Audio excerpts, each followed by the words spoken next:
Chapter 8.2 Yo-ho Yo-ho A Pirate's Life 3022. A Different Perspective. Red McCannon the Red Vulture. Niizno City Pirate Enclave.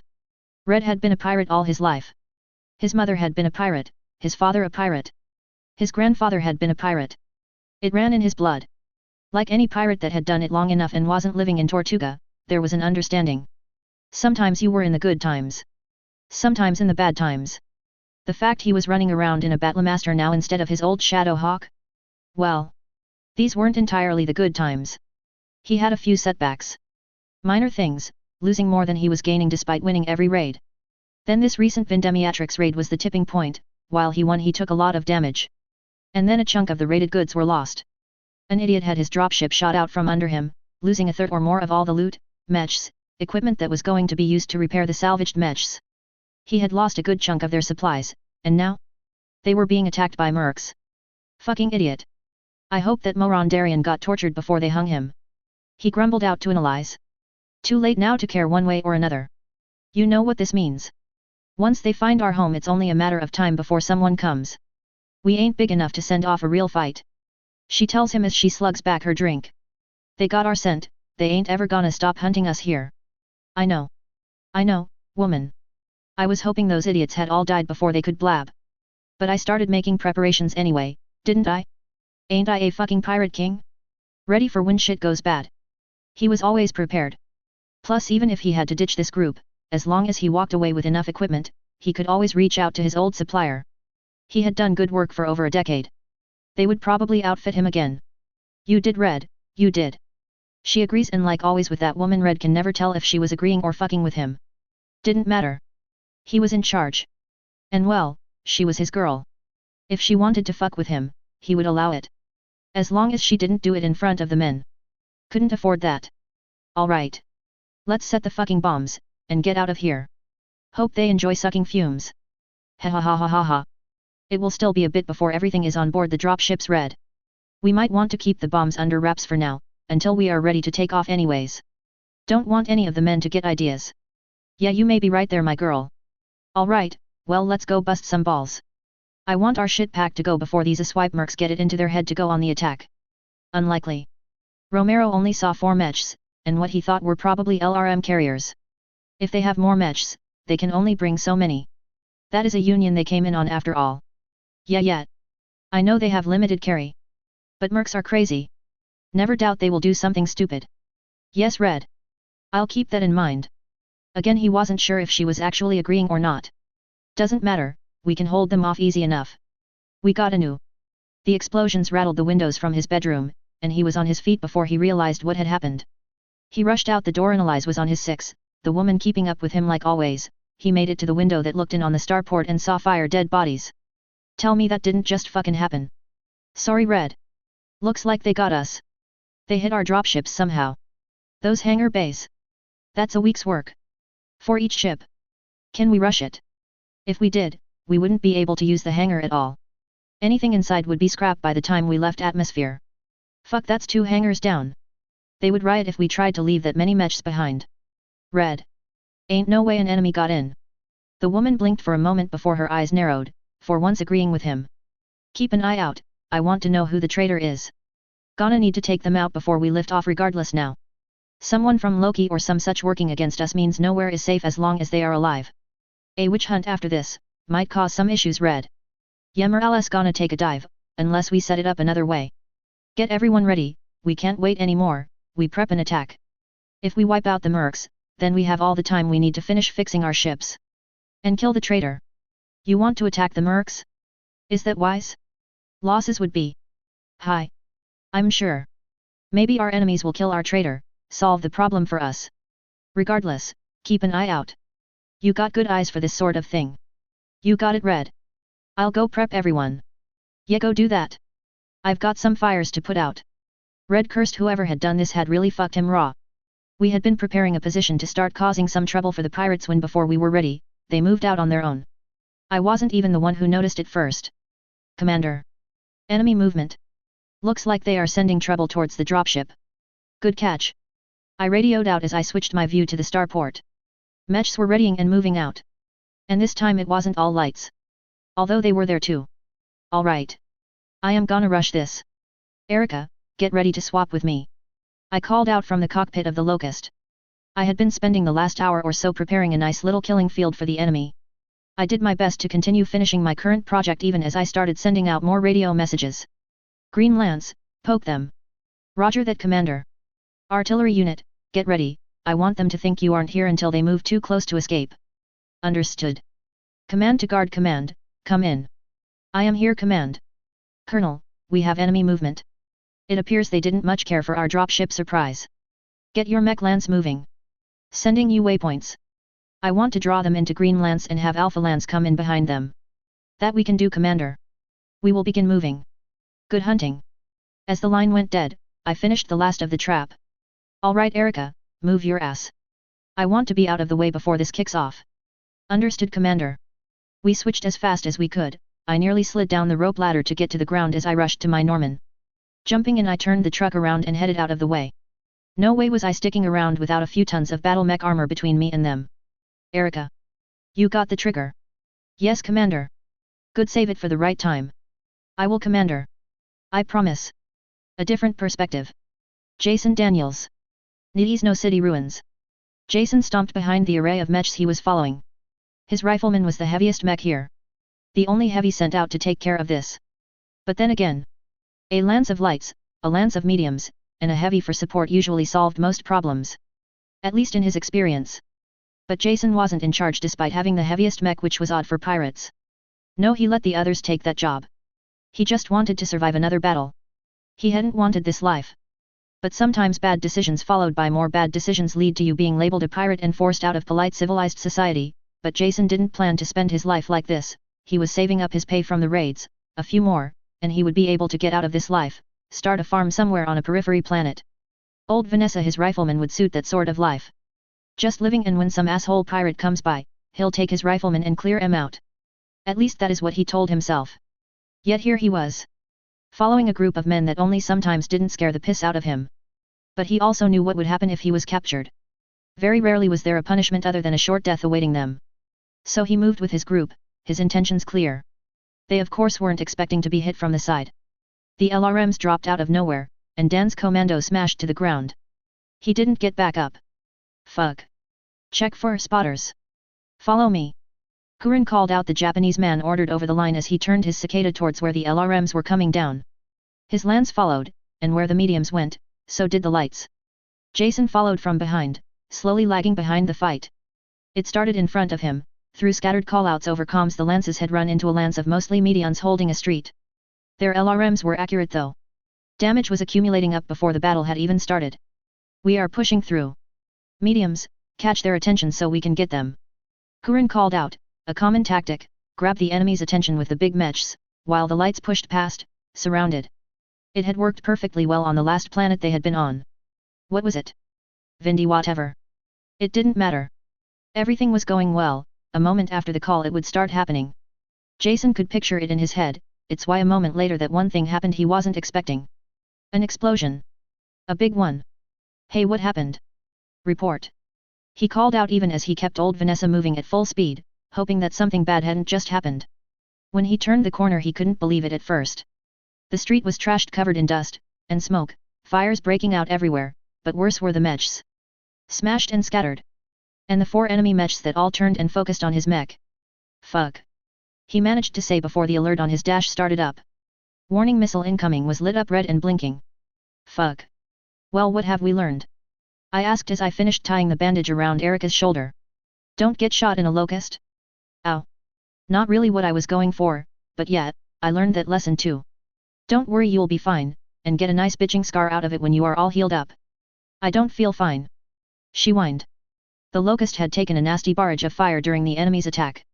Its right side had a few shots go internal, and some shrapnel had kicked up. The armor she was wearing had likely saved her life.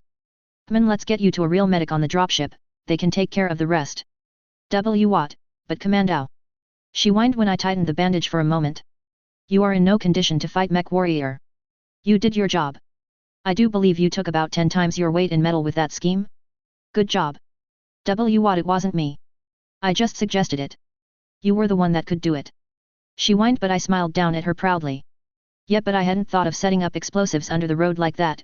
None of the enemy mech's sensors could read it, but sending a signal through was easy. Just a little antenna through the ferrocrete? Brilliant. Congratulations, Lieutenant. I do believe that deserves a commendation. That slipped out of my mouth and it took me a moment to realize what I had just said. Fuck, that means I have to come up with medals and awards now, hey. Erica broke into a stifled giggle that ended when she clutched her shoulder. Don't make me laugh, Vicky, it hurts. Yeah, Yekman, let's get you out of here. The Alpha guys should be here soon. When they do, I'll have them drive you to the dropship. I'll take the Locust for now. Don't worry, I won't let her take any more damage. She's your ride now, not mine. See, Commander. I chuckled at her protest, but I had other things on my mind now. Because our allies just arrived. Watching them take stock of the devastation around us was quite the treat. The mech slowed to a stop and it was only a minute later that trucks and infantry showed up. The looks of awe at the amount of mech slaying around the room filled me with a certain pleasure. We would be getting a reputation on Vindemiatrix at this rate. Although unfortunately we hadn't done this unscathed. Besides the Locust, Benny's Centurion was beat to hell. It had been a large focus of the enemy mechs. Lendon lost an arm, but his Scorch was still fighting fit, just a little light on armor. Hannah had taken some nasty hits, but her training had shown results. Other than losing her shield arm, her mech was still ready to go. Light damage otherwise. And before the bombs went off, her mech had probably done the most damage too. She was getting nasty with that large laser. Her accuracy was scary. Commander. Colonel. I called out to the man, after he dismounted his Shadow Hawk. Why would you do this? No, better yet, how did you even do this? He broke out immediately. The man was wearing his mech clothes, so little but a pair of shorts and a pistol, but nonetheless I kept my face serious. Even if it was funny. Bombs. Bombs. The pirates walked into an area that you had bombs? He asked, exasperated. Well, obviously. Commander. Please don't play games with me, this is ridiculous. How did you place enough bombs to do this without them noticing? And in only, what, 20 minutes? Colonel Maruska. I stated firmly, breaking him from his demanding ramble.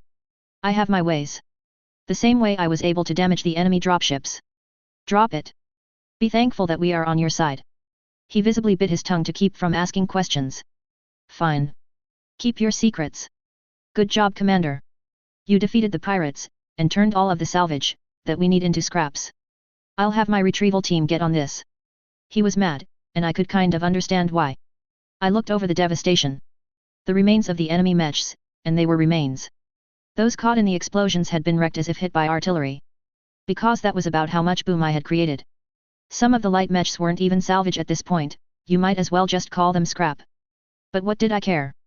We defeated a vastly overturned enemy, more mechs, more tonnage, and we did it with minimal damage, although I was still mad about Erica's injury. Because the mechs weren't my objective. I turned slightly to look down the street towards the starport. I had another object in mind. Alright. We are going to head back to the dropship to rearm. We are low on everything, and my pilot needs medical. I point out Erica, who was already being fussed over. Absolutely. Let us take care of this. I doubt the pirates have much left to fight back with. He offered, still sounding exasperated but at least happy that the enemy weren't much of a threat anymore. A Battlemaster, and a Thunderbolt. I tell him idly, the last two mechs definitely had me concerned. What? Before I could respond my shoulder was grabbed. Did you say a Battlemaster? Yeah, I got confirmation from my scouts. Their last mechs are a Battlemaster and a Thunderbolt. That's my Battlemaster. I blinked at that before wincing internally. This just got complicated, didn't it? You know. When your father asked for a clause that said your personal mech wouldn't be counted as salvage if we recovered it, I really should have asked what it was first, hey. He snorted, letting me go, although I could see his hand still shaking. Yeah. Well, I want it back.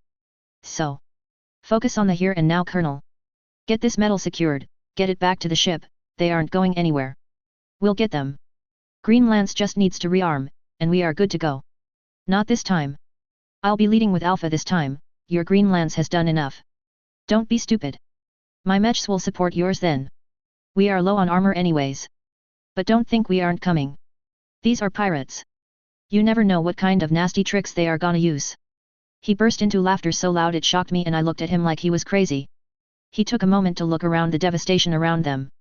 Yeah, Commander, I'm not that worried about nasty tricks right now. I have a master of them on my side. I actually flushed a little at that. That was a surprisingly nice compliment from the prickly colonel. We went back to base. Erica went straight to the medical bay, while I walked around in the Locust. It was too damaged to do much at this point. I was going to have to be very careful about my right side. No charging the Battlemaster, I whispered to myself as everyone was rearmed. The LRM carriers and the artillery group were still out with the Alpha Lance, they were covering the recovery of the downed mechs. All the while I kept an eye on the sensor watching the enemy's 2 remaining mechs, wondering what they were going to try. Both were a serious threat, even with us outnumbering and outtoning them. Then they did something I didn't expect. They started preparing to lift off. Fuck. Command to Alpha Lance, come in. Alpha here. Enemy are making a break for it, looks like the damage to the hangar wasn't enough to completely stop a liftoff. Fuck. I'm on my way. No Colonel. They still have enough defenses that you won't make it in time. Send your ASF. We can remind them they aren't getting away with a flyover. Fine. The line went dead after a moment as he reached out to his command channels to ready the ASF. Command to Delta, come in Delta. I'm here, Commander. You seeing this? Sure am, Commander. But it's crazier than you think. The whole place is going crazy. I think they are killing each other right now, instead of worrying about you. What? They are attacking each other. I mean, I know they are pirates, but surely being attacked and having an obvious threat is something they put more concern into. Oh yeah, gunfire and everything. The whole place is going up. Carl sighed over the line. Want us to set off the bombs, Commander? No, not yet. Wait until we move to engage. That will be the best time to do it, maximum shock. That I can do, Commander. What the hell is going on over there? A different perspective. Red McCann, the Red Vulture. Needy's no pirate city. Red was getting really tired of this. Traitors, all of you. He screamed as he blasted another one of the damned traitors in the head. He had been attacked. Him. Some of his men actually thought they could kill him and take over. Now of all times? No, this was the act of a traitor. He just needed to know who it was. Who was plotting against him? Setting him up like this? Analyze. Is the dropship ready for liftoff? Yes, Red. The captain emptied the damaged hangar, they managed to weld the door mostly shut, it will hold braking orbit.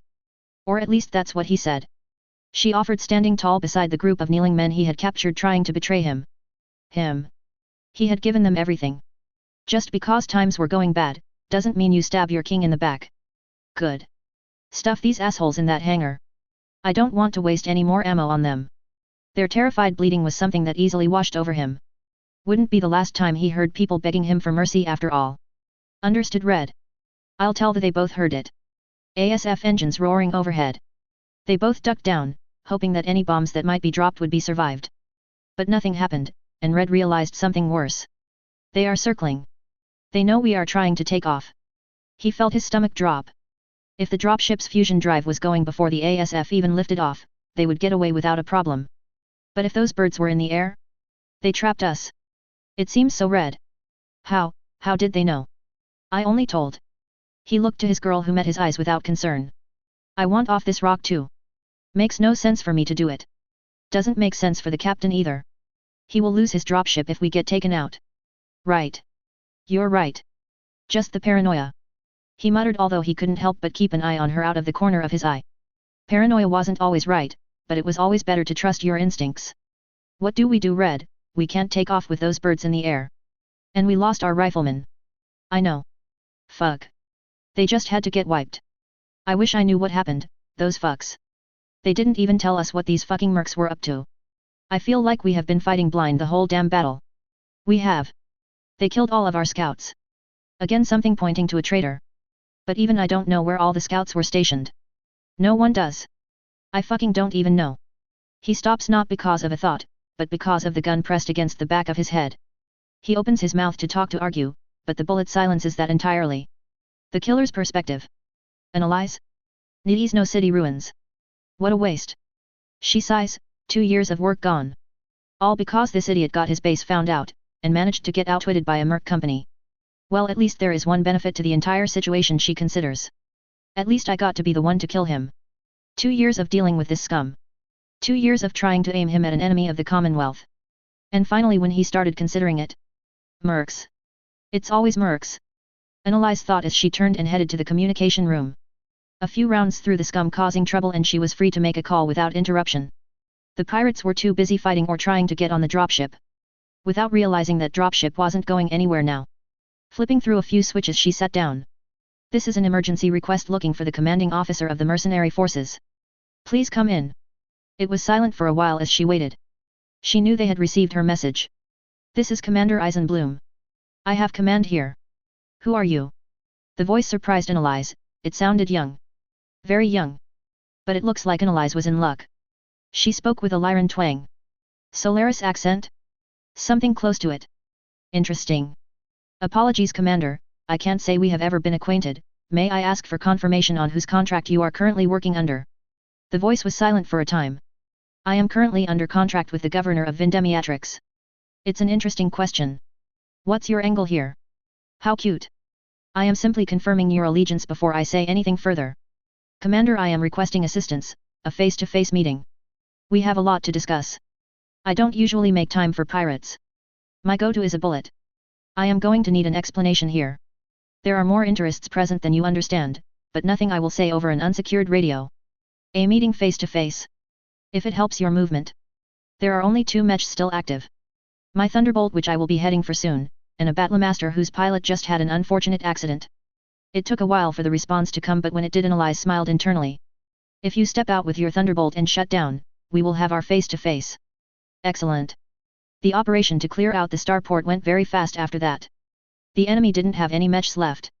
We moved in, stomping what resistance there was, flat, not that there was much. Once we had the port secured, the dropships surrendered, thanking us for saving them and their crew from the vile pirates. And of course, in exchange for not nuking their own ships, they would be treated as pirate captives instead of pirates themselves. But we all knew what was truly going on. The crew of the dropships would be carried back to a Lyran planet and released, but none of them expected to be treated super well. At least they would survive. What was more interesting was the Thunderbolt waiting outside the port, right where they said they would be. Shut down, and as my lance came up hatch opening, out stepped a woman, early 20s, wearing the most risque outfit I had ever seen. And that came with mech warriors wearing almost nothing when in the cockpit. I slipped out of my own cockpit, still wearing my armor in case of any tricks, as I walked out to figure out what the hell was going on. Colonel Maruska joined me, his Shadowhawk still his main ride for now, despite us retrieving his Battlemaster. Apparently they had already changed the security system, so it would have to be fixed before he could pilot it again. As I approached the woman, she was paying ample attention to the colonel for a moment, seeming pleased before turning her attention to me. I could see her interest in my armor, as her eyes roved over it, but I was used to that. And it was expected. Commander Eisenbloom, and unless my guess is wrong, Colonel Maruska, of the Vindemiatrix Guard. She offered, her voice almost unconsciously sultry. I could see his fist clench as he was forced to speak to a pirate, one that had raided his home, causing such stress, but he bore with it, staying firm. I interrupted before anything else could be said.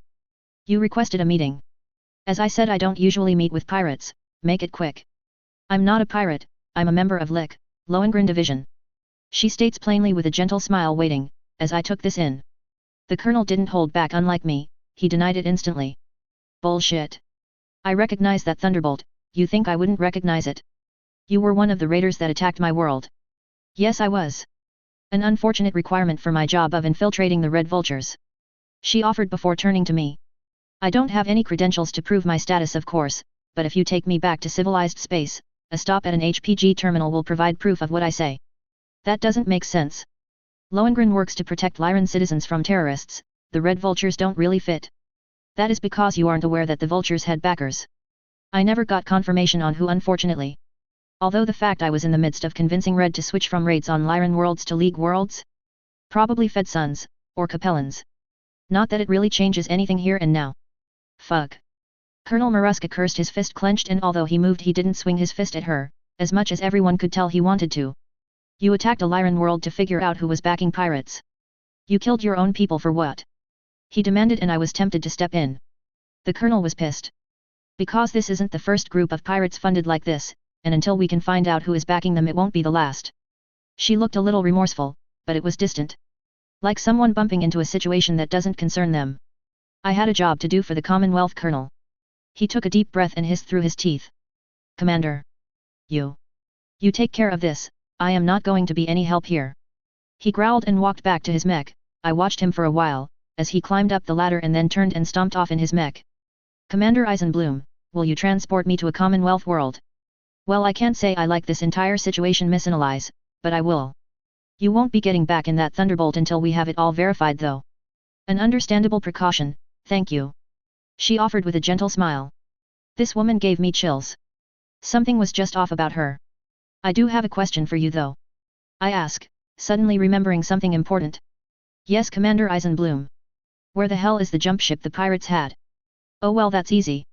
I can tell you exactly where it is. She offers, and I feel like she just handed me a treasure map. Because she sorta did. Though Commander Eisenbloom, I have a question for you as well. What? How exactly did you infiltrate the starport and plant explosives on the dropships? I set up many of the defenses against just that act myself. I convinced Red it was just a traitor in our midst, that planted those bombs, but I know that isn't accurate. I blinked. Was that frustration in her voice?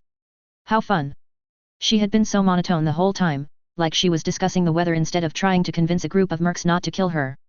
Instead of answering, I hit my radio. Keep my eyes locked on her own, Delta Ops, we aren't killing her today, she is coming with us, so go ahead and pack up, go hunt down any stragglers trying to run off. Understood, Commander. Delta Ops out. Nothing specific. I told her, which answered everything and nothing. The look of irritation on her face was worth it. After supervising the transfer of the Thunderbolt back to our dropship, and the prisoner put into a guarded room, I had only good news coming out of the starport. Apparently, the last of the pirates had been put down. I was quite pleased to know that things were looking good. We had finished our objective. And once more my people had made it out mostly unharmed. Erica was being treated and the doctors had laughed at my concerned call over the radio, telling me to stop freaking out over a scrape, as they put it. Delta Ops spent the next couple hours hunting down the remaining pirates that were hiding out, while the rest of us started taking everything we needed. Sure, we could leave the stragglers be. Without a dropship, and without a food supply, they aren't going anywhere. But well, neither Carl nor I were willing to let it go that way. The few times I spoke with Delta Ops while they were running around, it seemed they were turning it into a game, of who could catch more pirates before they were done. I took Benny on foot to go claim the most important loot, of course. Not that I told him that. He just thought we were missing out. Come on, Vicky, what are we doing out here? I wanted to loot the hangars, now I'm missing out on pirate loot. Swag. If it's loot from a pirate, it's called swag. I inform him as I turn another corner in the dilapidated building I had led Benny out to. Looking nonplussed, I kept walking even as I could feel the rolling eyes. Teenagers. Swag then. You are sorta ruining a moment for me, Vicky. No, I'm not. I'm just not letting you waste time. I informed him, putting a certain twang in my voice so I sounded like some snooty noble. What? It's not wasting time when it's looting, Vicky. He tells me, and although I wasn't looking at him, I could tell he was rolling his eyes. Teenagers. No, but wasting time gathering garbage that the crappy pirates collected is. Don't you want the real stuff? I flashed him a grin when I came to the door I had been heading towards. The door was locked, and trapped. But well, I had a sensor. So I went through the wall. I whipped out my vibroblade, and started slicing through whatever the interior wall was made out of. Benny looked at me in utter confusion as if I was some sort of madwoman. Which was fair. When I finished cutting, I kicked in the wall, feeling like a badass and revealing the room inside. And the mountains of money and swag stacked in the room. Even pirates collect money, but it's a little difficult to keep it all electronic, you know? You never know if your account will disappear if you piss someone off enough, so some pirates store money the old-fashioned way. Welcome to Red McCannon's secret money stash. Hidden in an old apartment in the city. Vicky. I take back everything I ever said, you are my favorite. He whispers to me in awe as he walks past, grabbing a literal golden crown and looking it over. Of course. Wait. When did you say I wasn't your favorite? Benny. Benny. Answer me. When did you say I'm not your favorite? Within a day of taking out the pirates, our union lifted off without a majority of the men. It and its ASF wings were going to claim the jump ship that was currently idling in an asteroid field that Analyze the Lick agent was kind enough to inform us about. While that was happening, we were doing as much repairs on the dropships as we could to get them mobile. Well, Captain, how does it look? I asked, striding onto the bridge of the Pirates Union. The dropship had seen better days, and the faded, scrubbed-off or defaced images of a Lyran fist told the tale of where it had come from. The captain, a younger man who used to be just a lieutenant aboard the Union we flew in on, was doing well despite his lack of experience in command. The amount of trustworthy crew was growing sparse with 3 dropships to man. He looked up from a monitor of some sort. Commander. We are making good headway, your people do good work. I still don't know how you found another hangar bay motor on this dust ball. Pure luck, it was in the storage of spare parts, that's all. I informed him with a smile, knowing that wasn't exactly the truth. How long before we can lift off ourselves? I don't exactly want to miss the date for our jump ship leaving. We should be able to make it without issue, Commander. Thanks to your find, the Union's hangar should be good to go. We are just removing the last of the spot welds now. The mule will take longer, but that's because we have to finish welding the hangar shut. I don't like its chances of leaving orbit with those welds. Likely the entire hatch would have reopened mid-orbit. On a mule, well. Aren't mules the dropships that tear themselves apart if the hangars aren't closed when they launch? Just so. The young man replied with a shrug. I shivered. I don't like pirates, but still. Hell of a way to go. Agreed, Commander, agreed. He offers with a smile. Before turning back to bark some orders at the bridge crew. Apparently the pirate crew hadn't been taking great care of the dropship, although thankfully it wasn't dangerous to fly, it was just not nearly where it should be for a dropship in use. Well, it didn't matter to me. I stared out of the windscreen watching everyone running around both dropships to get everything running and ready. So much work was ahead of me. So much left to do. But this was a big first step. My people had learned a lot, and with the contract completion, well, my company was going to be rolling in cash for a while. I smiled, everything was going well. Chapter 9.1 Politics and Paperwork. 3021. Vindemiatrix System. Brattleson's Depot. I felt horrible. The pirate's dropship that I had taken back was not as stable as the well-maintained one that had taken us out. The damn thing was hell on my stomach. I paid for my arrogance. Come on, Commander, no time for this. You have a meeting with the governor, remember? Benny prodded as I groaned as a sack of terrible discomfort. I hate you all. Yeah, I know, come on, you'll feel better once you are off the dropship. Unfortunately, Benny was right. He dragged me off the ship, and once my feet were on stable non-shaky ground I was already starting to feel more normal. The governor this time wasn't waiting for us at his mansion, no, the man had actually gone out to greet his son. The fact his son was returning at all must have been a relief, but when the colonel stepped out of the dropship, not in the Shadow Hawk he had left in, but his own Battlemaster, once more returned to him. I could tell the old man was feeling something. The colonel clambered down the ladder from the Battlemaster and stood before his father, tall and proud. The old man pulled him into a hug, and despite the flush of red going up his neck I could see the colonel returning the hug. Their whispered conversation stayed between the two of them as I stayed away, mostly because I was still regaining my color. Ah, and there she is. Commander Eisenbloom. The old man called out. Despite his obvious frailty, he seemed more energetic than before. I guess getting your family battlemech back will do that. Governor. I hope you are pleased with the iron-blooded orphan's work. I couldn't help but ask as I approached. The old man offers a deep rumble of a laugh before nodding. Yes, Commander, you are worth every kroner. Or will be rather once I actually pay you. He said, turning entirely from his son to step towards me. You have done my planet a service no amount of kroner can ever repay. His heavy words echoed around and everyone took notice of his words. I was simply doing my duty. Pirates are the enemy of all civilization. I offered, not sure what else to say. The whole situation was awkward. But it seemed to be enough because he patted my shoulder and headed back to his car. Well then, let's get somewhere more comfortable for our discussion, I am sure it will be an interesting one. He chuckled as he led me into his very fancy hover car. It had cooling seats. I wanted one. I appreciated the food. The wining and dining the governor was doing for me. I liked the praise him and his men were giving me. Hell, I liked the medal he had told me I would receive in an official meeting the next day. The Star of Vindemiatrix was a hell of a medal apparently. The highest award the governor offered outside of LCAF military medals. But I was starting to get annoyed at his dawdling. As Virgil Carolus, the governor's aide, once more went over our contract's reimbursement for ammunition. Due to excessive although effective use of LRMs during the engagement, we will accept the repayment request. 95% of cost of all LRMs will be returned. Enough about the ammo. Or the hazard pay, or all the other little bits and pieces. You have been avoiding the meat of this deal all day. And Governor, I'm 15. I don't really care for the purposeful avoidance of the issue at hand. The room went silent.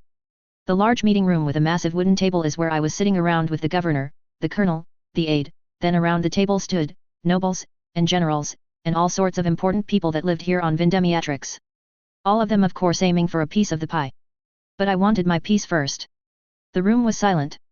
No one, not even the colonel, willing to intrude on this argument. Very well. The rumbling bass of the governor speaks, the first time in quite a while, and I note his voice is not just deep, it's tired. We had been at this all day after all. Virgil. Skip to the important part. Why yes, Governor Maruska. The invader jump ship Clementine. The Union dropship, undesignated. And the mule dropship undesignated. Have all been accepted as salvage under the contract the governor made with Commander Eisenbloom. Virgil admitted, and the gasps around the room were thunderous. It wasn't just odd to hear that, but almost unheard of, but it had been part of our deal. I would move out with my current forces, join his assault of the pirate base attacking his world. But in exchange, anything taken from the pirates could end up on the salvage table. No exceptions like in a normal contract. It was a definite contract of desperation. And I knew exactly why the gasps of denial were so loud. A jump ship. A single jump ship could do wonders for a planet's economy, and Virgil just admitted that if I pushed for it, I could potentially take it right out from under them. If it had been any other situation, the demand would have been refused immediately. But this had been the old man's one chance to have it all.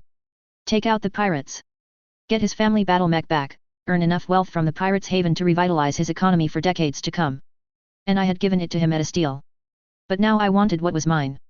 The governor raised his hand and the table went silent. As per our contract, the iron-blooded orphans earned their pay. All of it. No matter what circumstances we end up with. I won't hear any denials on this.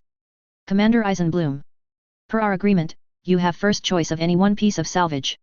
Regardless of what it is. I swear one of the nobles made a sound like he was going to have a heart attack when that was admitted to the table. It had been one of my demands when making this deal. There were always minutiae or exceptions for normal clauses in salvage. Company earns percentage salvage shares but can't spend them on X sort of stuff. It was normal. Common. I had demanded an exception to that because of the danger. And it had been dangerous even if we had done exceptionally well. It only took one mistake to end in death. I am sure most of you believe you already know my choice. It should be obvious plainly to even a fool. But I am also not fool enough to take it outright. I am a mercenary. I will always need jump ships. But not always use them. So how about a more equitable arrangement? If I don't choose the jump ship today, instead I want an offer of premium status. If I ever need a jump ship for an emergency mission, or need to go somewhere in a hurry, this invader will assist me. If you can agree to that concession, which I will of course pay the crew for every use of, I will remove the jump ship from the salvage offer. My offer rattled around the room for a minute. The noble who looked like he was dying before regained his color and turned to the governor. Because really there were only two voices that mattered in this room. His and mine. I believe a contract will need to be written up to suit both our interests, but I see no reason why we would not support our friends the iron-blooded orphans in any endeavors they might have in the future. I smiled like a shark. Then my first pick is of course the Union dropship.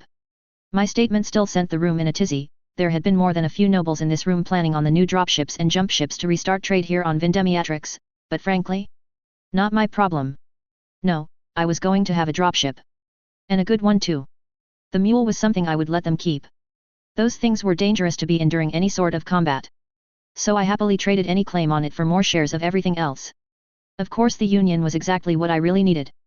Well, it would be once I brought in all the spare parts it would need to fix it. Considering the jump ship and dropship were all I really cared about, I accepted without complaint the mechs and other salvage that was partitioned to me. Most of it was junk from when we blew up the street. Mechs in 10 pieces don't usually do well. But it was fine. I was already planning on scanning it all down and just creating some new mechs. The next few hours were mostly determining the jump ship contract. Which was very nice. In the end, I became a CO owner of the jump ship.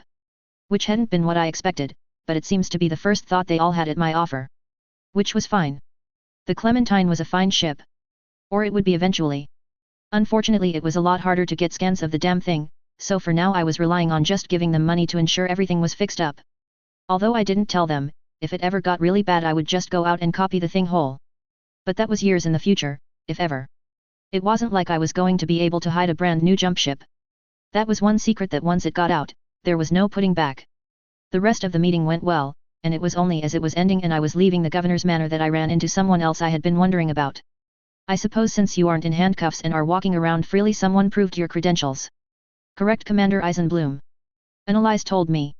The woman was wearing more normal clothes now, a pretty standard Lyran LCAF uniform, although pointedly without any rank, or other markings. Once we got in contact with Lick, they assured the governor's office that I was on assignment. Of course I now have a new one. Well, good luck with that. I guess. I mutter before heading off. She still creeped me out a bit. Unfortunately it was only a few moments later that I realized she was following me. I slowed, a creeping feeling up my back. I'm not going to like the answer when I ask you why you are following me, am I? Despite her blank look I could tell she was amused. Not at all, Commander Eisenbloom. Not at all. All right. Why are you following me, Annalise? I said after a few moments, realizing she was waiting for me to play along. Why, because I have orders to be your new liaison with Lick Command, of course. Someone was very impressed with your work and figured that you should have a more direct line, Commander Eisenbloom. I am fairly sure everything you just said was a lie.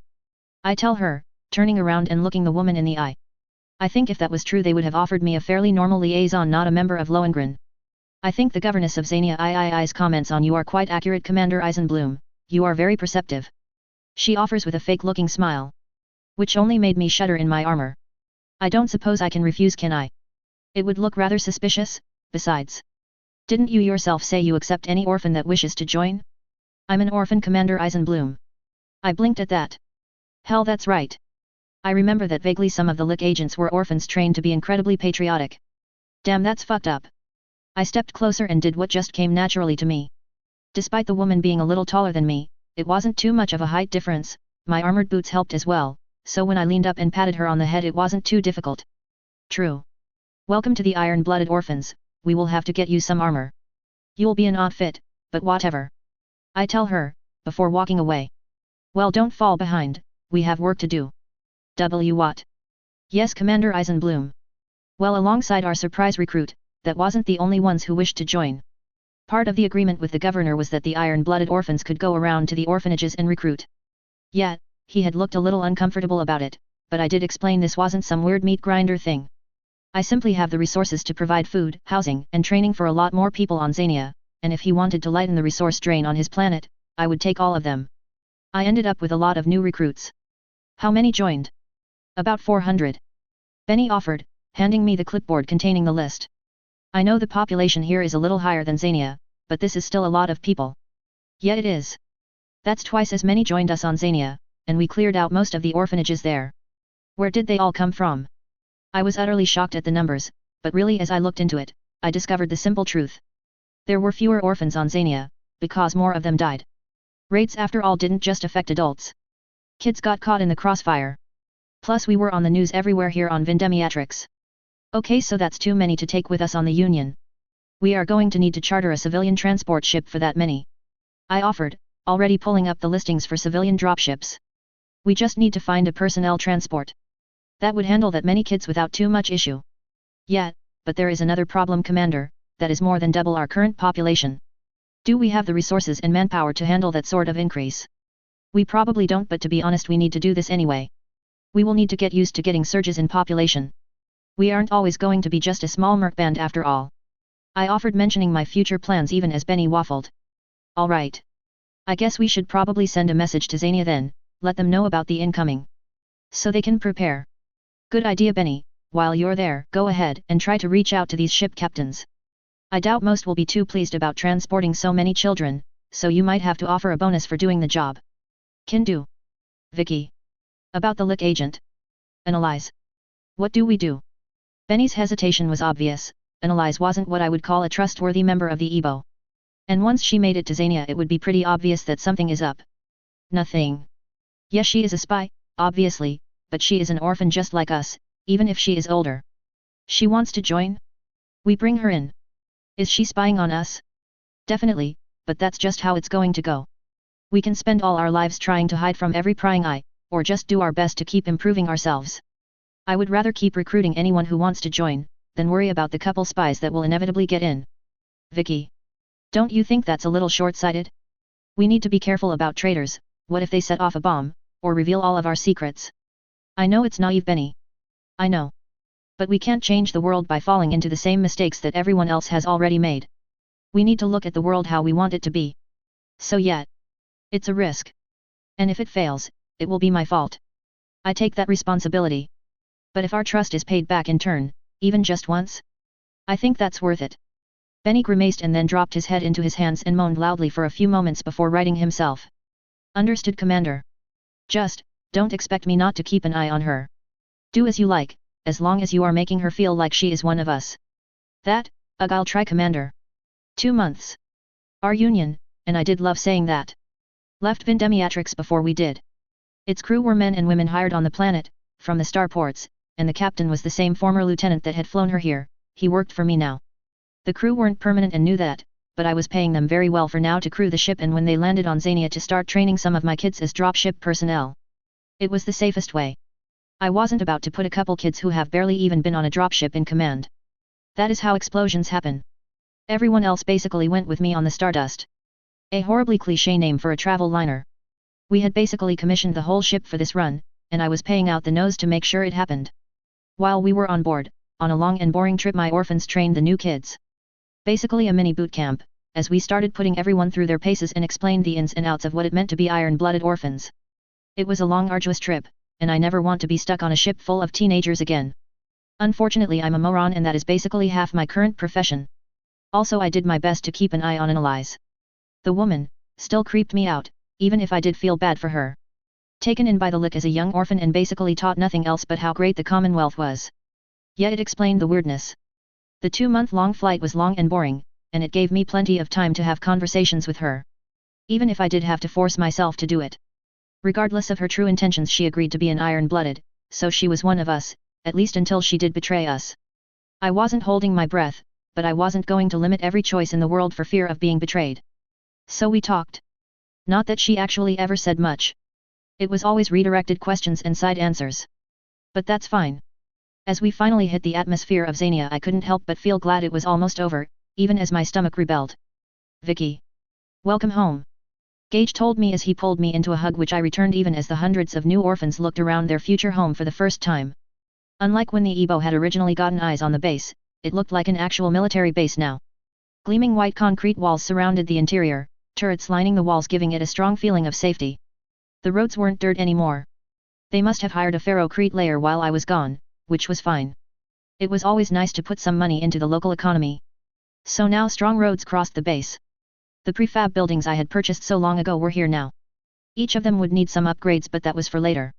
For now they were all cooled, and usable as offices, or extra barracks, or just hangout rooms for different units. Whatever we needed. Thankfully Gage had gotten my HPG message, and I could see the trucks and construction men working outside the walls on the north side. Creating our dropship pad. I would go over it myself after to make sure it was good to go, and then we would set up additional walls and defenses. It was the first extension we had put on our base on the surface. A good sign. Glad to be home. We brought new kids. I see that. Maybe too many this time? Where are we going to put them all? Gage whispered as he looked over the horde that was being met by already trained members of Ebo. The armor that they all wore grew stares and envy, as did their easy confidence, and shiny equipment. The new kids would get all of it, but only after they integrated. It's fine. We are going to need to get used to integrating large groups. This won't be the last time we hit a planet and recruit a batch of orphans. That's fair. Oh Benny, Hannah, welcome back. Benny, you have so much work on your desk. Hey Gage, THA, what do you mean I have work on my desk? You were supposed to take care of it. Oh, I did my best, but some things I didn't know. So it's all yours. Welcome home. Gage offered, patting Benny's shoulder and getting a slug back in return, although with their armor Gage only laughed instead of wheezed in pain. By the narrowing eyes, I figured Gage would be under a nasty prank for a few days until Benny forgave him. Oh yeah Gage, how's the repair of the mechs going? I know our new dropship got here first. I reminded him, knowing the reaction I would get. The squawk of horror he gave when I said that was worth it. What did you idiots do to the mechs? Hannah. Don't think I'm not talking to you too. Your damage wasn't as bad, but really you lost the arm again. And Benny. What, did you decide to use your mech as target practice? You are supposed to dodge. And don't get me started on all the scrap you brought back. I smiled as Benny and Hannah enjoyed showering Gage with all of the stories of how their mechs were damaged, enjoying the irritation the boy showed. And don't think I am done with you, Vicky. Next time you order a surprise like that, warn me first. They delivered the crates here and we opened them up without knowing what was inside. Do you have any idea what I have been dealing with for the last 2 months? Thousands of requests to be the new mech's pilots. Thousands. Well, did you tell them it wasn't going to work like that? The 4 Stingers are training mechs. Of course I did. He hissed. All I did was smirk in return, and by his narrowed eyes I got the feeling I would be suffering some pranks in the future as well. All was good. Dash. I was busy through the next few days. Unlike last time, I didn't have the luxury of resting for a while. As soon as we landed I was back in charge. Balancing 400 new men. 2 more barracks appeared downstairs. And frankly I knew it was suspicious, which is why I reminded as many of the old guard as possible to just pretend it was always there. Enough of them got the message that I didn't hear any comments from the new kids. No idea how much Annihilation figured out, of course. But with the quarters situation completed, I was able to move on to other issues. We needed a second and probably a third cafeteria, and more cooks. We couldn't cook enough food for 700 people like we had before. So it was time to expand in another way. Lieutenant Kurtz. It's time to expand our staff. We need more cooks. More workers. Laundry probably needs an upgrade as well. I told the older man as I walked into his office the next day. Commander. We can do that. It won't be hard to hire some part-time, or even full-time cooks. Are you sure that's a good idea? We have, well you know. It's fine. We already have a lick agent among our most recent recruits. What? Who? Why? I snored as I settle into the chair. Not by choice, Annalise, and she was ordered to keep an eye on us, so if she is going to spy on us regardless, might as well recruit her and put her to work as well. Is that wise? You mean, am I being a stupid kid? Probably.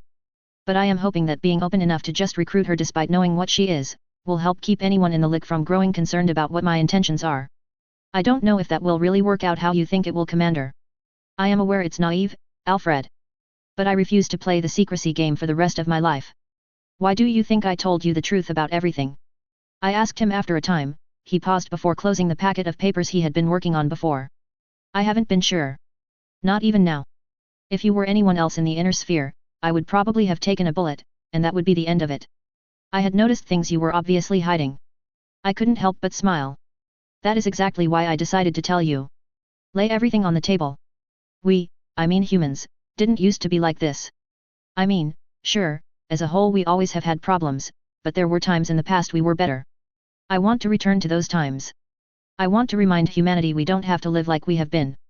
That war is not our natural state. I don't know. Commander, I don't think I understand, but if there is one thing I have learned after working with you for so long, it's that you do things differently than anyone else. Maybe we need that. The older man looked a little embarrassed as I gave him a full smile. I trust you, Alfred. You may not be an orphan, but you are an iron-blooded, and in the end me trusting you, hiring you at all, was a net positive for everyone. I want to keep doing that. I would rather trust people, and watch things improve, than suspect every person I meet, and never get anywhere. Understood, Commander. How should I interact with her? Will we be running her through our boot camp? Of course. How else is she supposed to make connections?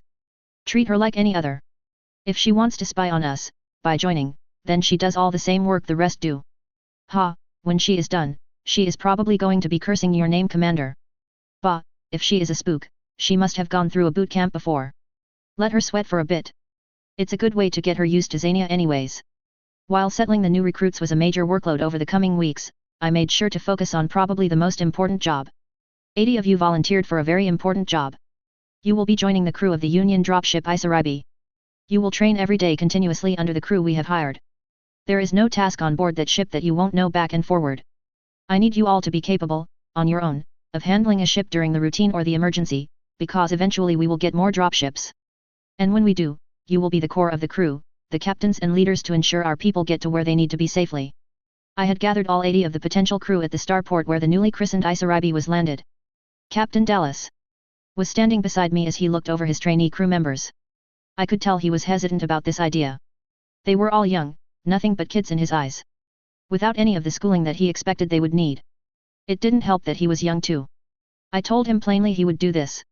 Training his replacements of sorts was a requirement of his job. Eventually he agreed. But not without a lot of persuasion and a hefty raise. Damn Lyrans. So as I watched, the captain took control of the crowd. All 80 of the kids were divided up, 2 to 1 for a member of the ship's crew to learn from. Over the next few weeks the Isaribi would be going up every day before coming back in. Over and over. It was going to cost a small fortune in fuel, and the captain had been worried about repairs. But I had waved him off. Gage had already gone through the ship with his repair group searching for damaged parts or traps the pirates might have left. Of course there were issues, and sensors were applied to all of them. Not all the ship was scanned, but enough was that we had discovered a few systems that had required immediate repairs. And I had already found the spare parts. Most of the repairs were completed at this point, meaning that the Union was already in better shape than most dropships of this age. Pleased with the meeting, I left the kids to get settled into the dropship. As I was heading back to the base, a few AFS flew overhead in formation and I smiled knowing that at least a few of them were my kids. Things were looking up.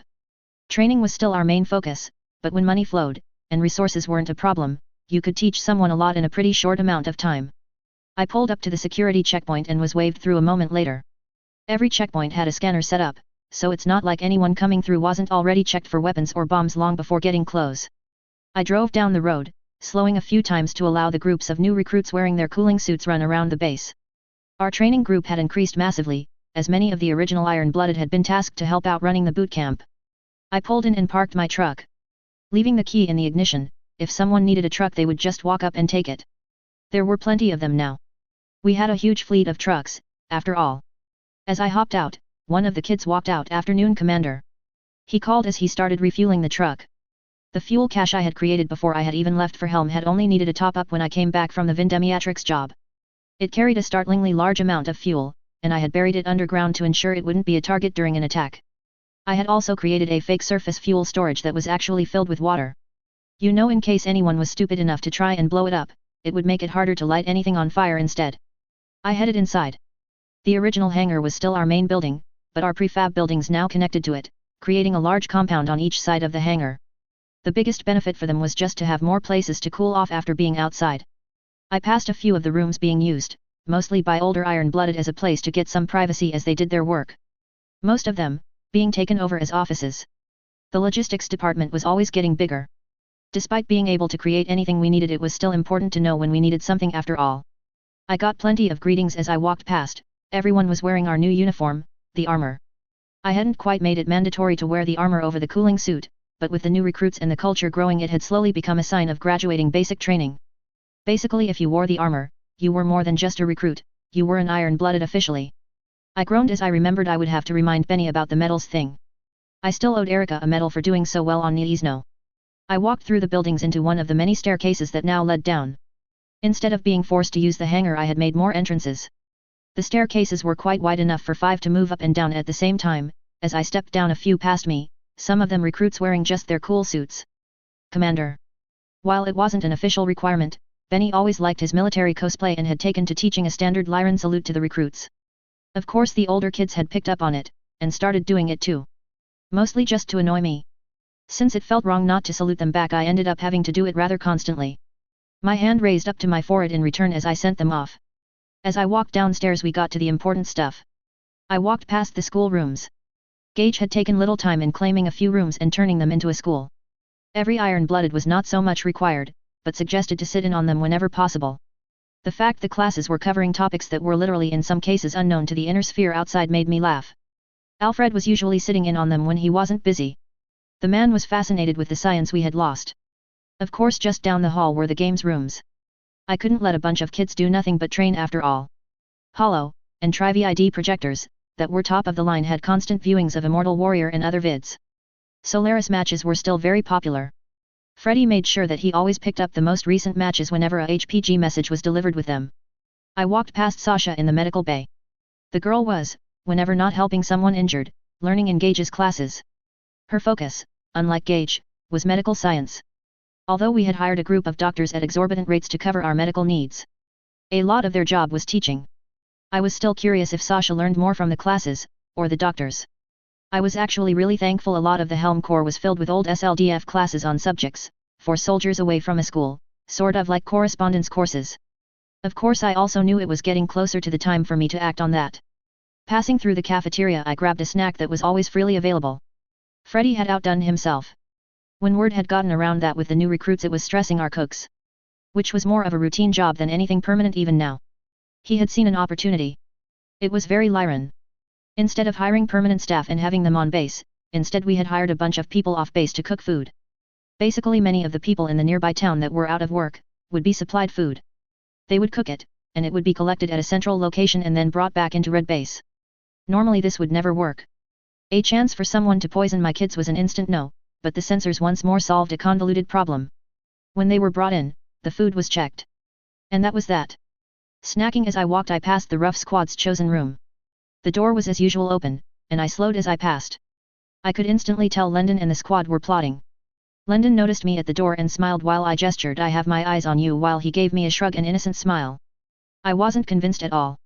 Satisfied he got the point, I continued on. Heading to my objective. The training room was a massive hall filled with simpods. Each of them were currently full, and I walked up to the command center Hannah had taken to running these.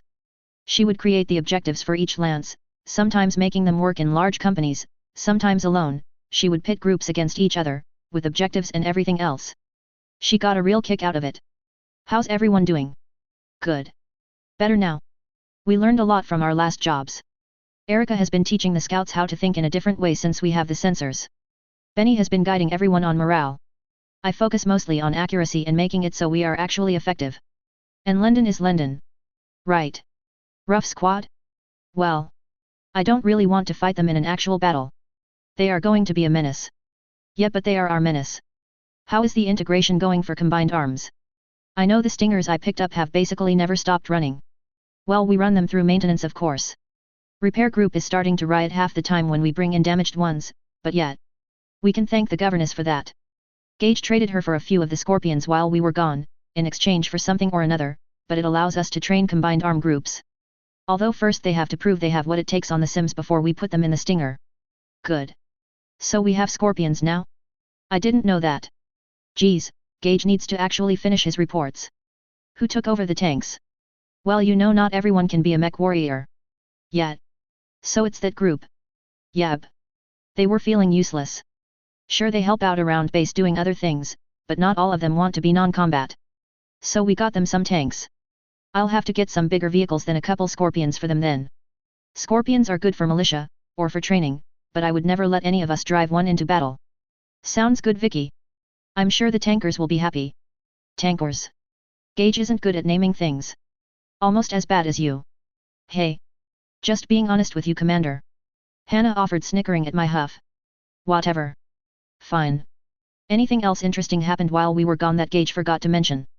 No idea. I've been busy with this. Yeah, fair enough. I sighed, patting her on the shoulder as I walked out of the sim room. Seems I had other things to check on. Commander. Radio for you. Elias called out as he jogged to catch up to me. It's Arthur. Weird. What does he want? I muttered, taking the radio from his hand and pushing down the receiver. This is Commander Eisenbloom. Vicky, I am glad to hear from you. I find myself with some time tonight. I was wondering if you would be interested in joining me. Hey? Oh sure, we can do with a bit of night training. I'll get everyone prepped.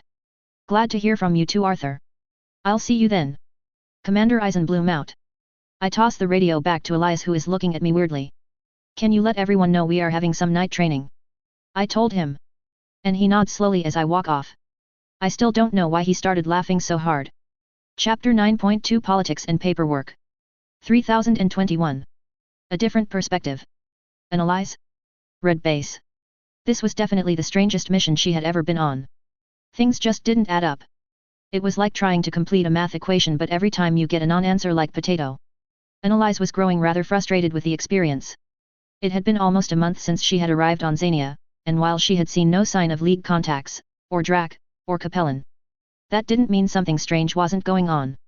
No, in fact it only made this entire situation more suspicious. There was so much for her to report on that it ended with the spy not sure where to start. The underground base which no one knew about. Equipment that she shouldn't have. The sim pod room had caused her to gape in shock. The kids asking if she was alright was quite embarrassing. It only seemed to get worse. Everywhere she turned was something peculiar. Rooms full of equipment. She had seen the armory when being issued a rifle for training. It was full. Wall to wall with guns and weapons.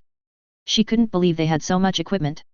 She had taken to writing her reports whenever possible, even if she had been stuck on base during her boot camp days. She was glad it was over. And she swore she would make the commander pay for putting her through that. She hadn't run so much in years. She was a mech warrior. Not infantry. Still, she had made some contacts. Both with the new recruits like she was, who had taken a liking to her, and the older iron-blooded that would very often grab a few orphans out of training and put them through some new task to learn. It was how she had met her favorite contact. So Commander Eisenbloom just walked into the orphanage one day and had a mech. Annalise asked, keeping the story of the Ebo origins going. Yep. It was crazy. Vicky had always been a little weird, but it was normal weird, not like that. So anyway, we all wanted a ride in the Locust, but she said no. Which, you know, fair. But we didn't give up, and then a few days later Benny is like, who wants a job? And well, Benny is our brother, you know? So we jumped on it, and then we were given equipment and weapons and told to guard Vicky's mech bay, which was super fun at first. The pay was good too, but then well. We kept getting attacked. Oh? Attacks? I hadn't heard about this. Oh yeah, the Locust originally belonged to some asshole, and he wanted it back or something. Well, he was firebombing our trucks, he even shot an inferno missile into our mech bay. How horrible. Yeah, exactly. So Vicky stood up, after chasing the guys down, and made this awesome speech about becoming a family and joining her and stuff. Super awesome speech, so we all signed up. The old guy hasn't bothered us since. I see. I wasn't aware there was so much history of the company on Solaris. None at all really, although considering the company was made and fled Solaris in the same week, that made sense. Explained the lack of knowledge. Oh yeah, but that's really it then. We had the super long trip to Xania. The girl that Annihilation was pumping for information was a bit of a blabbermouth, she had learned after meeting her, but she also gave away plenty of information to the spy. Enough to make it easier to fulfill her objectives. Lick wanted to be sure the EBO weren't backed by a foreign power planning a surprise strike. It wasn't likely, but orphans aren't as protected as normal kids. Annihilation knew that very well. So it was always possible their leaders had been influenced by a foreigner in order to cause trouble. But there were no signs of that. There were signs of something though. Annihilation knew she would figure it out. Sorry Stephanie, I have to go. Talk to you soon. She said, and the younger girl waved her goodbye. Stefan was just one of the contacts Annihilation had targeted for easy information. Some people love to gossip after all. She stood stretching a bit. Annihilation had recently graduated from basic training among the EBO and had then received her armor. It had taken some getting used to. Although even Annihilation admitted that armor was comfortable, the SLDF cooling suit made the armor almost an afterthought. Yet Annihilation never forgot what it was, and to her shock every one of the kids was wearing. She was probably wearing something worth an entire mech to the right buyer. And they all had one. Every recruit, once they were run through the basics, were given a cooling suit as a uniform. It had almost caused Annihilation to immediately leave to file a report. But she had held that urge in. If they were this free with cooling suits, what other Listec had they found? Annihilation needed to know. So she stayed. The kids had been wary at first, until they learned she was an orphan as well. Although she was now old enough, that wasn't relevant anymore, it was enough for them to accept her wholeheartedly. It was why she had learned so much about this strange group of orphans. Oh, Annihilation. Good. Come with me. Alfred Kurtz, a former LCAF sergeant now a lieutenant in the EBO, waved her over. He had been in charge of the basic training, and despite his obvious watching eyes, he had never treated her any differently from the other kids. Yes, Lieutenant Kurtz. You haven't gone to the classrooms at all. Gage sent me to remind you that he still wants to test you on where you are at in case you need any required courses. I graduated from schooling years ago, Lieutenant. Tell that to Gage. He is currently in classroom 1. Off you go, Private. Irritated, she wanted to argue, but despite being orphans, there was a military culture on the base. It was considered unthinkable to just argue with a superior officer, especially since many of the kids knew that following along is how you get a mech. It was the oddest mix of military discipline, and a sort of casual environment Annihilation had ever seen. She had written an entire report on it as well. Saluting the older man, she turned and stalked off. Irritating, this was her first free day since she joined. She had been planning on leaving base and heading to the HPG to send her initial results. She was sure that her commanding officer would be fascinated with the strange proliferation of Listec on display if nothing else. Instead she turned back down, heading towards the learning section of the base. She entered the classroom that was currently running some sort of education course over the Holo VID.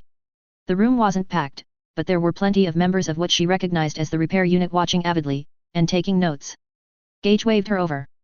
Come sit over here, we are going to give you our placement test.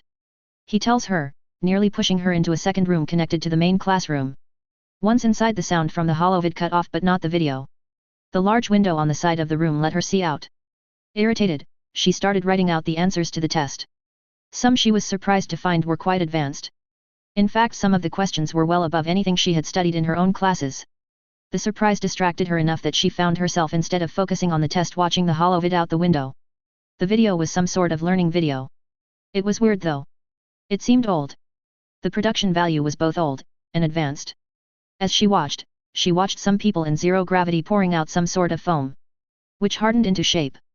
As the video continued, her eyes widened as she realized what it was she was seeing. She stood opening the door quietly to listen in. Listening as a scientist long dead went over the process and creation of endosteel. She had completely forgotten that she still needed to complete the test. I was resting in my office going over some of the training reports from the newbies when my door was pushed open. Annihilation, looking less put together than I had ever seen her before, was standing there, looking at me like I was some wild animal ready to attack her. Commander Eisenbloom. I need you to know that I finished a report and it's currently held by another agent to be sent out on the next HPG pulse if I don't tell them to hold it. So you need to be very clear with me. Who are you? That was an odd question. Victoria Eisenbloom. Solaris Orphan, commander of the Iron-Blooded Orphans. If she wants a stupid question, I guess I'll give her a stupid answer. Her face, for probably the first time since I knew her, showed a lot of real emotion. This wasn't Annihilation the spy, this was a woman who was feeling actual human emotion. Even if it was anger at me, it made her way less creepy. Don't fuck around with me. I walked into a classroom today, and there was a lesson on gravitic engineering.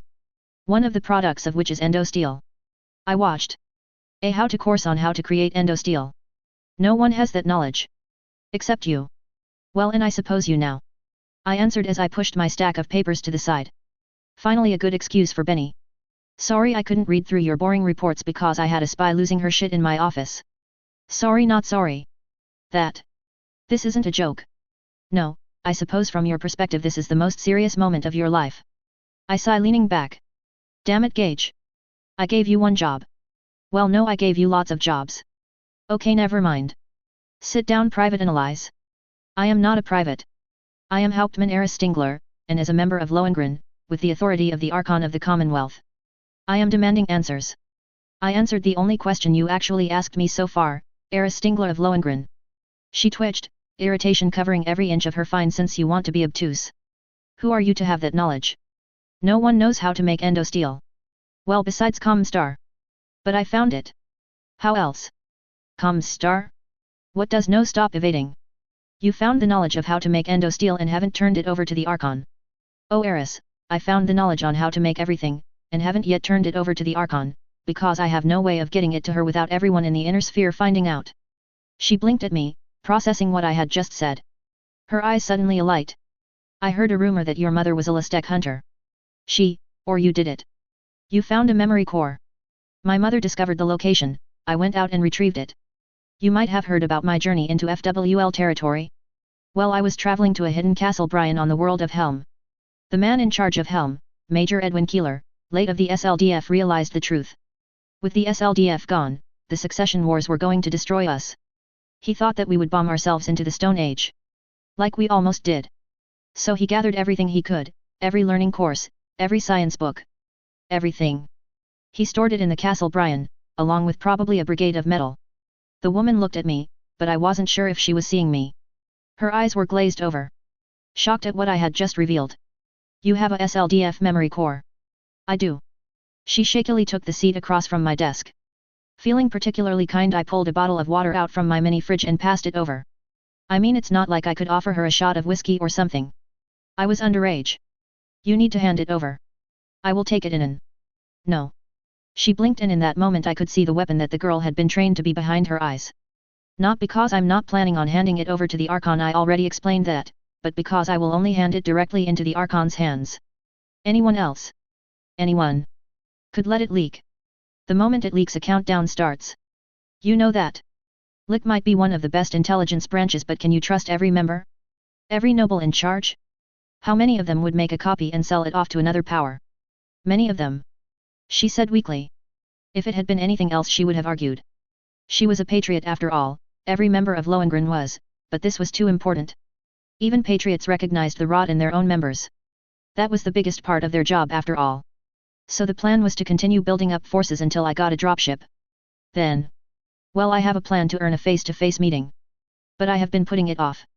No more. If you won't hand it over to me to hand over. You will hand it over to the Archon now. No more delays. If you try, I will be forced to kill you. I groaned. This was why dealing with spies was such a pain in the ass. Yeah. Get over yourself. That's the plan. Fine. I guess it's time to begin operation. Sorry you became a ghost. What? Geez, everyone's a critic. I don't understand. Eris muttered as we drove out into the desert. I wasn't exactly looking forward to this. I know you don't, but you will, especially since you haven't let me out of your sight all day. You carry the most important piece of technology in the inner sphere. I don't know if I can trust you, so I will make sure you have no chance to run. If I wanted to run, Eris, I would just have you killed and then no one would even know. I don't really care about whatever message you gave to your other agent. By the time it was sent to anyone, I would be long gone. The silence that spread from between us lasted a little too long and I sighed. But I have no intention of doing that, so relax. I'm Lyran, I don't like the League, I don't like Liao's. And I absolutely hate the Combine. That still would leave the Federated Suns. She mentions calmly. All I could do was snort at that. You mean the Fedsons that are currently making a peace deal with the Commonwealth? The ones that will likely receive their own copy of the memory core not long after I hand it over. Yes. See? Sounds stupid. Relax, we are here. I say, and on the horizon as we climbed a dune in the truck, we could see it. Saint Marina's house. I am not looking forward to this. I groaned as I pulled up to the sanctuary. This is the Saint Marina's house. You are here to speak to Morgan Cal. Eris spoke slowly, putting it all together.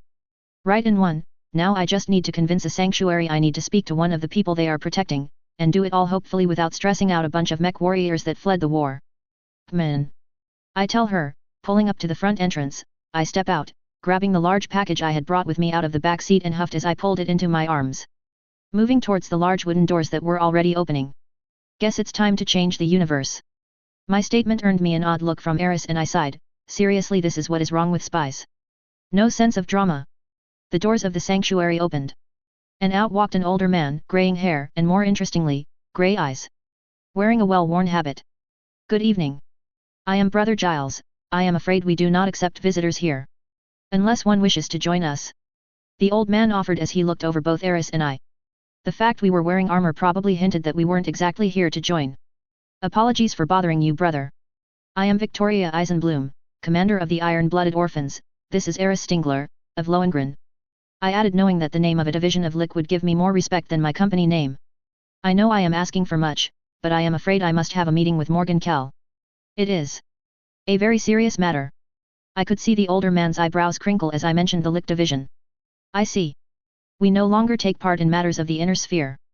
I am afraid that Morgan Cal is not seeing visitors. I know. I would have come here, especially here, if this wasn't so serious. I'm not asking him to leave, or take part. I need to speak with Mr. Cal regarding who he knows, more than anything he has done. I don't have any interest in him as a mech warrior, if that helps. I am afraid it is the duty of Saint Marina's house to shield any who seek it from the outside world. I apologize, we can't, and won't help you. Fuck. This old man was such a pain in the ass. I understand that. Again, this is more important. It's very likely the most important thing I have ever done. Please. I need to speak to Morgan Cal. 5 minutes. If he refuses to speak to me any further after that, I will never return. Brother Giles, which wasn't even his real name, shook his head. I am sorry. The purpose of this house is important. The men and women that come here, do so to be protected. I will not besmirch that for anyone. No matter how important they believe their need. Oh, you think so? I grumble, pulling off the bag I was carrying. Give this to Morgan Cal then. I will wait out here for an hour. I bet you he will see me once he realizes what it is. I offer, stomping forward to push the heavy bag carrying a copy of the memory core into the brother's arms. There was also a note pewter inside for easy searching of the database. Despite his attempts to refuse, I pushed it into his arms. Please. Just give it to him, and if he checks it, he will understand. I won't say anything further if in an hour he doesn't come to see me. I don't know if it was what I said, or the look of horror on Eris's face at me relinquishing the memory core to this no-name man. After all, how could she know this was actually Hermann Steiner? A good man who removed himself from succession so Katrina could become Archon. It seems something I had said caused at least a tiny inkling of interest, as finally he relented. I will do this much. Ask nothing more, and leave if he does not wish to speak to you. Agreed. On my honor. I reply and wait for the older man to grab the bag and head inside. That was foolish. You can't simply hand over the memory core to anyone. Eris hissed at me and I didn't say anything at first.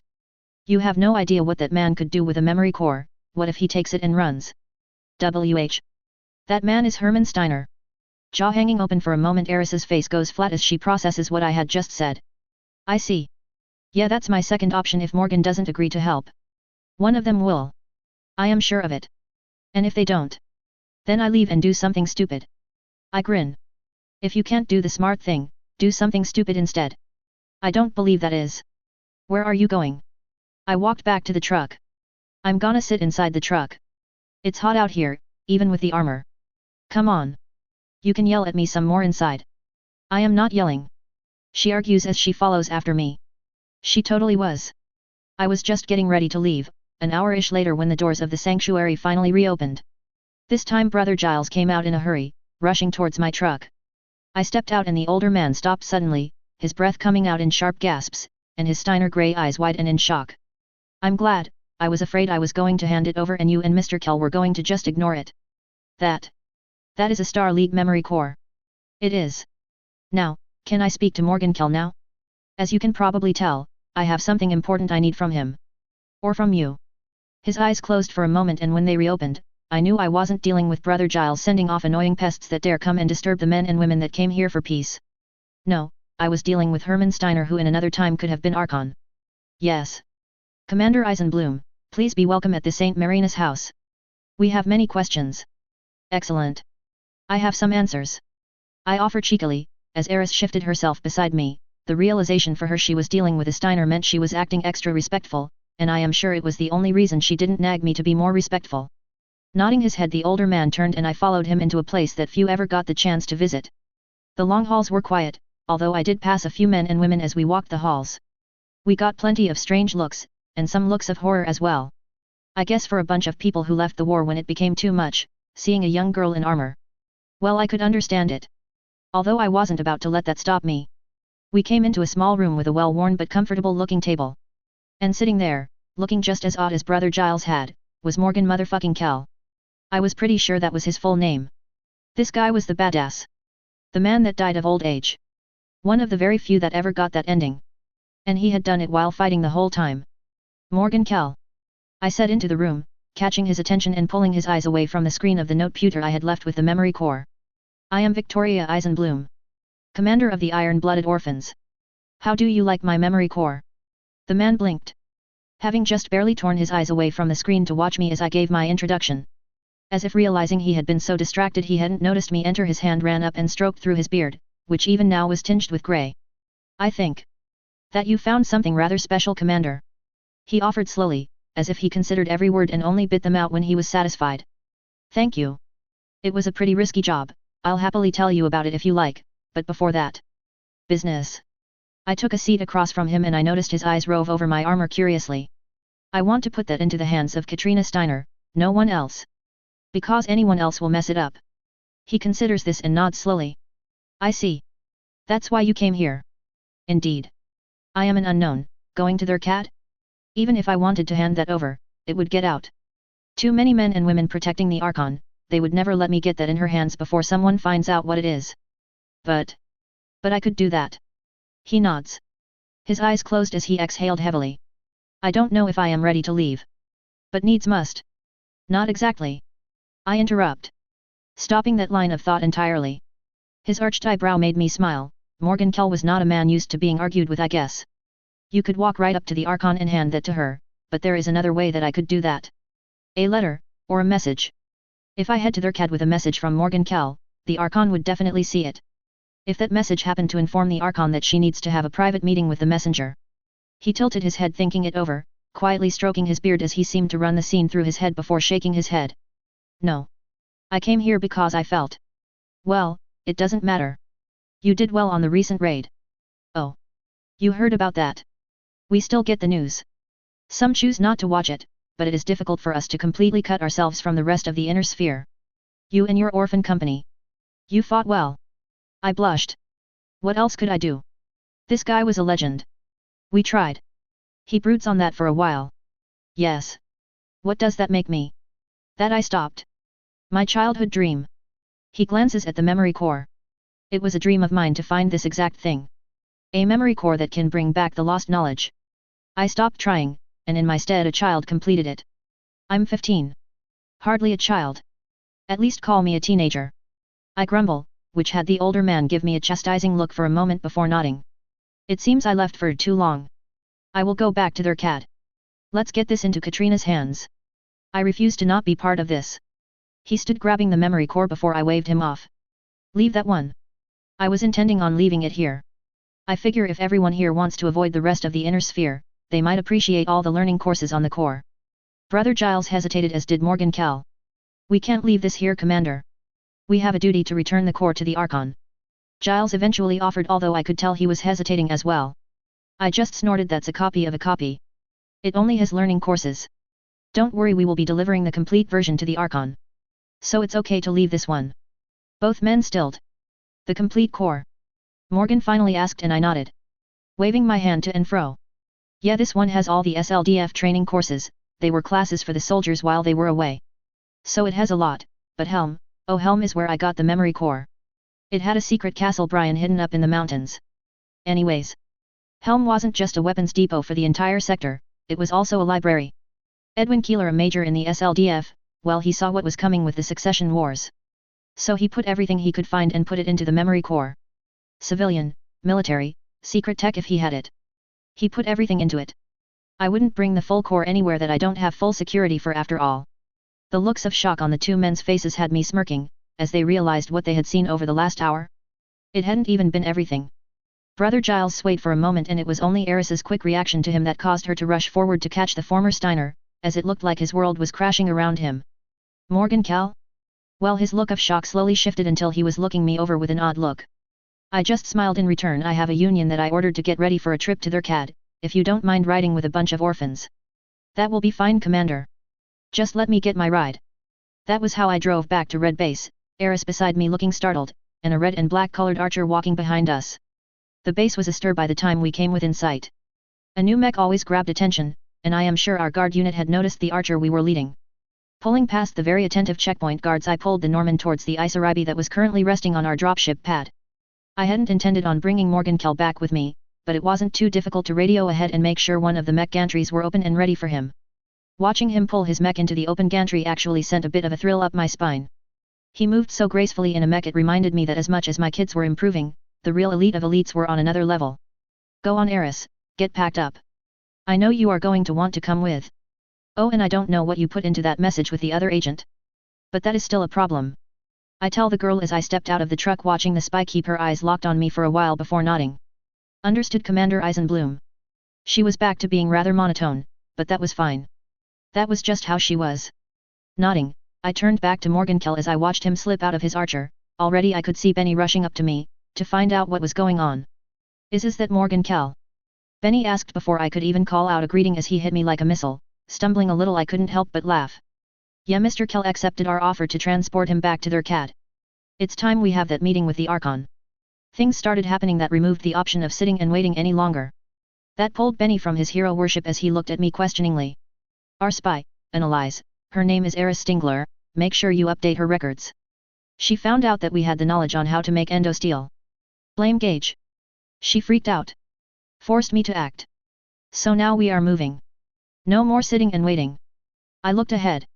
This single act was going to impact so much, I honestly wasn't sure how the Archon would react to this. I only knew her from third hand. Hell, I had never even read a book she was in. I guess it was time to see. I crossed my fingers, hoping that she truly was looking for peace. Because I was about to put the most powerful weapon in the inner sphere into her hands. Knowledge. Benny. Break out the Red Lance's new mechs. Try to keep them hidden for now, but if something happens while I am gone, then it's past time we stopped jobbing. I'm gonna go load up my new ride. Not about to show up to meet the Archon in a Locust. I joke, and Benny looked like I had just given him his birthday Christmas, and his firstborn at the same time. You are my favorite. He whispered to me as he hugged me tightly, and I laughed. Of course I am. I'm everyone's favorite. Chapter 10 We Do Not Kneel. 3022. Their CAD system. On board Isaribi Union-class dropship. Morgan Kell is a very difficult man to get along with. Sure. Maybe his temper was a little frayed from being outside of the sanctuary, and sure, maybe he was getting frustrated with all the orphans who kept asking him questions. Despite me telling them to leave him alone. But still, there was no reason to be so gruff. Colonel Kell, we have confirmation from their CAD dispatch. They are having us land at the Triad. So apparently the Archon wants to see you. Fine. Get out. He ordered. I had been a little forceful in getting him to actually answer his door. He had taken to simply ignoring any knocks at his door for a bit more than a month now. But I still wanted him to be ready. Plus I had questions, so I ignored his grump. Pushing my way in. Anything I should know about landing there? Protocol or something? It's usually rude to show up to meet the Archon in body armor. He gruffly says as he continues to tinker with whatever he was messing with on his desk. He had hid away in here for a while. Trying to escape. And probably struggling to deal with the weird mental issue Phantom Mech brought on. It's our uniform, and a rule that we wear them at all times off base. Besides, I don't have any fancy clothes. I'm a commander, not a social general. I grumble back. Katrina won't care. Stop worrying about it. He ordered, then hitting the heart of the matter. Don't act so nonchalant. Not all of us grew up hanging out with the future Archon of the Commonwealth, it's not like I have a lot of experience with nobility. I've only dealt with barons before. I'm a duke. No one cares, old man. Stop bragging. I snark back at him. Seriously, if he wasn't being gruff, he was being super arrogant. So I kept poking holes in his pride every chance I got. Was it rude? Yes. Was it entertaining? Oh yes. The glare I received in turn told me I had worn out my welcome. Last question before you shoo me off. I brought more than just the memory core, I have some other gifts and such. Since I didn't turn in any of the Listec I found at Helm until now, should I just hold it, or what? Just hold it. Katrina will tell you how to handle the Listec reveal, leave it in her hands, it's a little above your head. Nothing is above my head, Colonel. I'm going to alter the entire inner sphere permanently in a few hours. I reminded him testily, before nodding as I headed out of his quarters. I should probably spend a little time on my hair. I thought as my gloved hands ran through the strands. I didn't want to show up with bedhead. Dash. The Isaribi finally landing had me sigh in relief. Despite the repairs we had done on her, there were still a few systems that were on the older side. Unfortunately, the fact I could just print any replacement parts we needed was something I had to keep from the captain. Feeling all right there, Commander Eisenbloom? Eris questioned as I threw my barf bag in a trash can. Peachy. Let's go head out into this fresh hellhole. I grumbled as the doors opened and instantly ice slammed into my face. Welcome to Thurcad. The land of ice and snow. I grumble, pulling my jacket closer. Hannah and I had created a cold weather outfit to throw on top of our armor. The heavy coat looked like something a Russian officer would have worn, but between it and my new cunning-looking hat, I was gonna be warm enough to survive. I stepped out into the snow, already starting to pile up despite the heat of our dropship's engines having just melted everything around. I took a deep breath as Morgenkel walked past me, seemingly he knew where to go.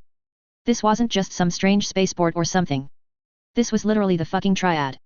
I was standing on a dropship pad connected to the most politically powerful building in the Commonwealth. I followed along, Eris following behind me, as Morgan made his way to an entrance that was being held open. The guards on each side saluted the man, but despite keeping their faces straight as I passed, I could tell the looks towards me were of confusion. By the time we made it inside, I was huffing, not just my armor, and now heavier jacket, I was also carrying the memory core on my back. Morgan had offered to carry it, but I threatened him off. No one was going to pass this to the Archon but me. It had to be me for any of my future plans to work. This, turning over the memory core, had to come from me. We were stopped and checked over, again and again on the path through. We were stopped at a clothing stop, where my jacket and hat was handed off now that we were deeper inside the building. Although the looks Eris and I received for our armor were telling. She and I were always double and then triple checked by men wielding scanners, while Morgan was only given a cursory look over. Being the Archon's best friend had its perks, I guess. When they found nothing, we were waved through over and over. Until finally we were led into a very large, very expensive looking room. The gold filigree over everything and the floor tiles shaped into the Steiner fist made out of what looked like sapphires only touched on a few of the notable expenses in the room. And there, sitting on a comfortable looking couch worth more than a battle mech, was a woman I could recognize on sight. Archon of the Lyran Commonwealth, Katrina Steiner. I could feel Eris's tension ratchet up, although I couldn't see her, I could practically hear her spine creaking from how straight she was standing. Caught. Morgan greeted as he stepped into the room. His approach was stalled as Katrina Steiner stood nearly stalked over, pulling him into a hug. Eris and I stayed quiet, me out of respect, her because she was probably freaking out as we waited for the quiet greetings to be over. I could see not quite tears, but a bit of wetness in Katrina's eyes, and Morgan the Grump looked softer as he spoke to his friend. But then steel grey eyes met mine. What brings you home, Morgan? I hadn't heard any news that would have brought you out of your isolation. That would be because of me. I speak plainly, letting my voice echo in the large room, and I knew I had probably committed a faux pas, but I hardly cared. It's not like when this was all over anyone would care. I step a few feet forward so I wouldn't have to yell across the room. Commander Victoria Eisenbloom of the Iron-Blooded Orphans Mercenary Company, based out of Xania 3. I informed her, although I bet she already knew. We were transporting Morgenkel after all. She looked me over for a few moments, idly noticing that despite his usual attitude, Morgan was actually not interrupting himself. He gave a small gesture with his hand as he moved away, taking a seat. That probably told Katrina that something weird was going on than anything else. I suppose it must be important then. Morgan isn't one to waste my time, Commander Eisenbloom. Her voice was firm, and challenging. But I had expected it. You could say that, Archon. I pulled off the bag I had been carrying the memory core in. The obvious piece of equipment on my back caught her focus when I pulled the bag open, and with a grunt I placed the memory core on the table she had been sitting in front of before. Then without a word I pulled a noteputer out of the bag and plugged it in. Standing, I faced her blank face and without another word I offered it to her. I said nothing else. There were some things in life that didn't need words, and as she glanced at Morgan who nodded to her, she took the noteputer and started looking. It took a few minutes, but I could tell the instant it happened. The exact moment when Katrina Steiner realized what it was she was looking at. She stiffened. Her blank face and arrogant look vanished. Shock. Plain and utter shock at what she was reading. I didn't interrupt, and neither did Morgan. Eris wouldn't have dared. The girl was still standing ramrod straight and looking very uncomfortable. Staring at her liege as if she was a wild animal. All three of us simply waited there. Morgan watched Katrina with a look that told me he understood exactly what she was feeling. I simply waited. This moment was probably the single most important moment of the century. Nothing else was going to alter the fate of the inner sphere more. So I waited calm and collected as Katrina Steiner buried her nose in the lost knowledge of the Star League. It was more than 10 minutes before she finally had to put the noteputer down. It wasn't because she was tired, or she had seen enough. It was because her eyes were watery. The screen had grown impossible to read. Morgan moved first, offering her a handkerchief of all things. I had never felt more like I was in a period drama in my life as she accepted and wiped her eyes. Blinking a few times and taking a deep breath before the mask returned, and those eyes were turned on me. Where did you find this? Helm. The planet Helm. You might have heard the story. As the First Succession War began, the coordinator at the time, Minoru? I can never remember his name. Went to Helm to claim the weapons depot there. Which makes sense. It was the largest weapons depot the Star League ever created. I end with that for a moment, letting her realize the fullness of that idea. He didn't find it, threw a temper tantrum and nuked the planet. With that everyone thought it was gone. Taken away on the Exodus. It wasn't. She added, accepting her role in my story with quiet magnanimity. Obviously she knew what I was doing, but well, it was still fun. Storytelling was more fun with a reactive audience. Indeed. SLDF Major Edward Keeler is a man that deserves to be remembered by the inner sphere. I intend on making sure of it. In fact. He was in charge of the depot, and he saw the wars that were coming on the horizon. Had the foresight to realize how bad it was going to be. I took a deep breath to steady myself. Once it had been just a story, but Major Keeler had possibly saved his entire universe by doing so. He took the entire depot and hid it. There was a civilian infrastructure project up in the mountains. Some crazy Star League idea of taking one of Helm's seas to make more farmland, or something.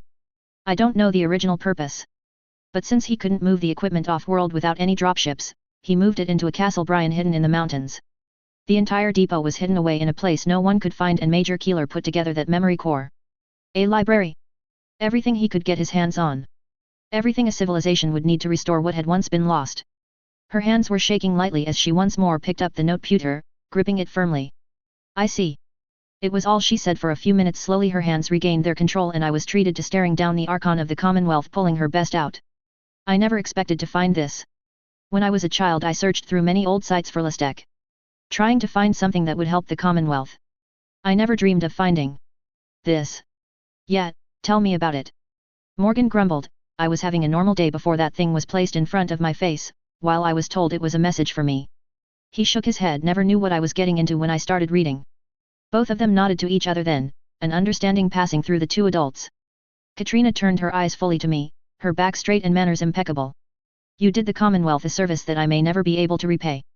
Commander Eisenbloom. I don't even know where to start. As much as it pains my Lyran soul, Archon. You don't owe me anything for the memory core. It's already been bought and paid for. I utter, and even Morgan Kell looks at me in confusion. Ha! He thought I was doing this for the same reasons any old idiot would have. But it was me all along. And what payment is that? Katrina asked calmly, although I could read she was confused as well. The only thing someone that isn't a noble or a member of a great house ever wants, Archon. Peace. You made the attempt to end the wars. For that, and I want to be clear. Only because of that. I'm turning that memory core over to you. If you never made the peace offer, I wouldn't be here. I would be continuing my work of taking care of my kids. Leaving the great houses to their fates. That bit of cutting dialogue was probably not the wisest, but it needed to be said. I don't think Archons interacted with enough normal people. Maybe they needed to be reminded that humanity wasn't their toys sometimes. Quite a statement, Commander. But I must thank you regardless. Please sit. She was running her hands over the noteputer, still working through her shock. We should discuss what reward you will receive regardless. It's rare enough I get to reward someone that truly deserves it. She offered. I hesitated. She wasn't listening to me. How annoying. I did take the seat, but I had a feeling this was going to get awkward. Katrina continued to hold the noteputer in her hands as she looked me over.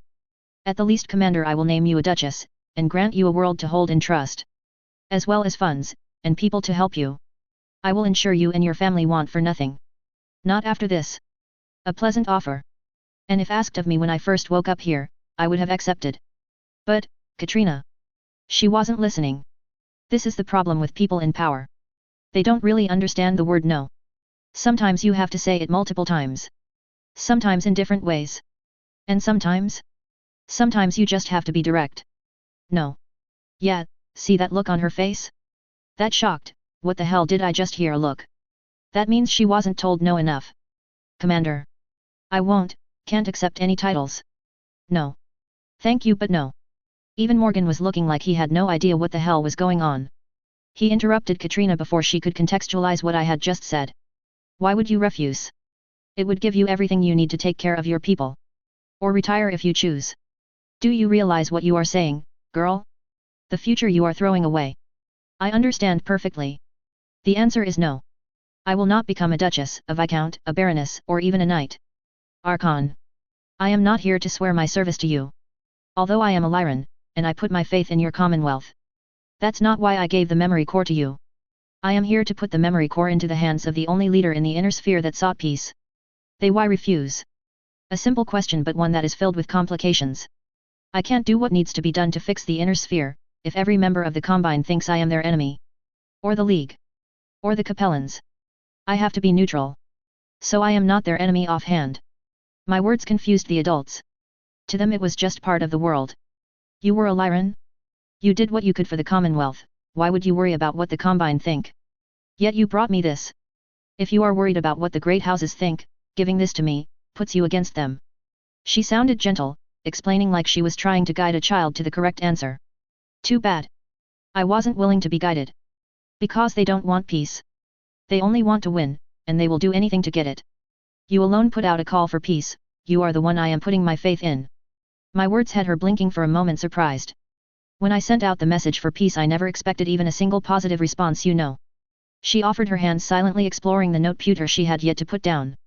If I had known I would find some acceptance, and that this would drop into my lap because of it, I would have sent out my call years before. Well, I'm only 16 Archon, so too many years ago it wouldn't have worked. I offered a joke, breaking some of the tension in the room. Tell me, Commander. My offer. It would assist you greatly. Wealth, power, access to a great many connections. I don't think neutrality will work how you expect. You are a mercenary, this would help you greatly. The Iron-Blooded Orphans. It's not exactly a mercenary company in truth. I offer slowly. That caused both of the adults to blink. What do you mean? I mean, the goal with my kids isn't to create a mercenary company, I mean we are right now, but that's more like a facade. Something that I can say that tells people what we can do. But it's not what we are. My aim is to create something different. Archon, the reason I said I won't take a title from you, or anyone. It's because I won't serve any great house. I'm only going to serve the inner sphere, not the people that rule it. Those same people that over the last 300 years lost everything that humanity had achieved because 5 families wanted it all for themselves. Your family is just as at fault for the destruction heaped upon humanity as House Kurita. Like a bomb had gone off, it was utter silence. Katrina had no emotion on her face, but Morgan was looking at me like I was some weird alien. I don't think anyone has ever said something quite so inflammatory to me before. Katrina finally offered out, no one has ever offered me the knowledge of the Star League before either. So this is turning into an interesting morning for me. She stated softly. I'm sorry, I'm not a noble. I don't know how to say something incredibly rude while sounding pleasant about it. I only know how to speak plainly. Archon. I respect you. As long as you aim for peace. I will help you. In more ways than you probably expect, but I also have to look towards the future. I licked my lips. Damn it, Vicky. Stop saying rude things to the fucking Archon. Feudal lords don't usually take this sort of thing well. But damn it, I had to continue. I want people to look at what I do in the next few decades as something to emulate. Something to aspire to. I want to create something that is a force for good in the inner sphere. I knew this was going to start getting complicated now. I wasn't just a nice mercenary girl, that gave a big prize to the Archon. I was starting to become a potential threat.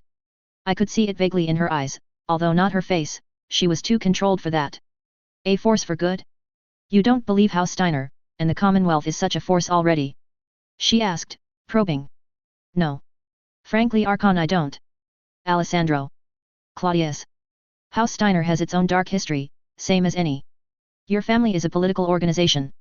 One whose entire goal is to stand atop the inner sphere. No matter what they must sacrifice or do to reach it. We were staring at each other now. Steiner gray eyes burning into my blue ones. You are right, Commander. You aren't very good at saying something rude while sounding pleasant. It's almost refreshing from my usual conversations. She offered, but while her voice sounded kind her eyes were sharp. In 100 years. What will the inner sphere remember about you, Archon? I asked. Changing the subject suddenly. Morgan and Katrina both seem interested in my question. I would hope that I am remembered as a peacemaker. As a leader that strengthened my home. That took care of my people. I believe you will. Because that is your goal. I have a goal too. In 100 years I want people to remember that I wasn't willing to be bought. That I was offered the greatest treasures of the inner sphere by all the great houses to become their spear, and I said no. That I am a person that did what needed to be done. The quiet echoed around the room before Katrina spoke. Interesting. Commander Eisenbloom, what would you say exactly is it that needs to be done? Something the inner sphere's leaders already cannot do. I'm just an orphan. I know you are aware of that, but do you understand it? Do you know what it means when I say I have no biological family? But that my family is larger than anyone could imagine? Every orphan in the Commonwealth is my brother or sister. Every orphan across the inner sphere is my cousin. I don't need a title, or a planet Archon because that is my legacy. I don't need children to carry on my name. I have 1 trillion family members across the universe. All of them are why I need to be more. More than just another noble. That's quite a family. I wonder why you think you couldn't do more for them as a planetary duchess? Would not having an entire world's wealth at your back not do more for them? Katrina asked, poking holes in my argument. Well, trying to. It's hard to make any argument about wealth when I have the nanoforge. Possibly, but only for my Commonwealth brothers and sisters. My cousins? They would see me as just another foreign noble. Another enemy because I won't have the freedom to choose. If I bend my knee to you, Archon, I will forever be your subject in the eyes of the inner sphere. Everyone outside the Commonwealth will only ever speak to me with that in mind. I have to be a neutral force because that's the only way I can reach across the entire inner sphere. How I can create the one thing that is needed to help everyone. She was staring down at me imperiously. A soft almost glare in her eyes, but her voice was still soft when she started speaking. I guess the fact I was still a teenager was coming in handy. Tell me, what is it you believe is needed to help everyone? If not funds and wealth to actually be able to offer them assistance. Katrina poked into my idea trying to stop it, to point out a flaw, but she didn't have a complete picture. Trust. Archon. I admitted without hesitation. They need someone that they can trust. Someone that will put the needs of the people before their own concerns. Call me naive. Call me a fool, I fully expect to be called quite a bit of both. Hell, call me insane. But nothing will get better without someone doing something outrageous. I could feel my fists clench, explaining this was important. I had to try and get it right. I took a deep breath, before continuing. So I am going to be the one that the people of the inner sphere can trust. I won't ever claim a planet. I will never own land, other than small bases. I will never govern a planet, or a sector, or the inner sphere. The only title I will go by is Commander. That way wherever I am in the inner sphere people will always be able to trust that I am there to help, that I don't have some ulterior motives. Morgan snorted. Fool. That's impossible. You won't be able to do anything without reinforcements, without supplies, money. A title, and a planet help. I never could have kept the Kellhounds going without the funds from being a duke. You won't even have that no matter how lucky you are even with the helm cash, even if you snuck some mechs off the world it will run out, things will get damaged, you won't be able to sustain yourself for long. The older man looked at me, like I was a child making a foolish mistake. Morgan. Commander Eisenbloom's dreams are sweet. If I had 100 of you, Commander, perhaps I would never need to worry about pirates again. But your dreams are going to be dangerous to you. Morgan is right. If you go down that path, you will find difficulties. People will abuse your trust, they will seek to destroy you simply to claim what you have. You will be everyone's enemy. Without allies you will forever be on your own when something goes wrong. I couldn't help but chuckle. If she knew about my nanoforge she would have found that funny too. I accept. I tell her simply after chuckling. If making an enemy of everyone is the price I pay for trying to do something about the state of the inner sphere? Then Archon, I accept. I tell her, grinning sharply. Oh yes. If the inner sphere wanted to go to war with me? Let them. They would learn. They would all learn. For a moment I thought Katrina Steiner, the Archon and a strong mech warrior herself, shivered, but that was impossible. My smiles were cute and fuzzy. It's not like I was named Tanya. You are an idiot. Morgan offered, but he didn't seem angry or upset, more disheartened. Katrina, this is the exact sort of thing I wanted to get away from. Kids with no sense in their heads trying to get themselves killed. He sighed, sounding tired. I envy that you could, some days. She offered in reply before she seemed to remember she had the memory core in her hand. Commander. You confuse me. I can't say I have ever met someone who turned down becoming a duchess before, but I certainly can't take offense over it. You gave me a gift that regardless of what you say I will never manage to repay. She sighed, clutching the note pewter before setting it down on the table. I applaud your desire to improve the inner sphere. Just know that if nothing else, that offer will not end regardless how long you refuse. Thank you, Archon, but I am afraid I will never be able to accept. It would go against everything I believe in. I can't say I agree, but I can respect that your action comes from your heart. Tell me, Commander, if you don't wish to be a duchess, and you want to help the inner sphere, how do you plan on going about it? Morgan is right, if you head off as you are now, you will be run down by the other great houses. Oh? That's simple. I tell her with a shrug.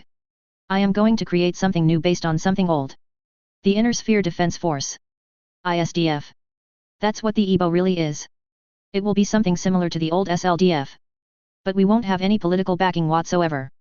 Our only goal will be spreading knowledge, protection, and hope to those in need, defending the inner sphere from within and out. Simple. The sarcastic comment broke the silence as I nodded to Morgan. Yab. I'll recruit orphans from every corner of the inner sphere. Train them, equip them, teach them. We will be trained to spread assistance, we won't be conquerors. The goal is to put a copy of that memory core on every planet in the inner sphere. In a central location that is open to the public. Teachings left over from the Star League used to spread a light back across the inner sphere. My ISDF will be armed in case we are attacked, but the goal is to move without conflict. My kids are already learning from the core. Science, medicine, engineering. Everything that is needed to help restore a world. I felt so excited as the idea in my head that had been slowly forming was expressed to one of the 5 leaders of the inner sphere. That sounds like Comstar. Morgan offered suddenly. Why not go to them? They would help you with your task. Comstar can't be trusted. I offer simply. No point in elaborating on that one, although the confused looks I was receiving again I realized I would have to. I don't have any proof I can offer you, but Comstar are not what they portray themselves as. They aren't as neutral as they want everyone to believe they are. A warning, Archon. Think of them as the 6th great house. If you do, you won't be far off the mark from their actual intentions. What? Morgan asked with a blink. That makes no sense. Comstar isn't a great house. They run the HPGs, that's it. Commander. What makes you think that Comstar isn't trustworthy? Katrina dug straight to the heart of the matter. I can't give you any examples. Or proof. It's a warning, nothing more. Well, that earned me some very powerful looks from the Archon of the Inner Sphere. I will take your words under advisement. She says eventually, a nice political answer. You wish to put a memory core on every planet. That isn't exactly possible. I can't have this spread to the other great houses. No. That's not what I mean. For now it's yours, other than my own copy at Red Base, that is the only other copy in the inner sphere. I will give you time, Archon. Learn, grow, restore that which was destroyed over the last 300 years, but we both know, the moment you begin, the timer has already started. When that knowledge gets out. When you lose control of it. That is when I'll move. You have time. As long as you can keep it secure. I will hold off. Plus, putting it on her shoulders for how long it would be before I mass release the information made it less of a point of stress for me. The woman was looking at me with a fierce look in her eyes. I wondered idly, if I was about to receive a bullet to the back of my head. And what if you are the one who loses the security of your memory core? This memory core is incredibly important. If even half of what I already saw gets in the hands of the coordinator, why would anyone suspect I still have a copy? If you really want to shake off any interest, have a copy made that I can take back that only has lower educational courses. I do plan on continuing the education of my kids. They are orphans, the more of them I can get through college classes the better. She continued to stare down at me. Probably going through plans to ensure the memory core doesn't get taken by an enemy. Eventually her eyes softened. Very well. I will allow you to keep a copy. But I will need to ensure your security is high enough to secure it. Agreed. Our security is pretty good. But upgrades are always helpful. She nodded in regards to your plan. It is another sweet dream. I am not against the idea. But that is a dangerous path for the Commonwealth. I will ask that before you begin. You inform me. So I am both prepared, and able to offer suggestions. Absolutely. I figure I won't even start considering it until 3030, maybe even 3035. My kids still need time to grow strong enough to defend it. That won't be that easy, Commander. Once you put yourself out into the inner sphere, you can proclaim you are as neutral as you like. Not everyone will care. Morgan offered, and it was obvious Katrina, nodding in agreement, thought the same. I sighed, blowing out air through my lips. I know. But I can't. Archon, when? When's the last time you went out among the people? Not as Archon Katrina Steiner, but a normal person? Seen the world? The inner sphere through their eyes? Unfortunately. I don't know I ever have. At least not the way you are speaking. Right. You see everything through the eyes of the Archon, or a scion of House Steiner. I see everything through the eyes of an orphan. Big things. Steiner, Kurita, Merrick. They are so far from my world. They are barely important. The people. How do I explain this? How can I explain this to someone like Katrina Steiner? She is wholly divorced from a normal person's outlook. She worries about the entire Commonwealth. My concern is the people. The ones that I pass on the street, that struggle because their parents died in a pirate raid. The ones whose parents died fighting another successor state. One whose parents died from cancer. The one whose mother said it would just be one more Solaris match. Just one more. I locked the Archon's eyes down with my own. That is the person I worry for. That I want to protect. Not because I think I have any duty towards them. Or a responsibility. No noblesse oblige. Just because I am them. Katrina Steiner nodded. I don't know if your plan will work, Commander. I think it's going to be dangerous, and you might throw your entire life away on this. Millions of people throw their lives away every day. At least if I put mine on the line, I want it to mean something. Ugh, all right. I think I'm done with this. I can't handle any more insanity today. Morgan grumbled, rising up and grabbing something to drink out of a tray that was set on the table that I had ignored until now. Katrina chuckled as she nodded. Very well, since the good Duke is tired out, let's continue this another time. I still have to speak with many people regarding your gift. The memory core was once more on her mind as she stood. Instantly a maid and butler came in to assist. Please, Commander, enjoy your stay in the Triad for now. I am sure we will talk again soon, but perhaps a little time to think will do the best for all of us. She offered a butler, leading me and Eris away as Morgan and Katrina obviously needed to talk. I didn't mind. I had done what I needed to. I had started the promise. Put the idea into the head of the Archon. She hadn't denied me, although she might be thinking it. That meant when I started the plans for the ISDF it would be too late for her to go back on it. Eris moved away from me as I walked down the hall following the maid. I don't know why, I was just smiling. Being toured around the Triad was an interesting experience. For one, nobles were everywhere. We passed through quite a bit of long hallways where men and women wearing uniforms, or fashionable couture, were idling around talking and chatting. Eris had abandoned me early into the tour, so it was just me and my armor. No one stopped me. The maid guiding me around was obviously conducting a tour, but I got plenty of interesting looks. Not all of them friendly. I definitely didn't fit the normal mold for people in the Triad. I would have expected the Triad to be more empty, like some giant palace with 3 million rooms and only like 2 ever in use. The maid, who hadn't given me a name, even after I offered my own, tittered fakely. The Triad is not just the Steiner Palace, it is also used as the basis of our government. There is a flood of nobility, and counselors who guide the future of the Commonwealth every day. Still seems weird to me, I guess. Sorta changes how I look at it. She doesn't say anything to that. As we walk around I get to see some pretty unique sights. The throne room. Although the griffins weren't there. I guess they only entered when the Archon was actually inside? Kind of a shame. Still, eventually I called an end to it. There was only so much I could take being stared at. I was taken to a massive bedroom.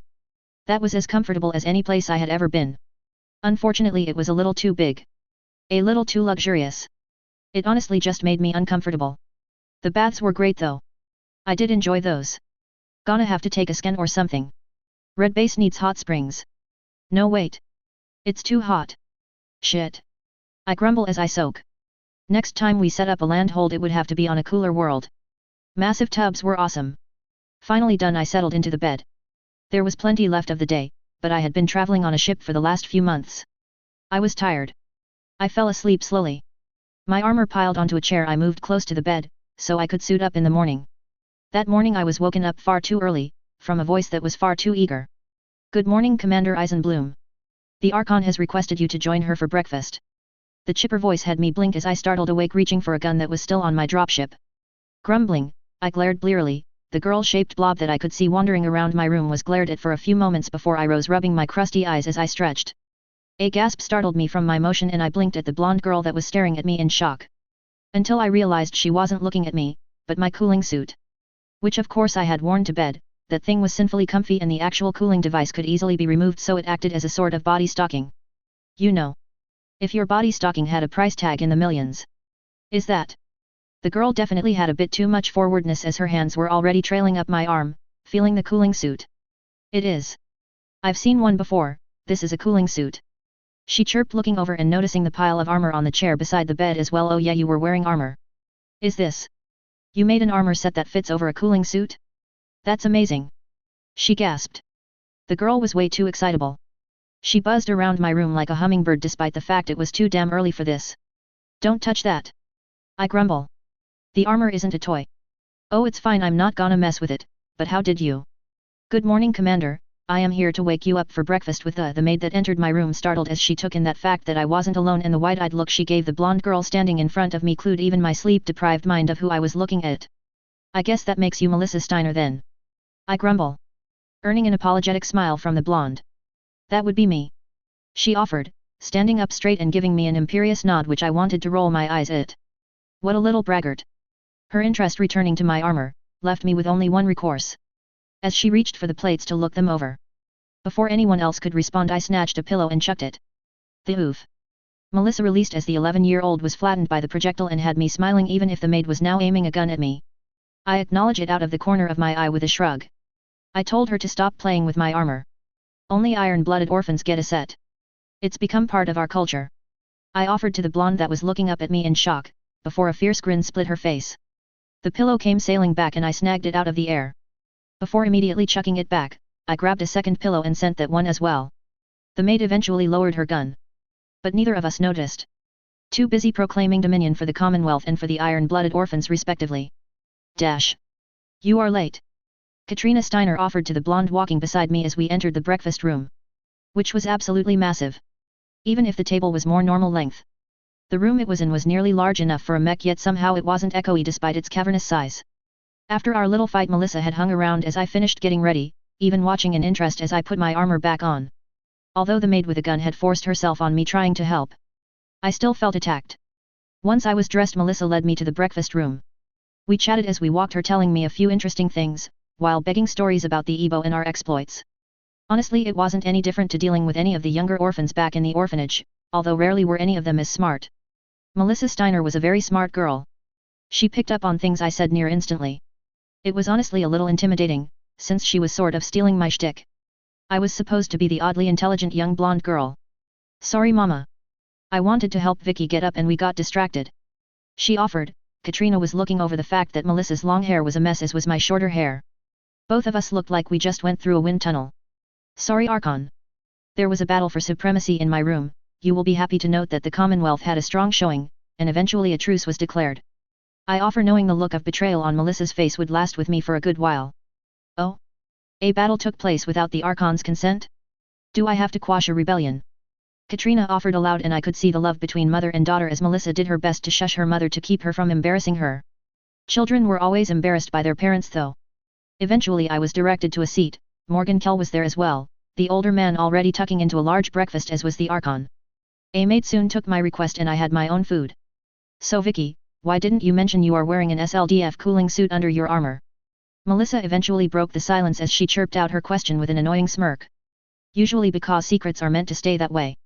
I revoke any offer I may have made to join the iron-blooded orphans. They have to know how to keep a secret to join. I inform her promptly, making her snort. As if I would join your company. I'll just make my own. Or maybe I'll join the Kellhounds. She said, teasing. Like hell. Not a chance. Both adults responded instantly and I was chuckling along with Melissa at their reaction. But Morgan spoke up next. What's this about an SLDF cooling suit? He asked me, looking honestly confused. Rolling my eyes, I gave Morgan Kell a truly disappointed look. You were on a dropship with us for almost 2 months and not once did you notice that under our armor we are all wearing Lestec? No wonder you never found a big Lastek cache. You don't have any instincts for it. Melissa noticed it within seconds of meeting me. I tell him, earning a bright smile from the blonde. All of you? Katrina asked, digging into the heart of the matter, obviously ignoring the humor of the situation. That's the Archon for you. Sometimes she can't play along with a good joke. Yet. You brought up an issue yesterday, Archon, about how I was going to fund the ISDF. Well. I currently have 20,000 SLDF cooling suits in perfect condition sitting in storage of the Isaribi. How interested are you? I offer with my truly best Lyran. I am going to fleece you for so much goddamn kroner. Smile. It took a moment as Katrina's grey eyes locked on me, searching before nodding. Very. Well, it's a good thing I offer discounts for friends, otherwise you may not be able to afford my price. I tell her, smiling, and she snorts at my joke, which, considering I just got the Archon to snort, means I definitely win. Her eyes looked around the room we were in. The room was for breakfast, and a more private nook at that, but there was enough gold and gems involved. I bet you could buy a jump ship if you stripped it down. Indeed. She finally offered. Well, she definitely got me there. We discussed the deal over breakfast, and by the time I was done, I was sure I had in fact been the one fleeced. Most Lyran indeed. But I still had a very nice trump card I hadn't revealed yet. Only when the deal was complete did I bring it up. So should I put you down for the second batch of suits as well, or should I start selling those on the more open market? I asked, smiling innocently, as Katrina Steiner, who was about to take a sip of her morning tea, stilled, looking at me over the rim before putting the cup down. Second batch? She finally asked. She obviously knew I was waiting for the question. Why, yes, Archon. The factory for creating the cooling suits I found on Helm was transferred to Xania, of course. We have it up and running. How else could I afford to outfit every member of my company with a cooling suit? They are surprisingly cheap to produce, at least with the SLDF factory that we have. I waited a few moments for the Archon's blood pressure to lower. Taking in the looks of amusement from Melissa, and exasperation from Morgan out of the corner of my eye. I believe, Commander Eisenbloom, that perhaps we should have a discussion about what it is other than the memory core that you recovered from Helm. Oh, not that much else of interest. Some mechs and things. The Nighthawk suits were fun. I never really expected to find working power armor. Much less one designed for stealth and infiltration. I find the ECM functionality to be very effective for sneaking around. The Star League had some neat toys. I offer before pushing a bit of toast into my mouth, letting that idea settle into their minds. Commander. Katrina Steiner, Archon of the Commonwealth, was looking less than amused, although Melissa was looking at me like I was the bravest person she had ever met. I doubt many people took an opportunity to tease the Archon of the Commonwealth. Sorry, Archon, I couldn't help it. The Nighthawks have been tested out by one of my units. Delta Ops have found their job far easier now that they have armor, jump jets and ECM equipment for infantry. How many suits do you have? An interesting question. There was enough stored at Helm that I could outfit most of an infantry company. How many do you want? All of them. She stated firmly. Well, other than the ones currently in use, I see no issue with that, Archon. Sure, maybe telling her, no, you can't have the ones I'm using might get me in trouble, but I was betting that I had a bit of capital with the Archon at this point. She nodded slowly. You certainly have a spot of luck with Lastek hunting, Commander. Oh, it was my mother, really. I'm just following in her footsteps. She was the hunter. I'm just the girl with the manpower to finally hit the caches. I see. Katrina Steiner offered an indecipherable look. Do you know of any other Lastek caches? Melissa chirped up beside me and I nodded, suddenly catching the interest of the adults around the table. Sure, I know a bunch. On Epsilon Eridani there is a Colossus up in the something mountains? Sounds Irish, but I can't remember. It's an old SLDF base. Karbala should have some more Nighthawks somewhere as well. There is a Castle Bryan on Clinton somewhere. Kwangi? Quanzhong? What was the name of that planet again? I asked aloud, losing my track. Quanzhong Ni. Melissa interrupted, seemingly the only other person in the room that had a voice. That's it. Thanks, there are a few mech factories set up under the water somewhere. It's an old RWR base. From my understanding they hid it under the ocean, which is why no one found it yet. There is the Argo dropship somewhere in the periphery near the Oregon Reach. It's in a system called Alloway, but all I know is it's not on most maps, and it's full of pirates, but the Argo had some crazy dropship collar improvements, so it was pretty special. Well, there is one more, but I have plans for that one. Sorry, Melissa. The stony silence of the room was a balm to my soul. I could barely hide my grin as I stuffed a bit more food into my mouth, watching the Archon of the Commonwealth, Katrina I'm a badass Steiner, look gobsmacked. Was totally worth it. Morgan Kell was just as shocked at the reveal of most of my Lastek knowledge. I mean, I know about New Dallas, but well, if I reveal that one, Comstar gets involved. Better to go a bit slower. Vicky. That's amazing. Are you going to go to most of the places to get more Listech? Melissa asked and I shrugged. Not really necessary, Helm had the core and a lot of equipment, most of the rest are useful, but a bit more than my company needs. Victoria. My mouth clicked shut at my full name being uttered. Oh, that was a weird feeling. No one called me my full first name after all. Thank you for the information. I appreciate you being so free with your mother's knowledge. Katrina spoke softly, giving me a gentle look as her grey eyes locked with mine as she seemed to shoot compassion at me. No problem. I stuttered out, my face growing a bit red. Listen. I wasn't used to my first name, and it was weird. And she definitely noticed. Oh no. Melissa, once you finish, why don't you show Victoria the practice range?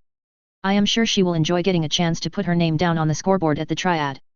Katrina seemed to hint, and Melissa seemed bored but nodded despite the fact I was pretty sure Katrina just wanted the kids out of the room. It's pretty famous, a lot of mech warriors fight for a chance to get their name on the score for the course. Did you bring your mech, Vicky? Oh, yeah, I brought a Nightstar, since my Locust got claimed back home. Nightstar? Morgan asked, sounding a little strangled as I blinked before rolling my eyes. We were on the same dropship for almost 2 months, did you really not bother to look around? Yeah, I brought one of the Nightstars from the Helm cache with, I figured it would be an acceptable upgrade from my Locust. I mean, I could have went with the Royal Atlas, but my sub-commander has a thing with punching. So I gave it to him. Katrina sighed, literally dropping her head into her hands for a moment, rubbing at her forehead. Victoria, do you have any other surprises for me today? I shivered. First name. First name. It was like a red alert going up my spine. Maybe? I mean. Nothing I can. Well, I mean. We did get a lot of brand new SLDF advanced neuro helms. So I have those we can sell some of as well. And there is the mobile HPG. Melissa. Go take Victoria out. I believe I will need some time. Katrina Steiner eventually offered quietly, looking like she was about to start day drinking. Melissa tugged me along, her eyes looking at me like I was some kind of demigod. Is it okay if I come? Melissa said, following me into the Isaribi, both of us hurrying into the dropship to escape the cold. Sure, her guards were keeping a very close eye on us, but I wasn't intending on doing anything to her anyways. I blew some snowflakes off my face as I shrugged. Well, the jump seat in the Nightstar should be more than big enough. But we will have to get you a cooling suit. I don't know how much the Nightstar heats up yet. Yes, please. Melissa chirped and I shrugged, passing through a few rooms until we got to a storeroom. I found a suit small enough for Melissa and I called out to the repair unit that had come with to keep the Nightstar and Isaribi fixed up to ready the Nightstar. We mounted up, Melissa finding the jump seat perfectly large enough for her to use as I started up the fusion engine. The Nightstar 9J was an absolute beast of a mech at 95 tons. Plus its only standard weapon was a single small laser, every other weapon it was equipped with was Listech. As I stomped out into the cold of their CAD, I followed the instructions over the radio to reach the CAD mech course. Apparently it was a training ground for the 1st Royal Guards to keep themselves sharp while on duty. But it was also a bit of a famous stop for mech warriors who get the honor to run through it. Apparently the history of who ran the course has been saved since before the fall of Star League. So it goes back a long way.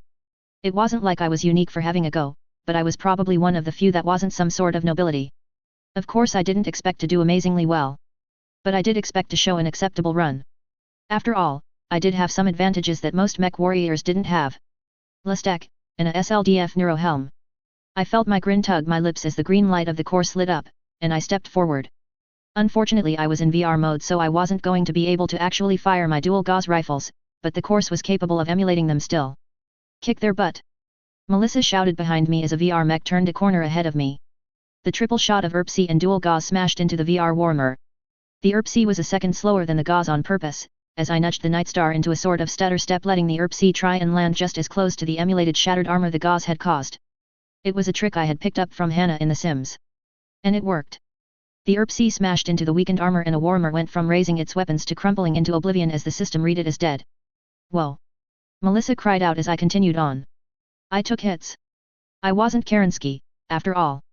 But my Nightstar's damage was simply too much for most enemies I came across. If I got the first shot off, that was usually it for anything daring to stand before me. Only when the system sent multiple mechs at once did the damage start building up. I lost my right arm to a lucky AC/20 shot from a Victor, before smashing it with a retaliatory Gauss round. The heat was so level neither of us needed the cooling suit, but it was fun anyways. By the end, the last mech was smashed apart with the medium pulse lasers, which were very cool in the VR system before I stepped over the mission finish line. Clear. Despite keeping cool, I was sweating a bit. I wiped my forehead as Melissa cheered, "That was cool. Your mech is pretty awesome, Vicky." "Thanks. Well, it's just the equipment. I'm still pretty green as a pilot. I need a lot more experience." "I don't know about that. I've seen a lot of really good pilots practice here. You were definitely pretty good." "Thanks, Melissa, but again I think it's just the Nightstar being a Listec machine." "Speaking of. Want to go of it?" What? "I can't, it's your mech." "Pfft. We don't have that policy in the Iron-Blooded." "Well, you want to take it out for a spin? Shouldn't be hard. I bet you have a brain scan somewhere." The blonde girl was blinking at me eyes wide before she slowly nodded. "Sure." So Melissa Steiner was actually a little famous for not being a huge mech warrior. In the future she even went on to become an infantry commander. That doesn't mean she didn't have the best training in the Commonwealth for being a mech warrior. So she destroyed my time. I mean completely. Took less damage too. I groused at Morgan, who was snorting at me. Melissa sitting beside me looked supercharged as we went over our day's adventure. "You did fine though, Vicky. You were more accurate than I was, but slower, that's all. If the Hall had a longer range, I think you would have beaten me still," she mentioned, although the arrogant smile on the 11-year-old's face had me snorting. "Well, a Nightstar isn't the mech for you. We need to get you an Atlas or something. Considering you tried to punch that Griffin." She flushed a little. "It worked. Yep, but only because it was a VR mech, that would have wrecked your Gauss rifle. Those things are fragile. You both did well." Katrina was watching the second run quite avidly. "Melissa," Morgan offered to the girl, and her grey eyes widened before a pleased look ran across her face. "Thank you, Uncle Morgan." "Thanks." I added in as well. "Ah, perfect." Katrina Steiner's voice picked up as she entered the room. She took a moment to look over the cooling suit Melissa was still wearing with a quirked eyebrow. Melissa's neurohelm settled on the table in front of her, also getting a moment's attention, before she turned to me. "We do need to finish our conversation, Victoria." I shivered again. What was with this woman using my full name? "Oh, of course, Archon, we do have a lot to discuss." "Melissa, you can come too if you like," Katrina offered before marching off, the two of us following her like lost ducklings. The room we stopped at could only be Katrina Steiner's personal office. An older woman was already inside, and although she carried some of the Steiner looks, she didn't quite have Katrina's beauty. That was my nicest way of saying she was pretty ugly. Her cheekbones were too strong and the rest of her face made her look like an angry pug. Or it could just be the general angry look on her face. "Nandi. Glad you could make it, Nandi. This is Victoria Eisenbloom, a commander of a mercenary force, the Iron-Blooded Orphans. Victoria brought us a priceless gift." Nandi nodded, slowly taking that in. "I suppose that was her on the course with the Nightstar? You need more practice," she offered, not entirely unkindly, but definitely a little brusque. "I'm aware. That was only the second time I've been in the cockpit of the Nightstar, and the first one was just boarding it onto the dropship," I offered with a shrug. That earned a nod at least. No idea whether it was a good one or not. "Auntie Nandi, did you see my run too?" "I did, Melissa. Your accuracy needs work. I just don't really like piloting," Melissa offers with a shrug. Which was a bit weird. She seemed to have a blast in the Nightstar. Wonder what was up with that. "Excellent, please come sit, Victoria. I want to discuss what we are going to do moving forward." "Ah. Just Commander, or Vicky if you must, Archon." I made the attempt. "Victoria is a fine name. Come sit." And she shot it down. "Okay." Feeling incredibly awkward, I sat across from the Archon of the Commonwealth as she pulled out a stack of papers. "I have considered what you told me very carefully. I still think having you as a Duchess protecting one of my worlds would be the best option, but since you continue to refuse, I decided this was the only path available to me." She pushed one of the stack of papers on her desk towards me, and since she wasn't adding anything more, I looked them over. "I'm afraid I have no idea what any of this means," I tell her, waving the paper in the air. "I don't speak whatever language this is in, Archon," I offer. "The papers were in English, sure.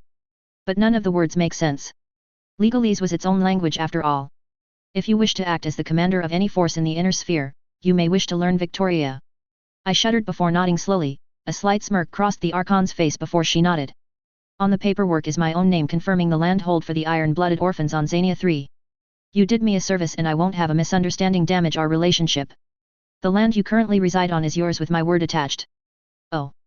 Thank you, Archon, that is incredibly kind of you. It's reassuring that our home won't be taken from us. About that I probably should mention." Katrina blinked and I got the feeling that if it was any other woman she might have let out a frustrated sound. "You should mention what?" "Victoria." Oh, that sounded even worse like that. Wait, was she trying to mom me? Shaking that thought I continued, Red Base was built on top of a Star League castle, Brian. I've been excavating it with my kids and getting it started back up. What? Nandi called out, sputtering. You can't be serious. Really? Melissa chirped out, looking on in delight as what I just said seemed to cause her mother physical pain. Of course I am, why would I lie?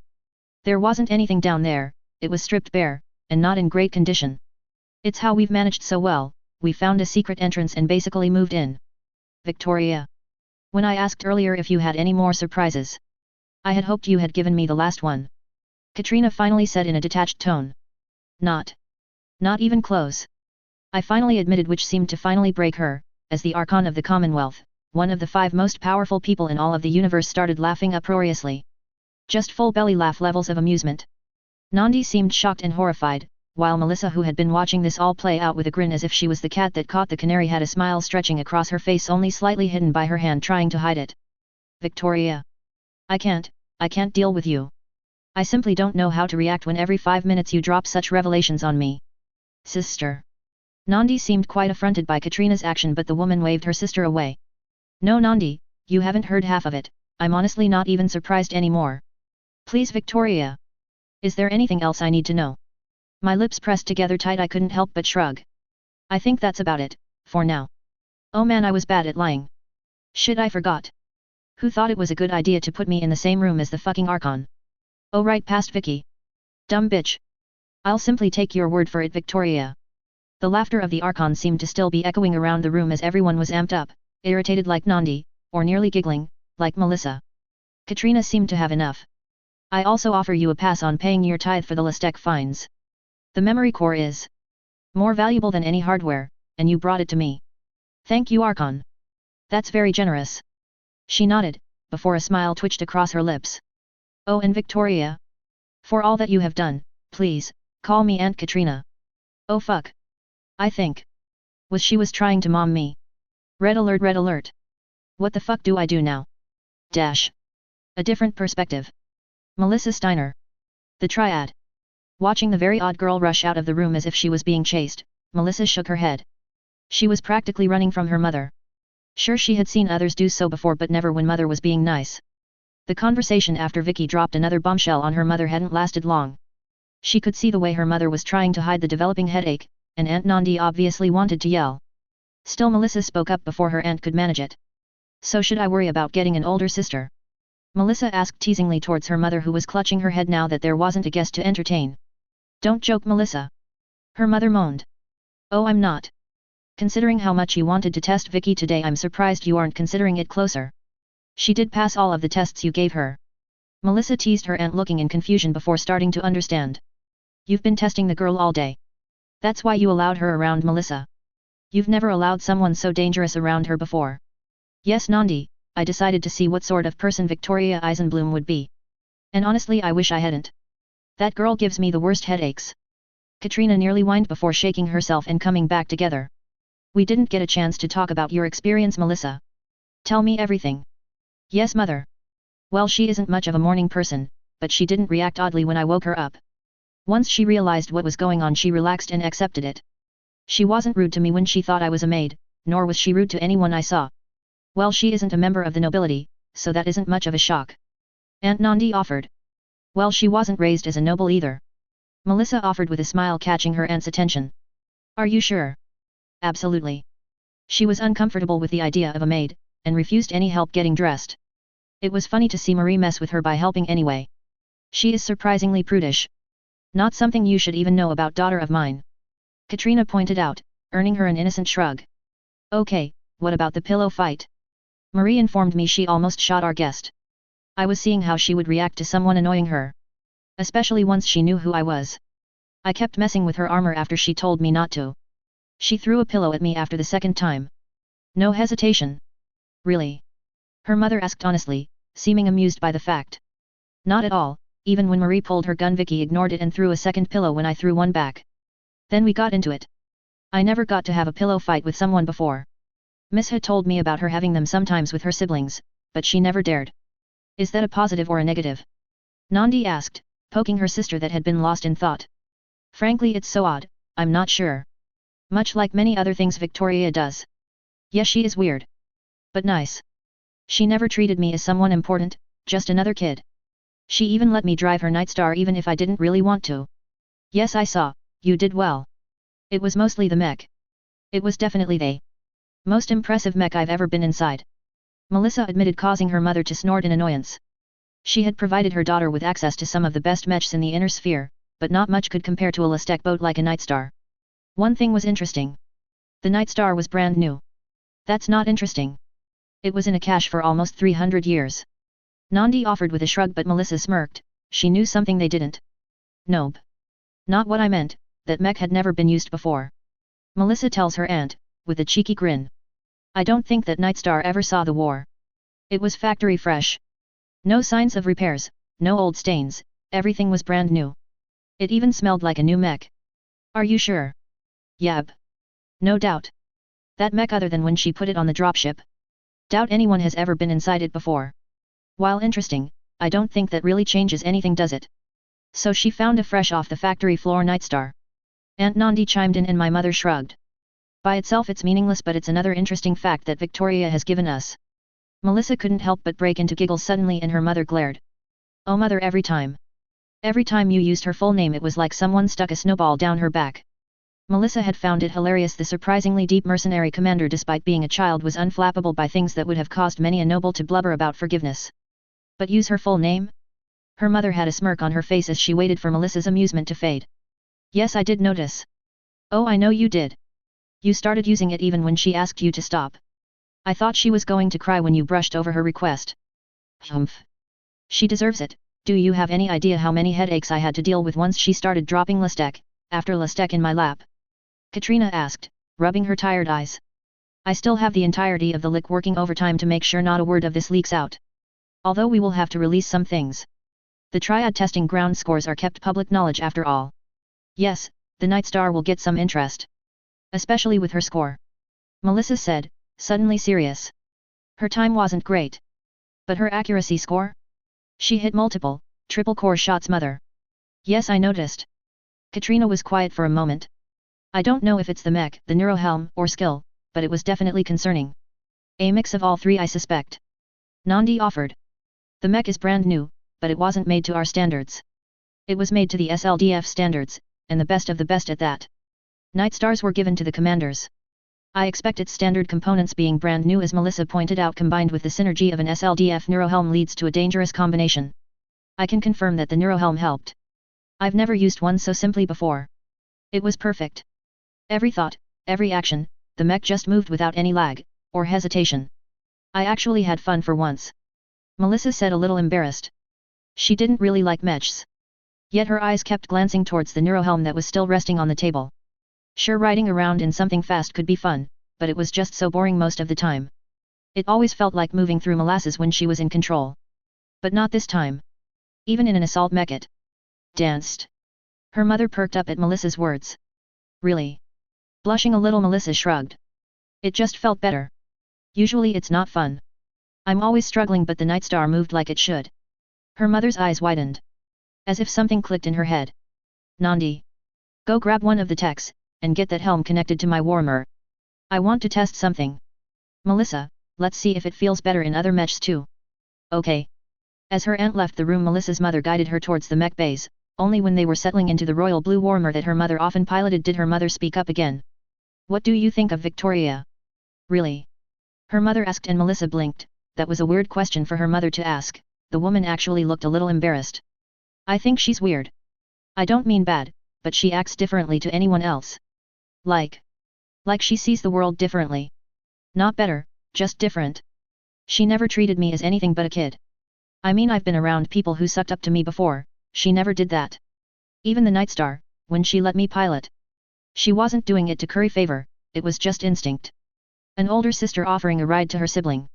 That's what it felt like. Plus, I can't help but be in awe at what she has done.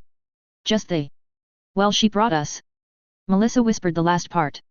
Already warned to keep the memory core secret. Yes. I think the same. Her mother admitted, sighing softly. I've told you about my adventures as a teenager. Exploring old bases, and things. I always dreamed of finding something half as important. Sure, I found a few interesting bits, but nothing. You like her? Melissa teases after a moment, catching her mother off guard. You know, I was only half joking when I asked you if you were planning on getting me a big sister. But now I wonder if I should have been more serious. No, I only have the one daughter. Her mother scoffs, poking Melissa, causing her to twitch from the tickling fingers, but something. But you don't have to only have one. Well, that silenced her mother, and Melissa was actually a little shocked to realize as her aunt ran up, a tech behind her carrying his tools. Her mother hadn't denied that. Mother. No. Melissa, I have no intention of adopting Victoria. I just feel. She is a Lyran orphan. She is taking on the weight of the world on her shoulders. I feel like I failed as the Archon. Children are supposed to let the adults lead. Not set out to find all the lost secrets of the Star League. Or single-handedly try to restore knowledge to the inner sphere. Melissa understood what her mother was saying, but at the same time. I'm going to be taking on the weight of the world too. She pointed out. A tensing of her mother's jawline showed that Melissa might be touching a sensitive spot.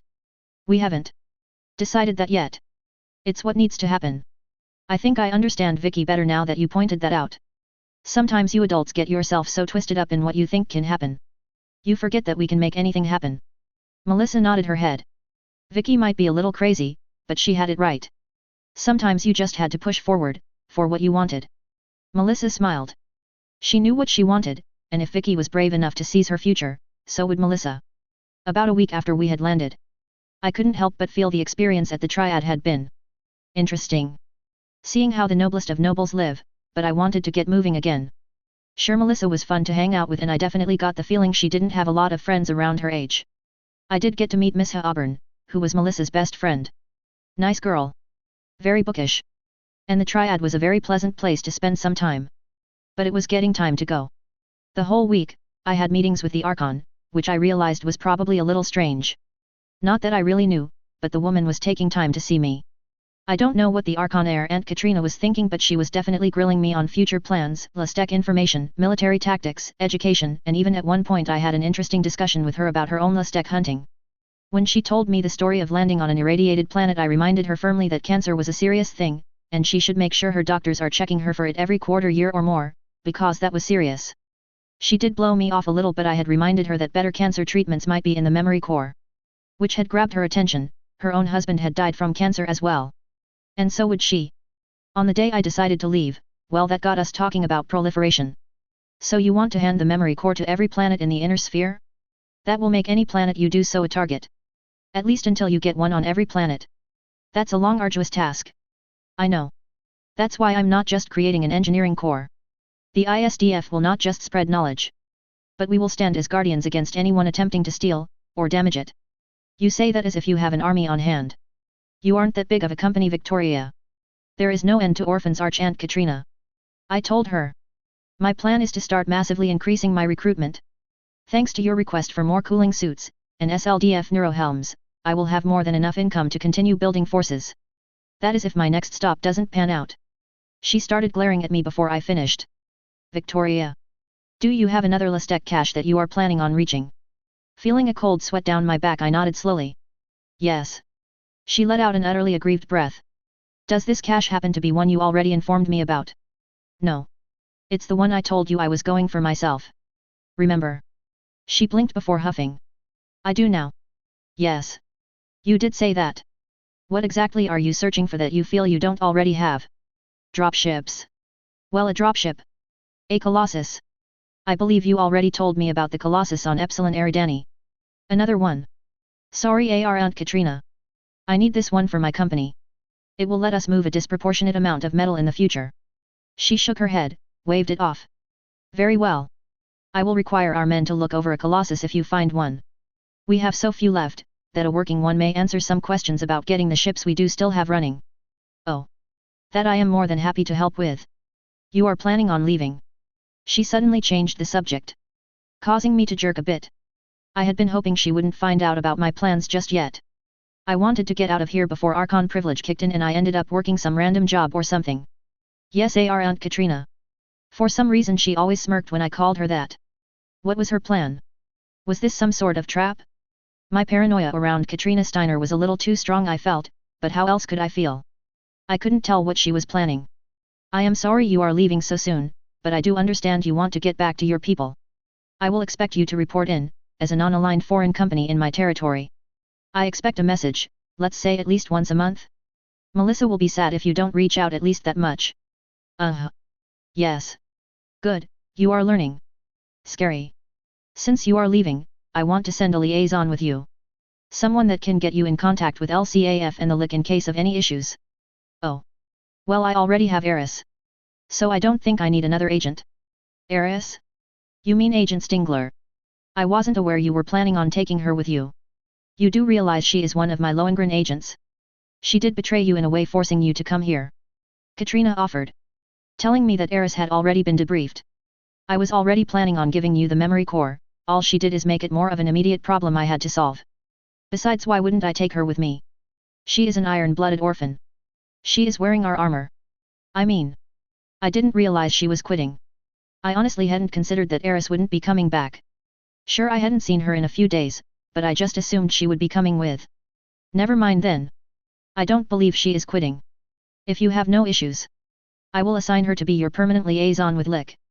Good. That means I won't have to worry about her off on her own. Kids are kinda crazy, you know. Yes. A different perspective. Katrina Steiner. The Triad. Watching the fusion plume of Victoria's dropship disappear into the Durkad sky, Katrina finally felt as if perhaps some normalcy will return to her home. I'm surprised you let her leave. What are you really going to do? Morgan asked as he rested on a couch. They were having a meal together, just the two of them. Although it wasn't the first time they had made time now that Morgan was back, it was the first time after all of the commander's bombshells. Who would have thought a memory core would only be the start of all the shocks her heart would have to bear? I don't know what you mean. You let that girl run off with enough Lestek that she could easily cause you a lot of trouble. You didn't demand your tithe of the Lestek found. You didn't even give her any orders. Or try to force her into the nobility. That's not like you. Perhaps I am simply growing soft in my old age? Besides, the memory core by itself is enough to cover any tithe I could demand. You aren't old, and you will never be soft. And she made the first mistake in business. She told you the core was already paid for. You could have demanded more. It was your right. Katrina nodded slowly. Perhaps I could see that no matter what wonders that girl has found so far, she doesn't have the experience to keep it running forever. Eventually she will be put in a situation she can't handle. She cares for her men, once she is on the back foot. Well, Aunt Katrina was always nice to her. She will come to me when everything goes wrong. Letting the girl stick her hand in a flame to learn what being burned is like. 2 problems caught. 1. When she crashes and burns, I expect it to be an inferno. Yes. That is a possibility. Okay, and 2, what if she succeeds? Katrina turned a bit shocked. You can't honestly think that? The girl is too young. Too naive. He shrugged, taking a sip of tea. She reminds me of you. When we ran off into the periphery. She may be young. But she already decided what she was going to do. She turned you down quick, didn't she? Didn't even consider your offer. I don't think any of my forefathers ever had someone turn down a title of Duchess before. No, I wouldn't expect they have. She seemed to get a laugh out of your expression. Don't remind me. She shocked me. If she does succeed. Which I don't believe she will, because her idea is ludicrous. She wants to create a neutral army in the middle of the inner sphere. Spread knowledge freely. Some may accept the chance, but others. The Combine alone will welcome her in, only to stab her in the back. That is true. But she isn't stupid. Naive, yes, but I wouldn't say stupid. She may succeed. She has the hardware. She has some hardware, but even so she doesn't have the men. I spoke with Agent Stingler. The kids she recruited are training hard and have a lot of equipment, but that isn't always enough. You are avoiding the question. What happens if she succeeds? Katrina sighed, retaking her seat. Then she will remember that the Commonwealth supported her. That Melissa is her friend, and that Aunt Katrina was willing to give her a lot of latitude that others would not have. I see, win or lose, the Archon wins. That's how all the best deals work, Morgan. If she fails, I will scoop up the remains and get a new loyal, and oddly thinking Duchess for a world. If she succeeds, if somehow her crazy dream gets anywhere, even if only to the smallest extent. The Commonwealth supported her, didn't it? Besides, Melissa likes her. It's always good to have another mercenary company with an attachment to Melissa. Just in case. Chapter 11.1 Phantom of the SLDF. 3022. Fekta. In orbit. No, I don't care what your commanding officer says. We are landing. I growled into the radio. Fekta. Fucking Fekta. I forgot. It was an easy thing to forget. I mean the chance to copy a Colossus and pretend it was in perfect condition was too much for me. But Fekta has a certain fact that I forgot. 52 days from jump point to planet. If that long-ass trip wasn't bad enough. Fekta was no longer a normal planet, due to the lack of supplies and other issues, its population was almost gone, only its use as a military position kept it relevant. It also meant to land, I was going up the chain of people who are supposed to deny any landing due to the constant threat of League raids. But I did not travel 52 days out of my way to turn around. Yes, I will hold. I roared into the receiver. Commander, perhaps a moment to relax. I am 2 minutes away from calling the Archon. I can do that now. I have the power. I hissed into the bridge. My kids were smiling at my threat, but the captain and the non-orphan crew looked rather pale at the very idea. They knew it wasn't an idle threat. I did just spend more than a week hanging out on the Triad. A few had even seen the Archon see me off before we lifted off. She didn't hug me. She didn't. Anyone who says otherwise is a filthy traitor breaking a vow of silence. Of course my kids knew I was just blowing off steam and not threatening people with the Archon's attention. A crackle came over the radio. This is Hauptmann General Paul Aleman. Of the 5th Donegal Guards. We are not accepting civilian landings at this time. Good thing I'm not a civilian then, Hauptmann General. I am Victoria Eisenblum, Iron-Blooded Orphans Mercenary Company. I am landing for a job. It doesn't have anything to do with your factory. But I am going to need to land. There was a moment of silence before I got a response. Please understand, Commander. We are securing this site because we believe another League raid is incoming. We can't risk having an unknown dropship land. For Hauptmann General, I am going to land. That is what is going to happen. If you need to ensure I don't have a League raid hidden in my holds, please tell me to land somewhere you have fully secured. I'll allow an inspection. I only have a demi-lance of mechs on board, my own and another. That's it. We are both on the same side. If a raid happens while I am down there, you can be assured my guns will be aimed at the same enemy. But I didn't come all this way to be turned away. Commander, I am securing a factory site that has been raided 7 times in the last 2 years. You are not landing on the call cut off. What happened? I demanded to our radio operator, who blinked at me owlishly. I don't know, Commander. Call ended. Let me try to get them back. He muttered, pushing a few buttons. But not only did the call not go through, there wasn't even a connection being established. Commander. I've seen this before. The radio operator, who wasn't one of my kids, although there was Sandy sitting beside him learning. This is ECM interference. I've just tried cycling through every connection point on the surface, nothing is responding because it's being blocked. So we just walked into the middle of a raid. Possibly. Captain. I heard the Hauptmann General request assistance before the call was cut, didn't you? Better get us down there. I'll be readying my mech for battle. Understood, Commander. Battle stations. We are beginning re-entry. I hate re-entry. By the time the dropship landed in probably the roughest landing I have ever experienced from a drop, I was quite ready to just surrender and call this whole battle off. But I couldn't. Giving up just wasn't in my makeup. My radio crackled. Commander, you should let me come with. Eris demanded from inside her Thunderbolt, but I nixed that. No, I want you to stay around the dropship just in case. Commander. Going out by yourself is suicide. Let me at least watch your back. Lieutenant. Have some faith in your commander. You never got a chance to really see what I can do, have you? I've seen the recordings of you on their CAD, Commander. You are better than I expected, but you aren't an elite. Ah, see, there is where you are wrong. You are comparing me on a VR run to an actual battle. Relax. If you feel you need to, follow me out, but stay around the dropship. I need to get some practice in with my new ride. Damn it. Understood. The radio ending with a crackle, as close to slamming a receiver we could do. But I shrugged. Eris didn't know about the sensor yet, she didn't have one in her Thunderbolt, so she couldn't come, she would just get in the way of my plan. The opening of the hangar door caused a massive blast of snow and wind to rush in, immediately my cockpit frosted over, and it was only through my sensors that I managed to see anything. Not that it mattered. I had already finished plugging in my good sensor in the cockpit, so when I stomped out of the dropship into the frozen tundra, I was already tracking my first target. 2 thunderous shots disappeared into the snow. The 2 circular paths blown through the snow were the only sign of the shot to a normal eye.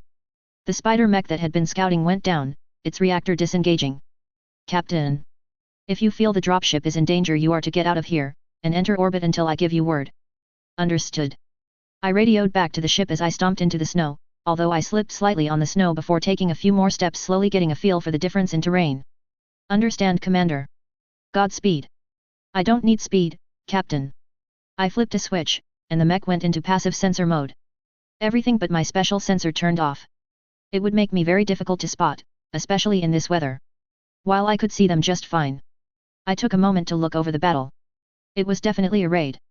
And I could see that unfortunately I was on the wrong side of the battle to be able to protect the factory. But I could do something else. With an especially feral grin I turned a bit more to the right. Straight towards the Union that was definitely a FWL dropship. Stomping through the ice and snow I stalked my prey. As I moved, I kept my eye on the battle itself. Despite being outnumbered, the defenders were doing their best, but they were too cut off. Many of the defenses were split up to protect the factory. I had to move quickly. Which wasn't something that a 95-ton assault mech was great at. But finally I reached my target. At the max distance of my weapons, well outside any danger of return fire, I opened up. First with my ERP-C to 0 in my shots. And then adding my 2 gauze into the rotation. Not long after my first round I started noticing radio transmissions being sent out by the Union. But my sensor told me all the story I needed. They were trying to buy time. Their engines were heating up as they were planning on trying to get away. I continued firing until finally my weapon's fire hit something serious. The entire Union shut down. And only when I was sure of my target being inactive did I turn, heading towards the battle that was disrupted now that the raiders were getting messages of their dropship being under fire. I stalked through the blizzard, where everyone else was fighting blind. I was omniscient. And the enemy paid for that. Once I was in range. The enemy were already in danger despite the complete lack of sight, as the snow blurred everything into fuzzy white. Another ERP-C shot rang out and a moment later 2 hypersonic slugs. The snow melted as the ERP-C burned a hole through the flurry. The Wolverine that had been duking it out with a Lyran Zeus and winning, after the Zeus had face-tanked an entire lance's fire, never even saw the shots that smashed into its side. The sudden explosion ended its fight as its SRM ammo went up with the shot. From there the Zeus, searching for the ally that helped it, was ignored. I moved to the next target. Still stomping forward. I only stopped in a stutter step. The same one Hannah had taught me to align my weapons before firing another triple shot. The Marauder, which was probably the command mech of the raiders, was luckier. It was a 3M, so it had some hefty armor. But it wasn't enough. Instead the Marauder found its left side ripped apart in a salvo that sent the pilot who had been focused on one of the defenders' hunchback smashing into the snow. The slugs had knocked the mech entirely onto its side. It was scrambling back to its feet a moment later, even as the hunchback was trying to capitalize on the sudden distraction. Unfortunately the hunchback was in more dire straits than he had realized, or the Marauder pilot was simply that much better, because despite having lost half its mech managed to scramble upwards and unleash a large laser and AC/5 shot that went internal, and the hunchback curled over itself as its fusion engine shut down. My second burst of ERP-C lightning only just missed as the Marauder shifted, one of the gauze rounds still hit, ripping a tunnel through the remaining right arm. I could tell the large laser was down by the way the Marauder suddenly began retreating, desperately trying to find cover. Unfortunately for him the tundra we were in was mostly flat. I shot again, this time missing entirely, as the Marauder was doing everything he could to juke my fire, but seeing where it came from as the ERP-C burned a hole through the snow, he fired back. His AC/5 shots landed nowhere close, but that was fine. I ignored him for a moment. Angling my nose past him. The Griffin that was currently shooting PPC fire into the factory suddenly got a shock as a gauze round shattered across its PPC. The pilot, not expecting his PPC to simply disappear as he was shooting it, nearly fell over but instantly burned his jump jets to reposition, hoping to escape. I aimed for where he was landing and fired my ERP-C. The Griffin took the shot straight on as it landed, and I didn't bother to focus on him anymore. Instead I continued stomping forward. Sure, staying at a distance would be the best way to handle this. Slowly picking off the enemy at range. But there was more at stake here than that. It was a full company that dropped on this factory, and 2 other lances were still actively firing on the buildings, when they weren't fighting off the reinforced lance of the defenders. They needed a distraction. So I took the risk. I continued stomping forward in passive mode. Until I was nearly on top of the Marauder, switching out of passives just as I came into visual range. I got to see the mech do a little jump as it realized what had just come out of the snow. My ERP-C and dual medium pulse lasers shattered whatever remained of its armor. The mech fell to the ground, fusion engine powering down. The Marauder was a good mech, but the Nightstar was literally its big brother. I could see in real time as the enemy lances noticed my existence. The battle lines shifted, in favor of the defenders, but I was facing an entire lance of angry League raiders. Feeling cheeky, I decided I might as well put on a show. I flipped my radio on. Broadcasting loudly into the snow. I am the Phantom of the Star League. Come. Then a triple shot through the snow smashed into a second Griffin that was in the lead for charging toward me. The shot thundered, tearing armor, smashing components. In the end, the Griffin, a mech that had only taken light damage before, simply fell to the snow. I had cored it. My gauze continued to bark as the enemy charged. The lance unfortunately dodged my next few shots. They must have realized by now that while they couldn't see me, I could see them. So they were dodging, hard. I didn't have enough practice hitting actively dodging mechs. But that was fine. I was distracting an entire lance of mechs from their objective. I could already see the defenders falling onto the last lance and starting to clean up. They may have been a little angry. But I soon had to ignore them, focusing fully on my battle. 4 mechs remaining. The first Griffin that only had an LRM left. A Vulcan. A Phoenix Hawk, and a Centurion. Although this was the base Centurion A model that had an autocannon. Which I learned when an AC/10 round shattered against my mech's shoulder. I wiggled the limb realizing it hadn't gone internal, and returned fire. This time, I didn't miss but I wasn't quite as on point. The 3 shots hit 3 different spots, although that didn't mean he didn't feel it. I didn't take the time to focus on him though. They had gotten into visual range.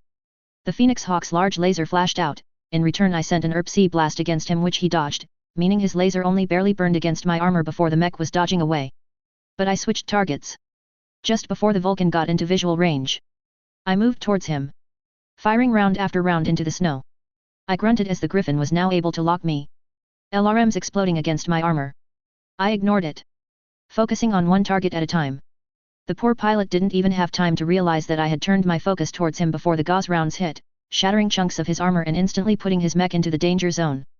The fact I kept charging even as he faltered meant that by the time he saw me, I was already nearly on top of him.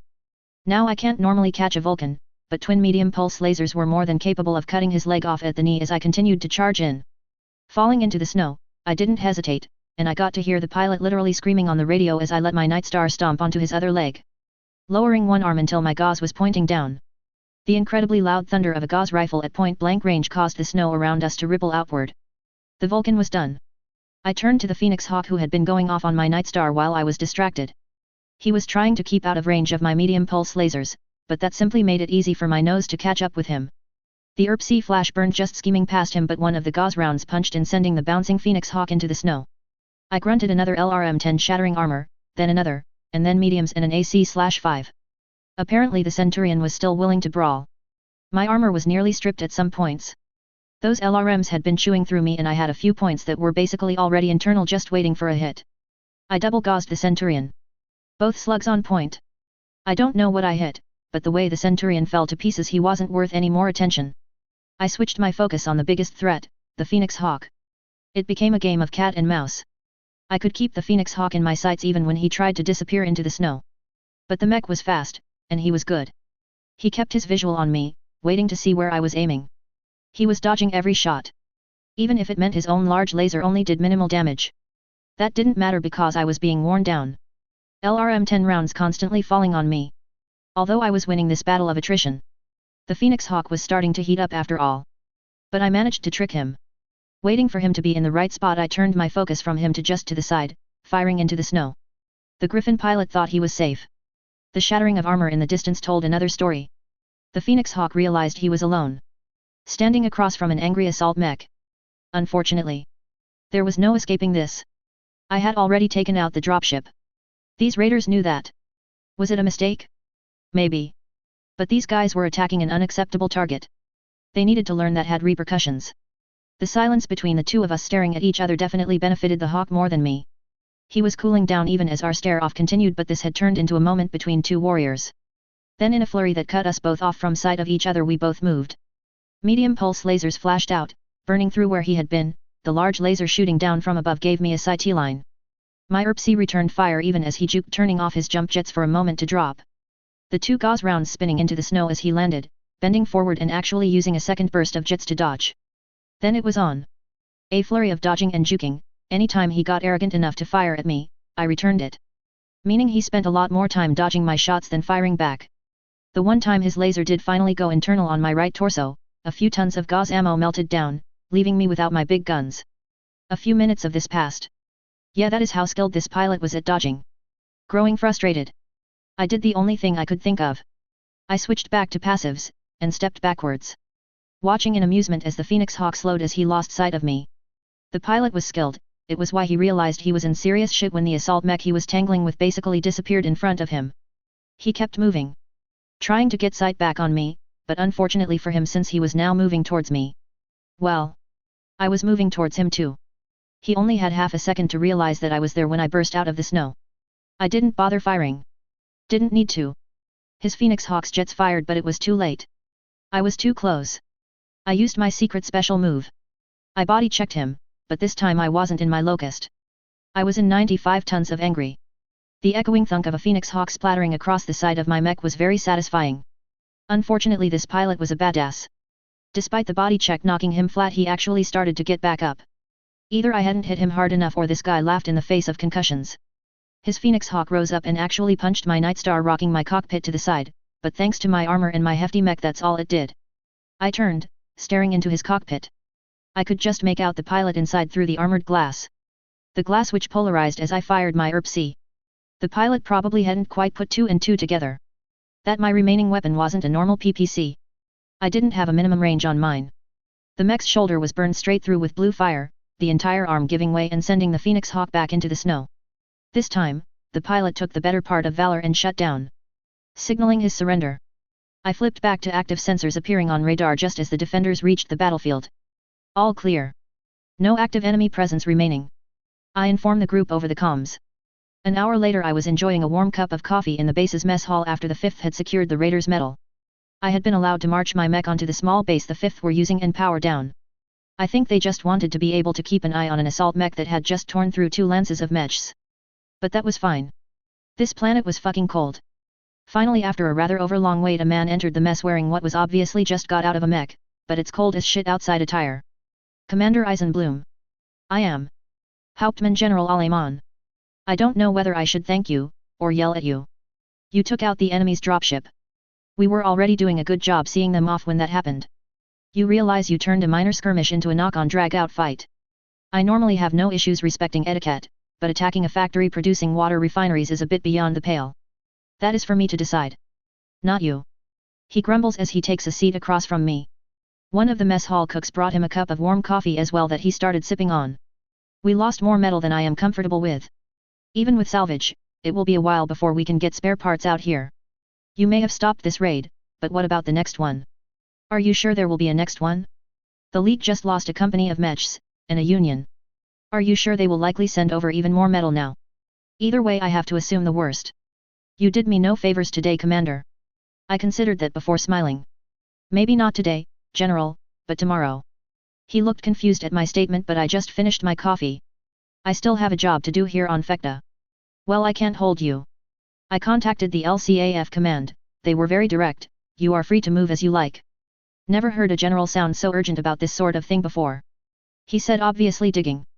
I can't tell you much, General, but I did just come directly from the triad on their CAD. We all have jobs to do. He was silent for a while. Indeed we do. I rose, grabbing my hat and coat. I'm sure we will talk again soon. I walked out into the blizzard. Despite the weather, my ride had an audience. Every tech and mech warrior on the base was standing out in the snow looking over my Listec ride. The fact it was scarred and damaged did nothing to lower its intimidation. No, my Nightstar standing tall reminded me of an image of an old lion I had once seen. He was bloody and wounded, but undeniably the victor of whatever battle he had just faced. That was what my Nightstar looked like. I climbed back into the cockpit and turned it towards where my dropship was still landed. My baby would need a checkup before I completed my job here. A different perspective. Gage Blake. Red Base. Gage was having a fairly normal day. His head buried in past knowledge of the ancient world. Or at least that is how he liked to think of it. Relearning things no one knew anymore. It was glorious. Unfortunately Vicky had left him in charge one too many times. If Benny was busy, Gage was left handling things.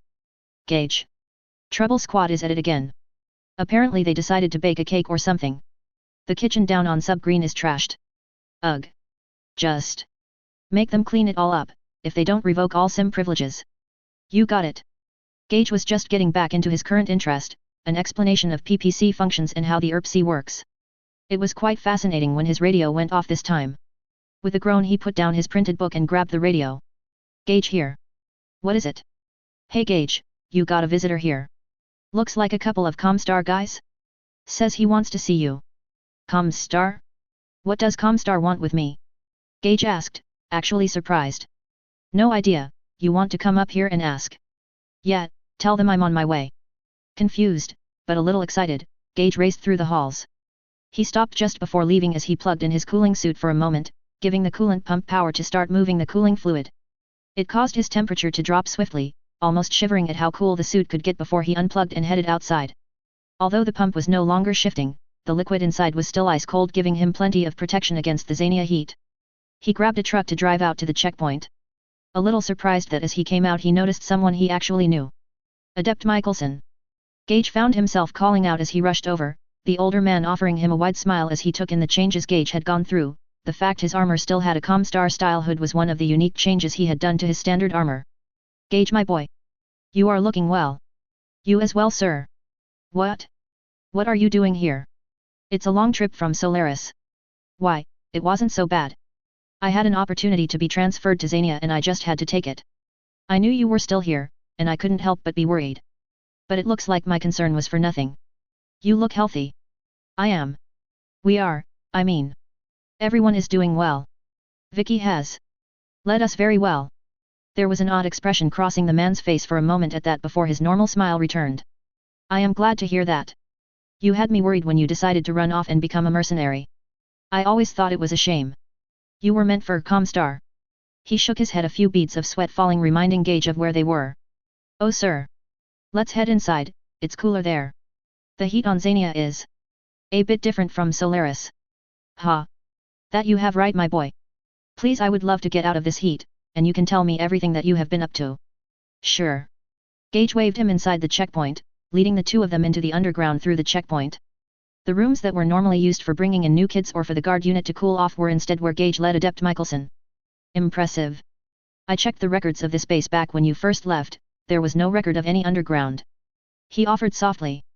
It wasn't something most people knew about. We found it after we took over the base, we spent a lot of time remodeling everything for our use. Gage offered, using what Vicky had said to explain the underground if it ever got out. Come now, my boy. I heard an interesting rumor, and it is the duty of Comstar to try and protect such things. Is it true? You found a castle, Brian, beneath this base. Gage, still shocked that he had been asked about that of all things. He knew Vicky was planning on telling the Archon, but that wasn't something that would pass around that quickly, would it? Where did you hear that? Adept Michelson waves his hand. Rumors and hearsay. Comstar hears many things, many secrets are shared with us, you understand. But Gage didn't understand. But he knew how to find out. It was empty. He finally admitted, watching out of the corner of his eye as the adept had a strange look go over his face. Vicky found it. She had rumors that something might be here, but it still took us a while, but it was completely empty, stripped bare. Oh, I see. A shame. I have to admit, I was hoping to hear something more interesting than that. Although your friend Vicky, she did bring quite a bit of Lestec to the Archon from what I heard. She didn't find it here. Gage hesitated. Vicky and I went Lestec hunting a while back. We found some stuff. Really? My boy. You must tell me everything. I had no idea you went on such an adventure. I'm not supposed to say much, but I can tell you a bit. Gage offered as he fell into telling the man a story about the Helm cache. A few hours later, after I had pulled my Nightstar into the gantry on the dropship to get looked over by my techs. They didn't have time to do a full repair at the moment, not even close. But they were checking to make sure it would be fine in the weather for another run outside. I still had a job to do. Are you sure about this, Commander? It's not exactly pleasant out there. And your mech isn't in top condition anymore. The first officer, Natalie, was one of my kids. She was learning directly from the captain in order to eventually take over someday, but she was also a warrior. Which was a good attitude to have for a drop captain. I'll be fine. I just need to go out to look around. I should be in contact the whole time, but it might be a day or so depending on how long it takes me to find everything. I still think you should take it easy. Maybe we could request some vehicles from the 5th, have some people accompany. Why? Natalie. Leave the commander alone. Amari, my chief tech on the Isaribi, told her nominal superior as she shrugged at me. Sorry, Vicky. Natalie never stops. The Nightstar is as fixed up as we can do. At least we covered the holes into the internals, but it's still stripped bare, and out of ammo. That's fine. There shouldn't be any more fights, just some issues with the weather. Yeah, well. It won't take any more damage than it already did from the weather. Just watch the right shoulder. If you don't mess it up anymore before I can go in and fix it, it will be an easier job. Understood, Chief? Ugh. Fine. But if anything happens, you better call. And stay in contact. I expect hourly reports, Commander. Natalie huffed as she turned on her heel and stalked off. I thought I was the one in command. I whispered into Mary's ear. The giggles I got in return caused me to join in, and we both got glared at by the girl once she heard us. Don't worry Natalie, I'll be very careful, and I will stay in touch. I am really glad that my Nightstar had a heater. When it got really cold I could also just fire my ERPC and lasers a few times to warm it up. The temperature on Fekta was a little too low for my liking. But the first stop had been finding a metal node. I had to pop the hatch and crawl down my mech while trying not to fall and break my neck in the Arctic winds. Start up the node pewter. Crawl back into my mech to stay alive. And wait for the metal extractor to complete. Once that was done I retrieved my node pewter and headed towards my real objective. You would think Lustek hunting would be hard or something. But as I stepped over the iced-over Colossus which had been laughably easy to find with my sensor I was smiling at how easy it was. Once more I jumped out of my Nightstar and began forming a Centurion NFX. It was a common enough mech design no one would think twice about me finding one. I unfortunately was rather stuck here too. I wasn't about to walk off anywhere without my node pewter. Even if I could always use my sensors to find it. Still I was stuck in a Nightstar cockpit for another long wait. Chewing on SLDF-style rations I had set up before. And mostly just wrapping up in a blanket and watching some holovids. It was a boring bit of time. Finally it was done. I powered down the Nightstar and switched over to the Centurion. The mech warmed up quickly enough and I soon found myself digging into the ice until I reached the Colossus buried within. The Colossus that was utterly filled with mechs. Well, time to get to work. The green of my nanoforge burst into life again, causing huge chunks of the Colossus to slowly disappear, and slowly my node pewter put together a blueprint. Chapter 11.X Opposing Force. The opposite perspective. Fuck. Someone just took out our fucking dropship. Captain Reynolds' voice crackled over the comms. And she knew. Instantly that shit had just gotten real. No defenders would take out the dropship once it was landed unless they were confident in their ability to finish off the raiders. Otherwise everyone died. Alright everyone. We are altering course, Bravo lands on me. I don't want any fuck-ups. She wondered if that last bit had been towards her. She didn't care. She was better than any of the other pilots. They all knew it. Even in her Phoenix Hawk. Every time she had dueled Reynolds in his Marauder she had won. If only she wasn't a pariah. The first sign something was definitely wrong when Reynolds' voice reached out to Isha. His spider had been sent out to scout the enemy dropship landing. Nothing came through. That had been it for Reynolds. He was in full damage control. Everyone needed to keep their focus because enemies were coming. The instant loss of Max's Wolverine had the entire company freaking out. Something was out there. The whispers over the private COMM lines would be going crazy, she knew. They excluded her, but she had been in enough fights to know that while the main line was kept for orders, private ones would be full of chatter and freaking out. She kept her focus. Even as Reynolds called in a massive strike on his Marauder. His attempt to retreat leading to a downed hunchback and him dodging as something fired from out in the blizzard. I have no idea what is out there. Something is hitting me hard. Watch out for PPC fire. She clicked her comms once to offer her acceptance as she raced through the snow. More fell. Gonzales Griffin was struck when the idiot was focusing on the factory. But it was Reynolds' breathless "oh fuck." That stuck with her. And a moment later she watched his mech fall out of connection. Then.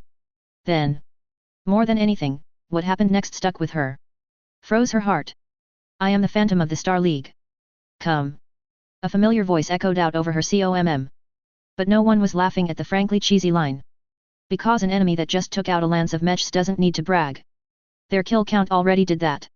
Her Phoenix Hawk burned, as she dodged actively trying to avoid whatever it was that being shot at through her in the snow. Her computer was at least now able to read something. A big heat source. An assault mech. She cursed herself, wishing she had her old baby. She shook that away, an old wound now. She had to focus. The battle continued and more fell. She finally reached it. Her large laser hot and ready to make a shot when the snow cleared, just enough to give her sight. She nearly stuttered to a stop, even as her large laser fired mostly on reflex. Only her long years in a cockpit kept her moving, aborting any attempt to aim her laser, which is the only reason she survived that fucking monster's PPC strike. Although that wasn't what shocked her. Gauss rifles. That fucking thing had Gauss rifles. She recognized them, even vaguely recognized the mech. Which her computer helpfully supplied after it whined for a good 10 seconds. NSR-9J Nightstar 95 tons. Jesus fucking Christ. She breathed a sigh of relief when it seemed to focus on the others first. As she continued to try and do something to this thing, but even her large laser only seemed to scratch it. Like she was fighting a titanic beast whose hide was stronger than her blade.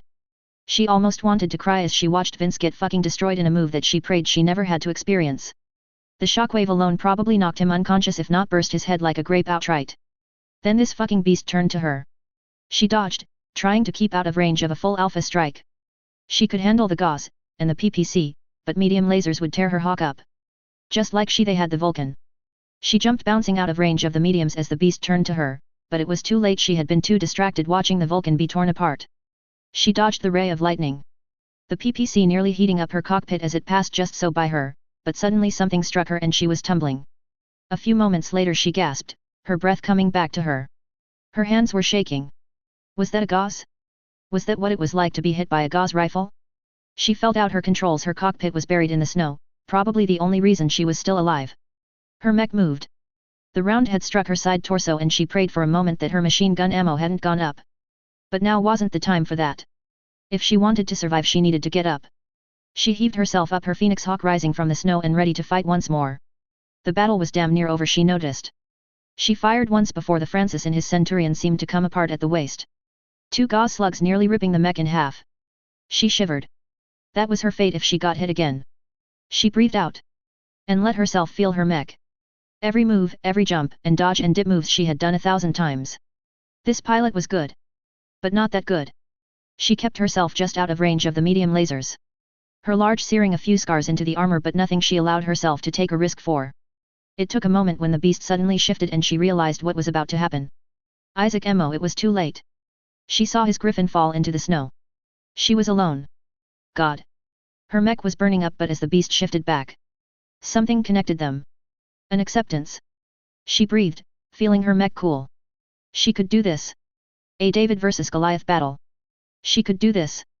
A flurry of snow cut it from her sight, and she jumped, just in time to avoid the medium lasers cutting through the snow into steam. She aimed down, she knew the beast hadn't moved. It was slow. Her large laser arced out, burning into armor the first time she had gotten a long strike on this thing nearly the entire battle. Instantly she cut her jets, letting her drop in direction, barely dodging the PPC that pierced through where she had been. This pilot was good. She was better. The battle continued. Dodge, dodge, small shot to score some armor damage. Dodge, dodge. It continued for a few minutes. Her Phoenix Hawk once more nearly melting with how it was getting. But she had to keep pushing. If she stopped, if she tried to break away, she would die. She nearly roared when her large pierced into something, and those gauze rifles went silent right after. The beast was injured. If it could bleed, she could kill it. She roared in her heart. Then, as if it had realized her thoughts, it shifted back a step. The snow brushed along its hide, cooling the score lines across it. And the beast disappeared. Impossible. She gaped. 1 second it had been there. Her mech had kept it in sights, but then, as if it was a stray thought, one that hit her only as she took a bouncing run forward. Almost as if disbelieving the mech could simply vanish from where it had been. She wasn't fighting a beast. Her jump jets roared, trying to escape, trying anything as the monster came out of the snow directly in front of her. As if appearing from nothing. It was a phantom. It had even told her. She wasn't sure what happened in the next few moments. Her mech tumbling backwards faster than it had been going forward rocked her. Only a few moments later she managed to blink her eyes clear and look up. It was there. She had to know. Dizzily she fought herself up and took a swing. Her fist connected, breaking a few shards of armor off as it moved back slightly. Was it real? Was it a phantom? She honestly didn't know. So confused. So shocked she didn't even try to dodge the PPC firing. The PPC that blew her mech's arm off, leaving her in the snow again. For the final time. Staring up, she was sure what was coming next. A PPC shot to the cockpit. It was what she would do. It was what she had done. But it never came. No, Sergeant Isabella Nash, once captain of her own raiders, waited in the snow, head full of fog. And a feeling in her breast that what she had just fought wasn't even real. A phantom come to punish her once more. She knew when she eventually ended up back in the League there was only one thing she would tell her superiors. The Phantom of the SLDF was here. Beware. Chapter 11.2 Phantom of the SLDF. 3022. Fekta. Fekta Outpost. A week later I was relaxing in my new base. Of course I couldn't just find a pristine colossus in the middle of the tundra with no explanation. So I made one. The Star League Outpost Fekta 845-682-2070. Was my newest trick on the inner sphere. Inside was a pristine colossus and an army of battle mechs, most of them frozen or damaged, as the outpost had been damaged at some point, leaving one of the walls open and allowing the ice and cold in. Of course the colossus was on the other side of the outpost and fine, but the battle mechs suffered some cold. Not that anyone would mind battle mechs in nearly perfect condition, just roughed up a little in the ice. It was a good enough explanation that I was satisfied. I watched as my dropship came down. The Isaribe's fusion plume was bright from where I was, as it came down outside the base. Only my Nightstar giving the dropship coordinates on where to land. I was staying in here where it was warm though. Slowly some of my techs and even some of the other crew came down to look at what I had found. The captain himself eventually running into the outpost only to stare in awe at the pristine colossus that was now resting in a dropship bay. Only some time to remove the snow from the surface to allow the bay doors to open and it would be fully ready to fly. Commander. Well, Captain. I am going to need some help making sure my kids can fly this beast back to Xania. You ever studied a Colossus dropship's controls before? Never. But I can figure it out. Captain, that is exactly what I wanted to hear. This wasn't a short-time task. It took us almost a week to burn away the ice that was covering the dropship bay and get everything ready. I had purposefully made it deep enough in the ice and rock that it wouldn't be strange that no one had ever found it before. But in doing so, of course, I had to report to the 5th. When Hauptmann General Aleman stepped into the entrance corridor of the outpost, he really did act as if he was walking into history.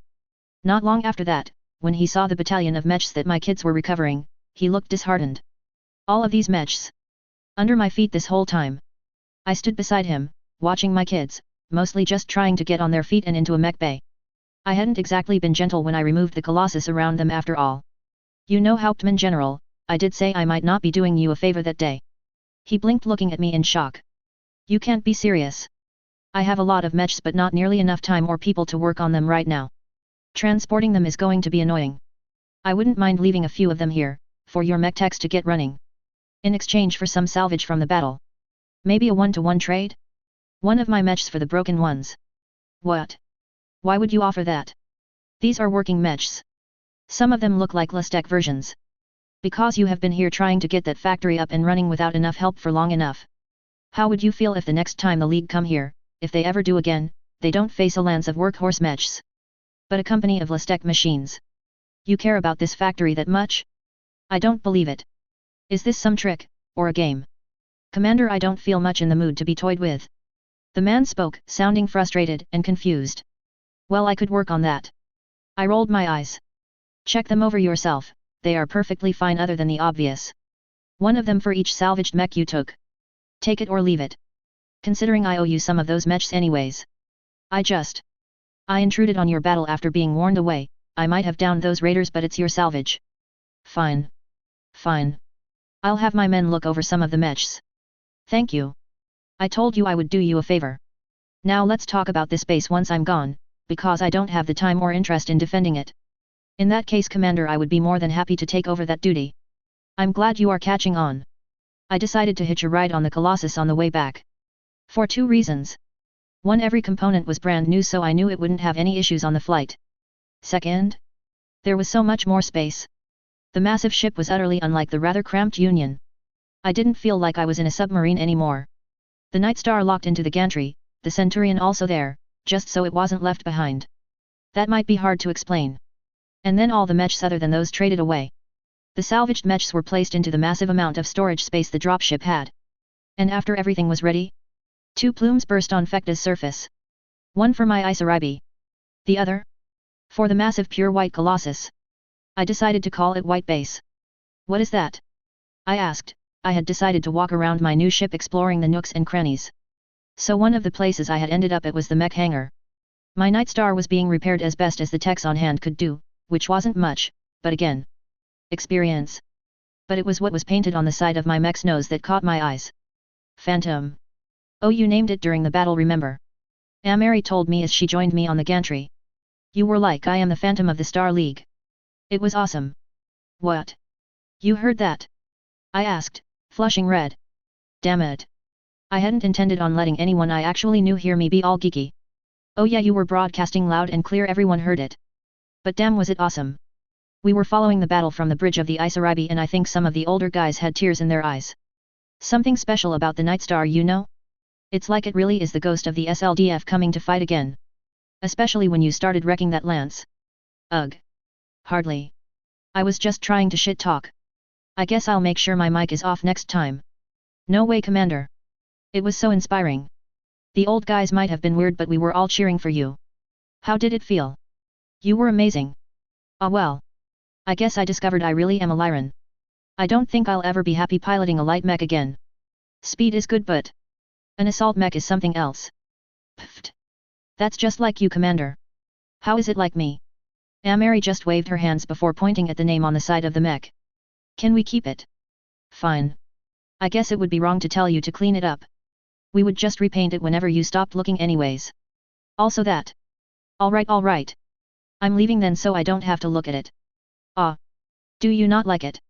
I painted it myself. I sighed. It's an awesome paint job.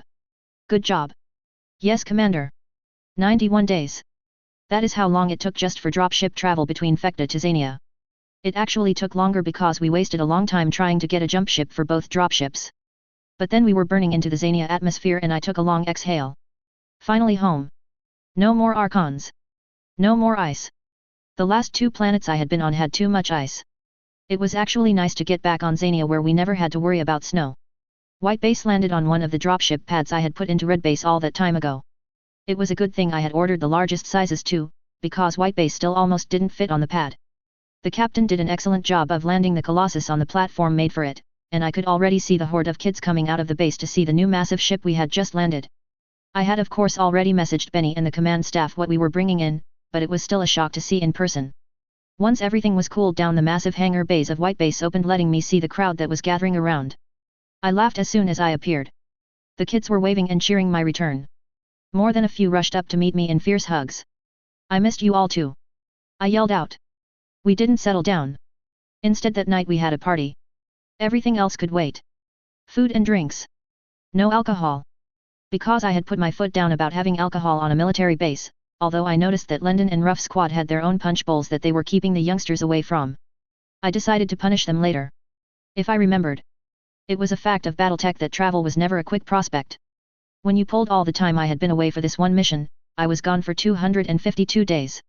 More than half a year. So I was not surprised to see massive changes around the base.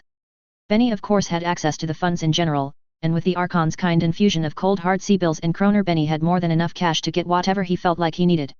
It also helped that I had left him with an army of equipment in the castle beneath our feet. He had taken what we learned on our jobs, and had stuffed all the best kids into equipment of some sort. We were long past battalion size now. I had told him before leaving that once we had spoken with the Archon he should feel free not to hide our royal machines. Or the amount we had. Which is why as I looked out the window of our new command tower that had been installed in my absence, watching lance after lance of mechs and tanks travel around the base, all of them busy. Repair unit is probably the worst off, to be honest. Benny mentioned as we rested up against the center holovid table while looking out the windows. They are the only group we can't up jump. While we did get a lot of new recruits, it's not the same as putting a fresh mech warrior into a mech. There is only so much someone without experience can do on a mech. Yet. That's why I pushed Gage's schooling courses so hard. It makes it easier to train our people. You did that because you didn't want him angry with you. Benny teases, pushing me lightly before nodding. Not that it's not helpful, but we expanded too much too fast. We have growing pains handling repairs. Maybe. Also I know you had, or have a plan. Benny, what are you thinking? I know you didn't want to, but we should hire some actual mech techs and admucks. We have the start of a reputation, and having so much high-end gear, we won't struggle to get interested techs. Everyone wants to work with Lestek after all. Brings in a lot of trouble. Some will be spies. We already got spies, Commander. Oh? Is Lick still bothering us? Yes and no. We think some of them are still sniffing around, but we started tracking a few newer guys as well. Well, talk to Eris about the Lick guys, and if we have eyes on any others, tell her about them. I'm sure she can have some fun with it. Right. Eris. I don't know about this, Commander. Annalise. Or Eris. We knew from the start she was a spy, but... Benny, she is one of us now. I haven't told her about everything, and I might not ever be able to. But she is still an iron-blooded. He hesitated. I knew Benny wanted to argue. So I waved him on, letting him say it. How can someone we can't trust be an iron-blooded? Because we live in the real world. Trust is something given, not earned. If we wait for everyone in the world to earn our trust before giving it, then we will never get to trust anyone. Isn't that the opposite of what everyone says? Yes, it's a shame they are all wrong. He snorted. Crazy. Maybe. But really, we have to live in the world we are in. Will we be betrayed? Yes. Yes, we will inevitably be. There are people out there that will do anything to another human being for money. But our job, no matter how ugly, is to be better. Someday, Benny, I will get someone killed because I trusted the wrong person. Commander. Benny looked at me startled and I nodded. I shrugged. It's going to happen, Benny. But here is the thing. I would rather trust 100 people and be betrayed. Then only trust 10, with a better assurance that I won't be. You said it before, Commander. It's all about trust, right? That's right. Everyone forgot about trusting each other. So we will teach them. We will do amazing things and they will see us doing it. They will first trust us, and then by learning from us, learn to trust each other again. Big hopes, Commander. I don't know if it will happen like that. It might not. I might never see it in my lifetime. But I would rather try than simply accept that it won't happen. Ugh, too much philosophy for me, Gage interrupted, walking up to the two of us, pushing me off the hollow table with a squawk. Come on, enough of this, we need to go over all the new stuff you brought in. I can't believe you went to another cache of equipment without me. It was a spur of the moment thing. Since Ant caught the Archon. Oh no. What? What did you just say? Both boys suddenly attacked me, pinning me against the hollow vid table as they interrogated me. Nothing. I didn't say anything. I won't tell ever. And none of the crew will either. I swore them to secrecy. Benny was having none of this. Grabbing his radio as he continued to hold my shoulder with the other. Mary. This is Benny, come in. Yo, sub-commander. What's up? Vicky said something interesting. What is this about the Archon being Aunt Katrina? Oh. Shit, yeah, I forgot to tell everyone. No. I screamed out, struggling. Traitors. I am surrounded by traitors. My trust is broken. Completely ignoring my cries, Mary continued, yeah, when we left the Triad, the Archon herself. I swear this is true. Pulled Vicky in for a hug.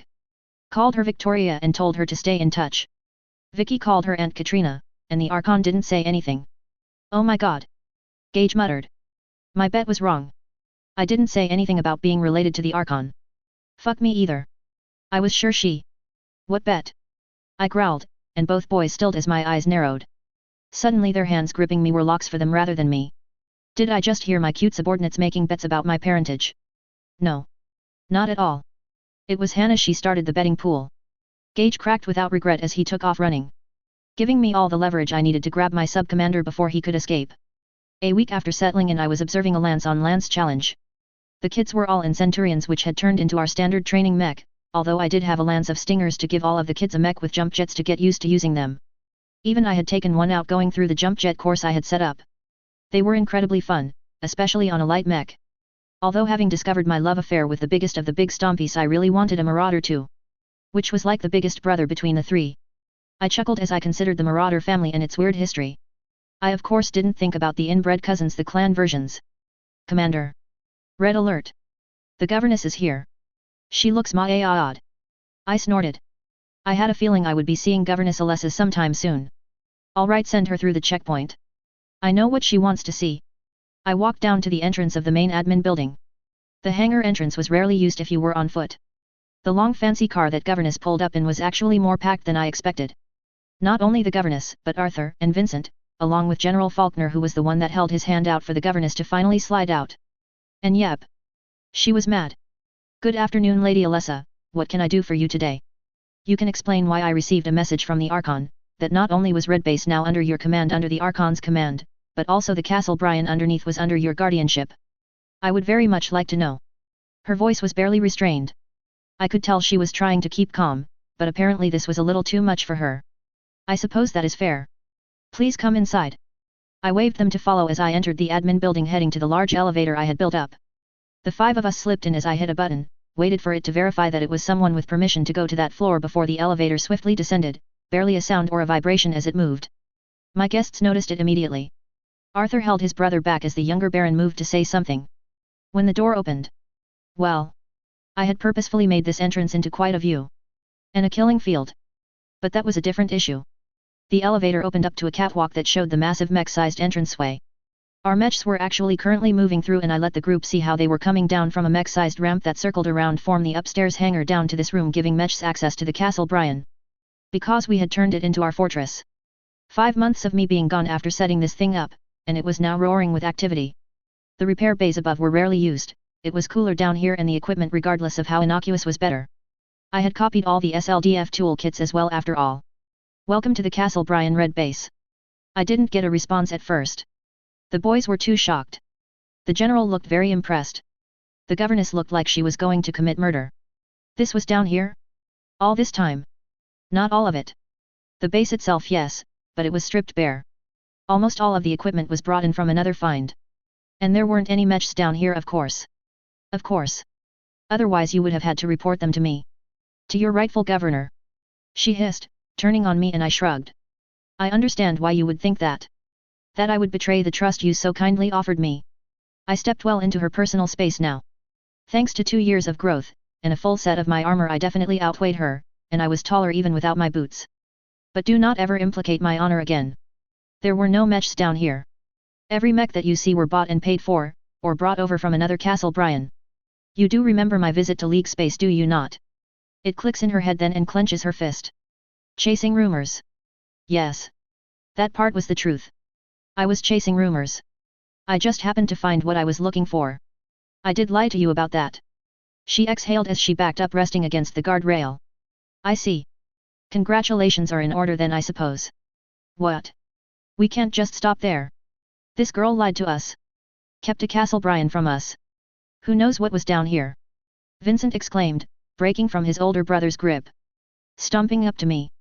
But I never got a chance to say anything, because General Faulkner bodied the younger man. Grabbing him by the back of his fancy vest and yanking him back from me. The thing is, General Faulkner obviously wasn't a soldier.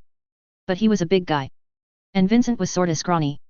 The younger son let out a squawk as he was yanked back and up into the general's reddened face. Young Vincent. Your manners have left you. Another word out of your mouth while your mother the governess is speaking and I will find time to reteach you your manners. Vincent looked rather furious, his face reddening to match the general's. But when he turned to his mother looking angry, her own furious look seemed to cow him for a moment, and it appeared he wasn't stupid. He nodded and didn't say another word. Apologies, Commander. The words sounding defeated came from the governess. Think nothing of it. Our relationship has had plenty of ups and downs. I can understand the frustration. Her lips pursed, she simply nodded rather than trusting her voice. How about we continue the tour? I am sure all of you have wanted to see the inside of a Castle Brian at least once in your life. And that was how I showed the leaders of Xania around Red Base. Although Vincent was sullen, even he could not deny the interest in our mech bay, or the rows of mech sims. Arthur for some reason was sticking close to me, peppering me with questions, and talking about how interesting it all was. Weird. Arthur also caught on to the fact kids were wandering around in just their cooling suits. The rule for wearing armor wherever you go was strictly when off base after all. That's an SLDF cooling suit. He uttered in shock as one of the trainees walked past. It is. We all have them. Why do you think we wear armor in the cockpit?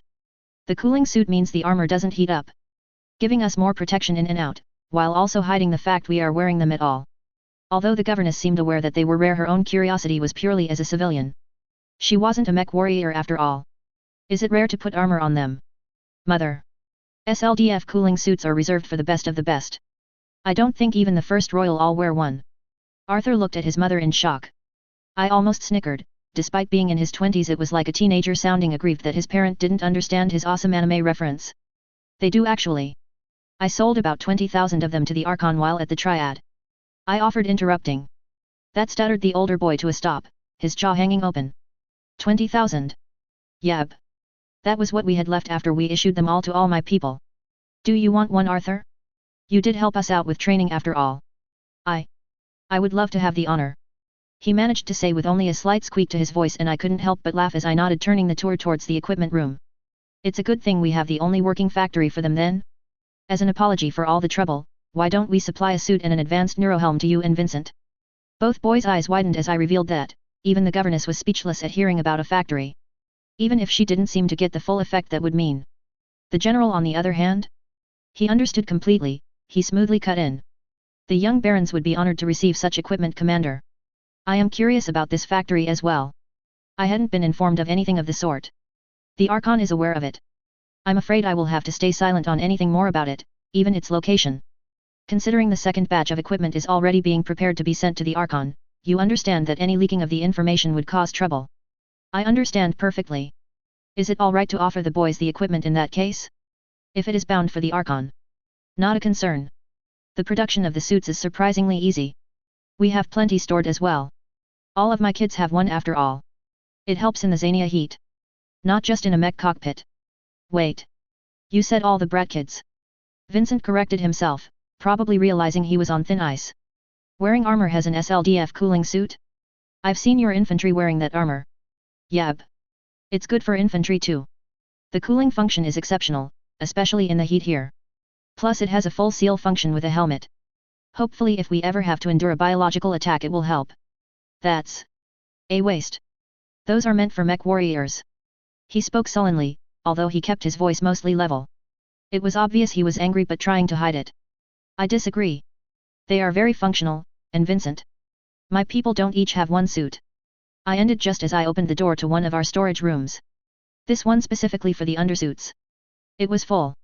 Thousands and thousands of cooling suits lined the room on racks. Most of my people have multiple in case one needs to be cleaned. They do tend to get sweaty on Xania. Go ahead, help yourself find one in your size. I waved the boys in. Vincent's look of shock was satisfying, but Arthur was capturing everyone's attention as he rushed in like a kid in a candy store and started trying to find a suit in his size. Eventually both barons received a SLDF neurohelm and a cooling suit, and then I kicked the group out. Even the governess had to leave my base when I said it was mine now, and Cotter the Archon said so. Things came into a comfortable balance over the next month. Training was still the name of the game. And all of my kids got goodies in return for doing well.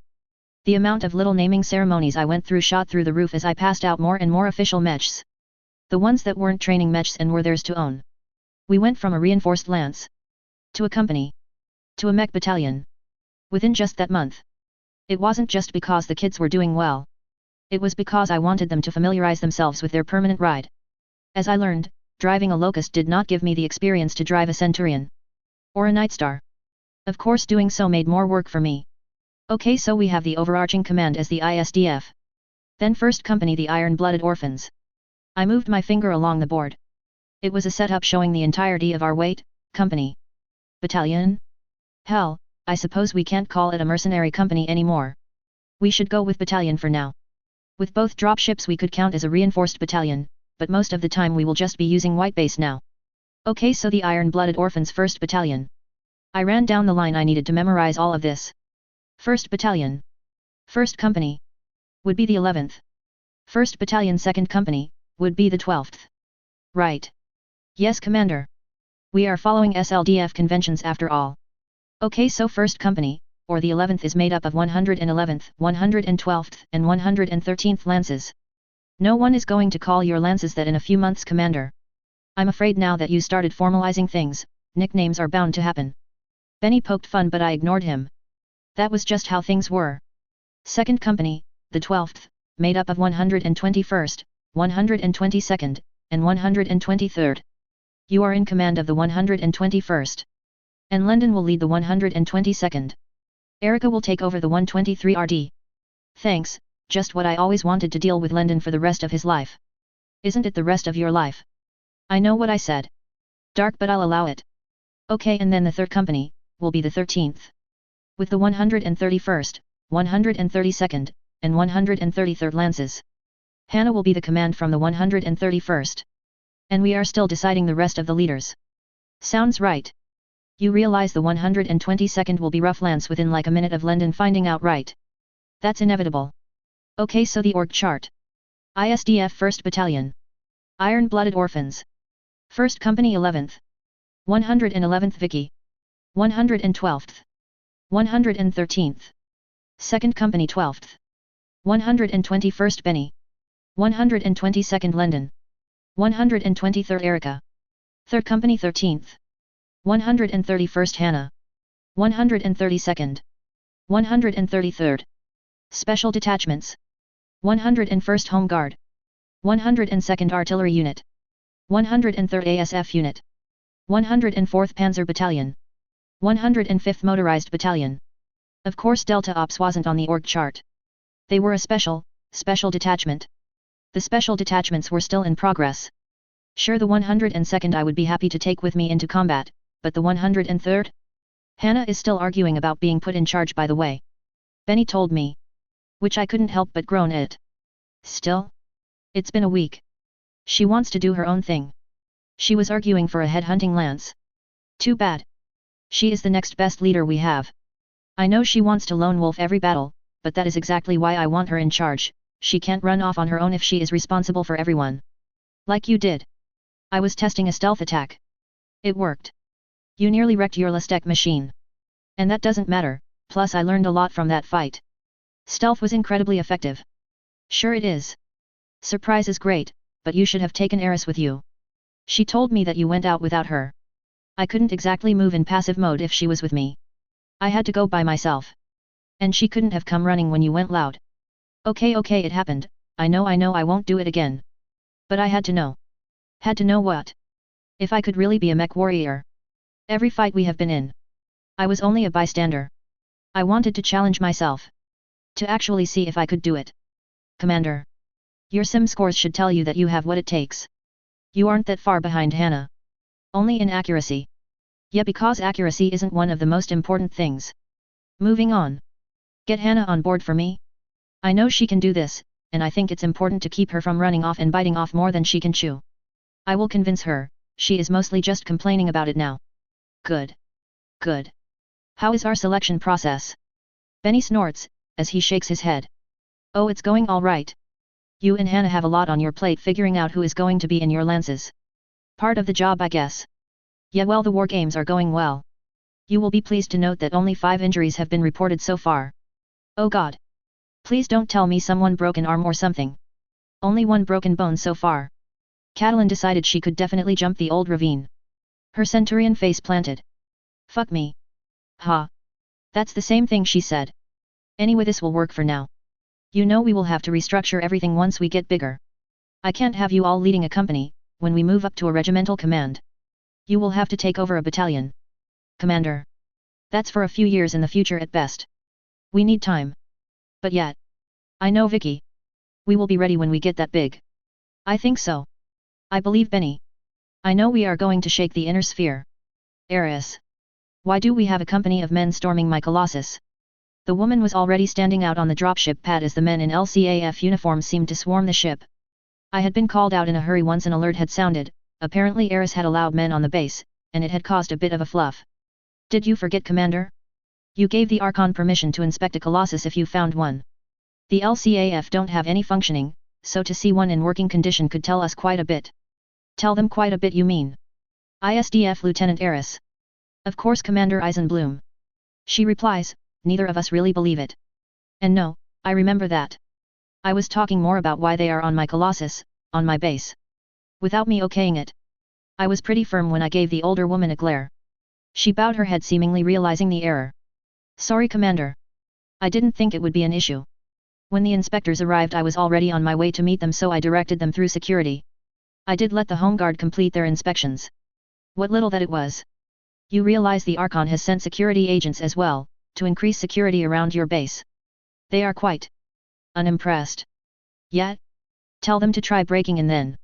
They already have tried. And failed. Then there isn't a problem. Next time this happens, Eris. You run it by command first. You are only a lieutenant. Remember? Yes, Commander. Good. Benny will have some work for you then. I think he wants someone else to run around with the recruits for a few days. Should give you time to think about this. The woman actually looked rather unhappy, as she nodded, with pursed lips. Understood. Good. Now I need to keep these guys from putting their dirty hands on the insides of my ship. Hey! Get your hands out of that! I screamed as I rushed over. Chapter 12.1 The Immortal Warrior, and the Phantoms of the SLDF. 3023. Xania 3. Red Base. I walked into the command room a little late. Unfortunately, dealing with Comstar was always a, on their terms, sort of issue. But everyone was already waiting. I had gone to the HPG and received a rather interesting message after all. So I got confirmation. We have a very lucrative, non-combat, money-only contract offered directly to us. The only requirement is we bring the Colossus, and my Nightstar. I spoke with the contractor and after a little explanation, any further obviously royal, or lost SLDF gear we can bring will also increase our pay. I was smirking so hard. When I had first heard about this from the demi-presenter, I had thought it had to be a joke. But it was so much better than that. What the hell kind of Vicky contract is that? Hannah grumbled disbelievingly. That sounds like they are trying to set us up and steal our gear. What is going through your empty head? I kinda agree with Hannah, Commander, this sounds like a trap. Benny was nearly on his feet at how freaked out he was over it. The rest of the command staff was likewise confused at my news and doubly so by the smirk I wasn't bothering to hide. I will get them for always saying my contracts were Vicky contracts. Vicky. Stop teasing us. What are you hiding? Gage muttered, throwing a piece of paper at my head that I didn't bother to do anything but smirk through as it bounced off. Well, I suppose since no one is interested in this contract I will just inform Mr. Mike Haufenfa that we won't be able to assist him with this mission. How disab?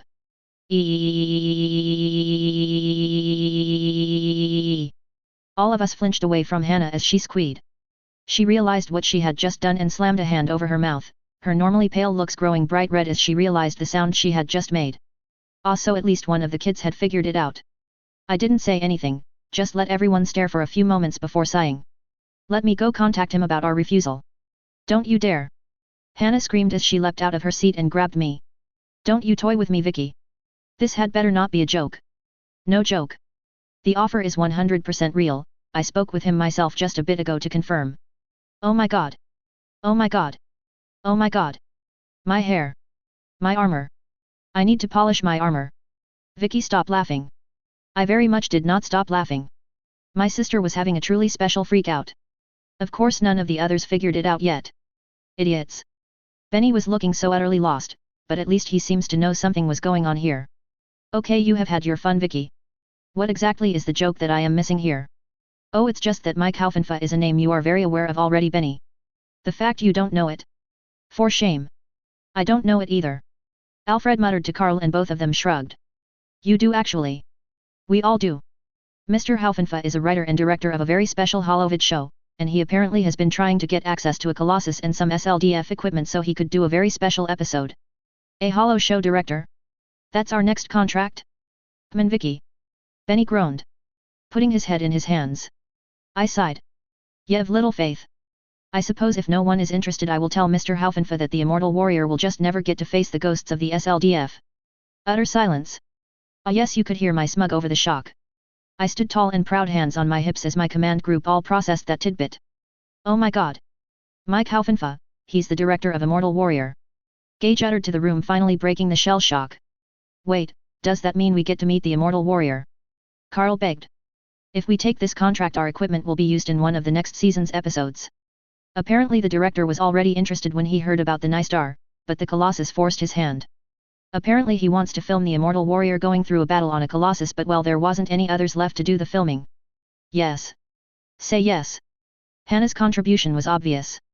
Okay. I apologize, O wise and glorious commander. We are unworthy of your leadership, please allow us to take this contract. Benny pleaded, fake worshipping me. Since you grovel so well I will accept. Get packed up. Tomorrow we are setting off for Sky to help film an episode of Immortal Warrior. Yet. Dash. Now of course we couldn't take everyone, and I was already fielding pouts and pleas to go with so they could meet the Immortal Warrior. Of course I had to tell a lot of them no. It made me both the most popular and least popular person on base simultaneously. But eventually we figured it out. Pulling out our best gear I gathered our battalion of mech warriors that had been chosen. Unfortunately, because it was a TV show, I wasn't taking any of the special detachments, or the special detachment in Delta Ops. Carl was of course pouting, and the only reason I wasn't pranked horrible throughout the night is that I promised to get him and Delta an autograph. But for the rest, I was basically taking our mech warriors barring Gage, who had been heavily tempted but was more interested in continuing his school. Plus Gage had been satisfied with an offer of an autograph as well. Leaving Gage in charge again at least settled my fears. Although I wasn't worried about an attack. With both 101st Home Guard and 102nd Artillery? Well, anyone stupid enough to come within even a few miles of my kids were going to be introduced to enough artillery to kick the fight out of anyone. Plus it wasn't like I wasn't leaving enough mechs behind. If someone thought that me leaving with my royal equipment meant what was left behind would be undefended, well, they would learn. So I gathered up the 11th, 12th, and 13th companies. While I did feel bad about taking my best of the best, I figured this would be a good milk run to get everyone used to doing a full sortie. Before we took off I did fill one of our holds with a good amount of SLDF infantry equipment as well. Knowing the Immortal Warrior, he would steal some SLDF weapon, and fire it full auto without reloading as he mowed down a battalion of soldiers before causing an explosion to blow up the dropship. Remind me to lay down the law about explosions on the dropship. I told Benny as he was standing beside me as we watched the rest of the battalion slowly march into the hangar. What? Is this another weird Vickyism? What? When did I become an ism? Forever. But I'll remind you, I guess. You usually don't talk about explosions without it being serious. I mean when we let the Immortal Warrior film on the dropship. You know how that show is with explosions. Ah yeah, that makes more sense. He nodded, ignoring my pout as he didn't apologize for calling me an ism. We doing the right thing on this? I finally asked, breaking him out of his musing. A little late for second thoughts, isn't it? I know, but I made big promises to all of us, and the Archon, and now we are going off to play movie star instead of trying to, well, everything. We aren't gods, Vicky. You aren't perfect. You told me yourself to go slow, right? Well then go slow. This is an easy job, makes us some money, and you already ignored my protest about showing off all of our equipment. It doesn't matter if they see our royal gear. What are they going to do? Die attacking us? I snark. See. I do think it's a good idea. Look how happy everyone is. I mean, next year some of us might even be in an Immortal Warrior episode. They might mention the Ebo. It would be cool, right? Totally cool. And sometimes that's enough. You don't need to go fight pirates every job. It's okay to have some fun too. He shrugged, and I am reminded that Benny is very much the entire company's older brother. You've gotten really mature. What happened to Gunhead Benny, who only wanted to talk about military efficiency? He had to deal with military efficiency. He joked, nudging me. We all have to grow up sometime. I'm almost 20 now. I'm an adult. Yet. I mutter. My own birthday hadn't been that long ago. The flight to Fecta had gone over the new year. So my birthday being in late December meant it already happened. I was 17 now. It will be okay. This is just another training exercise, or a morale building one. And if even that isn't enough for your worries, it will be great for our reputation. Yet. This is a great plan. I made it. Well, let's not go that far. Nope, you said it. Too late, no take-backs. I didn't say it though. Traveling on White Base was very different from the Isaribi. For one, there was so much more space. For two, there was so much more stuff. When I was dragged out of my cabin on the first night, and set between a horde of my kids in the rec room, the holovid turned on to the first of the Immortal Warrior movies, I couldn't help but laugh. Over the next month we watched and rewatched the movies and TV show enough times that I was starting to get sick of it. But it kept everyone entertained and lowered any chance of trouble. So I let it go. Then we jumped, and it was only 4 days until we landed on Sky. We weren't landing at the starport. No, we were here for the dropship to be used in a film. We were directed to land on a pad sitting smack dab within Donjiel Broadcasting Company's Sky headquarters. The fact that the dropship pad was actually pretty heavily used made it all the more interesting. When we landed, we already had the eyes of everyone in the area. The Colossus, especially a brand new one like White Base, was an utterly unique existence in the inner sphere. And as it settled onto the pad, even from the bridge I could see the many people pointing and looking, from ground crew to other dropship crew and captains. I smiled. Yep, we were here to make an impression. Suit up. Because this was a Lyran world, the first mech off the ship was Benny. It had to be Benny, no other mech in my forces would create quite the same awe. As when an Atlas II, specifically the S7DH2, walked off the Colossus. It might be the closest to the SLDF landing on a planet, in a few hundred years, because that was probably the last time something like this had happened. The Atlas made way for Hannah to follow. Her own Nightstar walked out of the hangar, and I could hear the gasps. The Atlas got attention, but not everyone was immediately able to notice the Gauss rifle on it. So it got looks, as all Lyrans would do when seeing an Atlas, but not quite the same attention. But the Nightstar? The gasps were audible to me. As I followed Hannah in my Nightstar. Phantom still painted on its nose, although it wasn't actually the same mech I had taken out on Fecta. It had been pretty banged up, and I wanted to make an impression, so that mech had been disintegrated down and remade. As I walked out, there was a shock. Seeing 2 Nightstars? This had just become something more. Something impossible. Then Erica stepped out. I had given her a reward for her good job being the eyes of the lance on Vindemiatrix and Niizno. She didn't need speed to be our scout after all. The omniscient eye in the sky deserved the medal to keep her safe. Now she had it. The king crab stomped out of the Colossus, and took up a position behind my Nightstar. And suddenly the Atlas took up my right side, and the second Nightstar my left. And everyone was wondering what the fuck was going on. It wasn't like most of the people at this mini starport in the middle of a movie studio would know why an entire Lastek lance just walked off the damn Lastek dropship. Once in our little formation, I went ahead and powered down, and popped the cockpit. Coming down the ladder in a few moments. The rest of the lance followed, meeting up behind me as we waited for the car that had been holding back to finally come close.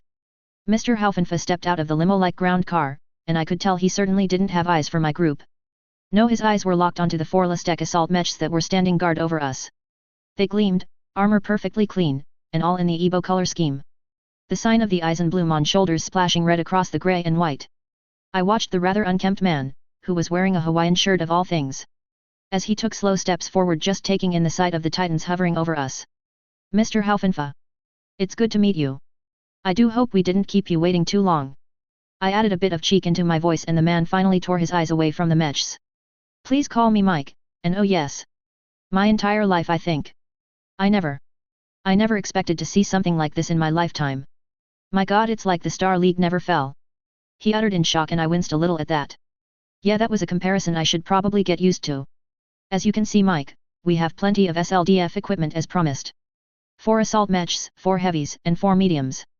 I do hope that is enough variety for everything you need. We are all excited to help out with your production. I couldn't help but try to stifle a smirk when my reveal that I hadn't even brought out everything so far caused the man to go catatonic, his eyes wide and round. The sunglasses he had been wearing were slowly tugged down, as he rubbed his eyes for a moment, seeming to finally come back to himself. Why yes. Yes, Commander Eisenblume. Eisenblume. It's no matter. I waved off his sudden apology. The iron-blooded orphans are more than happy to assist you, Mike. Just make sure the pay comes through, and that we all get a chance for autographs. A lot of my men are fans. I had to live through multiple Immortal Warrior marathons on the way here. So I will have a riot on my hands without the autographs. Yes, of course. Commander Eisenblume. I guarantee Ricardo will be more than willing. I assure you of that. I will have merchandise brought as well. Anything as a thank you for taking your time to help. That's very kind, Mike. Now where should we start unloading? I am sure you have a tight schedule for shooting. Carmen. Get over here and get the unloading started.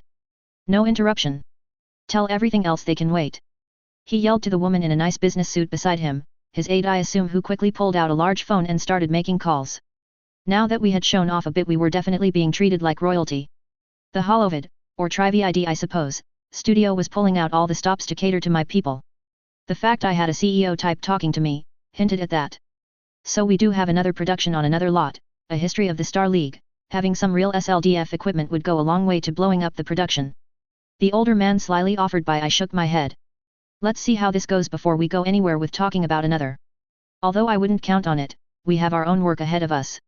Of course, mercenaries are always busy, but keep in mind the condition of your equipment is what makes it special. Once it has seen battle, it won't be as special. I understand. The answer is still the same. While I was talking to this man, our mechs were being worked over. The mechs were all taken into a mech studio to have pictures and recordings taken. The fact they had so many to choose from was actually causing the whole process to take longer, as apparently the script was being expanded. Mike had just assumed 1 or 2 SLDF mechs, the Night Star of course, despite me telling him we had more. So now he was ripping his script apart with the full support of the studio, expanding a single episode story he had never got a chance to shoot into a multi-part mega story. Apparently it was about the return of the SLDF.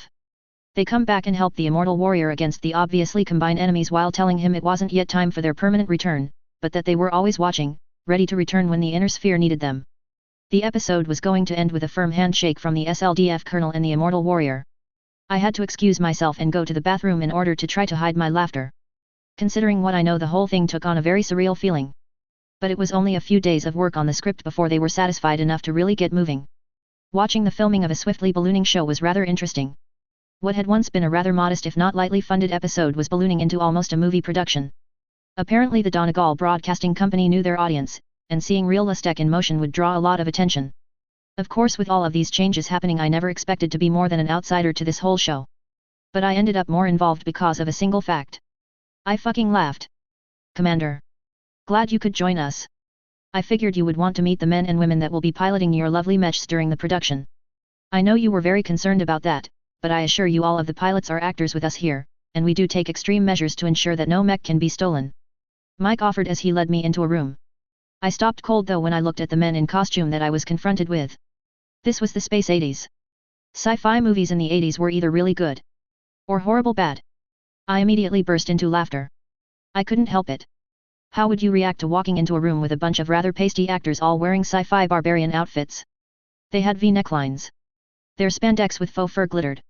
I was laughing so hard that I literally had to rest against the wall as my giggles completely destroyed any ability to apologize to the affronted looks the men were giving me. "See, Commander? Are you all right?" Mike finally asked, although I could tell his grimace was barely being hidden as he realized I had just insulted his crew. "IMSNRKKK sorry."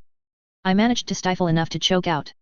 I knew my face was probably bright red at this point from how heavy my laughter was. I managed to raise myself up, but another look at the men had me bent over in stitches.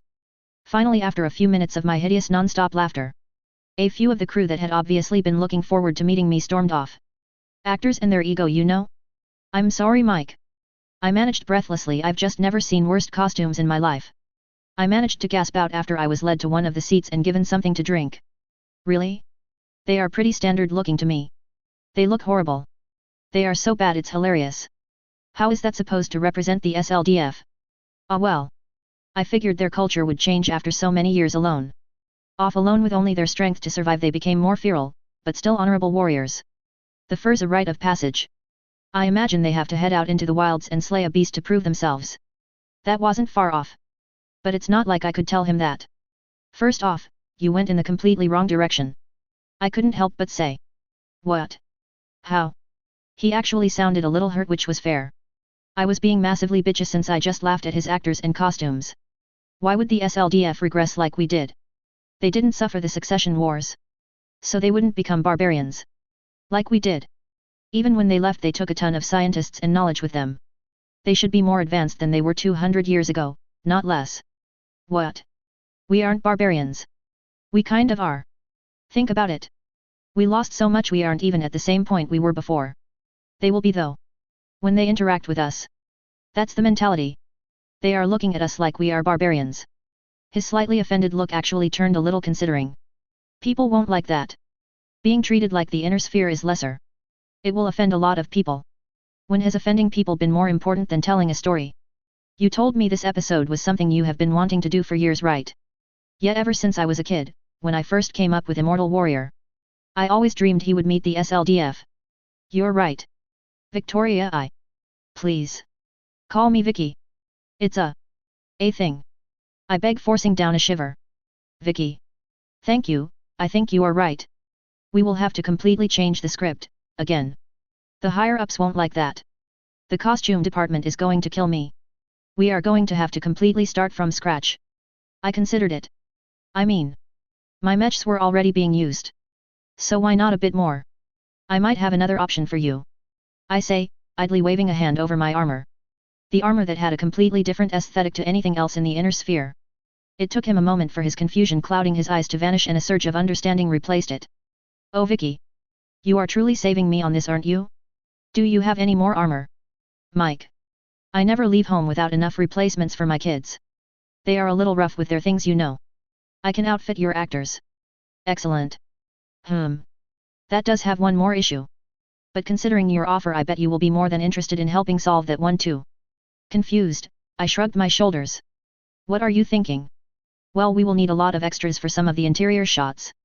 How interested do you think your men will be in being in an Immortal Warrior episode?" I laughed. "I think they would mutiny if I didn't allow this." "Excellent. That was how it all started. I really should have known better." So yet all of us can be extras in the scenes since they are going to be using our uniform for the SLDF members in the episode. Whoa. Commander, how did you convince them to use our armor? I thought they had their own costume department. I grimaced. They do, and they should all be fired. There were sparkles. Benny, because he was used to this era's stupid dress code, looked like he didn't get the problem, but Hannah at least had some taste. You. The SLDF would never wear sparkles. They are soldiers. Not. She couldn't even find the right word, and I nodded. I agree. I ended up laughing at them so much I sort of pissed off the actors, but I did manage to talk to Mike and he agreed he is taking a more serious tone for the SLDF. Cool. Wait. That means I'm going to be in a scene with Ricardo Hunt. Oh my god. My hair. My makeup. I need to redo my makeup. Vicky. I need new makeup. I just brought my normal stuff, but this is going to be on Trivid. Hannah, breath. They have a makeup department. They will make sure you go out looking amazing. All of us will. I expect we won't get any lines or anything, so just relax. These are professionals. Even if they can't design a costume to save their lives. I don't see what the problem was. But our armor is definitely cooler. Benny hurried up and corrected himself when Hannah and I both glared at him. Go round everyone up, Sub-Commander, let them know what's going on. I pointed at the door and Benny wisely retreated as I continued to calm Hannah. Of course, getting my band of soldiers into the role of actors wasn't the easiest. Production started a few days later. Mike, bags under his eyes but full of energy as the third version of the script was completed. This time, instead of strange barbarians that appeared out of nowhere, they became juggernauts. Soldiers without peer. My kids did well in those scenes. Benny got an actual line to call out as he led a team in an assault against the Combine. Even if it was just for the Star League. Hannah earned herself a bit of a wingwoman. One of the big actresses, Valerie Valor, had taken her under her wing, and ensured that when Valerie was looking pretty and flirty, Hannah got to be there too. I didn't have the heart to tell her, she was probably chosen to make Valerie look better. Hannah was a bit too sharp. Her eyes always looked like she was going to kill someone on film. It actually worked pretty well. When Mike showed me a pre-edit of the shot. And that was how the next few weeks passed. Normally it would only take a week or so for a full episode, but considering what they had access to, this episode swiftly ballooned into a two-parter.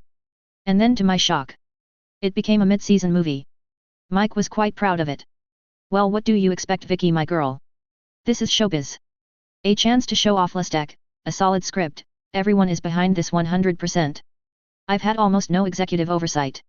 This only happens when the stars finally align. Well, it still surprises me. You would think that they wouldn't let this production balloon out so much. But I guess in the end it's just a chance for more money. Oh, it's more than that. Do you have any idea how many contracts they are going to get after this? The Donegal Broadcasting Company have realistic matches. Every business in Lyran space is going to want those commercial spots. They are likely to make 10 times the cost of this just in the first airing. Are really? That much? Oh sure. Like I said. This is the sort of production that only happens once in a career. Well, I'm glad we can help. Ha! You are doing more than that. Speaking of helping. We do need someone for a scene. And I think someone younger is better. We need someone to hold the standard of the SLDF during the scene where the immortal warrior says his goodbyes with the colonel. I offered it to a few of your men, but well. I sighed. I could see where this was going. They told you to give it to me. They all told me to give it to you. I had purposefully stayed out of the shooting. There weren't enough roles for all of the kids that came with, so I had stayed out, giving as many of them a chance to be on set as possible. They all said that it could only be you. Stupid brats. I grumble. I didn't even really want to be on TV. Or Hollywood. Whatever. I'll do it. If I can't get any of them to do it. Great. We will get you in for makeup tomorrow. We will be shooting the scene at evening. We plan on using the setting sun's sunbeams to highlight the stage. It should look fantastic. Sure, Mike. You're the director. So that was why I was somehow on the set of a movie. I had been make-upped. And my hair was styled. Which felt weird. My armor Eisenbloom was covered up with an SLDF star. Which was probably the strangest part. But all I had to do was hold the long pole that had a flowing SLDF banner attached to the top, and look serious. Which thankfully wasn't hard. The entire scene took about an hour. And I was quite glad when a cut was called. The scene wasn't over, but it was time for a short break. I walked over to my nightstar settled on its foot as I held the banner in my lap, the blue flag with the white Cameron star stitched onto it. It was funny. This flag was probably brand new. It had been such a long time since this flag was flown anywhere. I idly played with the stitching as I considered what it meant. That the clans were out there. That someday, in 30 years or less, I would be facing the children of the once bearers of this flag. Honestly, the SLDF, Kerensky, the Exodus. The clans. I couldn't help but just feel sad about the whole thing. I couldn't understand the clans. Their way of thinking, their culture, it wasn't alien. I could understand that. But it was so vile. It almost made me want to cry. The hopes of thousands, millions, probably billions of people all rested on the specter of the returning SLDF. But when they come, they would not be the protectors so many dreamed of. I let it all out. That feeling of regret. If the clans couldn't be the hope of the inner sphere, that was fine. Because that was my job now. I looked up, realizing it had been a while since the break had finished as I rose up to my feet. I steeled myself. Firming every ounce of strength I had. Let's finish this movie for my kids. It may be one of the last really pleasant things they get. Especially since there was no hiding the Lastek now. But I stepped back onto the set back straight. Just another hour. And this will be over. Chapter 12.2 The Immortal Warrior, and the phantoms of the SLDF. 3023. Sky. Donegal Broadcasting Corporation Sky Studio. 4 days later. Still mid-production, I was watching as Benny made a fool of himself on the set trying to get an action scene right. His eyes kept catching the camera and ruining it. It was hilarious. But I couldn't laugh. He was already upset from the last time a few days ago when he tripped. That was when I noticed the very expensive hover car pull onto the lot. Something that shouldn't really be allowed, what with us being mid-scene. And Mike seemed just as annoyed as the noise from the hovercar ruined the shot that Benny had actually managed to keep his eyes on target. That was when a man in a suit stepped out, and from the way even Mike changed from his irritated look to an obviously faked welcoming look as he stepped away from his camera. Duke Lestrade. He offered when he got close enough and bowed. Ah, it was this asshole. Great. Mr. Haufenfa, I apologize for the interruptions. He offered slowly, and it was obvious he really wasn't sorry. His eyes hadn't left the night star that was hanging over the set since he stepped out of the car. No apology necessary, it is an honor for the Duke of Summer to come to our set. Beautiful, isn't it? Yes, a weapon suitable for the best of the SLDF. The Duke muttered, turning away from Mike. His full focus settled on me. Someone was well informed. Victoria Eisenbloom. I frowned a little. How rude. Aldo Lestrade. If he wanted to do the no titles thing, I could do that. That made him frown, but he seemed to take the mild rebuke in my tone. After a moment responded. Commander. I have heard many interesting things about you. That's a surprise. I don't think I have done enough for that. Oh? Lestec caches don't grow on trees. Nor does young orphan girls that no one has ever heard of often have meetings with the Archon. Meetings that take multiple days or even stranger. It was a week. The Archon was kind enough to host me for a short time while we spoke of business. I think the only reason I was invited to stay so long was Melissa taking a liking to me. He chuckles, although it wasn't a sound of amusement. The Duke's lips perpetually pursed gave him a very unhappy mien. You say that as if you have no idea how big a deal it is that Katrina Steiner led an unknown around her daughter. The girl that is the heir to the Commonwealth, and has her legendarily overprotective mother ensuring no one that hasn't been fully vetted gets so close. I shrugged. I am afraid there is nothing special. I was traveling with Morgan Kell. So that is why the Archon was willing to see me. Melissa and I simply got along. Or perhaps you aren't so unfamiliar to the Archon at all. I blinked. What? What? He stared at me for a time before seeming to remember we aren't alone. Nothing then. Show me around your set. I am very interested in seeing SLDF equipment on Sky. He orders to Mike, which the man was quick to jump on, leading the Duke around the set, Ricardo Hunt the immortal warrior himself shaking the Duke's disinterested hand, as he was shown our equipment. I was very glad I didn't have to deny the Duke, since he never actually asked to get into any of the mechs. As if I would let this guy anywhere near my equipment if I had a choice. This is the asshole that was trying to start a civil war in the Commonwealth.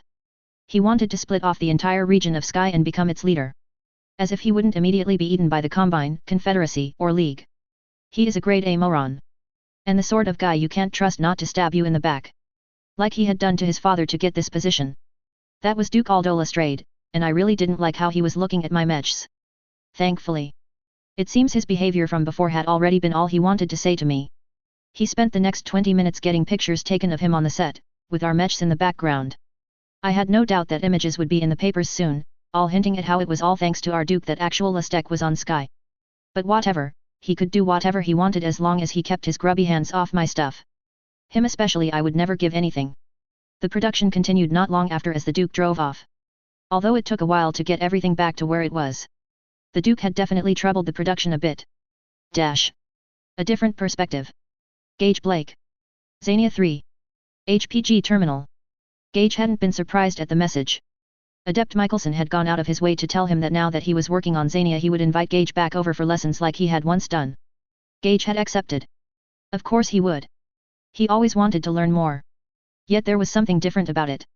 Gage was led into one of the private offices in the HPG and there sat Adept Michelson. Gage, my boy. Please come in. Come in.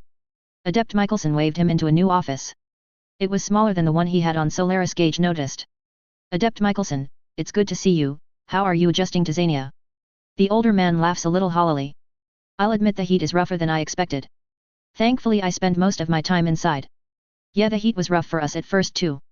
Yes, I heard that it isn't so much anymore. Cooling suits under your armor. Gage laughed a little, you heard about that? Vicky wanted us to keep it quiet, but yeah, we found a lot of cooling suits, and Vicky figured the best way to use them was to make sure everyone had one. It keeps us from overheating when we are outside. Ha! Lestek cooling suits to keep cool while out and about. How luxurious!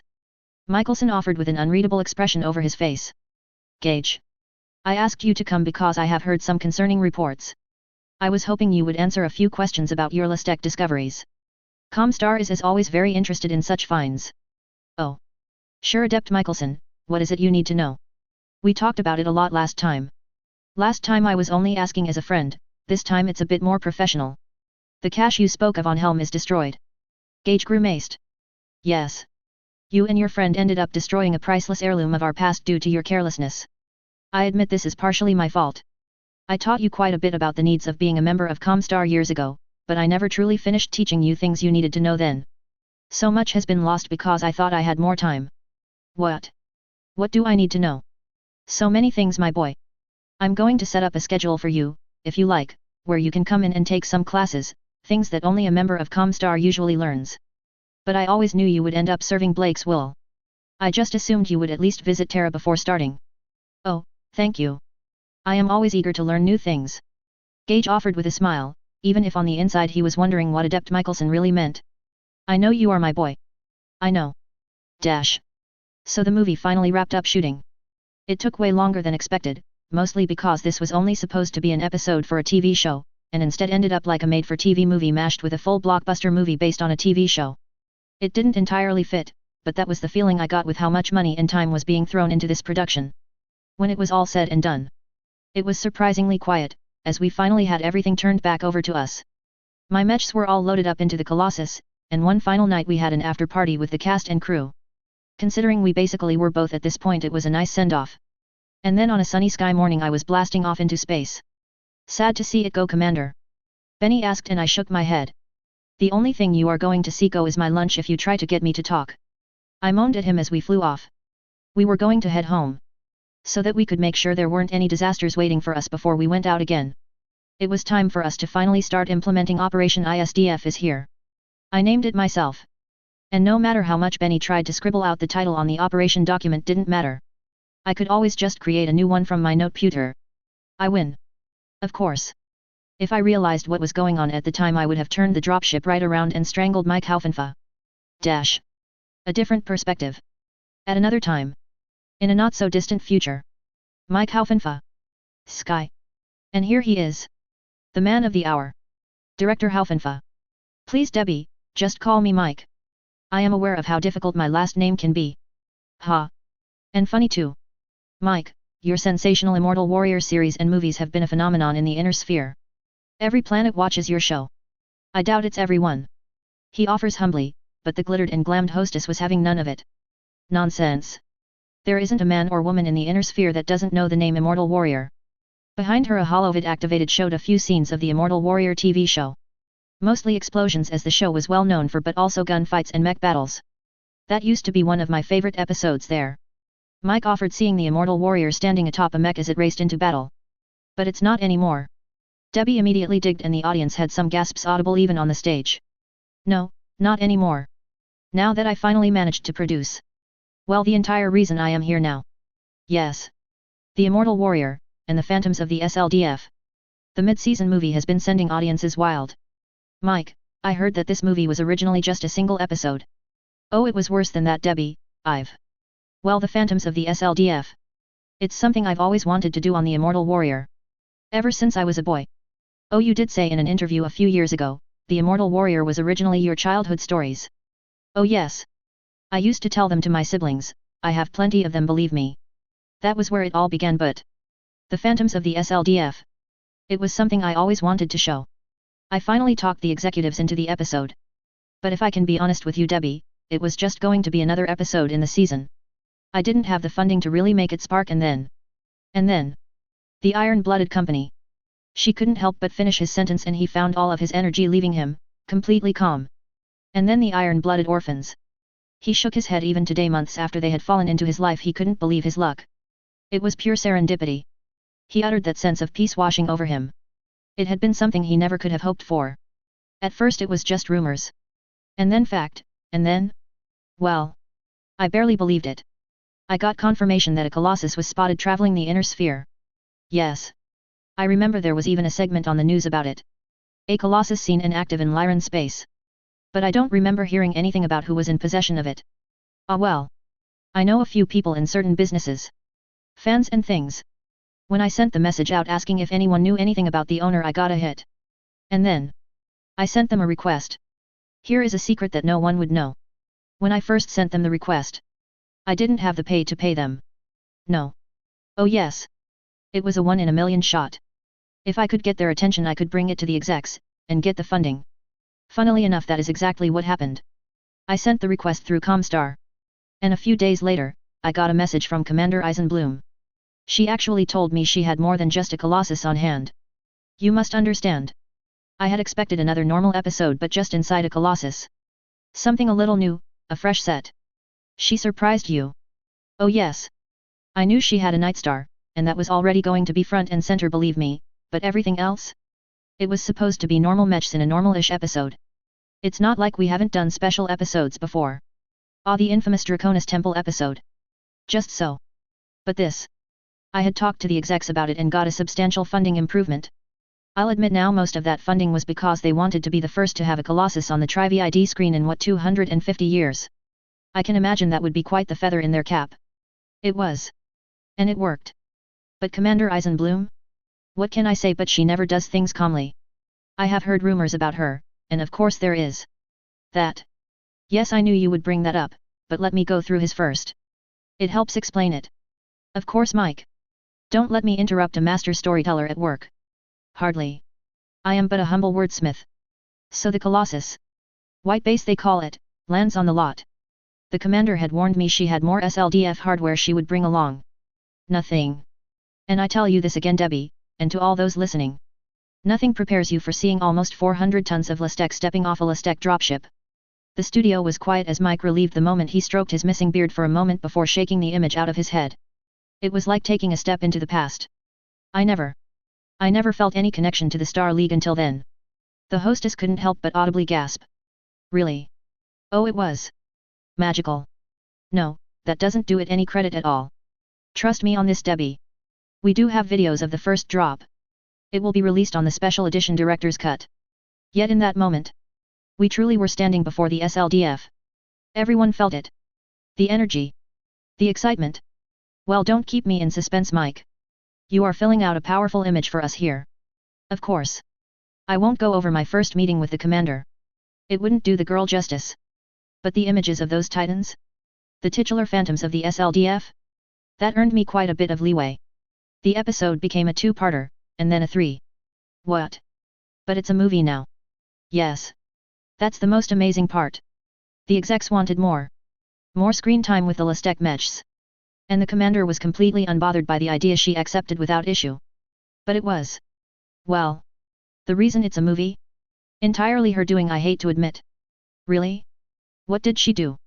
Well, it was during one of our first dress checks. The SLDF soldiers wearing their outfits. But well. They were terrible. Not bad, don't get me wrong, they were perfectly good outfits for an episode of Immortal Warrior, but the commander took one look at them.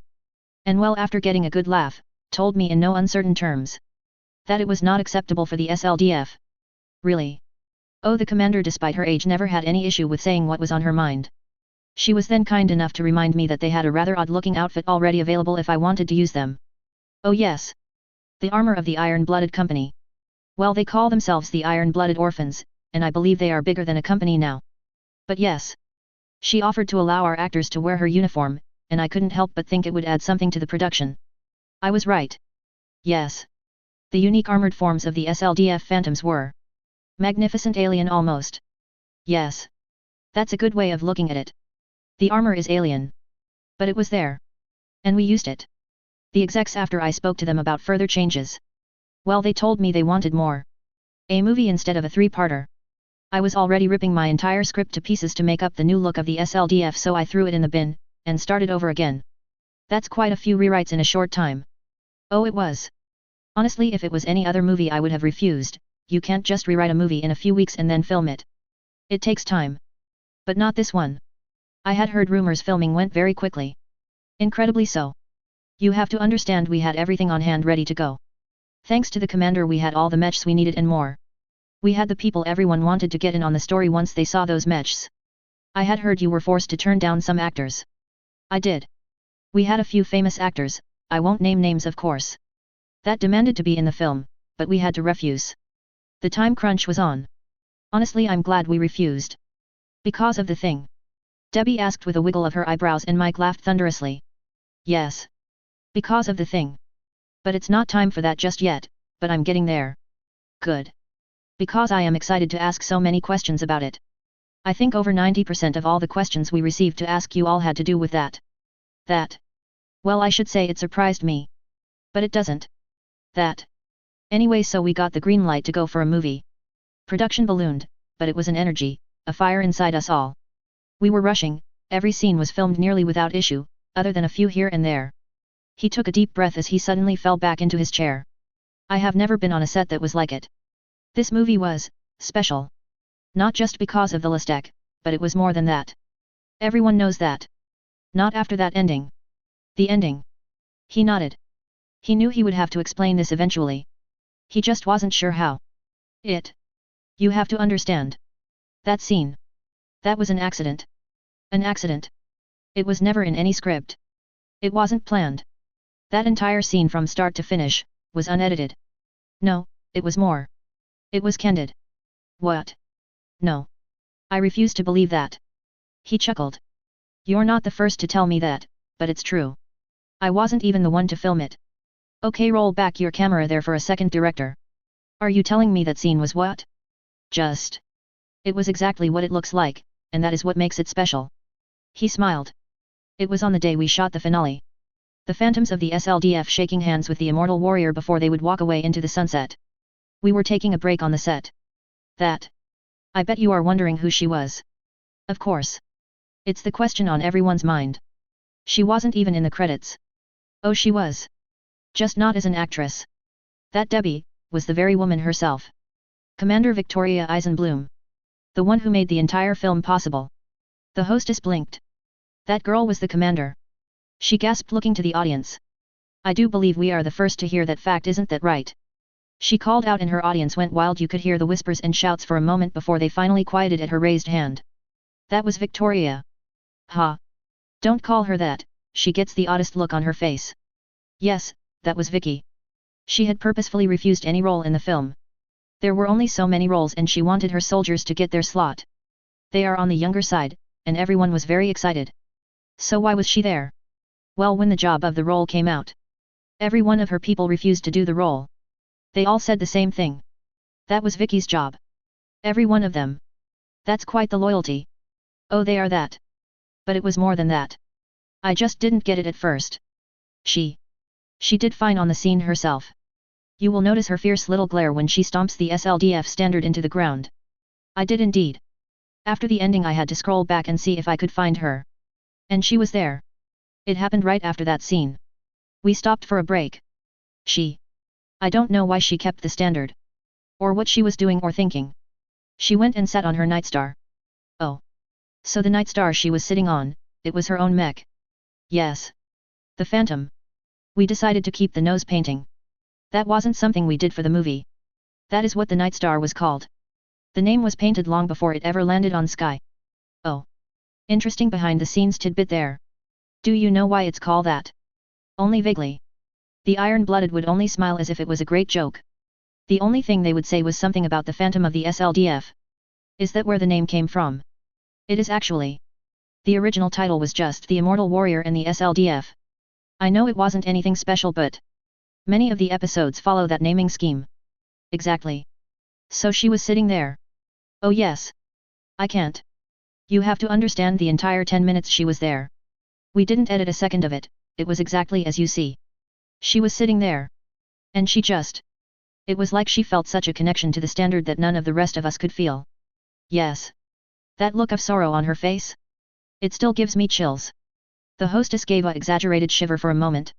It did to us as well. Franklin, one of the junior cameramen, was testing out his camera when he noticed. Well, I am thankful he was wise enough to record it. We didn't notice at first. You know?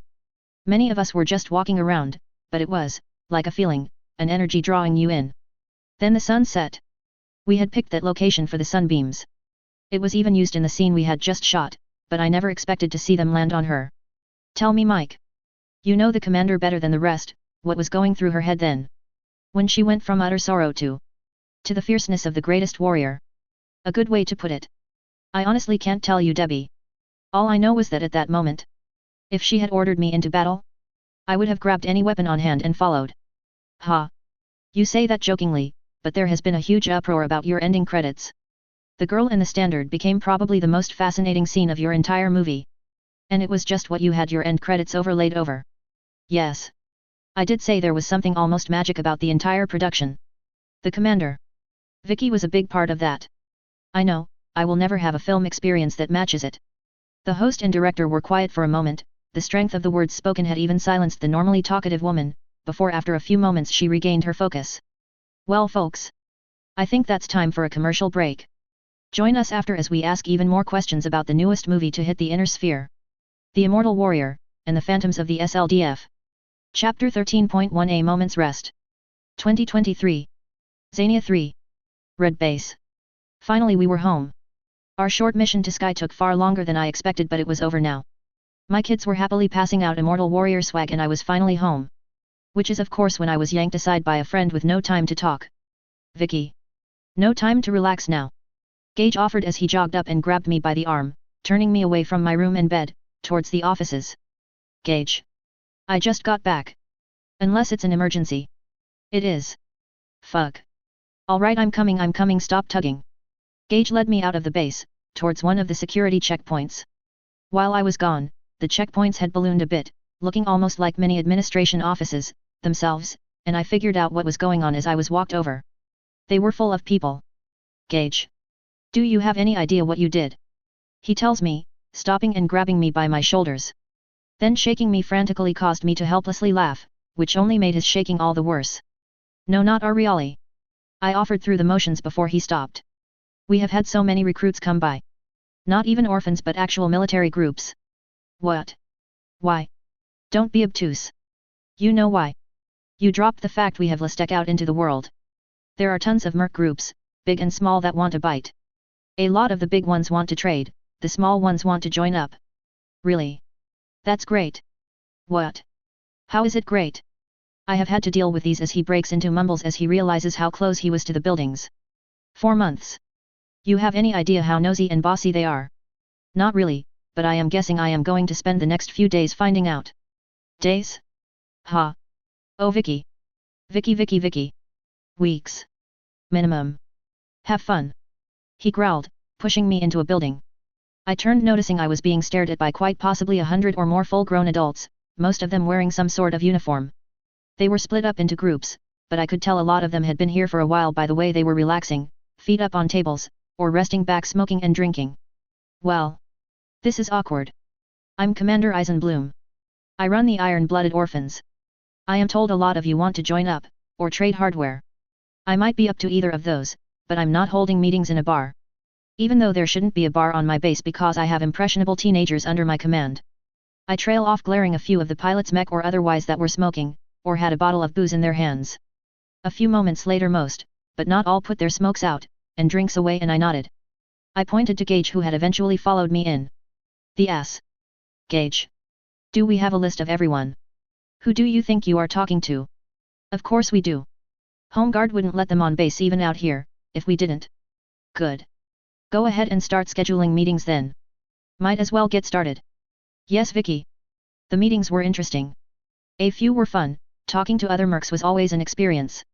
So you were fighting how many? Damn, that's a hell of a battle. I'm still sorry. I can't really make that trade. But I might have some spares to get your mechs running again.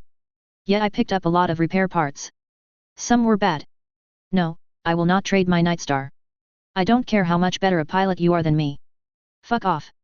And then some? Some were undeniably interesting. Well, I can admit this is sort of a surprise. I tell the woman sitting in front of me. She was dressed in an old uniform that wasn't looking its best, but what was more weird? She wasn't a Lyran. I figured you would be a little weirded out by it. She shrugged. Can't do anything about that but roll the dice. Yeah, I guess that's true. Why us? There are other merc groups out there. Heck, there are groups bigger than we are that would probably scoop you up. You would think so, but you'd be wrong. ASF pilots are hard to get jobs for. You think everyone would want some, but that's just it, a company only has room for a couple. Once you get too many, you have to either leave them behind, or drop a mech. Companies don't drop mechs for ASF. I offer back and she nods. Got it in one, Commander. So here is my thinking. New merc groups usually are rabid for ASF, but just a couple. Then they laugh us out of the room. But you got a weird situation. And I got a crew of pilots, some without planes. It seems to be a good deal. Plenty of things seem, without being true. We aren't Fed sons. Bah. I'm a merc. Been that way all my life. I've fought plenty of Feddies. Just never for serious stuff, or on the snake's side. She shrugged. And damn if I wasn't impressed with how casual she was. Fucking fighter pilots were cool. Danjit. Benny. I turned to the boy. He had been pulled into these meetings pretty quickly. It was useful to have his perspective. My sub-commander shrugged. It's an interesting deal. Nothing we can't afford. He offered, and I could see the woman's eyes sparkle at that. The fact we had money must be a big reason for her to join us. How about a training period? Frankly, Captain, we haven't prepared for taking on already established commands yet. We have been training completely in-house. I get that, Commander. All right, we will accept a transition period, a chance to see if this will work for us. You are the commander, we will follow your lead, but I will still be the lead up in the sky. No offense, Commander, but grounders don't tend to have the right mentality when it comes to the sky. We'll see. I have no problem testing it out. We will give you a chance, Captain O'Connor. Lovely. Then O'Connor's Corsairs won't disappoint. So hands up for betting she is a MIIO member. I asked, and got a few hands raised among my staff. Smart kids. Commander Eisenbloom. I don't agree with this. If you suspect them of being members of MIIO and spying on you, let us take care of them. Delta Ops have been learning plenty from the Lohengrin playbook. Eris offered, Carl beside her looking just as fierce as he nodded too. No. But Commander. Enemy intelligence officers shouldn't be invited to join us. That's the exact opposite of what you are supposed to do. Carl offered. You have spent too much time learning from Eris. I poke at the two of them. Eris had basically taken over the intelligence services of my company, subverting Delta Ops with precious secret training. What's that supposed to mean? She sounded actually offended, which was good. She was finally starting to show real emotions more often. We aren't Lick. Nor are we serving the Archon, even if we have an alliance of sorts. We have no issues with the Federated Sons, or anyone else. Not directly.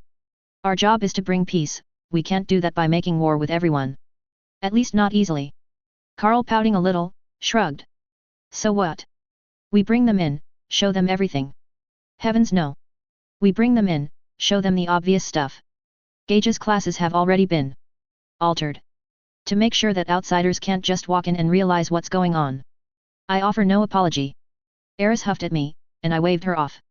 I wasn't asking for one. But the Castle Brian is already an open secret. So let them in, give them space. Treat them like friends, but not brothers. It will be nice to have actual ASF pilots. Benny offered and I nodded. And of course we will use them. Get Gabe up in the air under their command. Get his Lance all the experience they need under guise of working together. That way even if they do end up betraying us, or leaving. In the end we still benefit. Eris offered. Exactly. They want to spy on us? Good. Let them, we will force them to benefit us in return. Besides, we do need more ASF pilots. I don't feel safe flying around in a Colossus without an escort. Sure, it's got enough punch to turn away just about anyone, but it's still as vulnerable as any other dropship. I will still keep a close eye on them, Commander. Eris offered and Carl was nodding along. I just rolled my eyes. The spy wants to spy on people. I'm shocked. I teased, which earned me a glare from them both as I laughed. Do as you like. A few days later we were integrating Captain O'Connor into the base. Her ASF a Corsair V20 followed by another 3 of the same planes landed on our runway, and then I got to see our massive Castle Brian level freight elevator take them down into the base. I had made it myself.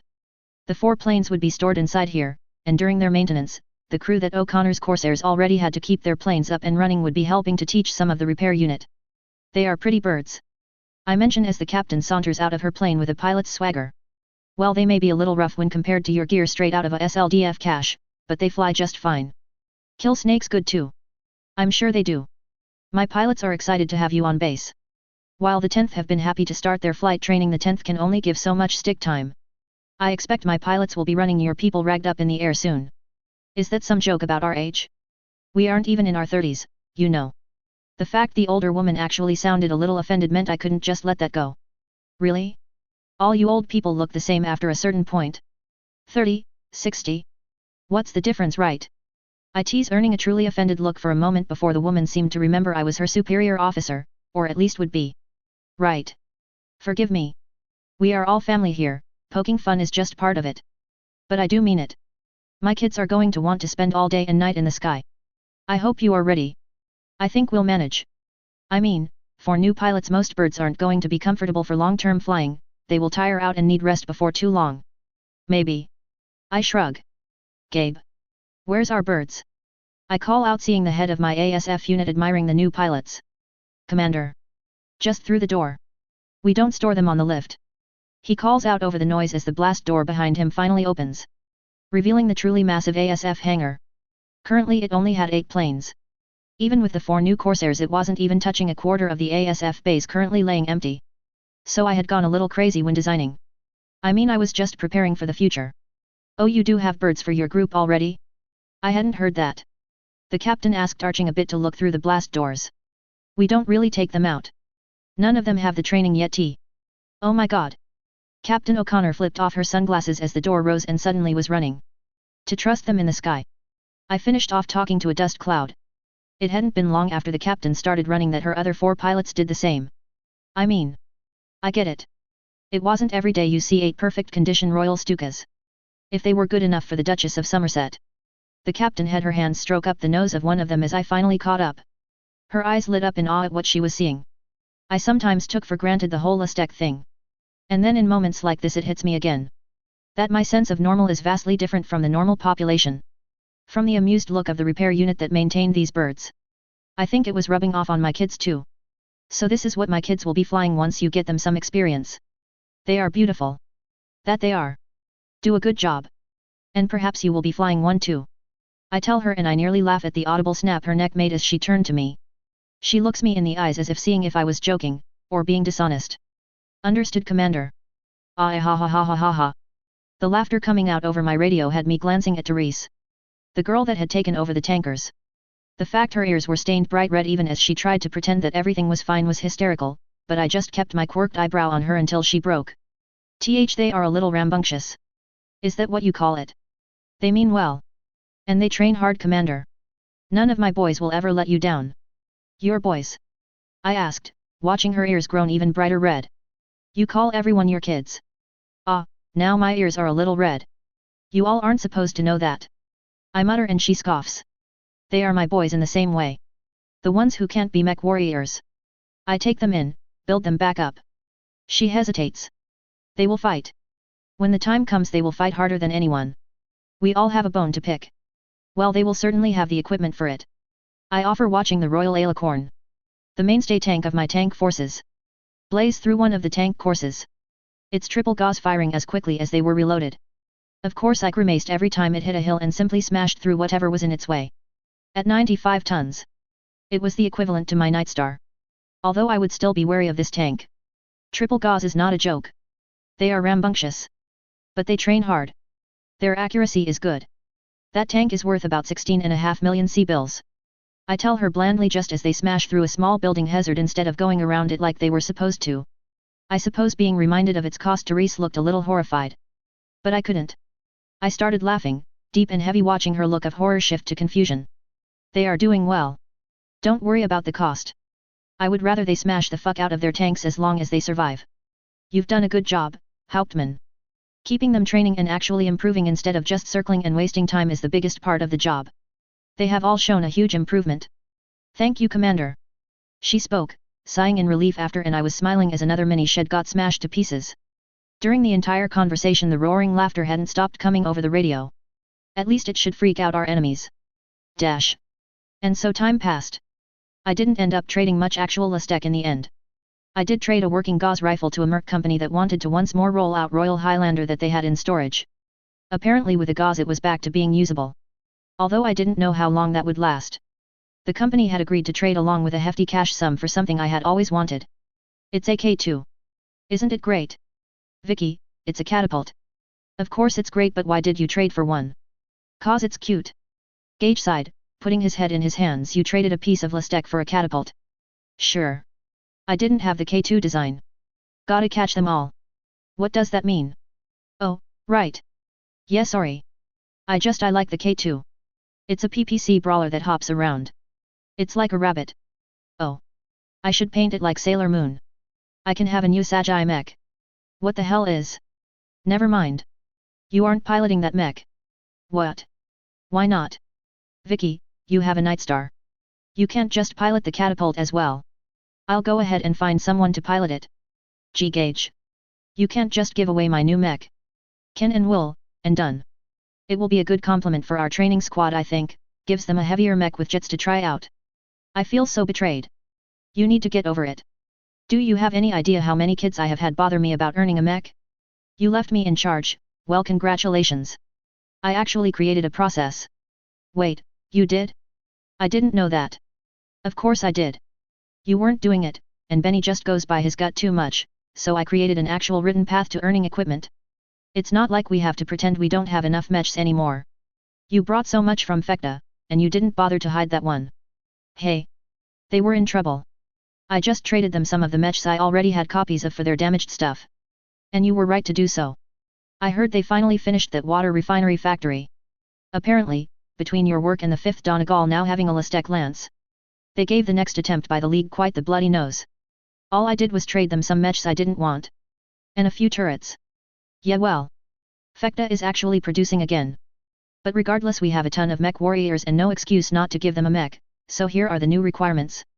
I took a moment to look through the sheaf of papers Gage handed me, even if all I wanted to do was throw the papers in his face, call him a nerd and go play in my catapult. Sometimes being the responsible one was hard. Why didn't you tell me you set this up? You were busy dealing with our guests. I'm telling you now. Gage, it's been like a week. Maybe I forgot. I am a busy man. Studying is not an excuse. Didn't you give Benny a full report of everything that happened while we were gone? I did, yes. Did you tell him about this? No, I just told you I forgot. Gage. I think I need to get you a secretary. Or just not put you in charge again. Good. I'm not a leader. I rolled my eyes at him as I continued to read through his packet. It was basically a how to become a mech warrior in the EBO how-to guide. We can't use this, Gage. Look at this, has to have a passing A grade in Gage's how to repair mechs class. Gage, I took that class and I got a C. C-. There is a reason I refuse to allow you anywhere near the internals of your own mech. Rude. But not everyone is gonna be a mech tech, that's what your class was for. Fine. We can make some adjustments. But I still think a mech warrior should be able to help repair their own mech. Actually, I agree with you. We let our process for choosing new mech warriors go for too long. We are too big to leave it how we used to. I tell him, nodding as I wave the packet in his face. But these requirements aren't going to work. Go to Benny right now, and show him what you came up with. You both need to balance these requirements, and maybe Benny will have some changes too. Fine. Understood, Vicky. You still can't pilot the catapult. Go train in your Nightstar if you are feeling the need. He tells me without looking as he walked off, somehow knowing I was already taking a few steps towards my cute catapult. Ugh. Fine. Chapter 13.2 A Moment's Rest. 3023. Xania 3. Governor's Manor. Walking into the office of the governess once again as always left me uncomfortable. Every conversation with this woman was like a knife fight. Only we both tended to walk away. Commander Eisenbloom. I didn't expect a meeting with you today. Yeah, it was a bit of a surprise to me too, but times change, and an opportunity fell into my hands. Oh? Which opportunity is this? The Lastek dropship, or the Lastek cache that had the Archon's attention, or perhaps you found another Castle Brian on my planet. Of course you would have already taken it over as you tend to. That bit of biting commentary was fair. From her perspective, I had pretty royally shafted her. I was talking more about the water refineries that I have. I would like to set them up as public works. Something to help rejuvenate the places that have had trouble collecting clean water. She stilled. That is an interesting offer, Commander. But I do question what exactly you gain from this. I scoffed. Nothing. It in fact costs me quite a bit. But it is one of the founding tenets of my company. We aren't here just to fight. We want to fix things. I could see the look of disbelief on her face, that she was trying and failing to hide, so realizing where that put me I sighed. If you can't trust altruism, I would like to set them up close to the orphanages. To make sure they always have fresh water. That is still altruism. She pointed out before nodding. I can't exactly refuse though, can I, Commander? You seem intent. Even if I refuse, how long would it be before they were set up regardless? Probably a week longer than if you helped me. I admit frankly, which earns me a nod. I will agree. I will even help you find buildings to use, and my engineers to ensure everything is working properly. But in exchange, I want it to be a government project. If you truly do this out of altruism, you won't mind staying out of the limelight. That's fine. I waved my hand. At least for the purifiers. I was planning on a second project as well. I could see her clenching her teeth for a moment. What else could you do? If I wasn't secure in my own position, Commander, I would be worrying about why you seem to have eyes on it. Position? Governess, never. For one, it would mean I am completely locked into one position. Can't do that. Have too much to do. Secondly, I don't deal well with diplomacy. I am a bit too direct. That at least is the first thing you have said I believe completely. Tell me about this second project. I want to set up a library. A library? Yep. Preferably right next to the orphanages, so it's open for them. A library? Fine. Do as you like, I have no idea what goes through that mind of yours. I will assist, but since you seem to be doing so well, you will purchase, or rent the land. I hope you have no issues with that. None at all. In fact, it makes it easier. The governess watched me with her hawkish eyes for a few moments before exhaling. My son speaks highly of you, and your men. Despite everything, he assures me your intentions are as they seem. It is something I am not used to dealing with. I do admit I hate the idea of having a group as powerful as you, on my world. Especially one I have no control over. I just want to help. Make the inner sphere a better place. I'm not your enemy, Lady Alessa. She snorts, a loud and disparaging noise. We shall have to see, won't we? As always, Commander, your conversations continue to give me a headache. Get out. One of my aides will reach out to you regarding the purifiers and what locations you can build your library. Thank you. With that, awkward conversation started. Things got started fast. The government desperately wanted the water purifiers. The fact I had so many was questioned, but I simply smiled. The engineering work began quickly. Replacing the old broken and battle-damaged purifiers with my new ones. Sure, the ones I brought weren't meant for hundreds of thousands of people, but when you put multiple of them together, it balances out. Within just a few months, places that hadn't had clean water on tap for years suddenly did. It was a massive undertaking by the government of Xania, and considering how many times I got strongly worded messages from the governess, she wanted me to know it. But it was something I had put off for too long.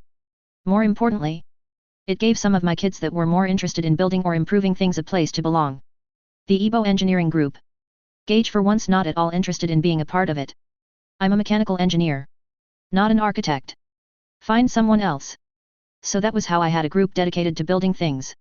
Which is why I threw them at the idea of the library and told them to make it work. Of course, I also had their blueprints run by an architect. I'm hopeful, not stupid. Which is why I was now standing outside an old building that the land for was purchased by the Ebo.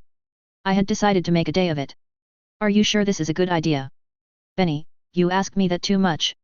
I point out as we watch the mech stomp down the road. That's not a denial.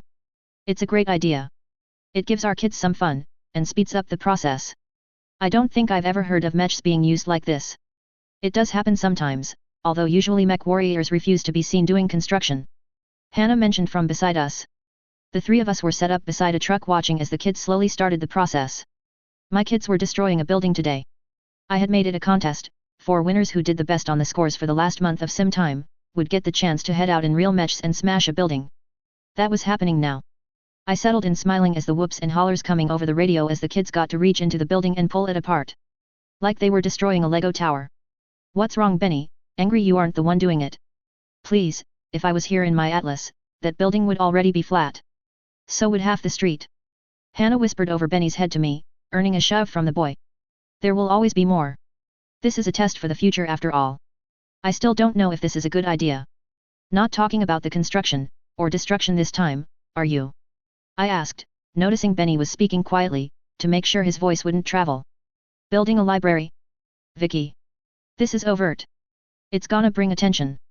Yeah. But this is the plan, Benny. Right here. Right now. This is what we are going to be doing on every planet in the inner sphere. And beyond. Are we ready? You told us about how many people will try to stop us. It's dangerous. I nodded there. Everything is dangerous, Benny. But if we wait until there is no danger before acting, nothing will ever get done. This is dangerous but necessary. Besides, no one knows what the library will really be for. We should have some time. I hope so. Benny finally offers. But I'll follow your lead, Vicky.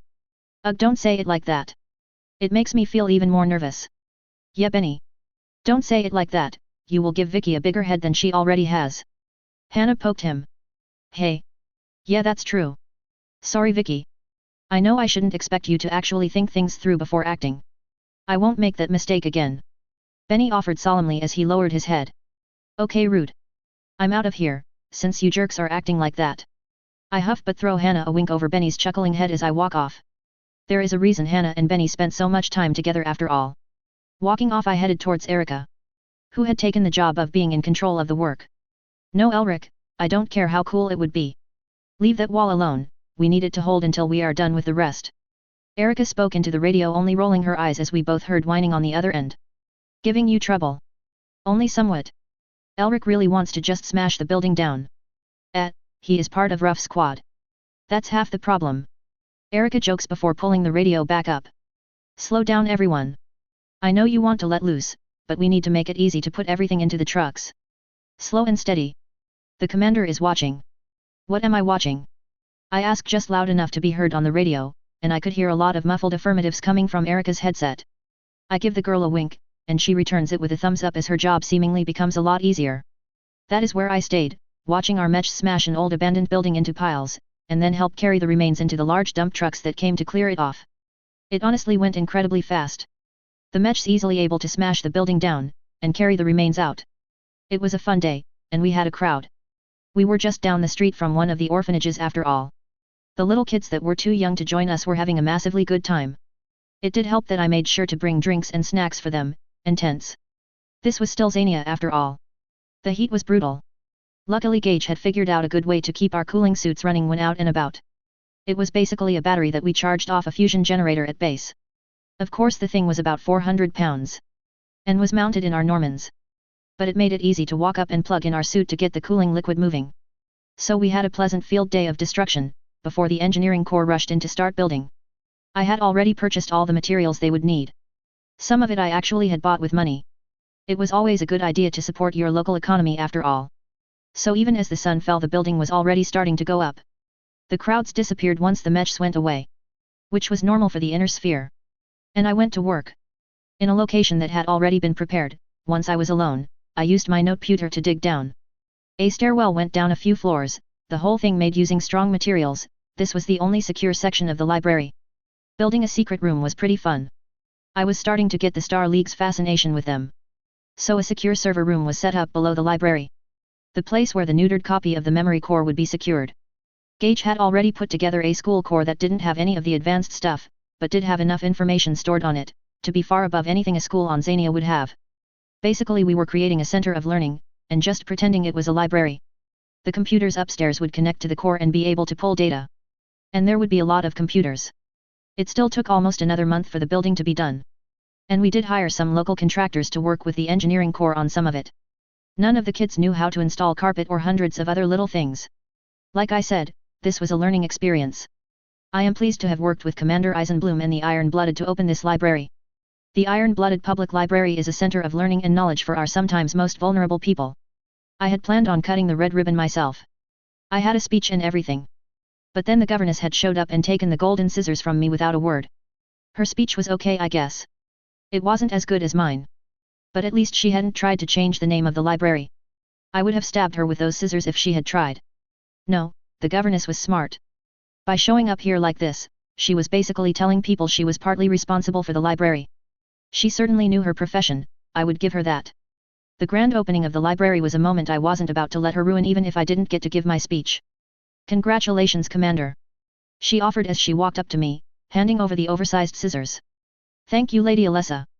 It's an important day. This is a big step for what we want to do in the future. The future. You do tend to look towards the future, but you never did share your full plans with me, Commander. Nor will I, Lady Alessa. Nor will I. She huffs a quiet laugh before walking off, into the library.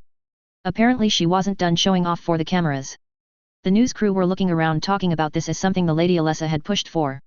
I didn't care. Let her steal some of the glory. None of that really mattered to me. Vicky. Gage nudged my shoulder with his own, pulling me away from watching the crowd. I'm proud of you, Vicky. This is big. A library, and with what is available inside. It's amazing. Well, I'm glad you think so. Since the plan is to put one of these on every planet in the inner sphere, we are going to make sure we really work all the bugs out. I smile evilly as I pat him on the shoulder. As the head librarian. Of course, that will be your job. I hope you are ready. Wait, what? Vicky. I'm not a librarian. You can't just put this on my shoulders. I already have so much to do. Vicky. Stop walking away. I'm yelling at you. It was good to be the boss. A different perspective. Vincent Alessa. Xania 3. Vincent was getting annoyed with being told that lesser nobles supported him, were ready to fight with him, but when he demanded action they would balk. So much for being on his side instead of his brother. Truly, young lord. I am your man, not your brother's, but what you ask. What I ask, is not just within your power, Lord Sienna. It is your job. You are the man in charge of our tank legions. I want assurances, you and your men will follow me when the time comes. You know, if you become the governor I will be behind you, my lord, but asking me to ready men to fight? This I cannot do without alerting your mother. You let me worry about her. You need to have your men loyal to me. If they... My lord. You ask for too much from me. At the very least you ask for it too soon. Putting in place men loyal to you and you alone? That will take years. Decades. That's if I can even find enough men. You and your brother are both well liked. You mean my brother is well liked, and I am just known enough? Vincent grumbled, slamming a hand on the chair's arm he was sitting in. Damn it. My brother holds all the cards. You think he will appreciate your scheming off the top when he finds out, Lord Sienna? Vincent had first learned of Lord Sienna, a minor lord on Xania, when he discovered that some of the funds for the tank legions had been disappearing. He had looked into it, and since he was the son of the governor had discovered Lord Sienna quickly enough. And then started blackmailing the man.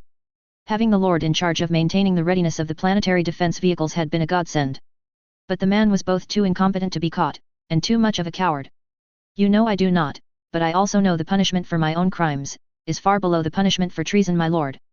The older man sighed, stroking his head. You would accept the loss of your titles. I would accept being alive after. I said I would support you, my lord, but you ask for things that don't exist. You want the military on your side? Go and talk to the men, become known to them. That is how you can get them to follow you over your brother. I don't have time for that. Do you think I could do such a thing without Arthur finding out? My brother is a coward, but not a fool. He doesn't have the spine to fight.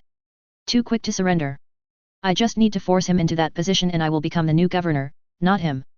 You don't have the army. No. No, he didn't. It would take too long to get the planetary guard on his side, and since Arthur was still the heir he would swoop in long before Vincent got anywhere with the men. It always happened that way. The friends Vincent would make, soon become Arthur's once the older boy met them. Arthur had a way with people. He could talk to them, and get them on his side, while Vincent often had to use other means. Enough. You have your orders. Even if it takes decades. Understood, my lord. Swiftly leaving the lord's little hovel, Vincent's mind was racing so many plans, if only his brother would die in battle. But Vincent sighed. That would never happen. Arthur was a coward. He didn't say that in jest, or because he was angry with his brother. It was simply the truth. Arthur would surrender long before any battle was over. It was how he had lost their family Shadow Hawk. Vincent had been so deep in thought he noticed suddenly his driver was going in the wrong direction. This isn't the way to the manor. Apologies, my lord. You remember your mother's orders. You are to appear at the opening of the new library along with the governess and Lord Arthur. Vincent did recall his mother's orders and sighed, leaning back into his leather seat. Fine. The drive over was slow, crowds were gathering to see the new library. Vincent didn't get it. Xania had plenty of libraries. What was so special about the Bratz one? He stepped out into a safe area. Mother was always good about making sure her vehicle had a clear path in and out. She wasn't a fighter, had never even been in a battle mech, but she knew how to keep herself alive. Unfortunately, the fact she was so good at it, is partially why Arthur was such a coward. He was always too quick to give up, to run. Looking out of the little path that was cleared for their vehicles, Vincent grimaced at the crowd. Not just orphans and young ones at that, but there were plenty of civilians crowding the area. Mother was right, showing up here, and waving the flag would be important. He pasted a small smile on his face as he headed through the secure points his mother had obviously set up, stepping up onto the library's front steps, where Mother was currently speaking with the Brat commander. As usual, he did get a bit of enjoyment in seeing his mother, usually so powerful and in control, looked quite annoyed with whatever they were talking about. Mother's complaints about the brat were practically a daily highlight, but Vincent scoffed. Mother didn't like her because she wasn't under her control. Vincent thought it was hilarious that the brat was doing so much for their world, while tweaking his mother's nose at every opportunity. Watching his mother nearly stomp into the library in a huff, he snorted. The brat wasn't even that annoying, nothing like that bastard in the swayback. He was a little shit, and Vincent quite enjoyed accidentally putting some friendly fire into his back during some of their training matches. He always flipped out. Which let Vincent focus on Arthur as his brother tried to calm the situation. Not that it mattered. His rifleman was strong, but it wasn't an awesome. Grimacing at that thought, Vincent turned, making sure to wave at the crowd that was gathered so they could see he too was walking into the library. Once inside, his smile dropped. He didn't care what the brats got up to. He had interacted with them and their brat commander enough, he knew they had no real ambition. At least not on Xania. So Arthur schmoozed. The idiot even trying to marry the brat commander. Like Vincent said. Idiot. It was obvious the brat was so focused on her future she hadn't even noticed his brother's attempts. Arthur's attempts to woo her had failed so completely that the brat hadn't even noticed. Really asking her if she wanted extra training? Of course she fobbed more of her brats on him. The look on his face though had been utterly priceless. Plus it made Mother furious. When Arthur had revealed his plan, Mother had absolutely flipped her lid. Although in the end she couldn't deny Arthur's plan. She of course was struggling to accept that the girl she was practically in a diplomatic war with would be her daughter-in-law. Neither of those morons realized that was never going to happen. Really, Vincent was surrounded by idiots. Oh, it's the young Baron. Vincent turned, taking in the older girl who was wearing the brat's armor. This one he actually recognized. The medic. I am indeed. How's the wrist? She asked, looking him over, obviously checking the injury he had received the week before. Fine. My doctors looked it over, said your work was acceptable. It's already healed. She nodded at that, good to hear it. Wouldn't want you tough mech warriors to end up unable to pilot. A sprained wrist wouldn't get to that point. Aren't you the Bra Orphans doctor? Shouldn't you know that? Vincent already didn't want to continue this conversation. Just because she was a little older than most of the brats didn't make her not one of them. Not one for jokes, are you? Well, there goes my attempt to be nice for the day. Go ahead and enjoy the library, I'm sure something will interest you. He watched her go for a moment. That was definitely a new experience. The brats did have one thing going for them, they all seemed to copy their commander's disinterest in sucking up to him or his family. Wait. He called out, walking after her. I apologize. I was being rude. You did good work. Thank you. She stopped as he talked, looking him over. You know you aren't as bad as they say you are. Man. This is the boring part of the library, let me show you the interesting stuff. She mentions, waving him to follow. And despite himself, Vincent found his steps chasing after her. Wait. What do they say about me? Days turned to weeks, and weeks to months. I was relaxing, happy that everything was going well when Eris walked into my office. How did I immediately know this was going to ruin my day? Commander Eisenbloom. Eris. How can I help you? You can explain why I am getting messages directly from the Archon of the Commonwealth asking why you haven't been messaging her. That is how you can help me. The woman was trying to keep her cool, but despite her usual chill, I could tell this was stressing her out. Yet. I did forget the Archon wanted me to keep in touch. Commander Eisenbloom. The Archon requested you to stay in contact with her. You can't just. I can actually. I point out, standing to poke a finger into Eris's armor-clad chest. I find making this joke a little tedious, but she is not my mother. The glare Eris gave me made me sigh. Alright. Alright. I'm going right now to the HPG terminal to send a message to the Archon. I tell her, my hands raised in surrender at her glare. As I walked out, only noticing because of the echoing footsteps that I was being followed. Is there a reason you are following me? Indeed. You were ordered to make sure I sent a message to the Archon, weren't you? That is a correct summation of my orders. I could consider it treason to swear yourself to the Iron-Blooded, only to follow the orders of the Archon. Funny, Commander Eisenbloom. To the HPG station. So it's treason then? I hiss as I let her prod me along. Driving out of the base with an intelligence agent watching your every move isn't the most comfortable, so I did my best to make it easier on myself. Mostly by talking. How are you fitting in? I know Delta Ops has taken a liking to you. No, they don't trust me, but they enjoy learning what I can teach. They are secretive. Refuse to show me everything. They have something. A trick I'm not aware of. Ah well. Kids will be kids, I suppose. Is that supposed to be reassuring, Commander?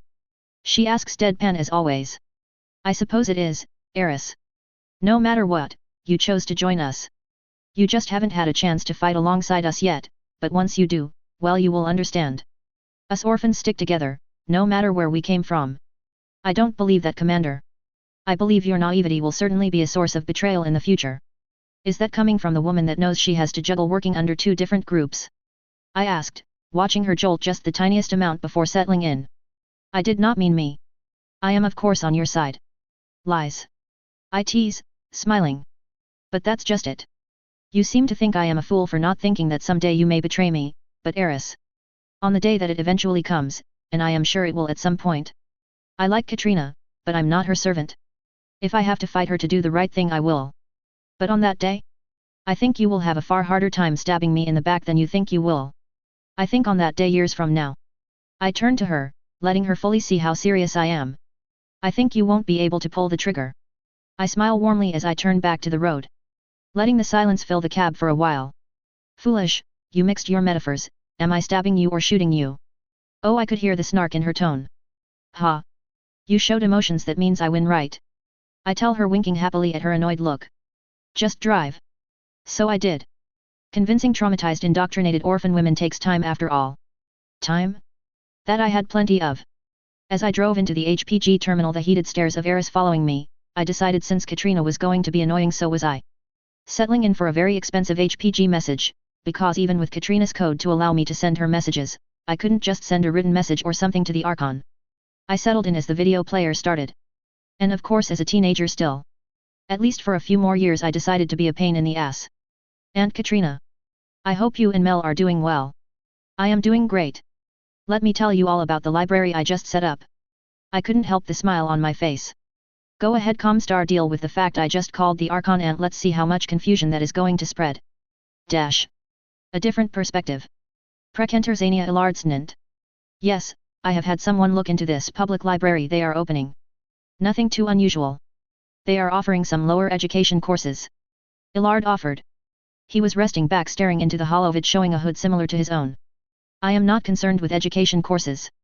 I worry that the child will release data that will restart the succession wars. There is data that Comstar guards. Data that the great houses must not retrieve. For the safety of the inner sphere. I had one of my own men check on it. Each course is standard education, although I have confirmed it did come from the Star League. Some of the courses held some minor data that was lost. I was afraid of that. At least that answers one of my questions. I now know who it was that slipped through my fingers. Is it so serious? The data here is useful to the great houses, but nothing that will alter the political landscape. You believe this is all that was found? The Archon has begun moving resources, in ways that hint at only one thing. Factories are restarting. Illard inhaled deeply. Although he wasn't anymore, he had once been an agent of Rom. He understood the details of Operation Holy Shroud like so few even at his rank did. You are sure? We are. Already the signs are there if you know where to look. Katrina. She is no fool. The chances of us crushing this knowledge have already passed.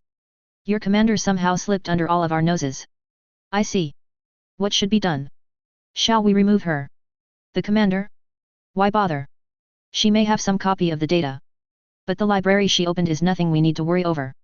It is the Archon that now has our full attention. The man sighed, rubbing his chin for a moment. This is an unprecedented disaster. What will the Primus do? Do you know? The Primus is in hourly meetings, last I heard. But the First Circuit is in an uproar. This is unprecedented times, old friend. That it is. Keep watch, Illard. I don't like that this girl was able to cause this disaster. She was there. In the Helm facility. Who knows what else she found? Even we don't have a complete inventory. We do have something new. She sent a message today. To the Archon. Truly. For the most part it was. Ramble. I am sure it is a code of some sort, but every adept I have given the task to translate it comes back with nothing. But the message started with a greeting. Here. Aunt Katrina. I hope you and Mel are doing well. I am Doi. Aunt Katrina. My thoughts exactly, my friend. I am not aware of any Steiner children not accounted for. There are none. I made sure of it. None fit the right age. Lisa Steiner is 10 years too old. Shall I collect a blood sample? Shouldn't be too difficult to attain. No. Let's not do anything to reveal ourselves here. She may very well be a trap. But keep an eye on her actions. File a report on anything you find. I will. That is the least I can do to help you protect Blake's will. Illard sighed again. This meeting with his old friend had been going on long into the night. I see. I am keeping you late. Nothing unusual, my old friend. Do you remember our late nights on Terra? As I recall, half of them were your fault, the other half was Jennifer Wellington. Ha! That's a name I haven't heard in a while. Jenny always loved her ships. Still does. Not that we speak. I don't think her job lets any outside contact. No, probably not. Alright. Illard, it was good talking to you, even under the circumstances. You as well, Emilio. May Blake's light guide you. Transmission end. Chapter 14.1 When a silent plea for help is answered. 3025. Free World League Space. Amity. A different perspective. 14-year-old Valerie Idens was scared. The raid on her home had been devastating so far. The pirates had slipped in with some merchant dropships. They had attacked before anyone knew what was going on. It's okay, baby. The guard will send them off soon. Her mother whispered, as she held Valerie tighter. It had been over 2 weeks now. The guard hadn't come. Valerie didn't think they were coming. Sure, there had been a battle not long after the pirates landed, but the tanks and placed defenses of the Planetary Guard hadn't lasted long. At least Valerie was pretty sure the pirates looting the Star factory meant the guard had already lost. She just hoped her dad was okay. He worked in the factory, on the line creating Cheetah ASF. Valerie had always planned to pilot one of the ASF her dad worked on. Now she wasn't sure that was going to happen. The pirates had shot or captured anyone they had found. Luckily, Amity's weather had saved Valerie and her mother. A blizzard had rolled in, and while the residents knew what to do, it caused a lot of problems among the pirates. At least Valerie was pretty sure that was the case. She had taken her old binoculars upstairs sometimes, and watched from the same window she had used to watch for her dad coming home from the factory. Now she watched the pirates. The pirate mech standing still and silent were bad enough. But the ones that were moving were worse. Often she would see green trails of light as the pirates opened fire on buildings. They didn't seem to care if there was anyone inside. But now the blizzard was ending. Not that it changed the weather much, but she already heard Rob from a few houses down get pulled out of his house. He had fought. They had shot. Now Rob's body was still out in the snow. Valerie expected they were next. She had urged her mother to gather some supplies so they could move out of the house, but her mother refused. They knew their home, knew where they could hide. The panic room her father had installed was well hidden. And since they had left their front door open and made it look like someone had taken their belongings and ran, hopefully the pirates wouldn't look too hard. Valerie clutched her father's rifle tighter.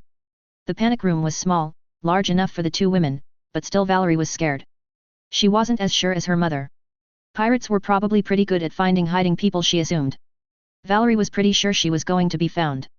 So she was preparing herself. She would fight. Maybe she would kill enough of them so she could escape. Or maybe they would just shoot her.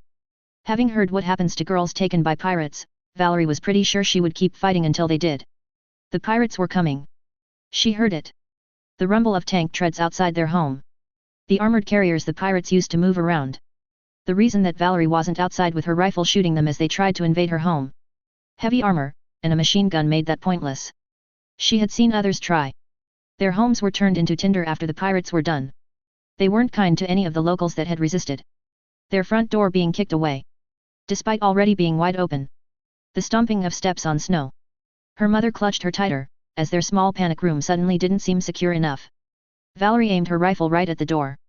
If they found her, she would unload. She had a few more mags of ammo. She would keep firing until they were dead. Or she was. Grimacing as her mother's grip almost hurt, it was so tight. But neither of them said anything. Not a sound escaped them as the sound of their home being searched reached their ears. The sound of mirrors breaking, of ripping cloth. Of memories and history and her entire childhood being torn apart. She felt tears in her eyes form as she realized they were in her room smashing her models.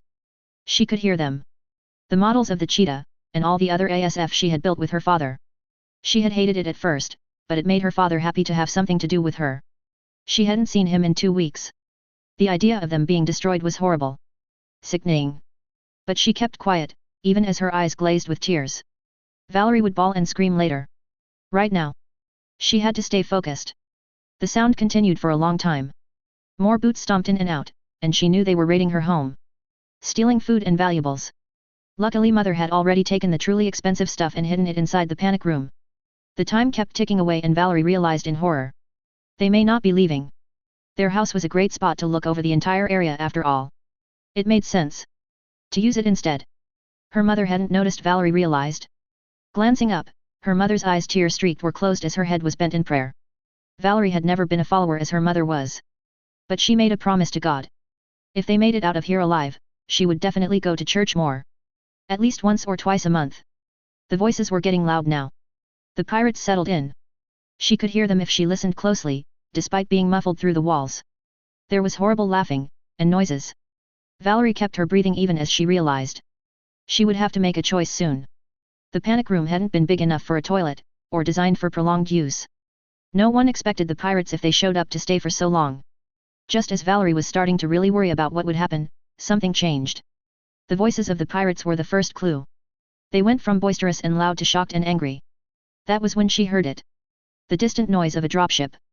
She felt hope. The guard. The guards were actually here.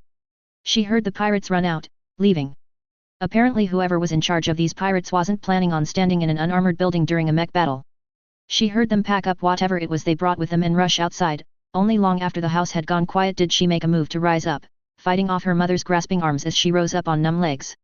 She popped the hidden door open, gun leading the way as she checked the house. Sighing in relief when she realizes it was empty. She rushed to the bathroom, satisfying a need before moving to her room.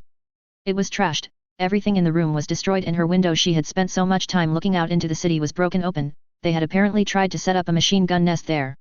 She grabbed her binoculars. Looking out into the slow falling snow towards the plume of fire that represented a dropship coming down. For a moment Valerie stared confused. What is that? What? Valerie. Get down from there, the pirates might see you. Her mother hissed from behind her.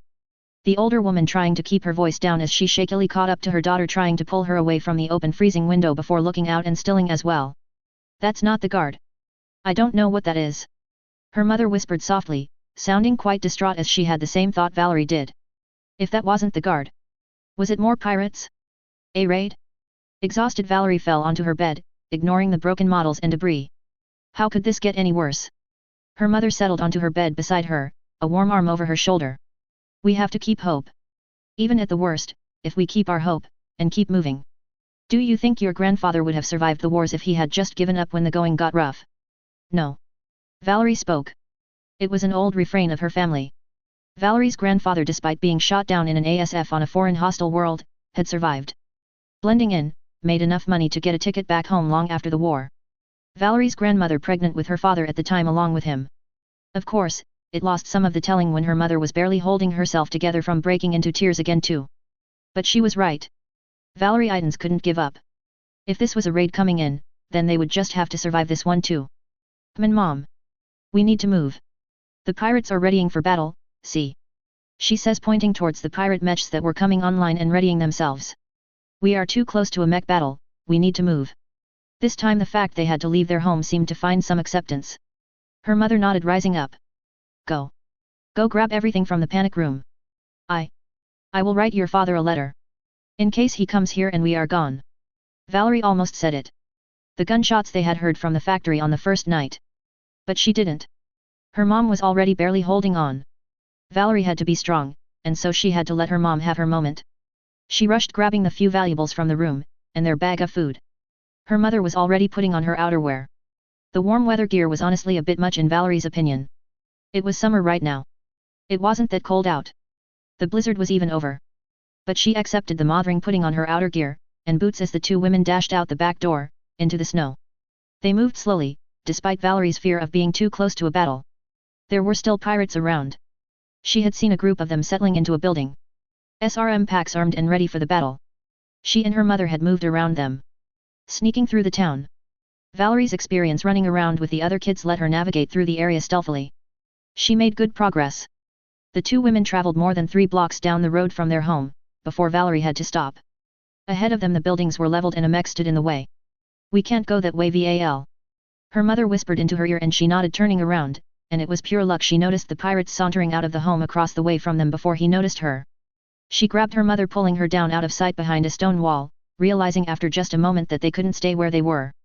The realization of where they were filled Valerie, and she moved, pulling her mother along to the back of the home they were hiding by. Valerie. Where are you going? The mech is that way. Her mother whispered as Valerie tugged her along. I know a place we can hide. She whispered back. This was Mike's home. She recognized it, of course. She always had a crush on him. Especially since he was really good with his hands. He had built a fort in his backyard. They had all spent many a day here playing Liger and Capellans.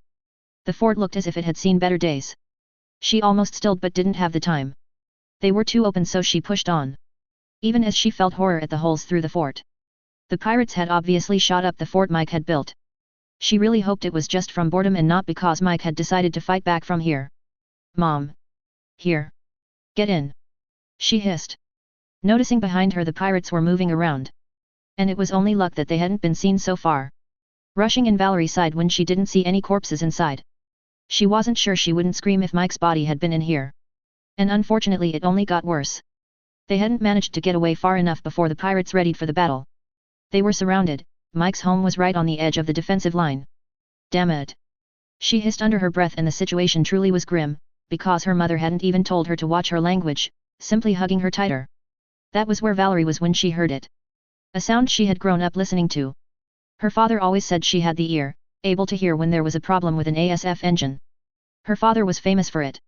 It was what he did at the factory. Making sure the engines of the Cheetah were in good condition, and broken, or dysfunctional ones were pulled from the lineup. Something that had become a more serious issue over the years as the factory's automated tech started failing. So she knew instantly that the ASF in the sky weren't maintained well. One she recognized the silhouette of as it flew over was an eagle. The other? It looked. She tried to remember her models. She had a kit from every fighter in the inner sphere after all. The second was harder. It looked like a lighter fighter, but as it banked, it clicked. A Slayer. She affirmed, listening as its engines whined. Those were two nasty ASF. They had been vicious when the pirates landed. The heavy weather of Amity meant not a lot of ASF were used here. Too dangerous. Which is why when lightning suddenly filled the sky, she found herself gasping as not just a lance, but an entire squadron of ASF dominated the sky.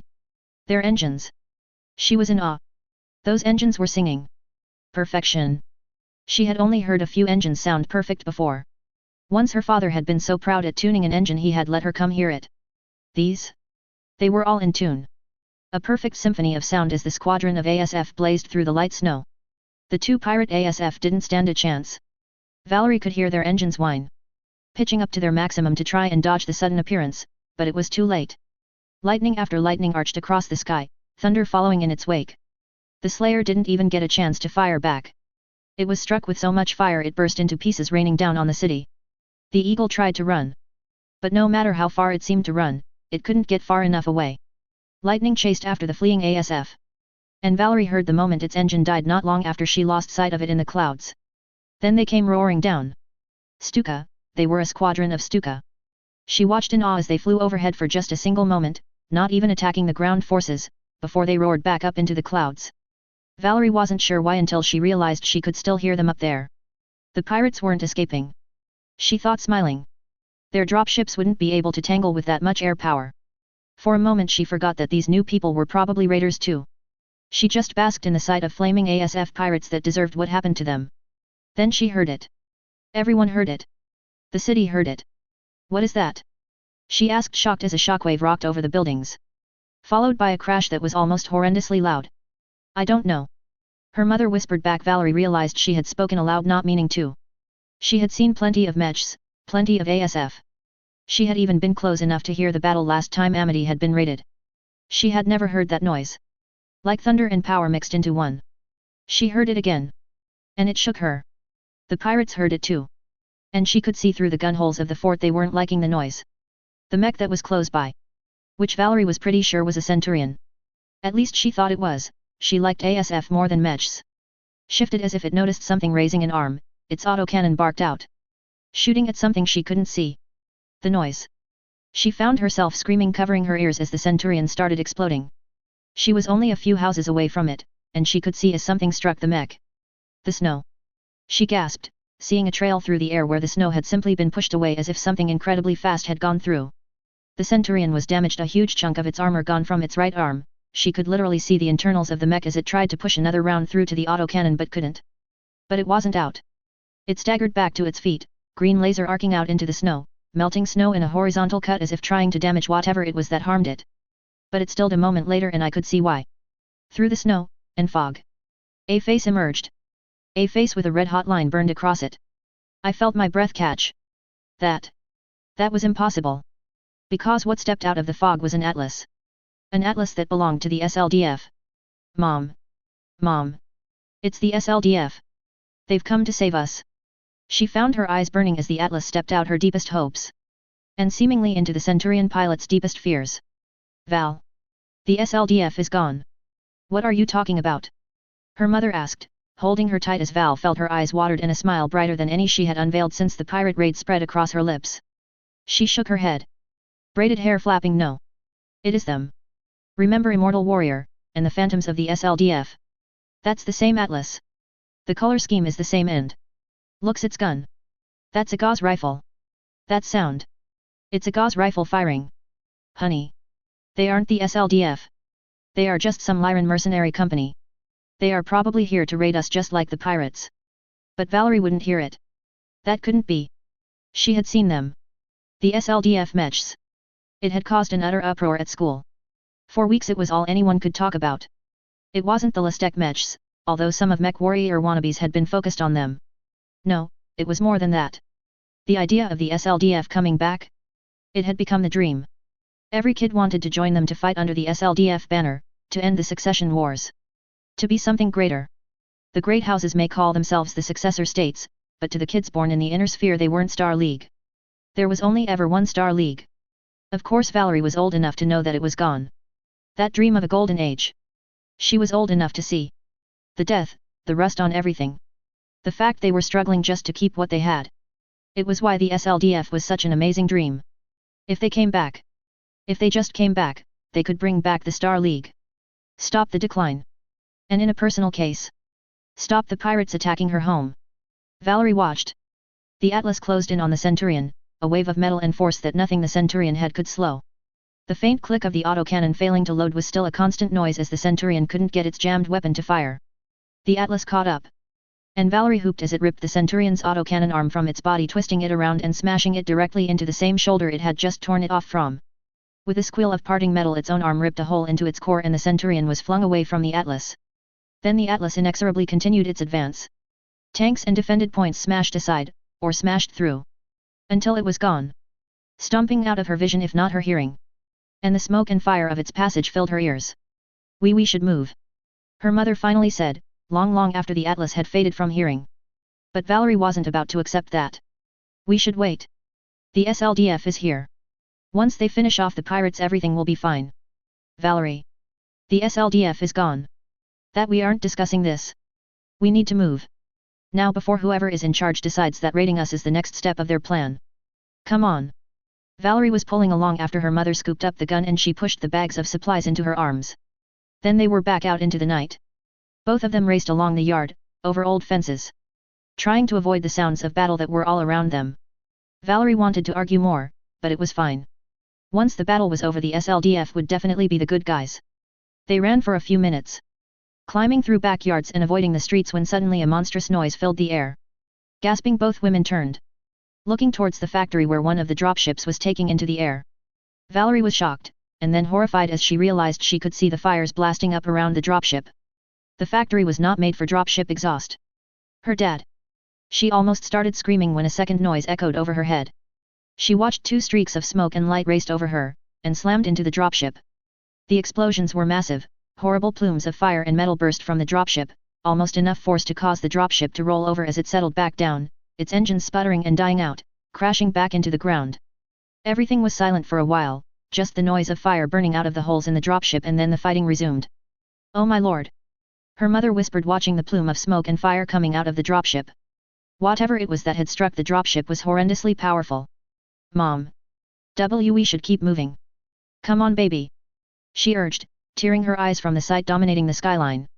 Tugging Valerie along, continuing away from the source of the fighting. But not away from danger. They barely had a moment to backpedal when they came up to the end of the houses and found the road. But it wasn't empty. A tank was parked. Its gun aimed down the street towards them. Valerie's mother grabbed her and bodily pushed up against the last house, hiding in the shadows for a moment, praying they hadn't been noticed.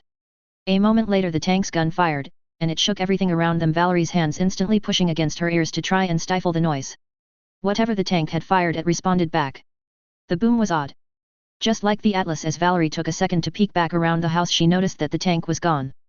3 massive rents having torn through it, as if some massive claws had reached down and clawed through. The pirates were dead.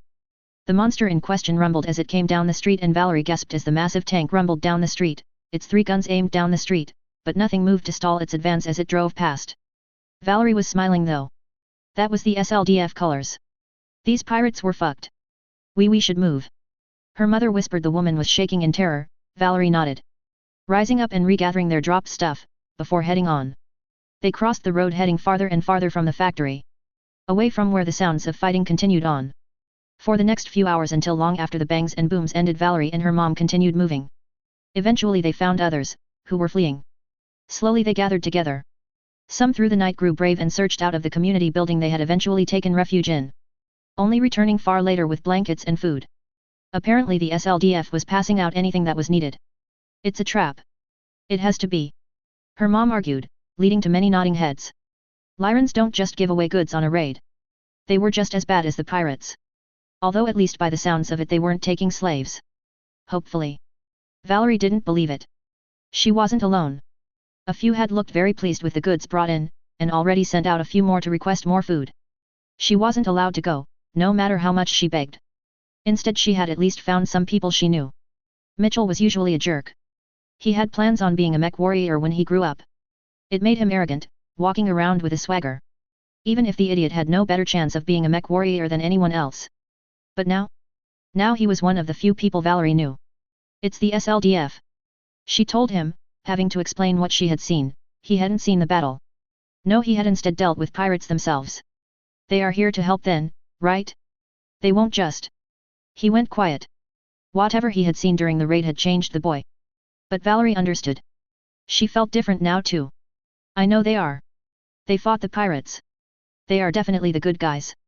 He nodded slowly. That would be nice. If you're right. She scowled. I am. They were the same people from Immortal Warrior. I know it's a movie, but that doesn't matter. They are the SLDF. Her raised voice was getting her a few pointed looks, but she didn't care. No one seemed to get it. Mitchell stared at her for a while before nodding. I hope they are. I don't think we can handle any more fighting. That cooled off Valerie as she nodded slowly. Settling in to wait.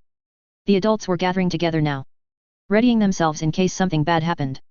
A rumble from outside was what caught their attention first. The adults going to the large windows to stare out into the street. Whatever they found brought more attention as more people armed themselves with old rifles. Valerie moved to look. Before the adults pushed her away, she saw an APC turning around, pointing its rear towards the building. And a mech. Large and daunting standing over it. She couldn't get a good sight on what mech it was before the man pushed her away, but she was calm. That was the SLDF colors. The adults were starting to freak out when a voice came, echoing into the building, obviously being broadcast. This is Commander Eisenbloom of the Iron-Blooded Orphans. We know you are inside and need food, and supplies. We brought enough for all of you. The call was met with silence. The obvious Lyran accent had more than a few scowls spreading across face, but Valerie wasn't about to let that stop her. She rushed forward, dodging a few grasping hands as she pushed the door open. And stepped out. A few calls for her to come back were ignored as she stepped out of the large doors towards the APC and mech. And wow! That was a big mech. She recognized it, her smile stretching. The word Phantom stretched across its nose were visible as she walked forward. That was a Nightstar. The same one from the Immortal Warrior. The back of the APC was already open, and a couple of armored people were standing awkwardly there as if they were waiting to unpack the many boxes Valerie could see inside. She didn't hesitate. She jogged forward, crunching through the snow before she came up to the two. Are you the SLDF? The silence stretched for a moment before a chuckle broke it. One of the figures, a girl now that Valerie could hear her voice, broke into giggles. Vicky is going to love this.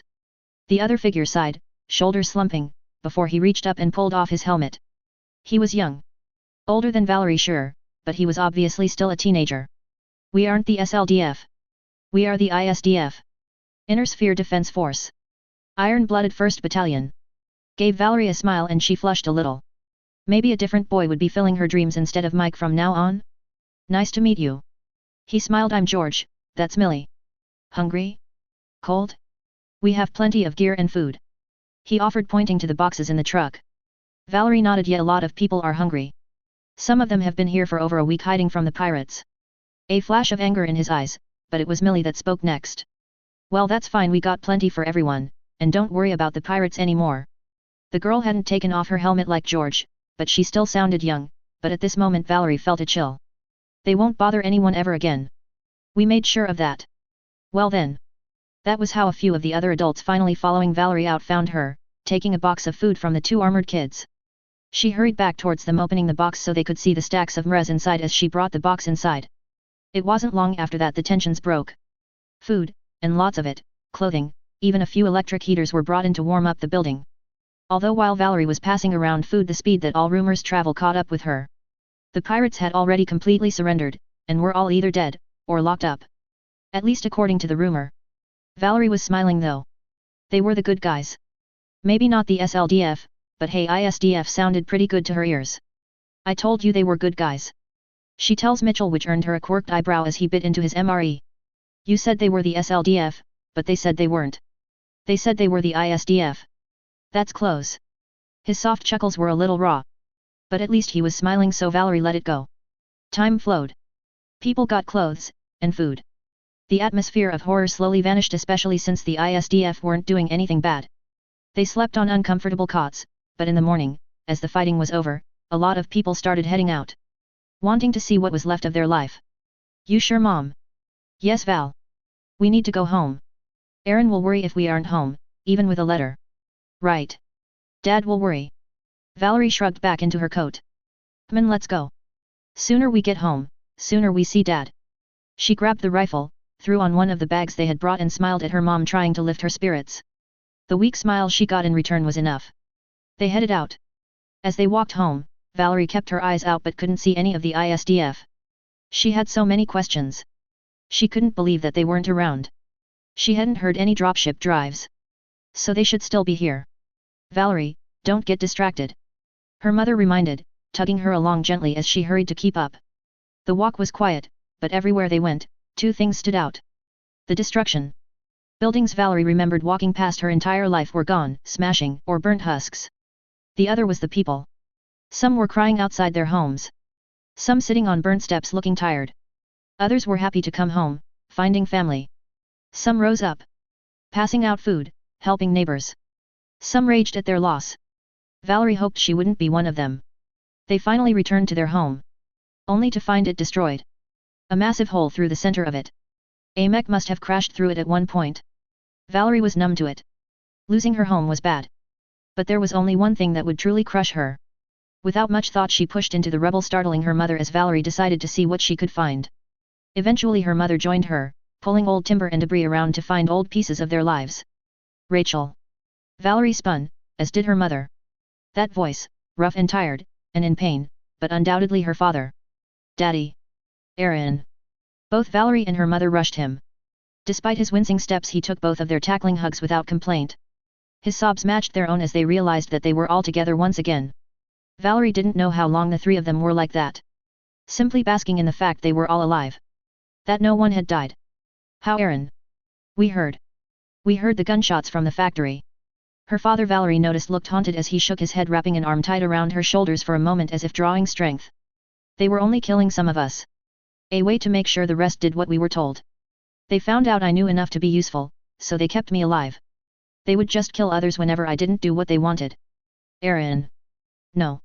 I'm alive, my dear. I'm alive. And so are you. God bless these Lyrans. They saved us.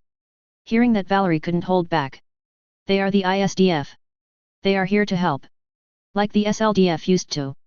Her father looked at her a little lost, like what she was saying wasn't quite making its way through his head for a while, but he slowly nodded. Whatever their reasons. I am happy they came. They showed up at just the right time. The pirates were getting ready to leave. They weren't planning on leaving anyone behind. He mutters softly, Valerie's mother gasping at the realization that her husband had almost been taken away as a slave.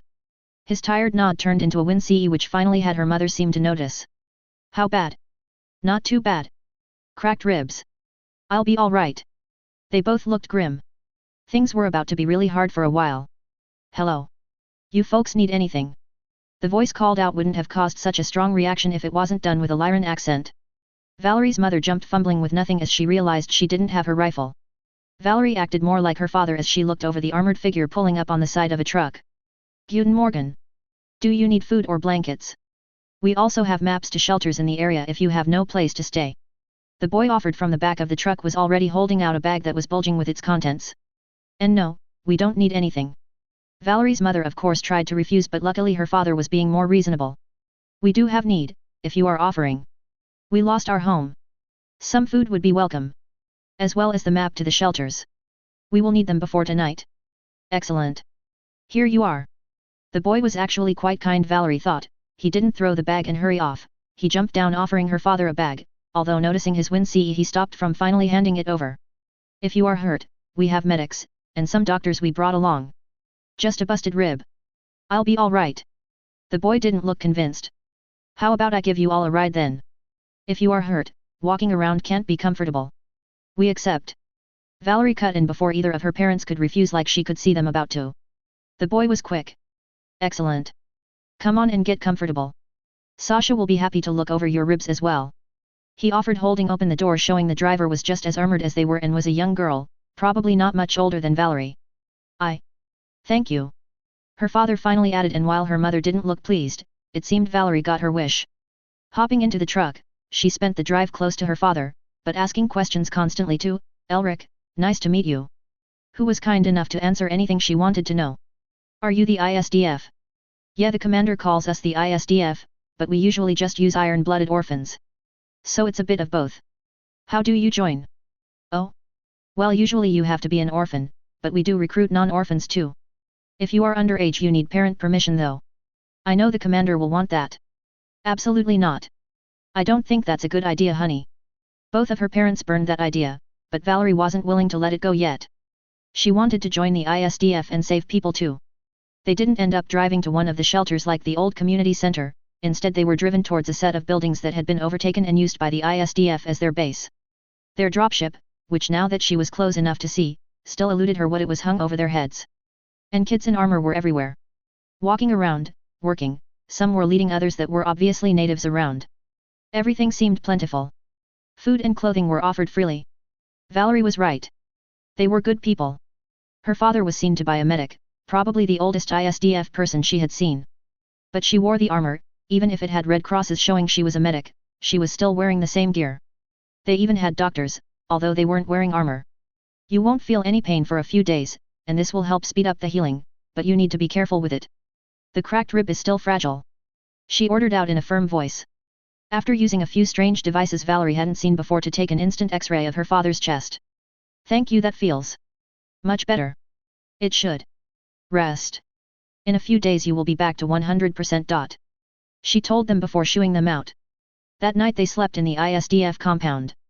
In a room just for them, in warm beds and warmer blankets, with an electric heater to keep the room toasty. See Mom? Yeah, Valerie. I see. Chapter 14.2 When a silent plea for help is answered. 3025. Free World League Space. Amity. Commander. I know, I hear it. I call out as I head out of the command center. We had been here on Amity for almost a week now. And while we had sent plenty of messages back and forth with the Planetary Governor, or First Minister of Amity Raymond Richards. This was the first time we were actually getting a meeting with anyone high up. As far as the Amity government had been concerned. The EBO were a raiding force, and they weren't risking themselves. So it had taken almost a week of back and forth over the radio for this to happen. Colonel Cyrus, he hadn't bothered giving a first name, would be coming over to begin negotiations. His VTOL could be heard over the city as I stepped out of the command center. It flew overhead once, probably getting some aerial photos of our site before it turned and settled into a landing pad we had set up. I was there, as were a few of my guards that now followed me around all the time. It had been something Benny ordered, and despite my protests they ignored any time I told them I was fine. Apparently the ISDF was too important to let their commander walk around by herself now. I thought it was just a little too much, but that was how these things went. The man that stepped out of the VTOL was older. Salt and Pepper Beard reminded me of Morgan Kell, but his scowl was nothing like the man. Morgan usually looked as if he was thinking about deep thoughts. This man looked like he was thinking about murdering everyone he was seeing. Which he might be. I waited while the VTOL powered down, turning the small landing pad back to a normal volume before I stepped out. The colonel ignored his aides, as he strode out on long legs. Colonel Cyrus. Welcome to Ruhr. Commander Eisenbloom. I don't need to be welcome to my own city. He spoke clearly and slowly, his voice harsh but not erratic. This was a man who thought about every word, and said it, even if they would bring offense. I was fine with that. But you did need help removing the pirates. I don't consider that task completed. He stated gruffly. Then we should get right on to our discussion to lay your mind at ease about our intentions. We have a room prepared inside. He was silent for a moment before he nodded. Regardless of his desires, he was here to negotiate with us. I turned, letting him follow me and my 2 guards back into our command center. A room was prepared. We even had tea. Disgusting. I drank the foul leaf juice with only a faint hint of disgust once I had settled in, watching the other half of the room settle themselves in. The colonel had brought 2 aides, 2 military guards, and a man in a business suit that stood slightly separate. I couldn't quite peg him, but I guessed either lawyer, or spook. So we don't waste any time, how about I say something clearly? The ISDF, Iron-Blooded Orphans, 1st Battalion came to Amity after hearing about the pirate raid. We came with the intention of stopping them from causing any more devastation, as pirate hunting is one of our sworn duties, regardless of where the pirates are. I took a sip of foul brown mook before continuing. We are not here to commit any other military action, and will leave at the first request by the governor's office. Then leave. He interrupted me instantly, but before I could even nod and agree, another voice piped up. We will need to discuss salvage terms first. The lawyer spoke up, interrupting the meeting. Pearson. You. Colonel. You are here to ensure that the ISDF are not here at the forefront of a LCAF raid. I don't believe that is likely anymore. Do you? The colonel was silent for a time before he exhaled once firmly, seemingly calming himself. Go ahead, Mr. Pearson. Thank you, Colonel. Commander. The First Minister thanks you for your protection of his citizens, but when the pirates landed, they captured not only planetary defense equipment, but equipment from the Imstar Aerospace factory. Yes. They actually had a couple of cheetahs we confirmed were taken from the factory that we shot down. Correct. As an invading force, and a pirate one at that, the equipment is requested to be returned to us. We will of course offer a cash payment in exchange. I took the paper the lawyer pulled out from his briefcase and looked over the list. The prices, as I expected, were pretty paltry. As I read, each piece requested to be returned was given such a low bounty, I realized this wasn't an honest attempt. It was meant to be thrown back in their face. Either to continue negotiations to a still low price, or because they wanted to use the nuclear option. Probably not literally, but you never know. This is an interesting offer. The silence after that was interesting. I watched all the men. Different emotions on each face, although all of them tried to hide it. Mr. Pearson spoke up before the silence grew too long. It is our initial offer. You are here illegally after all. We consider it acceptable in exchange for not prosecuting your raid. I didn't know it was considered a raid to attack pirates. It is when Lyran mercenaries are dropping onto League worlds. The colonel growled. I thought it over. The best way to get my way. Without ruffling feathers. Without also sounding too weird. A fact I had learned over the last year. Sometimes when you offered a deal that was too good, it would be thrown back in your face just to spite you. Seriously, people could be so stupid. I have an interest that if you are willing to fulfill, I will accept most of these prices. This isn't a negotiation. If you refuse, we will consider you an enemy of the state. We will hunt you down. You will send good men to die. I state plainly, supremely confident. If it ever came to the point a real army was threatening my kids, all the stops would be pulled out. I would let them taste the sun. Perhaps, Colonel, we should hear the commander's interest before making any further ultimatums. Mr. Pearson asked quietly, breaking some of the tension. That is simple enough. The ISDF has been created to complete 3 tasks. The protection of the people of the inner sphere. The proliferation of knowledge. And to try and establish a final peaceful solution to the succession wars. The scoff I received at that was fair. It wasn't the first time I had told someone that, and been laughed at, scoffed at, taunted, insulted, or in an interesting situation had someone throw their food in my face. In this case it is the second task we are here for now that the first is complete. I would like to set up a library here. In Ruhr. Just like the libraries I have built on other worlds. Lyran worlds. Yes, Colonel, I am Lyran. It is where I grew up, and where I have recruited from. But it won't be where I spend all my life. Let me build my library. We will leave right after, and in exchange, I will provisionally accept this offer. With some minor changes. My request honestly seemed to confuse the entire room, other than my guards of course. But to these leaguers? I might as well be speaking Elvish. You want to build a library? Why? The colonel asked, sounding out the words as he couldn't believe he was saying them. I've already told you, but if you want the honest truth? I fucking hate that the inner sphere forgot so much. The knowledge we once had was capable of great things. Terrible, but great. I want to bring that back. The only way to do that is to spread knowledge to every corner. If everyone has enough to get started, hopefully we can bring back what our ancestors had. So you wish to build libraries? In the League? We will not become Lyran. Mr. Pearson funnily seemed to find the idea annoying. But it was the Colonel that waved a hand and shut the man up. I don't give a shit if you want to build a coffee house. This is Amity, not the Commonwealth. I understand that. But that's the deal. You want me to accept your cheap offer? I want a library on Amity, and since you are wondering what I get out of it, the iron-blooded libraries have been centers for recruitment in Lyran space. I hope they will be here in the League as well. Recruitment? You think we will allow you to recruit our people? The Colonel responded. He wasn't angry sounding, more curious and disbelieving. I would like to be allowed to recruit orphans in the League, yes. You don't think we will give you access to children? The Colonel spits. Why not? Look around you. Every person you see wearing our armor is an orphan. Every one of them is given a full education, using the same materials I want to place into the library. Every one of them is fed, clothed, and offered a steady paycheck for their work. All of them have a chance to learn to become a mech warrior, to fight to protect their people. Your people? No. Our people. I am here, aren't I? None of my kids are anything but Lyran, but we are here. Not to raid your planet, or take something from you, but to kill the pirates who did that. Yes, we will protect our landhold if a League raid comes. But we aren't raiders. I am not your enemy. I said the final bit as earnestly as I could. Trying to dig through the miles of hatred and distrust was becoming a full-time job. It wasn't easy even on Lyran worlds. But on League ones? The lawyer was looking at me like he was trying to dissect every word I said, trying to find the weak points in an argument, or figure out my true intentions. The Colonel? He was actually looking at me, eye to eye, sizing me up. Tell me about this library. Colonel. Mr. Pearson. You are here to set up a salvage deal. Not anything else. You will restrain yourself. The lawyer nodded slowly, settling back down into his chair. Although he continued to glare petulantly. Colonel. If you would like, I will happily hand over a copy of the library to you. Our goal is mass proliferation after all. We are trying to put a copy of this library on every world in the inner sphere. Grand dream. A grand plan. I offer back with a smile. A dream is something you hope to achieve, but has impossible odds. A plan just takes time. He snorts. Let's go over the changes you request on the salvage terms. While you and Mr. Pearson do that, I will have my men go over this library of yours. If we find nothing concerning, I will put forth a request to the First Minister. A fair compromise.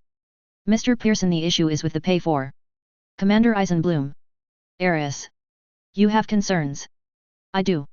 There is a good chance they are allowing your construction of the library to hold you here until reinforcements arrive. They will try and claim your equipment. Possibly. I did consider that. Then why are we still here? You are putting your people at risk to the League. I was sitting on top of the command center we had set up. Across the street a building was being remodeled by my kids into a library. Once the library was gone through, there had been a high interest in their copy. When I allowed them to keep the copy they were inspecting, well, I wasn't sure what they were thinking. The educational courses covered just about everything from just starting out to an early college level. Maths and science, and everything in between. I did have permission from Katrina from this. The message she had sent in response to my request had mostly been her frowning at me, before she called me Victoria and allowed my plan to continue. I hadn't actually intended on moving this early. I expected a few years of Lyran expansion letting our work speak for itself before making a slow move into the League. Unfortunately, pirates were a bit of a sore point for me. I was just glad we were heading towards Solaris. When we got the news, White Base turned around and burned hard back to a jump ship. We had made it here too late, but in some ways just in time. The people here would recover. And their defenses would firm back up with all the mech salvage I had allowed the leaguers to purchase back from me for a pittance. I will be putting our people at risk forever. Until we finally gain peace. We can't do what needs to be done if we cower in fear. I think fear has its place. I nod at that. It does, Eris. How has Delta's mission gone? She went quiet for a moment. What mission would that be, Commander Eisenbloom? The one where you sent them to infiltrate the First Minister's communications network so you can tell me if they get any alert about incoming dropships. She was still beside me.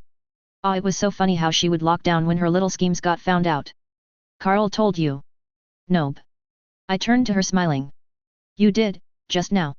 I haven't seen Delta for a few days. I figured they were off doing something. And you are a bit proactive about things. As soon as you mentioned you were worried about an attack, I had my suspicions. She twitched and I could see her exhale slowly and steadily out of her nose as she regained herself. You are too perceptive. I forgive you for giving my unit orders. I tell her with a smirk filled with a tiny bit of malice. But in the future go through the correct chain of command. I watched her back go rigid. Understood, Commander. She actually offered me a salute and I couldn't help but tease her, poking her in the forehead. That's the first time you didn't add my name in. I teased before nodding. Go on then, keep an ear out. Just because I am willing to accept the risk doesn't mean I want to lose anyone if trouble does happen. Why yes, Commander Eisenbloom. It was nice that she wasn't taller than me anymore. I finally looked like I actually deserved the authority I had. Chuckling, I decided to walk away from watching the building construction. We had done this so often now that I didn't even need to give orders. Libraries were starting to become old hat. Maybe I should make a new division? ISDF librarians? They could use a tagline like we have the royal equipment. Pay your late fees. No wait, that was too close to Comstar's line. I walked down into the light snow that never seemed to end on this planet. Watching the people walking around this way and that. More and more residents are using our compound now. Even if construction and repair was happening over the city. Plenty of people still needed a place to stay. And we were happy to help. Sure, some didn't like us. But we only had to throw out one or two for causing trouble. A few members of guard unit were with us acting as an eye in the sky. I smiled as I grabbed a meal from one of the cooks as I walked around. I was always hungry now. Mostly thanks to Benny. That asshole thought it was funny to make the commander run laps with all the new recruits as a way of removing any excuse they would have to run them. Apparently he got sick of arguing with new kids about it, and just made it my problem. At least I was fit. Between the armor and the laps I was not just growing up, but stronger. Muscles were nice. And it made a lot of the annoying parts easier. I didn't get winded when I had to run around anymore. Finishing my quick meal I moved into the library building being put up. How goes it? Commander. Not long now. We got most of the wiring for the computer system set up. Good. Do me a favor and double time it. We got some scaredy cats. Will do. You heard the commander. Let's move it. I smiled as I watched them double up on settling wiring down. Shouldn't be more than another day or two and we would be able to leave. Commander. Benny called out from beside me. The boy, now 20, was still taller than me. Jerk. How dare he keep growing? Benny. What's up? You got that worried face on. I just had an interesting conversation with a father. Benny. I am shocked. Who is the lucky girl? The look he gave me had me guffaw as he continued. Don't. Anyway, apparently a non-orphan wants to join. Okay, what's the problem? She is 14. And both of her parents are not okay with it. Okay? So they say no and she can't join. Why is this a problem? They didn't so much say no. As they have a lot of concerns, I am officially handing this entire mess off to you, Commander. What? You can't delegate to me. I am the delegator. Sorry, Commander, this is over my head. So it's your problem. They are in room 159 in the rescue barracks. So have fun. Wait. Benny, don't run away. Hey. That's an order. He didn't stop. Traitors. Traitors everywhere. I yell back before sighing. Okay, fine. I can handle this. I just have to be responsible and have a conversation with the parents of a girl wanting to join. I am so doomed. I head over to the barracks. The amount of leaguers around the barracks increased heavily, making me feel alone. Well, not including my 2 guards. I got plenty of stares as I headed inside, not all of them hostile. So I considered that a win. The door for room 159 was already open, and inside was a man resting in a chair watching a holovid. The way he was eased up, he was obviously wounded. I tapped on the door. Good morning. I hope I'm not intruding. The man startled slightly at my voice. A common occurrence. My accent did tend to bring plenty of attention. Ah. Can I help you? Excuse me. I am Commander Eisenbloom. I'm in charge of the ISDF. I heard there was an issue, and I wanted to see what I could do to help. Is it your daughter that is wanting to join? His eyes flashed, and despite obviously being hurt, he sat up, his full focus on me. Aaron. I'm a factory worker here. You saved my life, and my family's life. My daughter. She's young. Heard you are recruiting and went to sign up. I'm guessing she didn't ask permission first.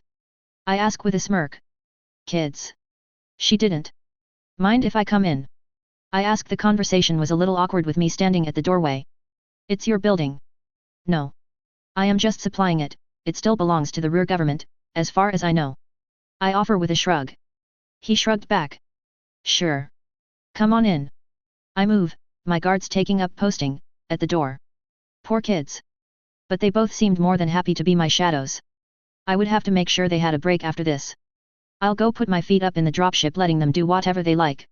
I'll admit we don't usually get non-orphans wanting to join. But we don't refuse them either. Although anyone underage, does have to have parent, or guardian permission. We aren't kidnappers. His face hardens a bit but he nods slowly. I can't say I like the idea of a mercenary company, that recruits young orphans either. That I understand. If it helps. I started the company when I was 14. I was the youngest member. As of now, only 16 and up are allowed in any position that could see combat. It doesn't. No, I expect a parent wouldn't feel any more comfortable with that. The iron-blooded. They are my kids. Every one of them. We are a family, and I mean that truthfully. They are my family. My brothers and sisters, and eventually, when those from the other parts of the inner sphere join, my cousins. It was quiet for a while as he processed what I had said. I don't like the idea of my daughter becoming a mercenary. My father was one. I know what that life brings. It's dangerous. Hard. Sometimes horrifying. I acknowledge, which earns me a grudging nod. But it's also full of adventure. It lets you grow and learn skills. It lets you choose how you want to live. I live how I want. By my own sword arm. I choose the path I follow. Your daughter would get the same choice. I've talked to some of your people. They aren't all fighters. No, of course not. We have to be more than just a fighting force.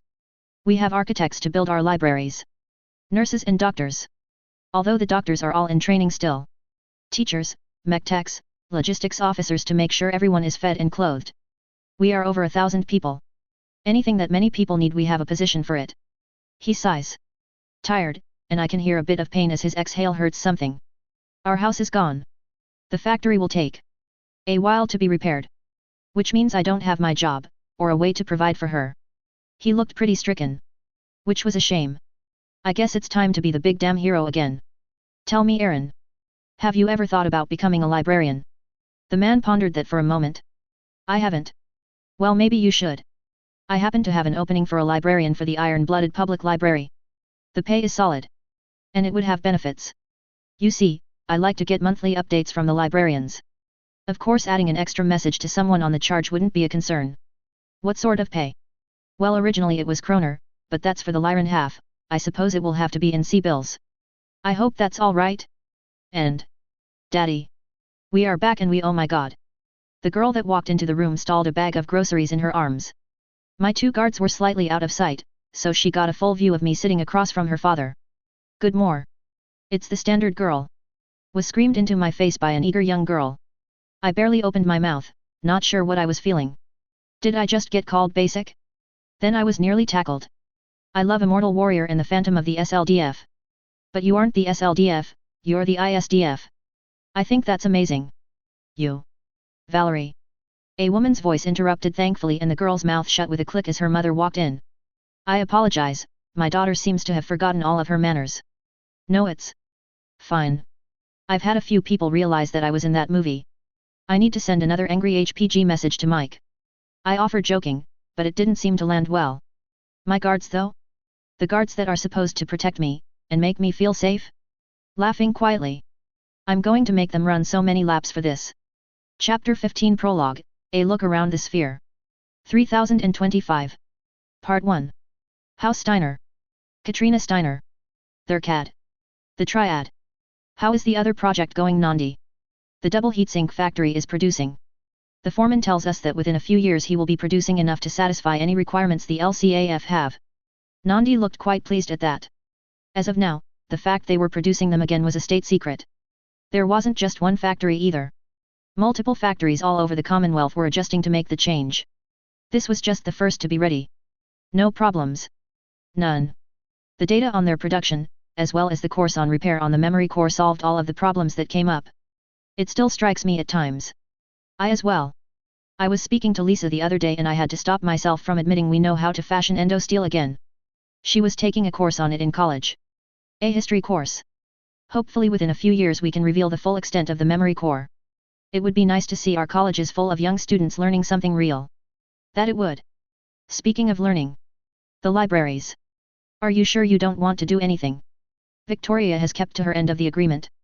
Everything in the libraries is already known knowledge, or just on the edge of it. Nothing that will drastically shift academia, without some time for the knowledge to be processed. So far the knowledge hasn't caused any disruptions. The girl is trouble.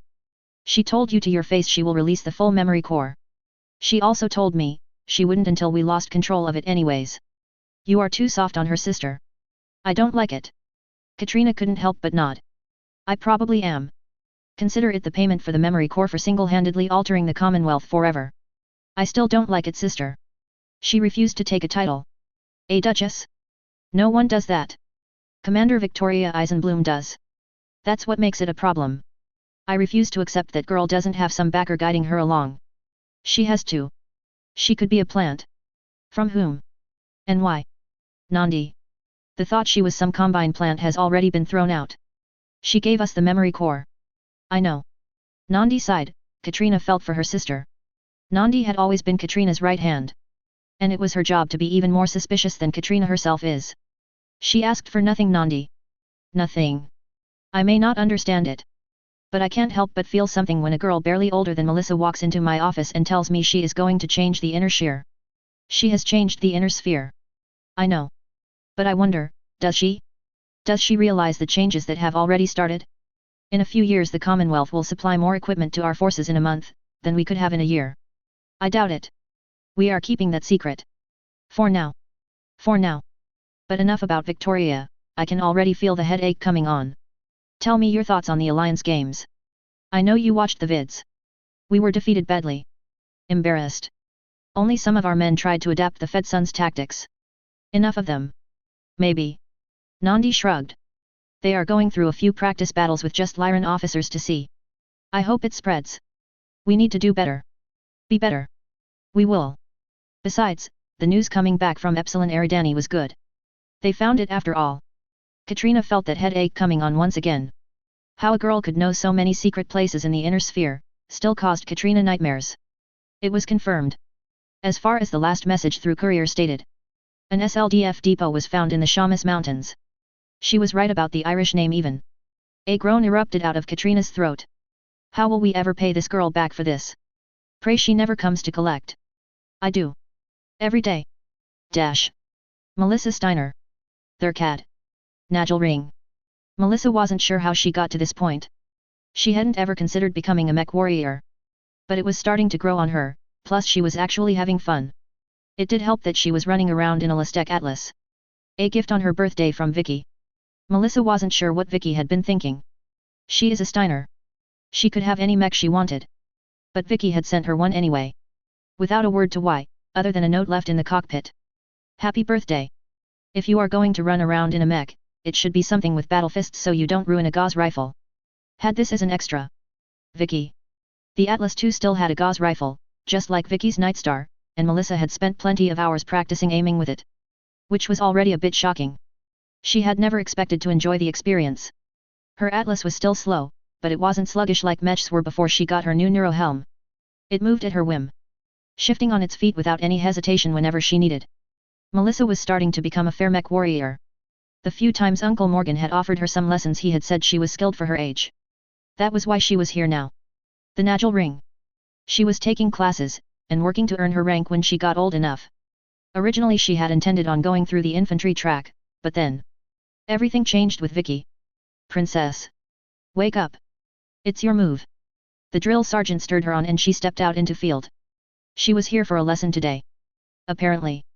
There was a new push towards training everyone to get used to Lestec. Both double heatsinks, and longer more powerful weapons needed special training to be prepared for. So Melissa, as the only student that had a Lestec ride, was often chosen to help out. It was nice. It meant she got extra stick time compared to everyone else. This is Princess. Moving to engage. She spoke over the radio, although even the drill sergeant was grimacing. She was smiling again. That poor kid in the hunchback was about to be taught a lesson about getting too close to an Atlas. Part 2. House Davian. Hansa Davian. New Avalon. Hansa. Please stop fiddling with that. Sorry dear. Hansa Davian teased his friend although he did take his hands away from the memory core. The look Arden gave to his prince made even the prince offer a silent apology. I'm still surprised Katrina handed that over. We do have an alliance. It included research. We both know that handing over a memory core with that much data on it, is a completely different beast from handing over what the NAIS comes up with. Hansa was quiet for a moment, his fingers back to fiddling with the memory core. I know. Katrina truly is a unique woman. Unhappy with Melissa. She is young. But not what I mean, and you know it. Arden nodded. The departments that were read in on the memory core have been showing massive improvements. It's almost a shame though. We spent how many years trying to get freezers to work? More than I care to admit. It's the pounds we spent that I am more unhappy about. At least we won't have to worry about it in the future. No. I suppose not. Arden admitted both of them had spent months working on the upgrade plan to start up old factories and get production running again. All while trying to keep it hidden from the rest of the inner sphere. Funnily enough, having Lick on their side did make the job easier. All at the hands of one no-name orphan. Hansa muttered, his mind roiling. To think, the entire future of the Federated Sons would be thanks to a single girl. Ah yes. Victoria Eisenbloom. Commander of the ISDF. Hansa snorts despite himself. ISDF? That was a name for a merc company that had plenty of connotations, and it was asking to run into all sorts of problems. I'm almost glad she is Katrina's problem. How did she describe her? A girl that offers insults in one hand, and treasure in the other, something like that. She sounds like a delight. Perhaps we should invite her here. Don't tempt me. Who knows, maybe she will drop a few Lastek caches in my lap too instead of giving them all to Katrina. Didn't Katrina tell us that the girl said the Steiner family was just as responsible for the state of the inner sphere as House Kurita? Could your ego handle her? Ha! For a batch of Lastek battle mechs and a memory core? I would let her say whatever she wants, and make it her house words. Ah yes. House Eisenbloom. We will insult you as much as we please. A firm name. Hansa laughed. Yes, exactly. Tell me, how is the plan going for the wedding gift? As always, Hansa. Slowly. Secretly. And steadily. Good. Come, I feel like taking a walk around the NAIS. I hear there will be a viewing of Gauss rifles and you. In the secret department. Apparently the SLDF had a sense of humor. I hear the man repairing the weapon gets horribly maimed constantly, as a warning to the watchers. Sounds entertaining. Part 3 House Merrick. Janos Merrick. This is it. Yes, Captain General. It is a direct copy, sent by courier. The First Minister of Amity was quite swift in bringing a copy to us. And it has nothing strange? No tricks? None that we have found. Although the classes are SLDF. They start from absolute beginnings to around high school courses, some of them did contain knowledge we didn't know. Truly? Why? What would the Lyrans gain by giving this to us? I can't be sure, Captain General. Although it was a Lyran mercenary company, rather than anyone attached to the LCAF directly. Nonsense. The girl. The commander, what was her name? Victoria Eisenbloom. That's the one. She is a Steiner bastard. I was given a copy of a message the girl sent to Katrina. She called the woman Aunt Katrina. So she is not some unattached girl. She is obviously a Steiner plant. Someone they can use without their name attached. Then that makes her actions make even less sense on Amity. She not only defeated the pirates, but she protected the factory they had been ransacking. I got eyewitness confirmation. They didn't take a single thing from the factory. Even returning some of the equipment stolen by the pirates previously. For a library. Yes, I remember the meeting too. Janos shook his head. It was a trap. Had to be. It was the only thing that makes sense. They were going to use them to recruit, right? Yes. The report is here. Apparently the ISDF recruits orphans, and others through the libraries. Something long-term then? What could they possibly be planning for with a bunch of orphans? If they want spies, there are easier ways. That is something we have safe working on. Their report isn't complete yet, but they are exploring the library on Amity as we speak. Good. I want an explanation for what the Lyrans are thinking. Katrina obviously has some scheme in mind. Yes, Captain General. One last note. What should we do about their request? Request? Ah. The ISDF wants to build more libraries. Yes. Let them. If they want to spend the money to build, let them, but I want each library checked. I will add that into the orders. Part 4 House Liao. Romano Liao. Xian. It is our belief, Grand Chancellor, that the Steiners have recovered at least some knowledge. Too many connections exist to be anything other than reactivation of factories. Father pondered these words. As always, his wisdom was greater than these fools could imagine. If they have gained this knowledge, why has it not been retrieved? I notice all of your reports carry no true facts. Forgive us, Chancellor. This information only recently came to light. We have already begun efforts to uncover both where the Commonwealth attained this information, and to attain it for the benefit of the Confederation. Don't bother. Romano offered almost before thinking. But at her father's quirked eyebrow she continued on. I am already aware of where the knowledge came from. It all makes sense now. She nods to herself. She should have realized. Daughter. Forgive me, father, but this fills in the steps to a puzzle I had been contemplating. The knowledge could only have come from one source. The SLDF. She nods at that. That should be enough for father to understand. Although a moment later she realized the fool, despite being a member of the Maskarovka, had no clue. I am afraid this one does not share your wisdom, Duchess. Of course not. If you did, this would already be solved. She hissed at him before straightening, her father's eyes on her. The SLDF brought the knowledge and gave it to the Lyrans, for what reason I do not know. But that is where the knowledge stems from. She informs the fool, turning to her father to see if she had gotten it right. His face as blank as always gave nothing away. Forgive me, Duchess. I still do not understand. The SLDF has been gone since the Exodus. You are not aware? Why am I the one telling you this? The SLDF has returned. They call themselves the ISDF now, a transparent attempt to hide their origins. They appeared in Lyran space, with Lastek long lost. They are the source of the Steiner's new boon. Tell me, what do we know about these ISDF? Father asked, and Romano kept herself quiet, wanting to see what these agents would know. Forgive me, Chancellor. I am unaware of. The SLDF returned. I will have a report brought up for you immediately. Daughter. Of course, father. The ISDF first appeared in 3020. They called themselves the Iron-Blooded Orphans. As they recruited only orphans at the time. They were inconsequential. But they swiftly showed their true power. Once they had recruited enough men, they suddenly reappeared with equipment thought lost. They pilot a Colossus dropship, and their leader, who many believe may be a final daughter of House Cameron, pilots a Nightstar. The Phantom of the SLDF. Oh? Why have I not heard of this? Chancellor. The Duchess in her wisdom has reminded this one about who she speaks. They are a mercenary company out of Lyran space. We did not realize they were the SLDF returned. Truly the Duchess Liao's vision is greater than ours. Of course it is. Father. You have seen her face. We watched the Immortal Warrior and the Phantom of the SLDF together, did we not? Her father stirred. That is where you know this from, daughter? Was this not a movie? Of course, father. They tried to hide themselves by appearing in a movie. But they bluffed their real hand. It is obvious. Romano looked quite proud, as her father slowly nodded, his hands stroking down his chin thoughtfully, his eyes stuck on Romano as he appraised her. She was sure father was contemplating her brilliance. Look into this. I wish to know what this ISDF heralds, and find if they are the ones responsible for the return of knowledge. Your will be done, Chancellor. Romano nodded. Of course father would understand. Everyone else was too blinded to realize that the ISDF were the SLDF returned.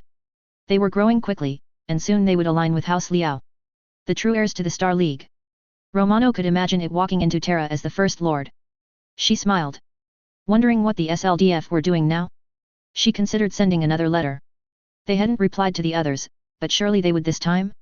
She was just asking them to come to Xi'an and swear their loyalty to her father, the true First Lord. Someone was probably stealing her mail again. Perhaps she would have to find out who and kill them. Then the commander, heir of the SLDF and the last daughter of House Cameron could swear themselves to House Liao. Completing the destiny House Liao had set itself upon. Part 5. House Kurita.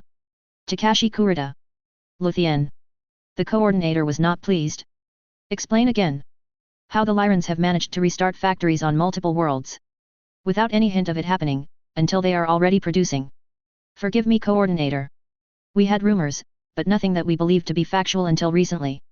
These pictures were taken by an agent, showing production of double heat sinks. It is the first confirmed sighting. Takashi sighed. This was a colossal blunder. A mistake that very well may shift the balance of power. Especially with the alliance between Lyran and Fed Sons. Even with the Concord. He had no faith in the Capellans, or League. Once more the dragon would be forced to bear its claws. A disappointment. The ISF agent was new. Not one that often reported to him. He now knew why. A failure would have to be punished, and truly this was a grave failure. We do believe we know where the knowledge to restart the factories came from, coordinator. The man offered, falling into a full doxa before Takashi. Explain. We traced the supply once we realized what was happening, coordinator. The timing matches up. There was Lustek fined by a mercenary company. They call themselves the ISDF. They appeared on their CAD only months before the supplies began moving. They carried Lustek equipment, including a Nightstar. Soon after they appeared with a Colossus. We believe they are the finders of this knowledge. Takashi let that information flow through. Meditating silently. What was the path? Do you have any proof of this? We have only the timeline matching perfectly coordinator. Then it appears we must gather more information. Find out from these ISDF. In any method needed. Understood. Do not fail me again. Part 6. Comms Star. Julian Diabolo. Terra. You have spread the knowledge to the other houses. We have. All have been given the data they need to discover the factories on their own. Julian sighed, rubbing his old eyes. We failed. Only in part Primus. Operation Holy Shroud was a failure. We allowed this to slip through our fingers. Now the Steiner and Avians are restarting production on equipment they should not have. The fourth succession war will be brutal, and may very well be the last. Surely not. Our order stands as strong as ever. Tojo. Rom failed in their mission to keep the great houses weak. They will undoubtedly make steps to ensure that their loss of knowledge never happens again. We have two of the great houses merging together in the next few years. And despite my efforts, the Concord of Captain is as useless as the paper it is written on. We will have to act more overtly than I like in the next few years to retain any semblance of balance. I don't believe that is the case, Primus. There is always another option. Oh? Do you have an idea, Tojo? Of course, Primus, that is my job. We failed to keep the knowledge out of the hands of the great houses, but we can always rebalance the board. If the Davians and Steiners believe the technology will give them the overwhelming advantage, we simply balance the board once more. You believe we should give the others' houses the same? I hate it. But Holy Shroud is a failure. You may be right. Rebalancing may be our only hope. Thank you, Primus. I have a few ideas that may work. Although I believe you will agree, it would be best if we can simply ensure the other great houses a copy of what Steiner found. It would certainly make things simpler. That may not be possible. Their security has been solid. Even with our best efforts, we only managed to get confirmation on their production into the hands of ISF by burning an agent. I see. Julian sighed. This was a disaster. To have so much fail directly under his watch? He wondered how long it would be before the First Circuit called for his resignation. It was unlikely, but always possible. Primus. Go. Go formulate a collection of technology that we can balance the board with. We will have to run it through the First Circuit, but I would like to have something to offer them. He looked out into the city he had sworn would never be touched by the successor houses. He could only hope he would find the path forward for Blake's will. Go Tojo, I have much to think about. Yes, Primus. Part 7. Alessa Barony. Arthur Alessa. Xania 3. Arthur tossed the stack of flowers into the trash. Another attempt, another complete stone wall. Courting a non-noble woman shouldn't be this hard. He grumbled. He used to have his pick of women. All of them wanted to be the next Lady Alessa. All of them wanted his power, his future. Victoria Eisenbloom didn't even rebuff him. No, it was worse. The girl still didn't realize he was trying to court her. You know, maybe if you actually told her bluntly you are interested, she would finally get the picture. Vincent. Shut up. He grumbled. He had tried that. Not that he was going to admit that to his brother. He hadn't even managed to get through the whole conversation before she had somehow talked him into another damnable training session. The look he had received over her head from the other boy, Benny, had infuriated Arthur. That bastard was fully aware of his intentions, and doing his best to never reveal it to the girl. Come on, brother, shall we go try to solve the mysteries of the commander at the bottom of a glass again? Vincent. Shut up. His younger brother was being particularly obnoxious today. No, getting drunk would make him feel better in the short term, but would just be a waste. He wouldn't be able to enjoy it with this bitter taste in his mouth. Oh, my perfect older brother ignored by a teenager. The shame. How is Sasha doing? Arthur questioned aloud, and his brother so loud and brash is suddenly very quiet. I don't know what you are talking about. Funny you said, what and not who. Arthur could see Vincent's ears go red, an old tell with his brother. Arthur, shut up. Oh? Now you want peace and quiet? When I turn it around to your orphan girl, suddenly you don't want to talk about it. Arthur teased. Vincent sighed. How did you find out? Oh, it was simple enough. I do end up in training sessions with the orphans at least once a week. Do you think they wouldn't share the stories of my little brother making a fool of himself? Fuck off. I'm not making a fool of myself. No. You are just doing your best to court an uninterested orphan. We truly are brothers. Arthur offered as an apology. Vincent snorted, nodding along. What is it with us? Our luck can't be this bad. Oh, I don't know, I think our luck in life is quite good. It's only in girls that it seems to fail us. I heard that one. I do need a drink. I wasn't planning on it, but I find the idea more appealing now than it was before. Shall we? Sure. Just don't try to set me up with anyone again. You already screwed it up. Nonsense. I am an impeccable wingman. Vincent reached over and slugged his brother in the shoulder. That's for letting your head get so big. Man, I need a drink. Laughing, Arthur followed along. That night the two brothers would drown their sorrows. Part 8. Iron-blooded orphans. Sandra Nelson. Isarabi en route to Lions. Sandy. How much longer? Sigh Captain Nelson. How much longer? Another few days, Lieutenant. Captain Sandra Nelson offered with a grin.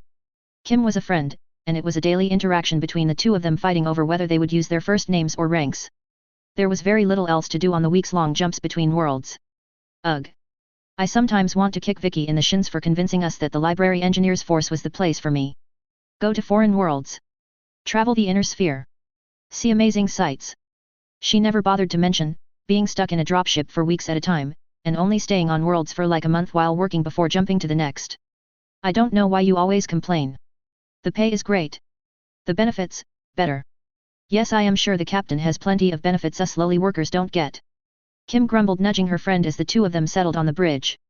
They were on their way to Lions, a planet on the border of the Combine and Commonwealth. It was actually the furthest the library engineers had gone. The furthest from home any of them had been. Could be worse. We could be stuck on Red Base. It's summer right now. Ugh. Even with the armor I don't want to deal with a Xania summer again. So I guess you got me there. That's a benefit I can get behind. Until we land on a volcanic world or something. I'll tell the commander we refuse any volcano worlds. Thank you. Captain. You truly are the best of us. It's what I am. The alert sounded and Captain Nelson felt her stomach clench. She was still a rookie captain. She had been trained enough to be on her own, but she was green. Still learning. In charge only because the commander believed she had enough learning that she now needed experience. She wasn't sure she was ready for a battle. Captain. We have 3 spheroid dropships on an intercept course. They are releasing ASF forces. Her communications officer called out, after she hit the alert. How many ASF? I am reading at least 6 lances, Captain. 12 fighters? That didn't make sense, unless they were planning on targeting a dropship from the get-go. Intercept time. Less than an hour. Open a call to the Planetary Guard. We need to alert them we are under attack. Working on it now, Captain. She stalled then. A realization. She had just left the jump point. If they were already on her ass, they were at least a few days away from rescue. Worse? They only had 2 ASF fighters. That wasn't enough to take out 12 no matter what they did.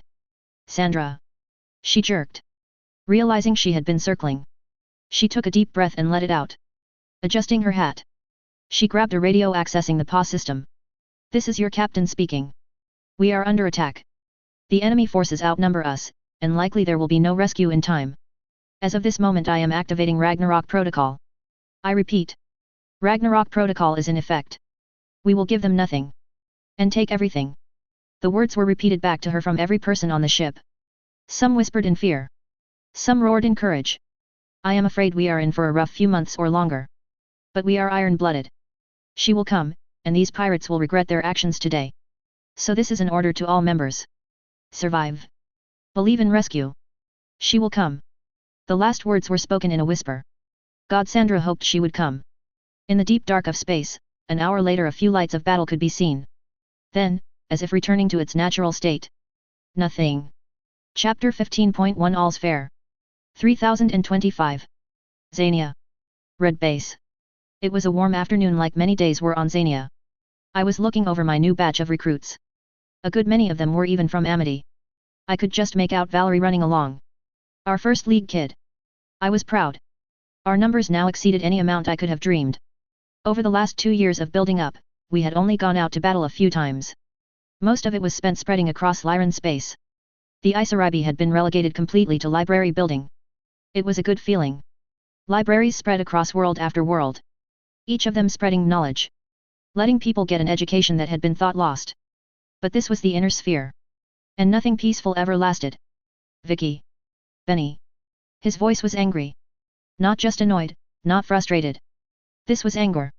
Hatred. We got an HPG message. From Lions. It took me a second to remember the planet on the edge of Lyran and combined space was where the Isaribi was. What happened? The Isaribi was captured. Come on, the message. There was an attachment. It will tell you the rest. Benny was seething. I on the other hand just felt my stomach drop out from under me. I started running. The command center in the middle of our castle Brian was abuzz. And I could see more than a few nearly tear-filled faces looking to me for answers. Play it. I demanded, taking control. I kept my back straight. As the message began playing. A video message at that. The man sitting Caesar in front of the camera was very Kuritan. Although he had non-Japanese features, he wore a kimono and there was a katana on the floor beside his hip. Good evening Commander Eisenbloom. This one has the honor of being Governor Kage Makai Ito of KO. Your people have been captured. Your dropship and all its inhabitants are currently my guests. My teeth clenched. Everyone knew that being a guest of a Kuritan was just another way of saying tortured every day. Or worse. I have heard you feel close to all those under your command. So this one is afraid a deal must be offered. Their lives, for your Colossus dropship. The coordinator wishes to own this vessel, along with the Lastek battle mechs. Come to KO with your holds full, and you will be allowed to leave with your people. I await your response. Do we have any confirmation that this is real?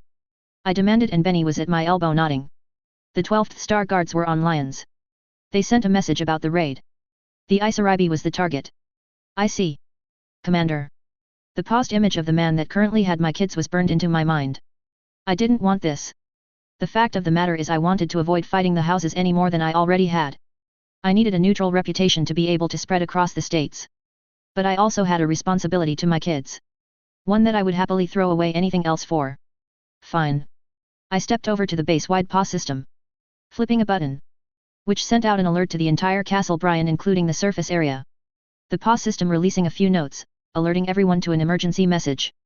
Attention. This is Commander Eisenbloom. We have just been informed, our library engineering detachment on the Isaribi have been taken in a combine raid above Lions. The governor of KO has accepted responsibility for this. Our people are currently imprisoned in the combine. I took a deep breath. Fuck me. I wanted to avoid this. I wanted to not end up pulling a fucking wolf's dragoons. They demand our equipment. If this was all I would gladly turn it over. But I do not believe in combine honor. I don't believe when I hand over what they want that our people will be returned. As such there is only one choice. I will head to KO. I will fight. I will recover our people, or die trying. I turned, looking around the command station. Benny nodded. As the older brother to everyone. He couldn't allow this any more than I could. This mission will be volunteer only. We will begin gathering everyone soon. If you have anyone you know on the Isaribi, we will rescue them. No matter what. Every one of them. This, for the first time, is a point we will all remember. We will not be fighting pirates, or a raid. This is not an act that has no other meaning. Iron-blooded. This is an act of war. Prepare yourselves. For when we march to war, the sphere will tremble. Eisenbloom out. You do know everyone is going to want to go. I know. Damn me. But I know. I shook it off. Benny. We aren't going with just the white base. I'm breaking out the emergency equipment. Find the best mech warriors and put them in mechs. I need to make some HPG calls. Understood, Commander. Benny was all teeth. It wasn't a grin. We were all too angry for that. But it was a promise. The ISDF. The iron-blooded orphans go to war. I didn't sleep that night, or the next. That first day I sent out multiple HPG messages. Some requested additional assistance. Mostly to ASF forces. O'Connor's Corsairs had decided to come to KO with us. At first they had been hesitant, but then they saw what was really going on, and their desire to kick some snakes in the nuts overruled any hesitancy. The fact I promised all of them, every single pilot they had a Royal ASF ride, had something to do with it too. But we did get a few interested responses back. It would be nice to have some extra experienced pilots. We would pick them up along the way.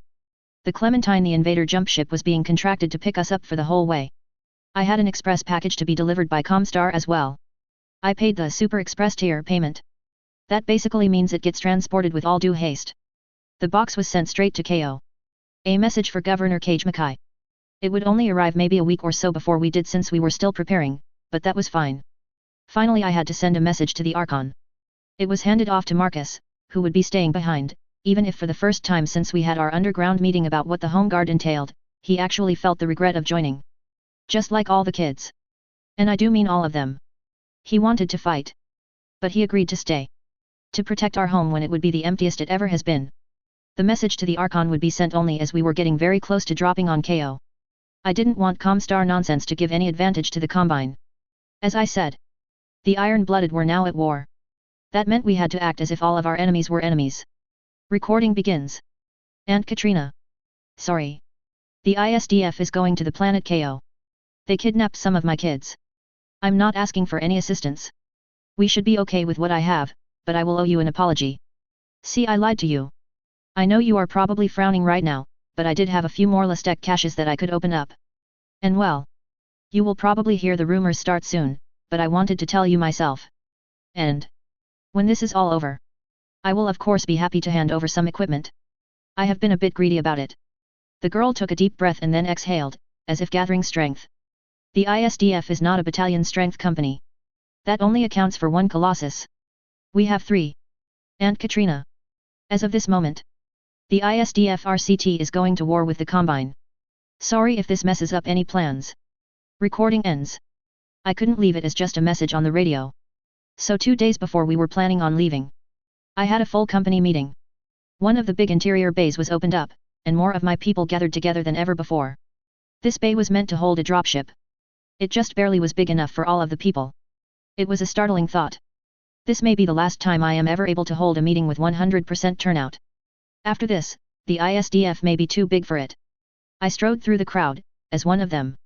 They easily made way for me, but quite a few asked questions, which if I could I would answer back. Even more reached out for some interaction. A pat on the shoulder. A fist touch. Some of the kids needed the assurance. Because everyone was definitely upset. I was here to try and help that. To give them focus. By the time I strode up onto the foot of my Nightstar which was acting as my stage, the kids had quieted down. A few had noticed the oddities I had left in the hall. But none had messed with them yet. Iron-blooded orphans. I called out. My voice increased with the speakers installed in the hall. I spoke loudly even so. That is what I called us so many years ago. Some of you were even there. I joke looking over the crowds. But it doesn't mean we are some great warriors. We aren't destined to defeat the villains. That's for heroes. We aren't the heroes. Heroes die. I let that echo around the room for a while. Warriors become heroes because they take risks. We will never be that. We don't take risks. We are soldiers. We don't fight like warriors. We fight whenever the enemy has a disadvantage, and we have an advantage. We don't sacrifice our lives to take out just one more enemy mech. We retreat, regroup. Fight again the next day. We are the slow inexorable army that crushes those that we fight. It was quiet for a while. My kids not all happy with what I was saying, but most were getting it. Our goal is to save our brothers and sisters. To do that we will take risks. That is war, but we will do our best to come home again. If we die out there on some forsaken world, our family will mourn us. Our friends will miss us. Their lives will grow darker without our light. So today, we will set upon our souls a reminder. Beside the Nightstar and in a few spots in the hangar barrels had been placed. Yes. I was being theatrical. But damn it, these were my kids. If a little theater would remind them to keep themselves alive while fighting the goddamned Combine, I would pick a fucking totem animal and start screaming nonsense words at them. Maybe Kapla? It was better than Batchal. Inside the barrel was a dark red liquid.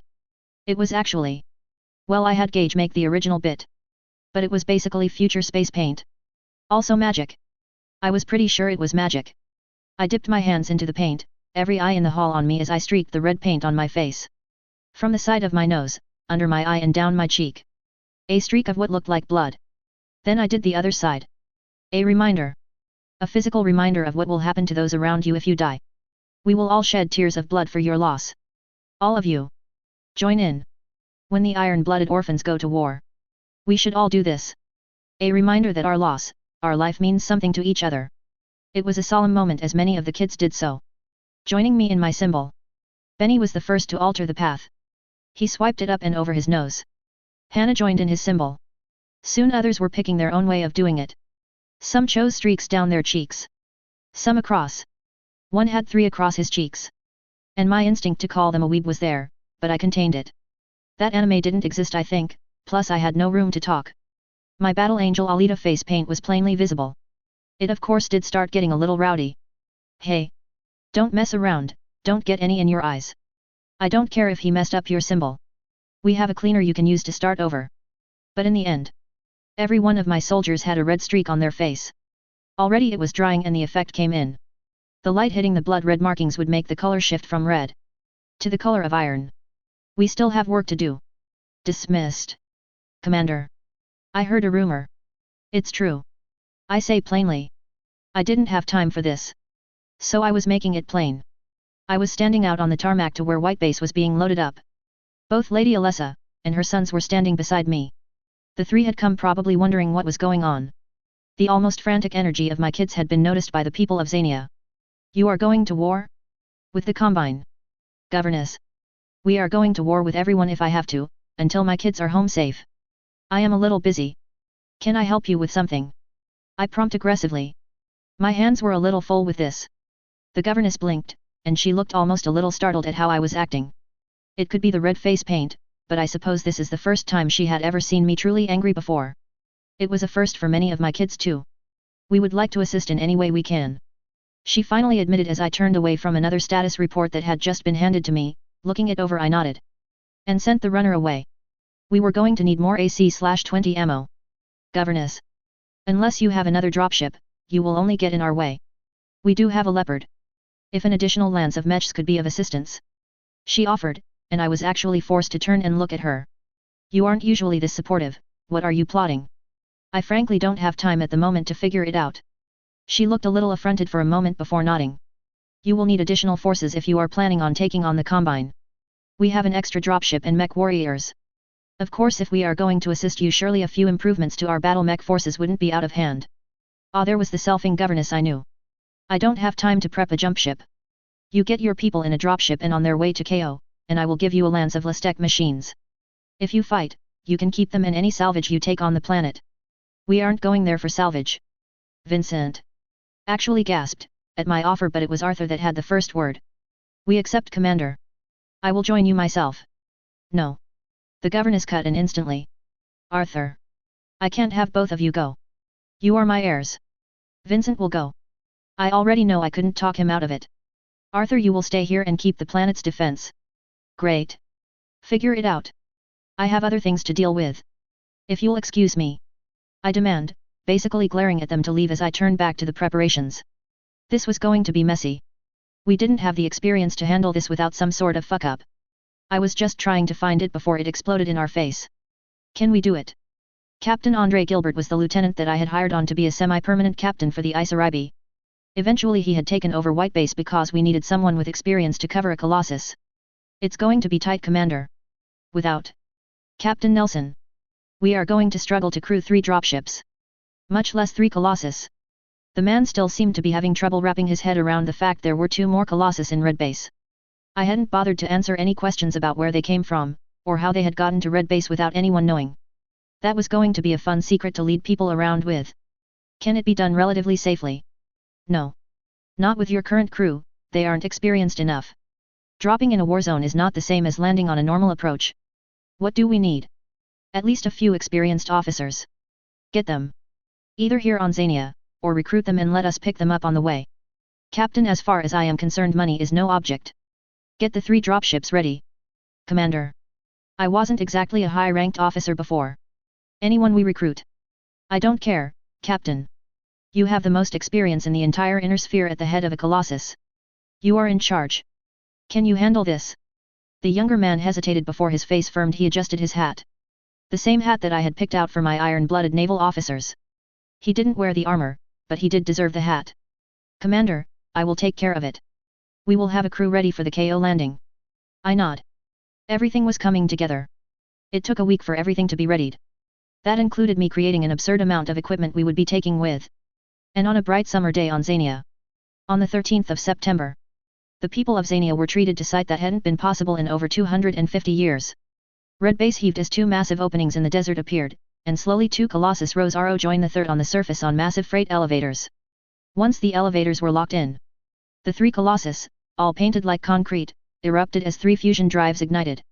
3 Colossus dropships roared into the sky over Xania. The rumors of what happened had spread quickly across the desert planet, and as one the people, Lyran, or spies from around the sphere, knew that something big had just happened. But all I could think was the time it would take. 4 jumps. 50 days later. A package arrived on KO. This package had a very strange destination. But Comstar had been paid exceptionally well to ensure it ended up in the right hands. So in a bit of an odd situation. A Comstar acolyte walked into the governor's palace on KO. A box the color of concrete held before him. A large red flower sigil stamped on the top. It took the acolyte some time before he was allowed to see the governor. Security check after security check, not on him of course, but the box. To ensure no bomb or poison, or viral agent was detected. Finally he was allowed through, stepping into an ostentatious throne room. This Governor Yamada knew, would probably not last long. Already stirring among the people about their hatred of this man. Comstar had picked up plenty of worried messages going out about the unrest of the planet. Of course the governor blamed it on Lyran agitators. And not on his own failures. When I heard a package was arriving carried by a Comstar adept, I was quite surprised. Come, show me what is so important, someone would pay so much to your company to have it hand-delivered. I am simply an acolyte, Governor Kage Makai, but this is the package. Yamada placed the package on the table before the governor, watching as the man smirked slightly. The large red symbol of the ISDF, or the Iron-Blooded Orphans, or just the Iron-Blooded displayed on the front. Ah! I was wondering when they would get back to me. Why they sent this through a package instead of an HPG message I will never know.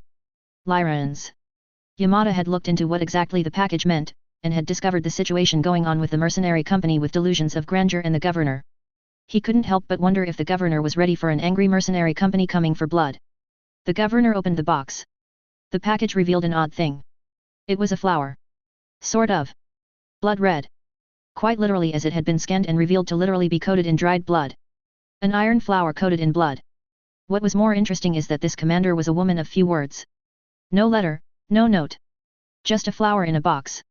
Yamada wasn't a military man, but even he could see the connotations. With his duty done he bowed lightly and turned, leaving the governor to stare at the package in solitude. Finally, in a burst of oddness leaving me feeling for a second like I could hear the taste of my lunch, we burst into KO space.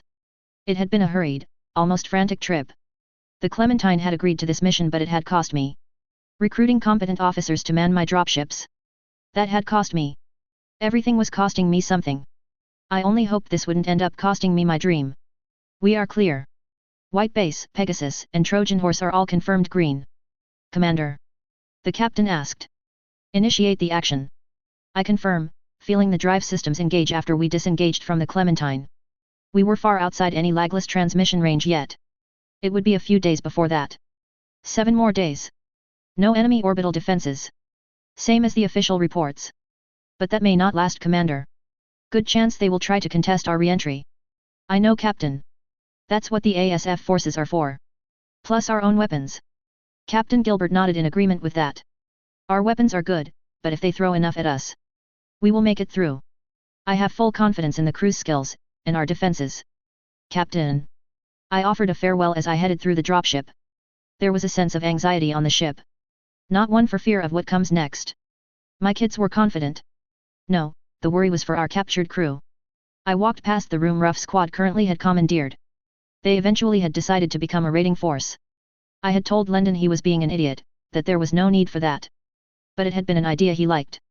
So now Ruff Squad, which was a bit bigger than a squad at this point, but the name stuck, had been training for infiltration and mech theft.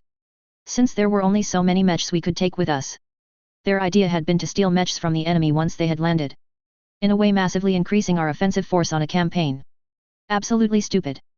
They were going to get themselves all killed. Which is why I had first refused. Until a year later, I realized they were still going to fucking do it. Lendon had eventually stolen a bunch of Nighthawks a year or so back.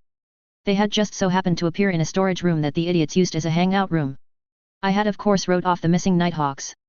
After some tutelage from Delta, Ruff Squad had learned how to use them. At least now they had a chance. Eventually Ruff Squad had become almost a subset of Delta.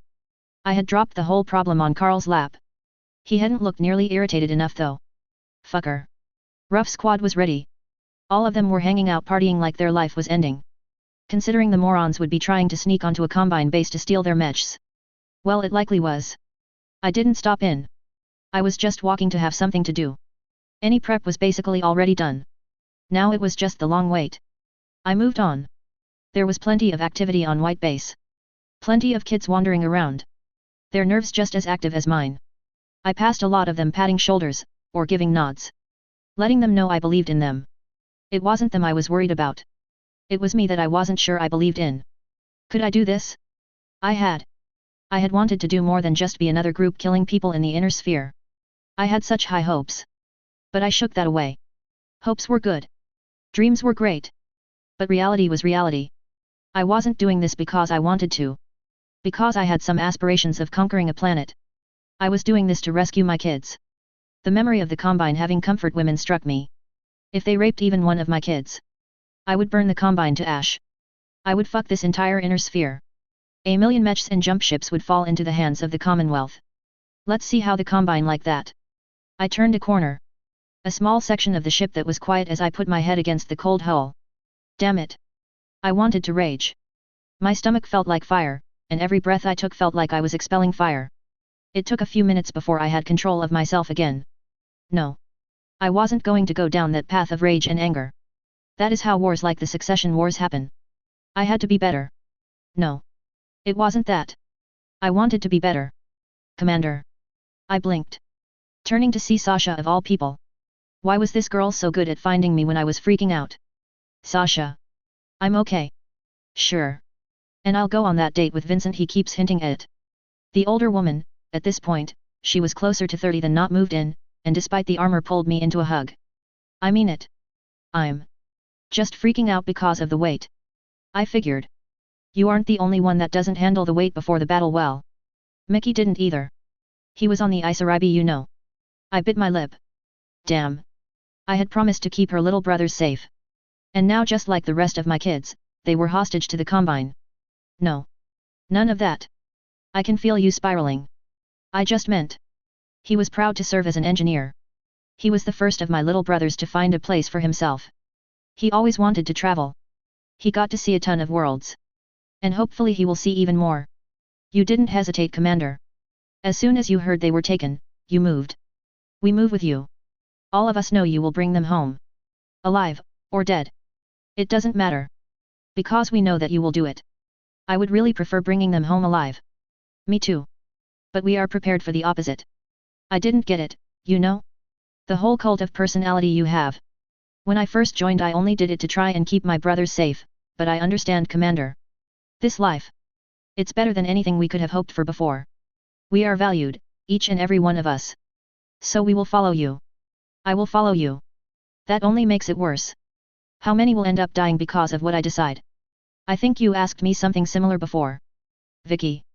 People die. Everywhere. All the time. Very few get to die doing something they believe in. Fewer still get to die doing it not just because they believe, but because they know they are changing the universe for the better. I don't even know if we are changing the universe for the better. I mumble out, the Commonwealth could do wonderful things in the future, the Federated Commonwealth even more so. But it could also crash and burn just as badly, if not worse than it did. I do.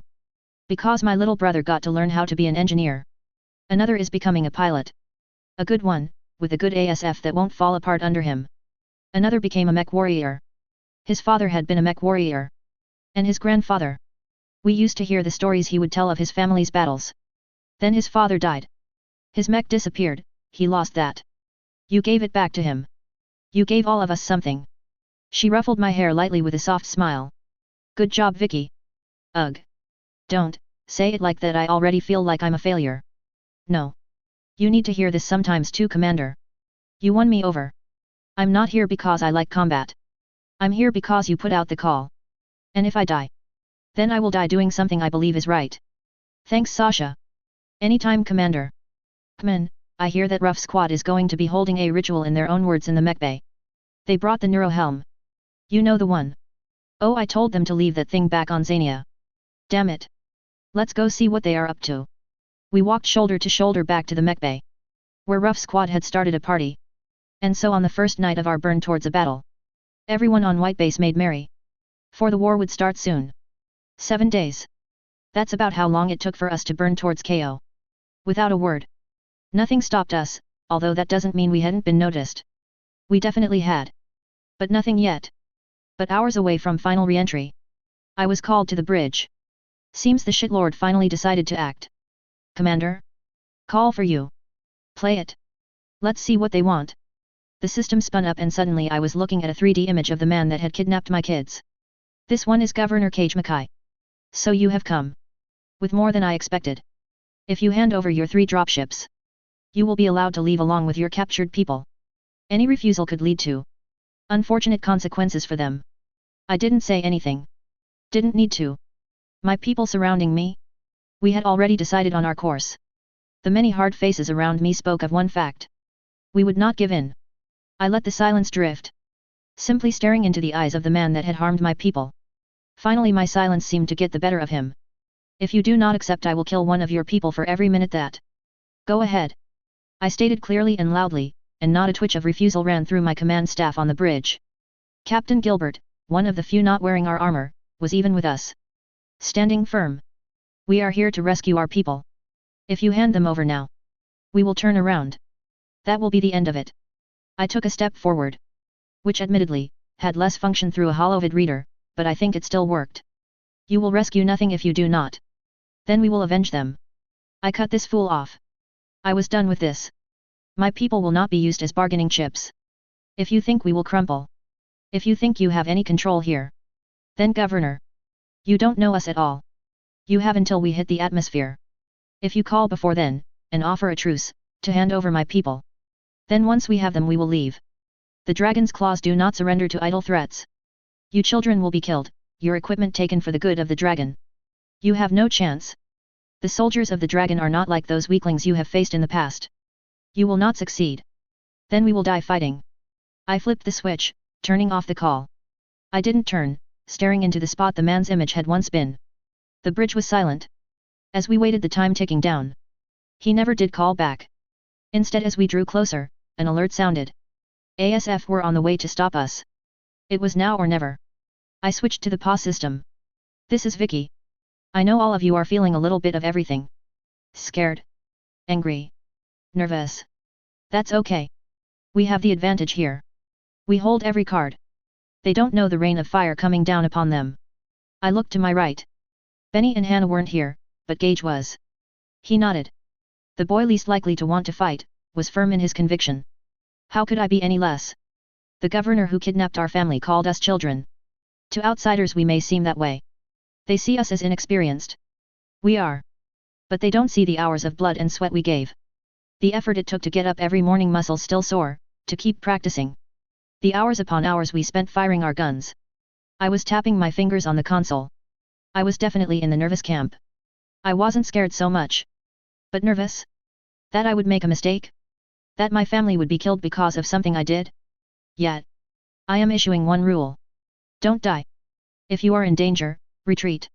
Only to save another's life should you risk your own. So don't die. I don't want to have to plant any Eisenbloom across this world. Not some snake-filled hellhole. So live. Commander Eisenbloom out. Chapter 15.2 All's Fair. 3025. KO. In orbit. Day 1. A different perspective. Gabe Richthofen. Gabe felt his hands shake. He had never imagined he would be here now. Sure.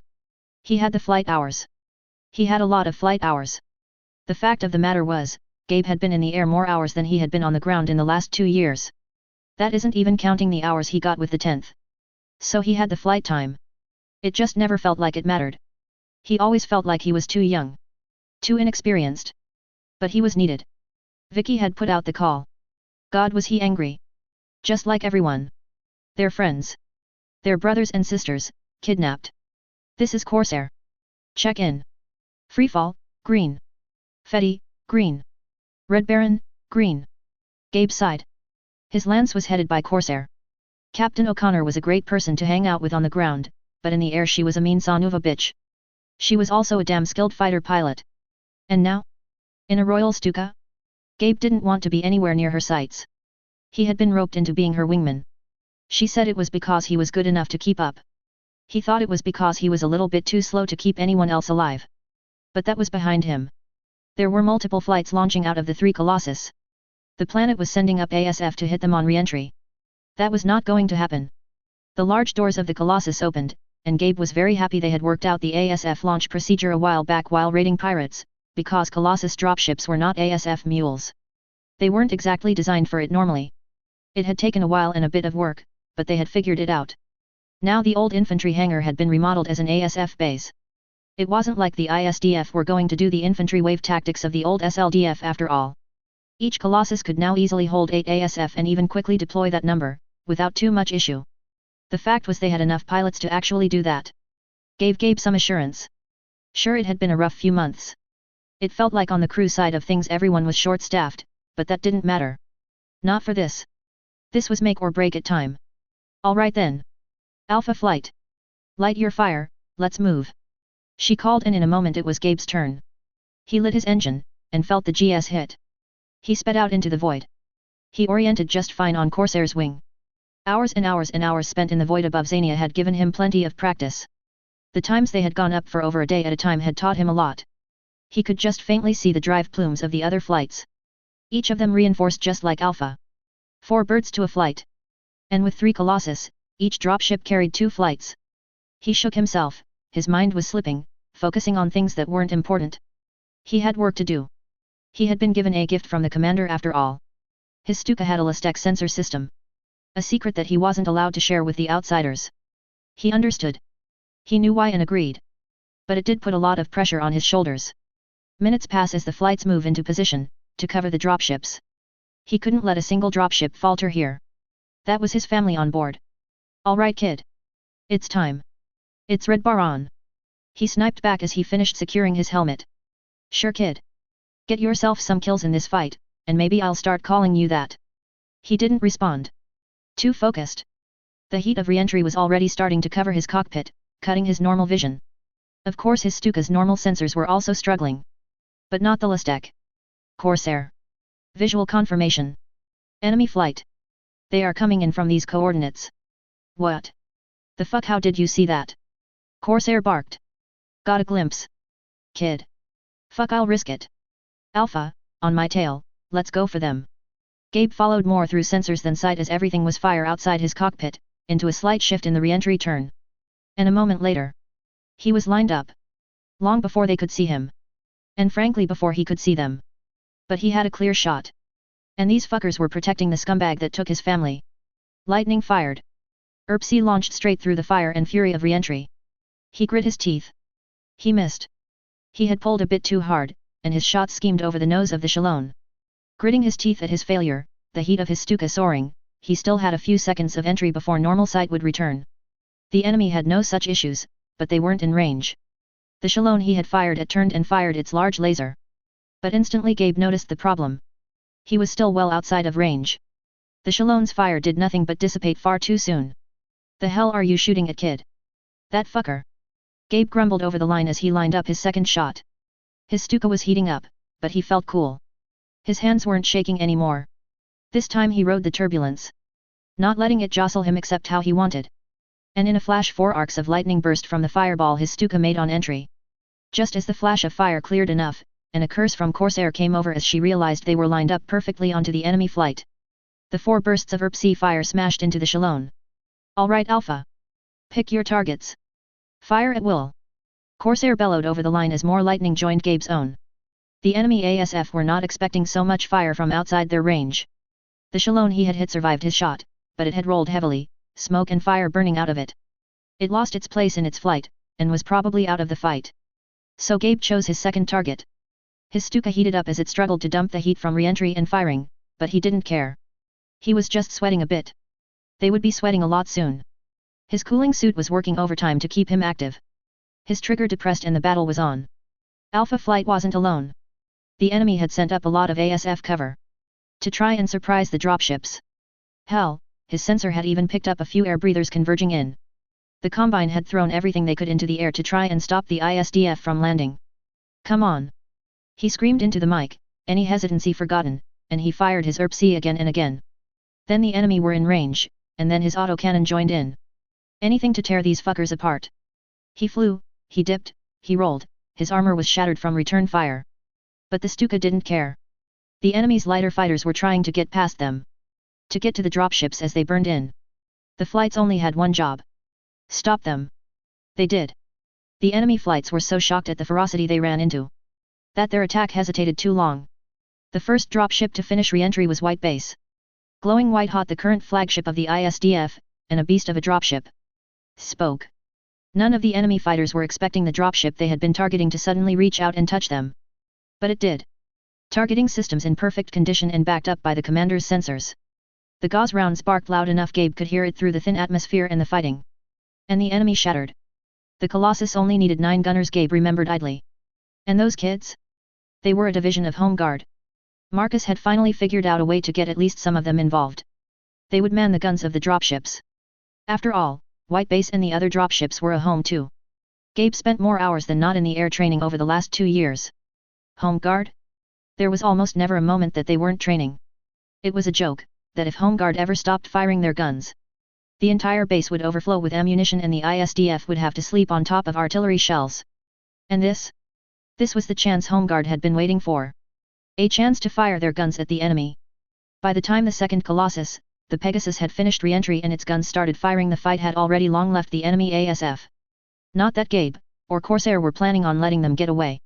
The fleeing fighters were chased by lightning, long after their rear guns could even come close, the Stukas fired. Although they did break off eventually. Their job was protection. As the skies cleared, and no further threats came in, Gabe felt exhilarated. He had done it. Survived, and fought well. Good job, Alpha. Looks like we only lost one during the dust-up. I want status checks, and let's get on Overwatch until everything is settled. Roger. Understood. Roger that. Oh, and Red Baron? Not bad, kid. If you keep this up, I might let you keep that name. Otherwise I'm calling you Glimpse. Cause I have no idea how you got a glimpse of that wing through the fire. Just lucky. Yeah, sure. Gabe sighed. He wasn't sure how many he actually took down, if any. But his computer would have the record, he would go over it later. For now, he felt good. His training had paid off. Now? It was up to the ground forces. They would have a far tougher, dirtier job than his. But the ISDF were up for it. It was time the rest of the inner sphere learned that too. We had landed in farmland. Long stretches of some sort of wheat or something leaving long sight lines, with lines of trees acting as borders of the fields. Between each farm was usually small forests, filled with ponds, or roughage. Places for animals to keep to themselves. We weren't being gentle to the field. I would need to remind myself to find the owner of this field and apologize in person when we were done. Because our fortifications didn't care about the food growing beneath us. Not that much survived the drive plume of the dropships. The first 20 minutes of our landing was the most frantic. Our dropships landed and we began securing the area. Thanks to our sensors, it was easy work. And moderately safe. There wasn't much fear of random ISF agents, or a regiment of battle mechs or tanks sneaking up on us. So we had some time. And we used it. It was funny. I had originally had my kids put up defense towers around Red Base to give them practice for doing it in the field. I hadn't really considered how important that was until today. Watching the AC/2 flak turrets being set up around our dropships. Ensuring that any offense from the sky would find themselves with a nasty surprise. I was sitting in my Nightstar. Guiding the defensive preparations, and keeping an eye on the enemy units surrounding us. I didn't really know what to expect. The actual enemy unit on the planet was completely unknown to me. So I was trying to keep a level head. Our mechs were already finished disembarking, acting as the wall of the defense, until the fortifications were set up. And for the tanks to get their gear in order. If there was any group in the ISDF that was the least trained, it might be either the Navy, or the tankers. I hadn't expected we would need to attack with this level of force before.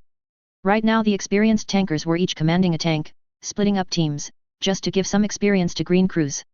Not that it helped much. Twice already as they disembarked, tanks crashed or ended up stuck or stalled. Thankfully, while this invasion was serious, whoever was in charge of the defenses wasn't ready to engage in a banzai charge. Yet. So I settled in, overwatching the area. One of the first things we had begun crafting was actually a tarmac. The Stuka could stay in the air for a very long time, thanks to the fusion engine, but that didn't mean my people could.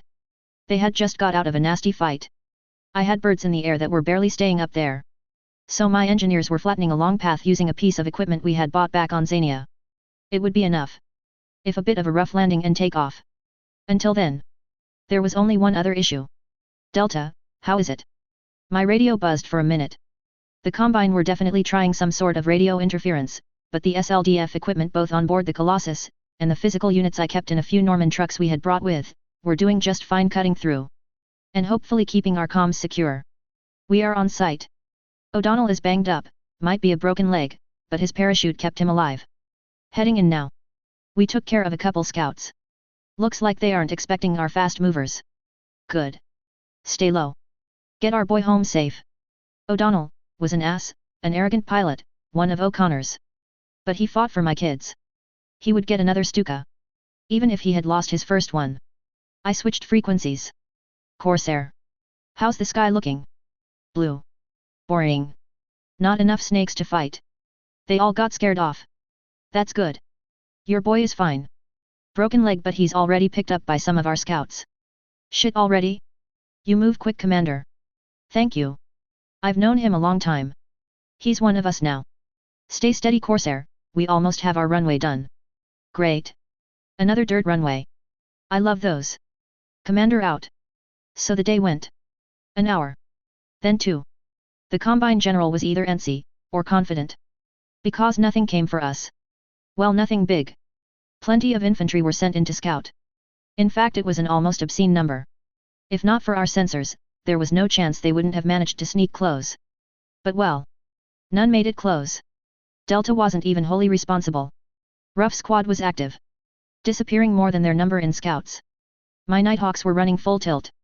Every once in a while I would hear gunfire out in the distance, and another dot would disappear from the sensor. And so the time ticked away. Slowly. Steadily. A few ASF attempted to pass close, but the Corsairs and my kids chased them off. Now that the Combine knew what sort of heat my ASF was packing, they were skittish. But still a threat. They were obviously waiting, hunting. Thankfully our defense towers were still unknown.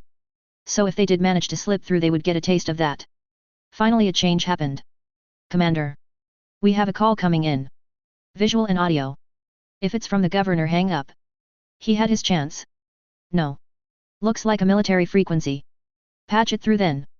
Night Stars were designed to be command meshs. You bet your ass it had a holovid COMM system. The small hologram burst up and into the form of a woman dressed in a DCMS uniform. This is Shosho Tatyana Sobyrov, of the 22nd Diran Regulars, to the raiding elements, shut down all military equipment and surrender, the dragon's eyes are on you now. This is Commander Victoria Eisenbloom. ISDF, 1st Division Iron-Blooded Orphans. My men were captured by Governor Cage Mackay. If my people are returned, I have no further interest in this world, its people, or its defenders. If they are taken by the dragon, they belong to the dragon now. Lower your arms, and give in to the inevitable. Surrender. So she was one of those people. An officer more than willing to get everyone killed. Well, that's fine. I was more than willing to kill them. You have my kids. My only answer is war. I flipped the switch on the COMM unit, turning it off. There wasn't any further point in talking. As if a Combine officer could let a merc unit that just landed on their planet go free anyways. The moment we hit the atmosphere, this war had already started. I flipped to a new connection. Rommel. Commander. Benny asked, ready and willing. Defenses are up. Go scout them. Understood, Commander. A different perspective. Benjamin Rommel. KO. Benny had been waiting for this. His fusion engine rumbled as he kicked his Myanmars into motion.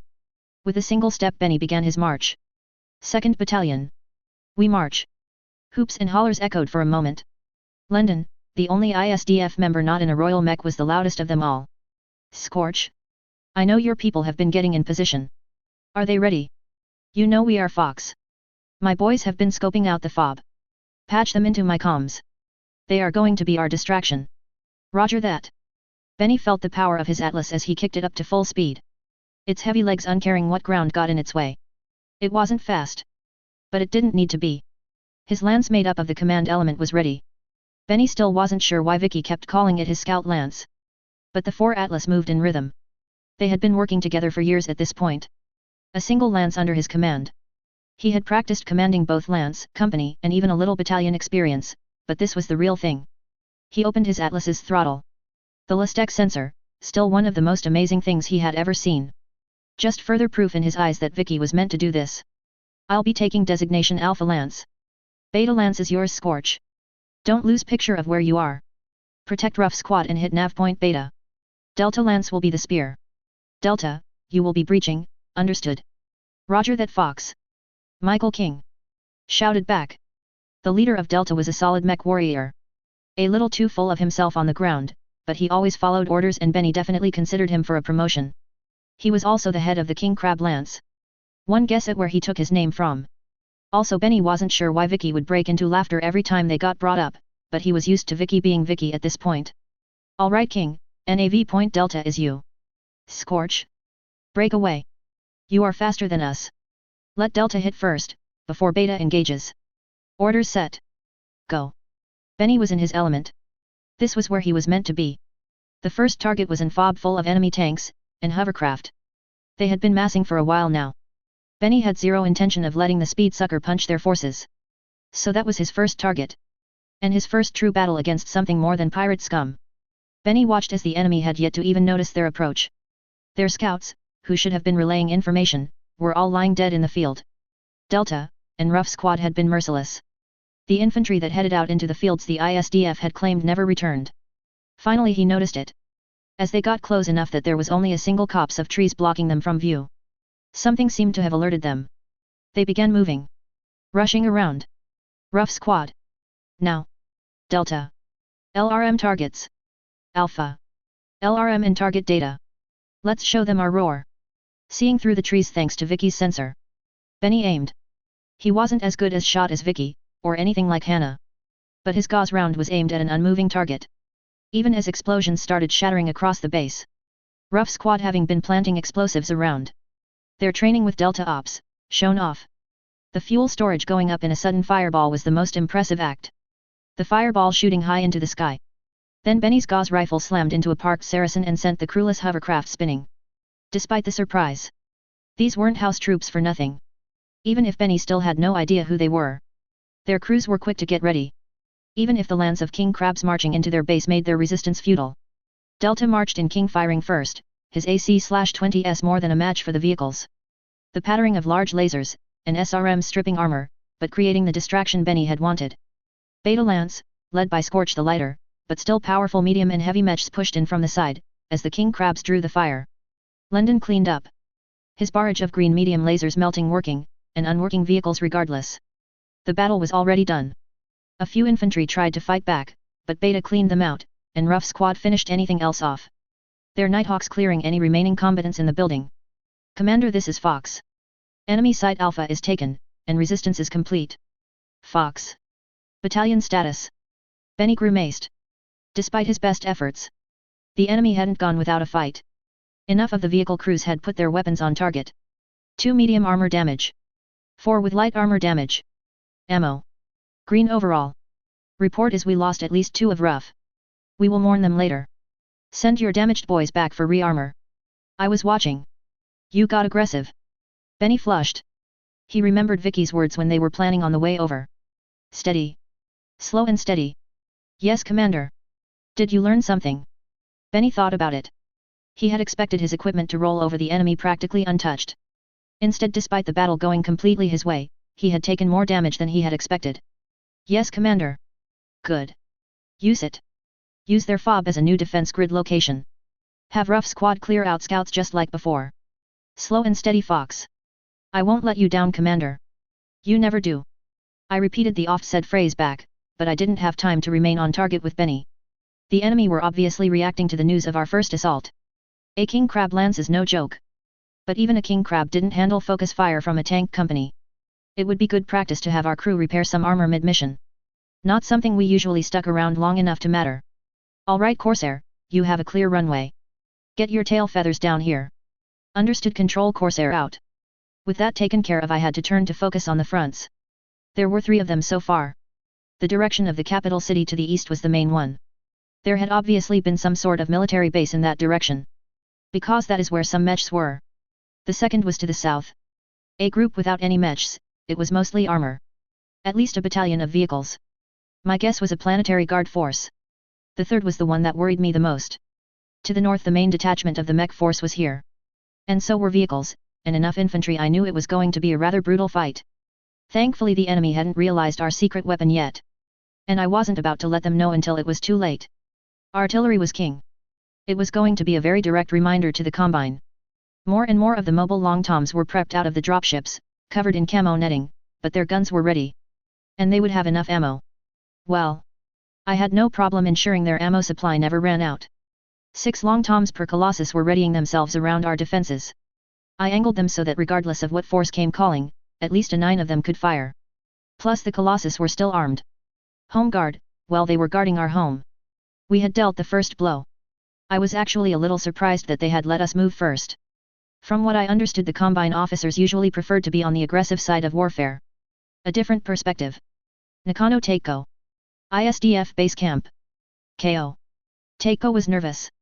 Commander Eisenblum had taken her as one of her lancemates. Had given her a job that many in the ISDF had wanted. To stand beside the commander on the battlefield. Takeo grew maced.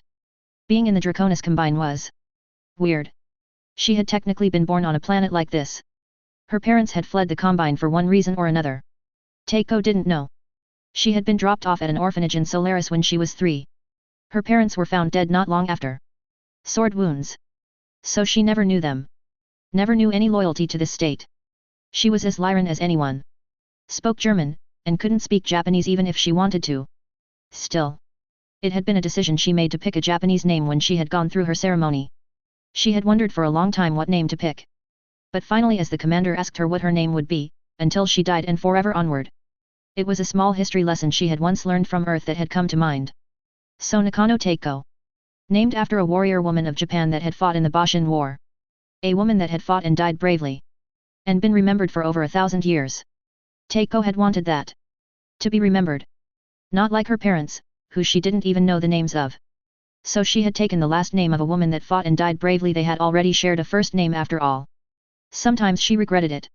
Mostly because she kept forgetting that in the Japanese style, her last name came first. The commander never forgot though. Speaking of the commander. As Takeo dallied in her thoughts, her radio crackled. Takeo. Take Beta and hit NAV Point Charlie. We have some IT guns moving up, and I don't want them there. Understood, Commander. Takeo switched stations, opening her COMM system to Beta Lance, that she would be in charge of. Beta. This is Takeo, taking command. NAV Charlie is our destination. Let's move out. You got it, boss. Finally time to kill some snakes. No offense. I'm as Lyran as you are, Dumpkov. She poked back. The leader of the commander's Beta Lance, technically the 112th, was Daniel Wallace. The redhead was the head of the Highlander squad for a reason after all. He and his lance were the aerial assault mechs.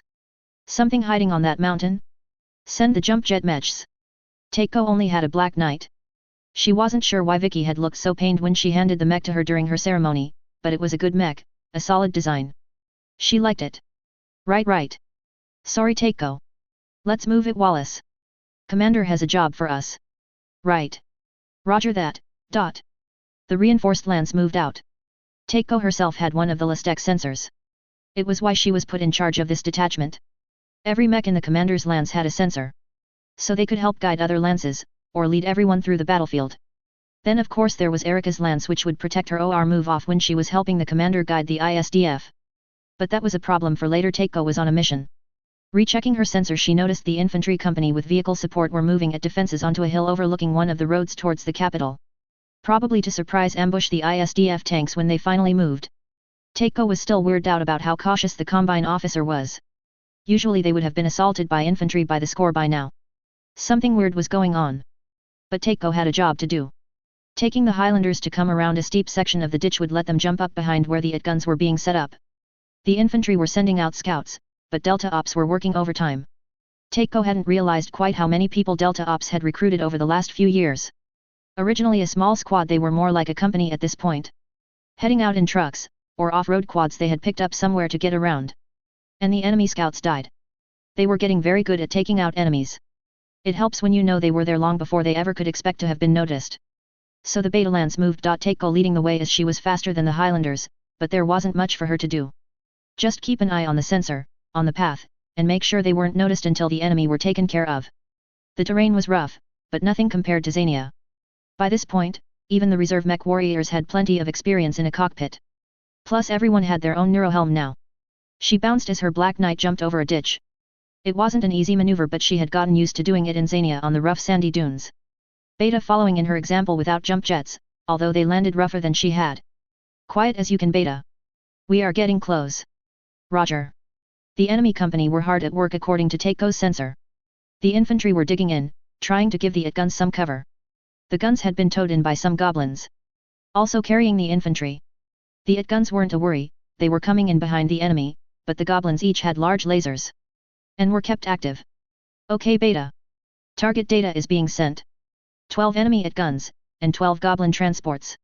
Focus on the goblins, they have large lasers and machine guns. The infantry have some SRM launchers, but we should be able to disrupt them enough in the initial fight not to matter. You got it, Takeo. We are ready for this. Daniel called back. She could hear the eagerness in his voice. She didn't say anything. She hoped they were. They slowed, trying to move as quietly as possible for the last mile. The 4 assault mechs were down to a slow plodding walk to reduce seismic as much as possible. Takeo had a bit more freedom, but even she was trying to place her steps carefully. We should just charge in. Takeo. They don't have any mechs. Daniel eventually laser-comed in. The boy was always impatient, it had been the reason he had been pushed back for earning his own mech for so long. Danny. You know as well as I do this isn't a game or training exercise anymore. She was sending the COMM message just to him, thankful that her Black Knight had plenty of command equipment in the cockpit. Danny was sensitive to criticism. Commander's orders. We need to try and preserve our armor as much as possible. No risks. This is a war. Takeo could feel the cool lines down her cheeks. She had copied the commander's symbol. It had seemed appropriate since she was under her direct command. But it was a reminder, a good one. Every time she saw them, she remembered why they were doing this. Why it was so serious. A sigh crackled over the line. Fine. If the commander wants it that way. He grumbled, but she had her own sigh of relief not sent over the comms. Discipline was pretty good, usually. But this was a unique instance. A lot of the mech warriors that had been on reserve for one issue or another were out here. Danny was too impatient. It led him to taking headlong charges expecting his mech to bully through. Takeo couldn't allow that. Vicky's reminder to Benny when he made that mistake had been heard loud and clear.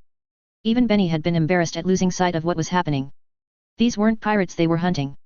Finally the Lance made it to their objective. Takeo split from them. She would head around, and when the Highlanders jumped in, she would move in from another direction, hopefully the pincer would reduce any surprises. Tactics, she reminded herself. Go into every fight, gaining every advantage you could, while reducing the enemy's advantages. The commander had told her that once during a training match. So when it was time, Takeo gave the order. Beta. Engage. The roar of 4 Highlanders engaging their jump jets roared over the hills and cliffs. The enemy immediately reacted.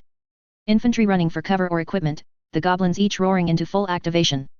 But it was too late. The LRMs rained down, followed by 4 angry assault mechs. Takeo moved. Even as she kept an eye on the fight, gauze rifles barked and goblins were smashed to pieces. But there was more of them than the mechs.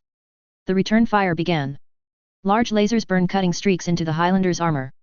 Takeo burst around the corner, beginning to climb the hill from the other side, both assaults coming up behind the enemy. Takeo let rip.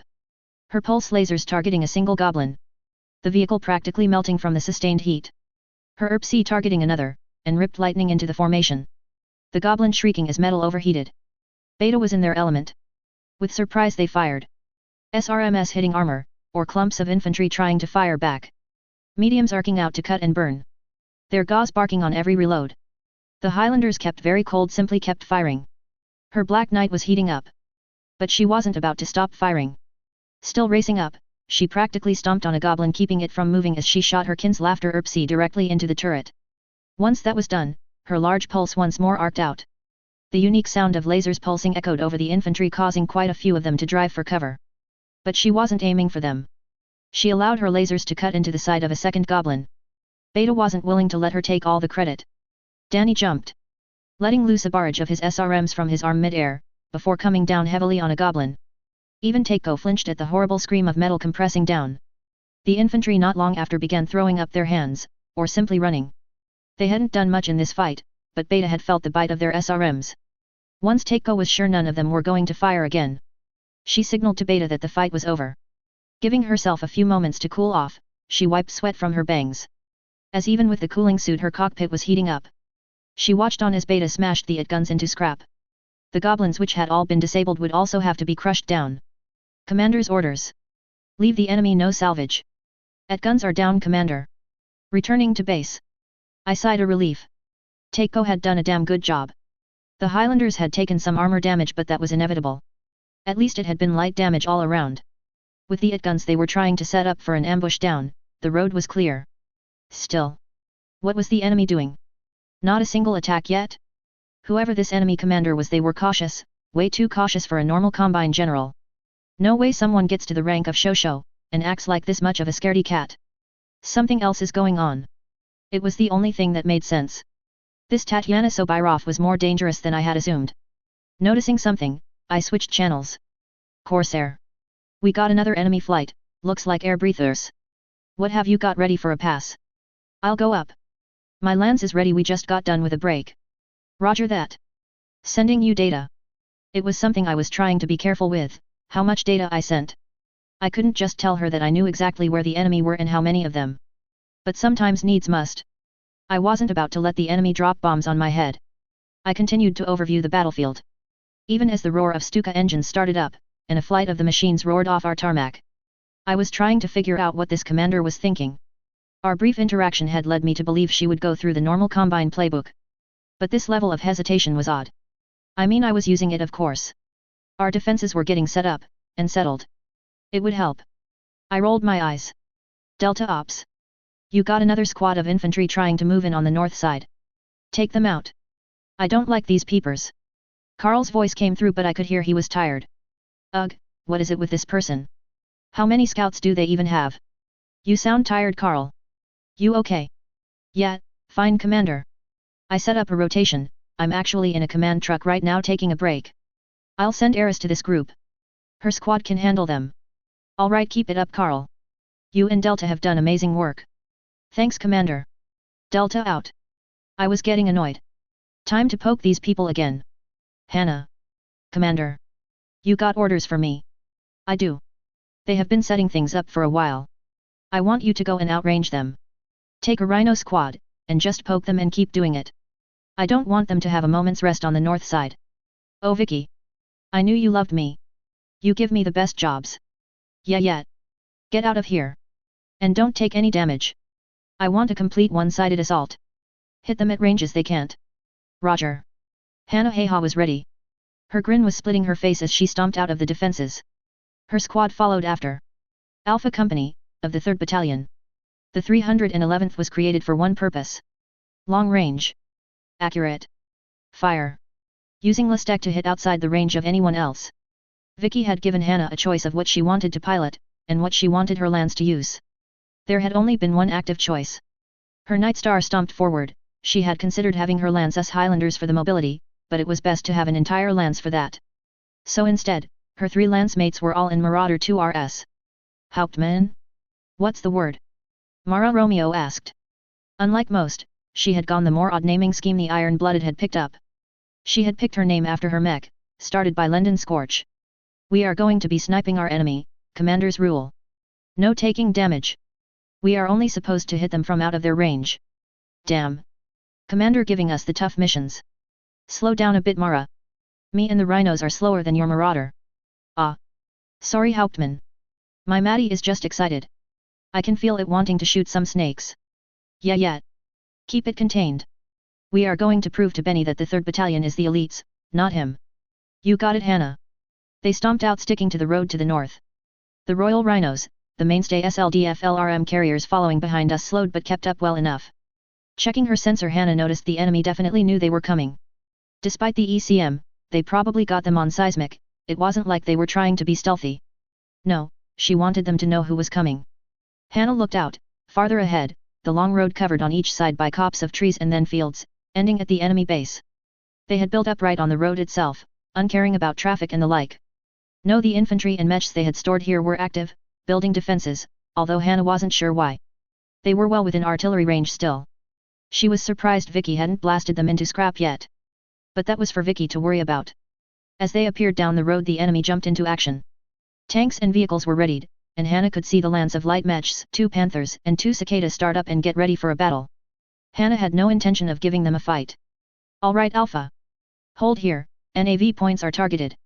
Looks like they did bring some LRM carriers. So let's show them ours. Hannah could hear the dark chuckle of the Rhino Lance's Hauptmann as the Rhinos spread out and began aiming. Unlike the old carriers, these were the SLDF versions, a more advanced carrier than ones made by Quixcell. Hannah had stopped them just on the edge of LRM range. Sure, it wouldn't lead to the most damaging barrages, but it still meant our rhinos got in on the action. Little did they know her weapons reached out a bit farther. The enemy fired first. They had obviously set up some sort of system of where to fire their LRMs in case of an attack. So their carriers didn't hesitate, a barrage of missiles arcing up and then down towards them.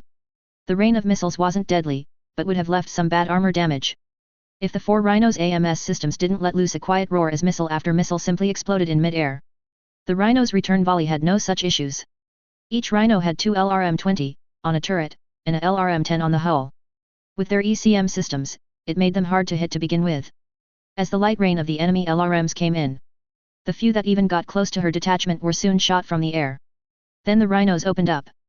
Vicky really was right. Sure, losing a bit of firepower hurt, but these things were much more useful.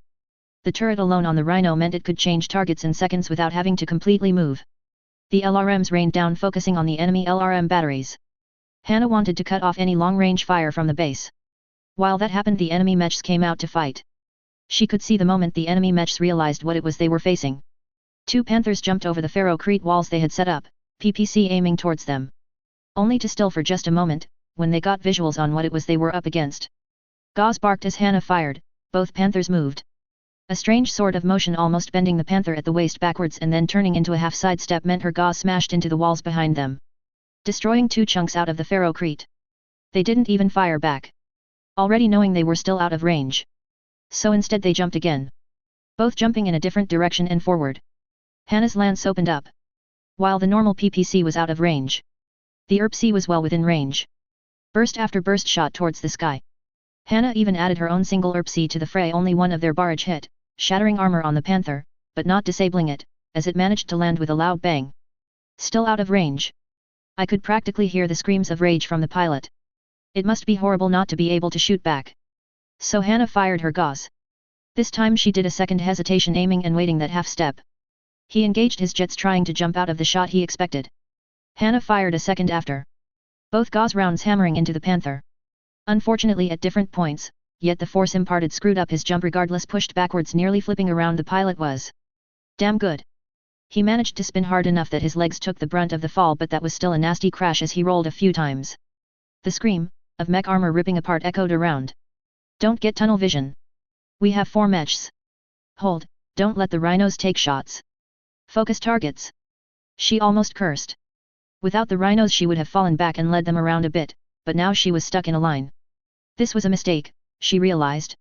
She hadn't expected the enemy to be able to get close. And she was going to pay for it.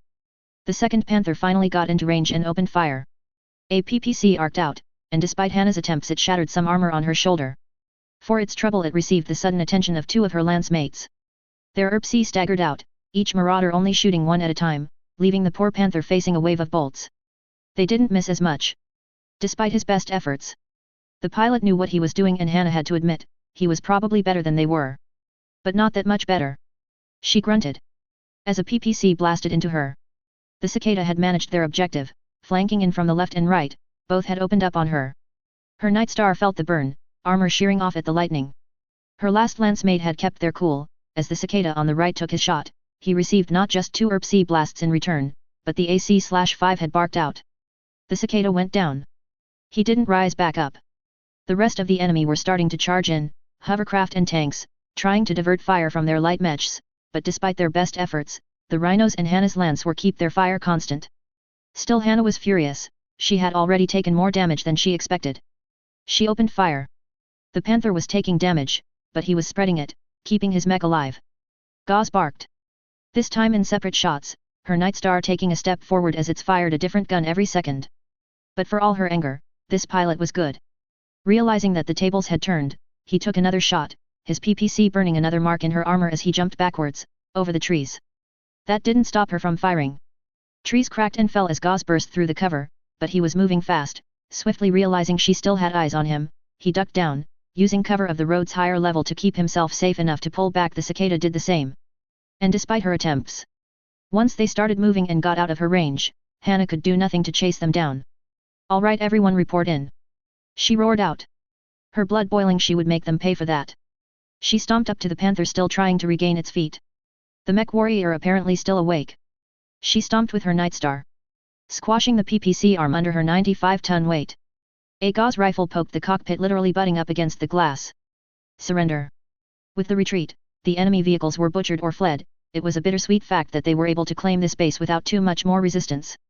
Hannah got to stick around, watch the mech warrior be captured, and stuffed into a Norman by a few members of Ruff's squad and driven back to base. Hopefully he would have some answers that Vicky would like. Damn it. I took damage. Vicky is going to be so annoyed. So this is him. Yab. Chuai Sakamoto. He won't give us anything else.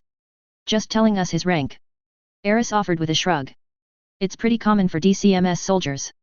I could get more out of him, but it would involve rough measures. No torture. Just find out what regiment he is with. I want to know why Tatiana is acting so weird. That I can do.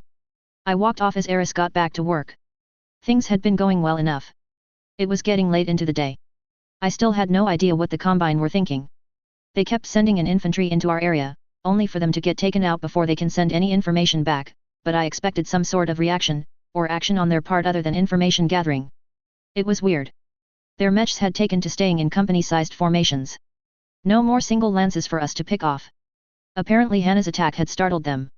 But that was fine. They still didn't have good eyes on everything that I had brought. And under the cover of night a lot of work would be done. The base around each of the dropships was buzzing. Despite the late hour, people were still rushing around. We would be switching to the third shift soon, although I haven't taken a break yet. Soon, I promised myself. Once I finished up my last tasks. I checked in with a few of the commands. O'Connell was happy that the Combine had stopped sending aircraft over. They had lost too many already to the Stuka. But her people would stay on standby just in case. Benny and 2nd Battalion would be taking over command for the night. Hannah was irritable. Her Night Star had taken a lot of damage for an assault that I had told her not to take any. But that was war. She had been surprised that light mechs would charge into a lance of heavies. She learned. And passed it around. It was a good learning experience even if it had her spitting nails. Then I walked onto White Base. The storage hangar was emptied out, a purposeful act I had set up in advance, as I walked into the rear of the hangar where a storage container was pushed against the wall. It was taller than it was wide, and with a hand pushed against a SLDF security sensor hidden on the container. It slowly opened. My Spectre loomed over me in the dark. Time to get to work. Loading into the secret mech gantry that was set up inside the cargo container. It had taken me a while to figure out how I was going to transport this thing without it becoming well known. It was too valuable as an unknown to let it just show up on our mech roster. Once I was strapped in, the Chameleon and Nullsig hid me from prying eyes. Well, as long as they weren't using one of my sensors anyways. I spent a good half an hour replenishing our ammunition stores. We hadn't used much overall, but I made sure to stock up on LRMs, and our artillery unit would be happy. I made sure to make even more long-tom ammo for them. Plus a lot more Arrow 4 missiles. We hadn't used any yet, but when it was time to go loud I wanted to make sure we didn't have to stop firing for anything.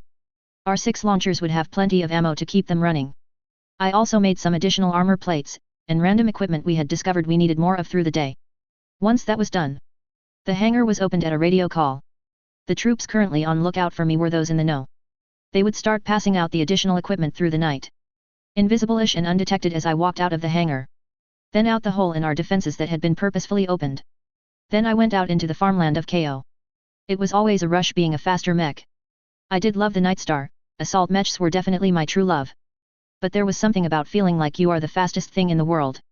I had 3 objectives tonight. First, metal extractor. I raced out to the nearest extractor point. I did have to dodge through some defenses, but it was laughably easy to sneak through the Combine's patrols. Considering how late it was, and how effective we had been at wiping out any attempts to scout the area. In just a few minutes, my medium nanoforge had a metal extractor at the point I had chosen. Although it took longer to hide it than to make it. Once that was done, Objective 2 was active. With some actual metal income, I was ready to cause some havoc on the next day. Delta had come through, of course. They always did. They had already had a few people sneak into the city. Yarlton was a big city, a capital. Even if KO was more focused on agriculture, that still meant they had to have factories to process the food. Which is why I ran east. Towards the city and where Delta had found an empty warehouse. I raced through the farms until I hit the city where I had to slow.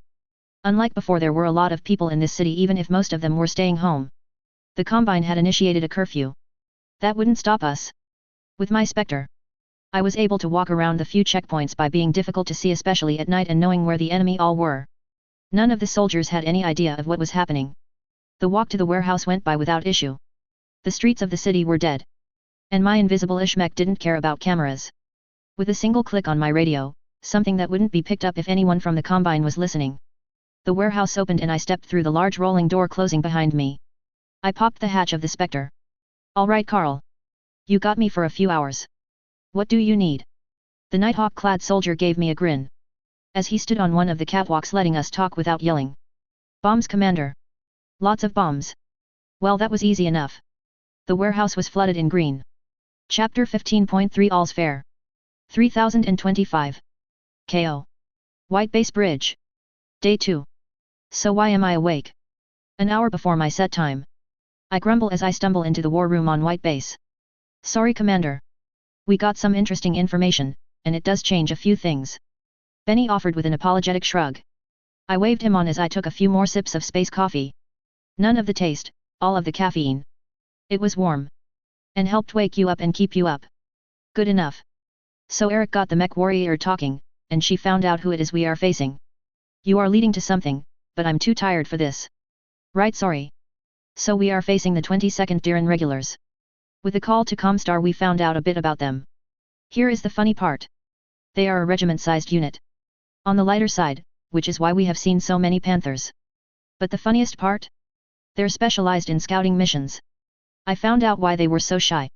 We keep plucking out their eyes and their general is probably freaking out. I blinked. Sipping a bit of coffee as I considered that. It fit. They have been sending in scouts constantly, trying to get some eyes on us, but thanks to the sensors, and Nighthawks. They have failed at every step. I put myself in their shoes. I'm a general, my men are great scouts. Yet whenever I send some scouts against this strange raiding party they disappear. Benny. They are going to overreact to everything we do. That's what they have been doing. Every time we poke them they try to double whatever we hit them with. They don't know how much force we have. Okay. So what? We overstretch them? Make them defend too much and smash them where they are weak? Benny asked. I considered it. It was a good plan, since we were all heavy or assault mechs it would work, but I shook my head. No. No, we want them to bring their force to bear. I want them thinking they have us on the back foot. From now on, we need to use the same lances we have already used. We want them to think they have an idea of our numbers. Break into lances, or companies. Go hit their defense points. Hit and fade, but not competently. If you start getting any resistance, retreat. Let them think. Let them think they have us on the back foot. That we are too green. I want them to think we only have a few competent mech warriors. Commander. I have an idea, Benny.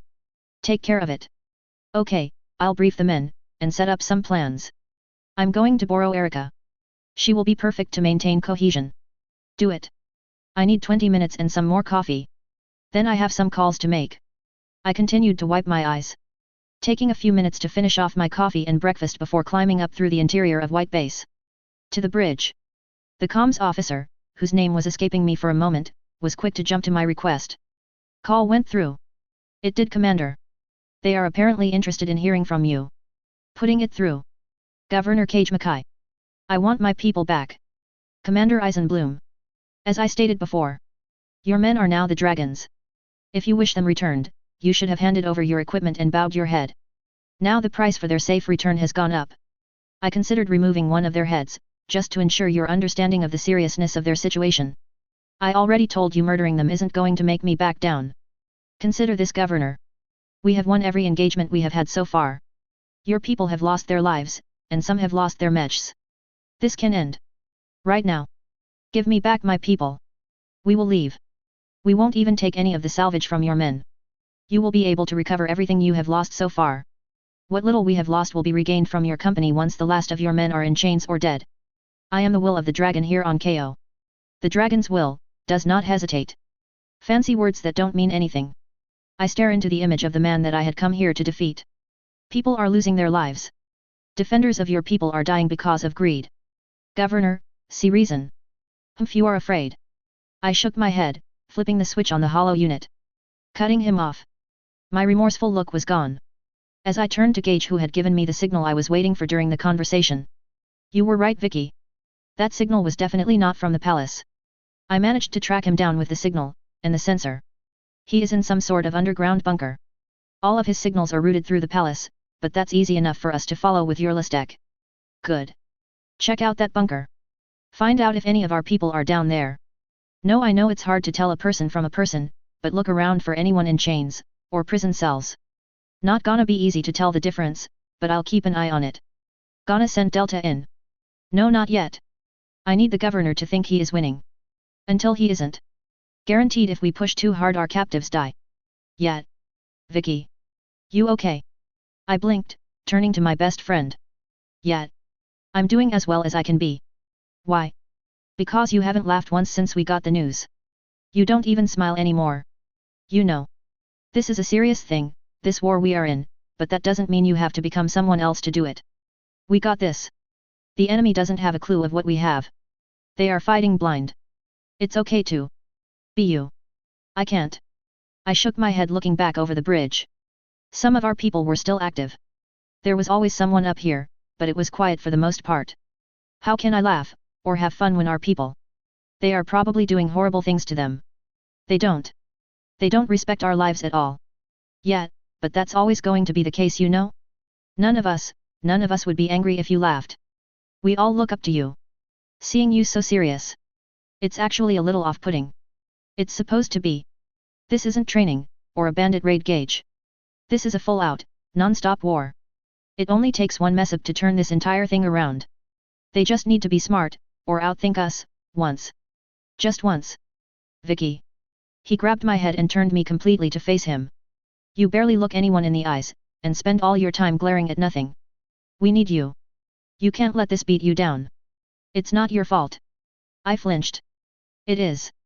I sent them out. I didn't even give them enough ASF defense. If they had a few more planes, then they would still be in the same situation. The governor, he knew how much they brought with. He was ready.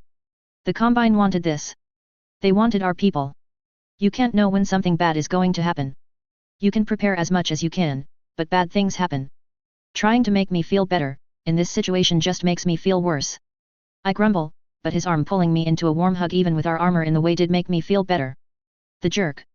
So are you ready to stop messing around and come up with a plan? I have a plan. What's wrong with my plan? Well. The rumor is that you are babying us too much. Everyone wants to go and fight. To get our people back, but you seem to be. He trailed off at my glare. That's just because you have books for brains. You can't see my obviously superior master plan. I call it Operation Fish in a Barrel. Well, the name is as terrible as always. So I guess you are feeling better. PFF. You just don't understand my genius. Fine, since you and your simple mind are too simple. I will explain my master plan. Definitely feeling better. Alright, explain away. Well, first. A different perspective. Subcommander Benjamin Rommel 2nd Division, ISDF. KO. So everyone got the plan. Subcommander. This is bullshit. The commander has been all overprotective ever since the Isarabi got nabbed. Stop holding us back, let us go out and kick snake ass. We have the mechs and the will. There were quite a few nods of agreement from the crowd. The entire 2nd Division, both mech warrior and tanker, were gathered together for this brief. Hey! Who do you think you are talking about? You don't think our illustrious ditzy blonde doesn't have a plan? She is keeping it close. The enemy doesn't have a clue what is coming. She isn't babying you idiots. She is tricking them. Benny called out, surprised at the sense he was getting. No one had ever just gone against the commander's plans before. Sure, this was the first time she didn't tell everyone what was going on, but there were too many people. It made sense to keep it quiet. It's not what I heard. Corbin offered. The man was just about the same age as Benny, and as a tanker he tended to have a chip on his shoulder. But it was obvious that the morale was wonky as Benny looked over his people. Nodding heads filled his view. Something was up. Where exactly did you hear this impression the commander doesn't have her shit stowed, Hauptmann? Benny demanded as he pushed through the crowd. Face to face with the boy that unfortunately was actually taller than Benny. Because I would very much like to know that. As the one that knows more about the plan than anybody, I would like to know who is spreading this kind of shit. Fuck off, Benny. The commander has been acting funny for months now. She lost her shit. She always babied us. And now with the Isarabi lost, she hasn't been acting right. We have a full regiment of assault mechs. We should be out there crushing the snakes, not waiting around for them to get more reinforcements. We need a leader that will actually step up and do what needs to be done. And who is this leader? The voice brought the argument to a complete silence. Benny thought with an internal smirk. Despite her griping, Vicky did have a way of bringing an entire room's attention to her. The crowd of soldiers, who were acting more like children, spread from her passage as she walked up to Corbin. She was shorter than Corbin, but from the way he looked, that fact certainly wasn't what he was thinking. Hauptmann, I asked you a question. The crowd winced. When not actively commanding a fight, Vicky rarely used ranks. It had become a bit of a joke that no matter what rank you actually held, to Vicky you were only ever a kid. Benny thought that joke was more accurate than expected from the way Corbin, in his early 20s, looked like a 5-year-old with his hand in the cookie jar. Commander. She sighed. Shaking her head, reaching up and without seeming to even realize it she brushed a hand through his hair, ruffling it as she walked past both of them. Every eye in the hangar on her as she moved up to the foot of the Atlas Benny had been using to hold the brief. It had, like many things, become traditional to hold briefings standing on the feet of your mech. Just another weird thing the ISDF now did. Alright. So this is definitely my fault. My bad. Our prep for this mission has been extensive, but we still rushed some things, especially the setup from our old battalion size to a regiment. So that's on me. We will do better. Learn from these growing pains and continue on. Her back straight, arms resting in the small of her back and fierce blue eyes locked down everyone in the room. The armor really was a perfect fit for her.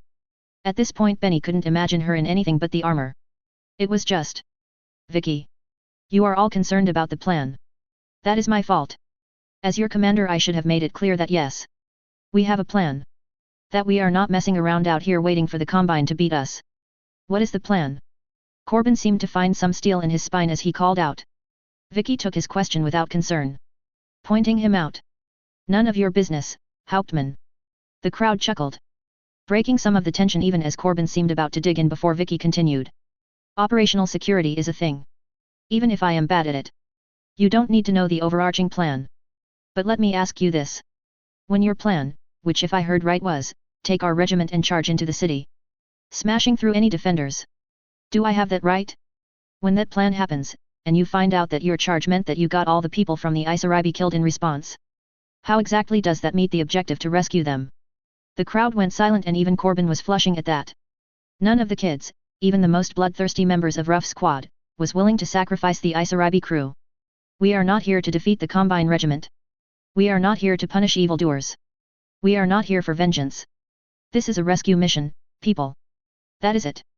That is the goal. We will not, for any reason, lose sight of that. She stood there, proud and tall, and he smiled. Damn that girl. He would have spent an hour or more arguing with these idiots, but Vicky? With a few sentences she has everyone in the room ready to follow her orders to their death if they have to. Trust me. Just once more. At least once more. Until we are burning off this world with our people back. Trust me. Always. Benny called out, and he wasn't alone. The room had shifted. Any hesitation or concern at Vicky coddling them was gone. The woman.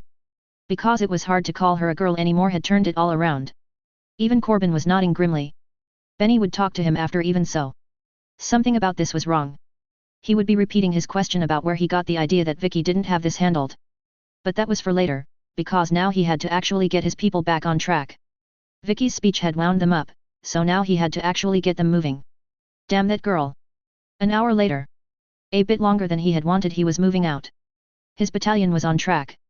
Multiple small probing attacks with lance-size attacks. Just enough to keep poking the Combine. To make them realize they will need more mechs to handle them. But not enough to think the ISDF were competent. They all had the same order hammered into their head. If they took damage, any damage, they were to retreat at full steam. Let the Combine think them cowards. Let them think that children playing at war had no idea what they were doing. Benny gripped his controls of his Atlas. Yes. He thought. Let them think whatever they liked. As Vicky liked to say. They would learn. They would all learn. Following along behind the slightly faster mechs in his lance, Benny finally handed off operational command to Erica, who was back at the dropships, her voice in everyone's ears as she took over and started relaying orders to the other lances. For Benny it was go time. All right everyone. Remember, we aren't here to be heroes. Poke the snakes with a stick. Fire. LRMs roared out. The enemy weren't surprised this time. They had been sticking cameras and things outside their base. An attempt to get some working intel before an attack. Benny's Atlas roared its anger as he fired his gauze. Not aiming at any mech as they were still hidden behind the walls. But gauze makes good holes in ferrocrete. He grinned as his shot revealed a stinger hiding behind the wall, causing the light mech to jerk back away from the hole. The enemy were responding. LRMs coming back over the wall. Most weren't anywhere near in range, but a few hit here and there. Benny kept it together for a few minutes. Just firing his gauze at anything. If something was moving, great. If not, the wall was getting holes punched into it. His lance finally retreated when barrage of LRMs from a turret the enemy had set up finally struck mostly on point. Retreat. Scramble, scramble. He roared into the mic, making it great fun for the lance. As everyone basically started running away in full sprint. He was sure the Combine were wondering what the cowards that had just attacked them were doing. But their lights harried them for a bit before retreating. Mission successful. The engagement was going well. I kept a close eye on it as Benny led his 2nd battalion into battle. He was better at using his vehicle support, she noticed. He was making sure the lances each had a lance of tanks backing them up. Letting them use the alicorns to the best effect, sniping a light mech and then hauling ass back to base. The 3 targets Benny hit were outposts or guard posts that were being put up. Each of them had at best a lance of light mechs, but a company of vehicles, but already I could see the Combine responding. The defenses increased as the single lance of assault mechs tore up some defenses before retreating at their first wounds. Like green pilots terrified of dying.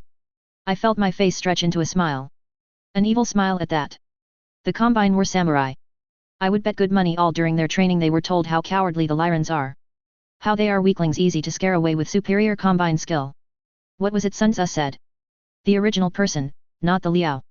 Appear to be weak where you are strong? Well, the Combine were reinforcing their defenses too, or even 3 lances settling into the defensive positions. Enough in their eyes to get around the slow lumbering assaults and take some out on their next assault. I nodded. Letting the battle line settle for a few hours before Hannah moved. Just like Benny, she did the same thing at the start of her shift. But unlike Benny, she went with 2 lances of mechs to each defensive position. Enough to make the company of light mechs hesitate and give her cover to assault and retreat. Then the commander on the other side requested more reinforcements. Just as Kikaku. What? Vicky. Was that Japanese?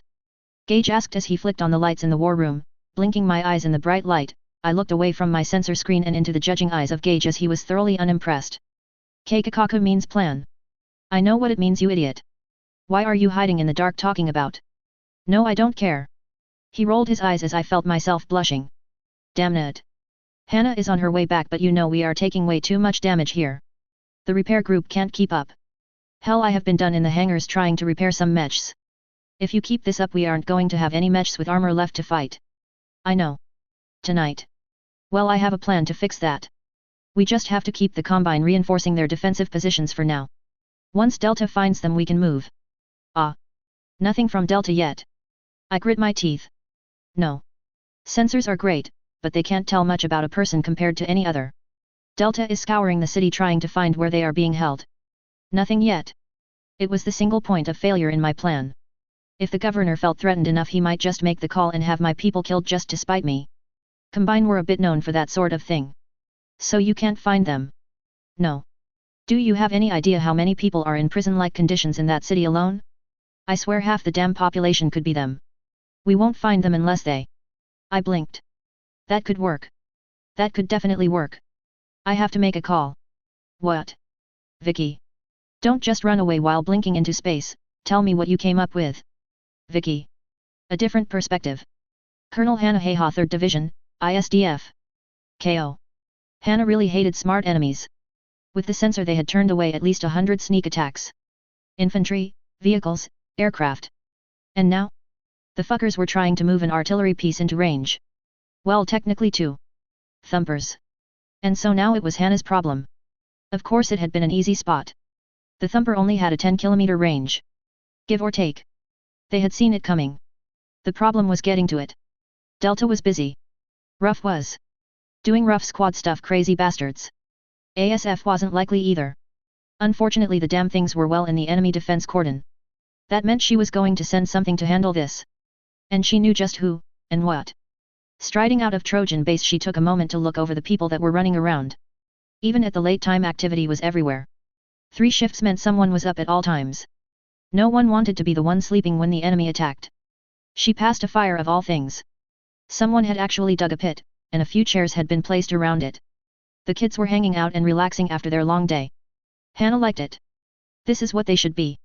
Happy. She left them in peace. She would keep watch while they rested. So that in the morning they would be well rested.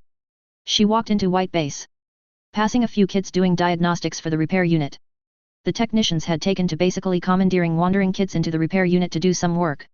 So it became a fearsome act when any member of repair unit stalked the halls. Heading up to the bridge, she caught up with Vicky, waving her into a side room. They would need privacy for this. Hannah. I need to borrow your spectre. The blonde blinked and frowned. That's risky. It's not really meant to be used here. Well, the enemy are moving up a pair of thumpers, they have too much air defense for a safe ASF run, and they aren't anywhere near Ruff's squad. Apparently they have been paying attention to where our mayhem makers are. With a keen eye, Hannah watched Vicky consider it. The blonde as usual thought too much. Seemed to always want to spend a few minutes thinking things through unless the idea came to her in a moment of inspiration. Hannah sort of hated that Vicky was usually pretty competent at those moments. Okay. I'll allow it, you are right. We need to take those thumpers out. But not alone. The blonde literally rushed off, leaving Hannah in the room for a few moments before she sighed and realized she would have to follow her. Damn it, Vicky, you blonde bimbo. Racing after the girl, Hannah really had to struggle to keep up. Benny's trick of making Vicky run all the time was paying off because Hannah was struggling to keep up with the nerd. That wouldn't do. She would have to start joining those practices herself soon. Can't let Vicky actually be more fit than she was. She caught up to Vicky in the storage hangar for the white base. It was mostly empty, but Vicky ran around everyone out. This hangar needs to be locked down. Out, out. Shooing the kids out as she locked down every entrance. Hannah made sure everyone was out even before finally Vicky stopped moving. For a girl that hasn't slept much in the last week, Vicky was seriously too manic. Alright. Hannah. I'll make a spectre lance for you to work with, but this has to be kept utterly secret. Hannah considered it for a moment before grinning. That condition I can work with. Alright, cool, let me get them ready. Find 4 pilots. 3 pilots. Hannah offered back. She was here after all. Don't be stupid. You aren't going anywhere. You are in command. You get to stay back and watch other people do fun things now. Bitch. That's what you get for calling me a bimbo. I didn't say it aloud. You were thinking it. I know. I always know. Tisk, whatever. Get on with it then. I'll go grab a few I know will be up for it. Remember, this stays secret. A different perspective. London Scorch. KO. London grinned as his boys went to work. He wasn't there, unfortunately. Being a mech warrior and a lance lead came with some responsibilities. But he was watching from a Listec sensor. Of course Vicky didn't know he had one. He had blamed it on Gage taking one to fiddle with back when he stole it years ago. She had shrugged at that.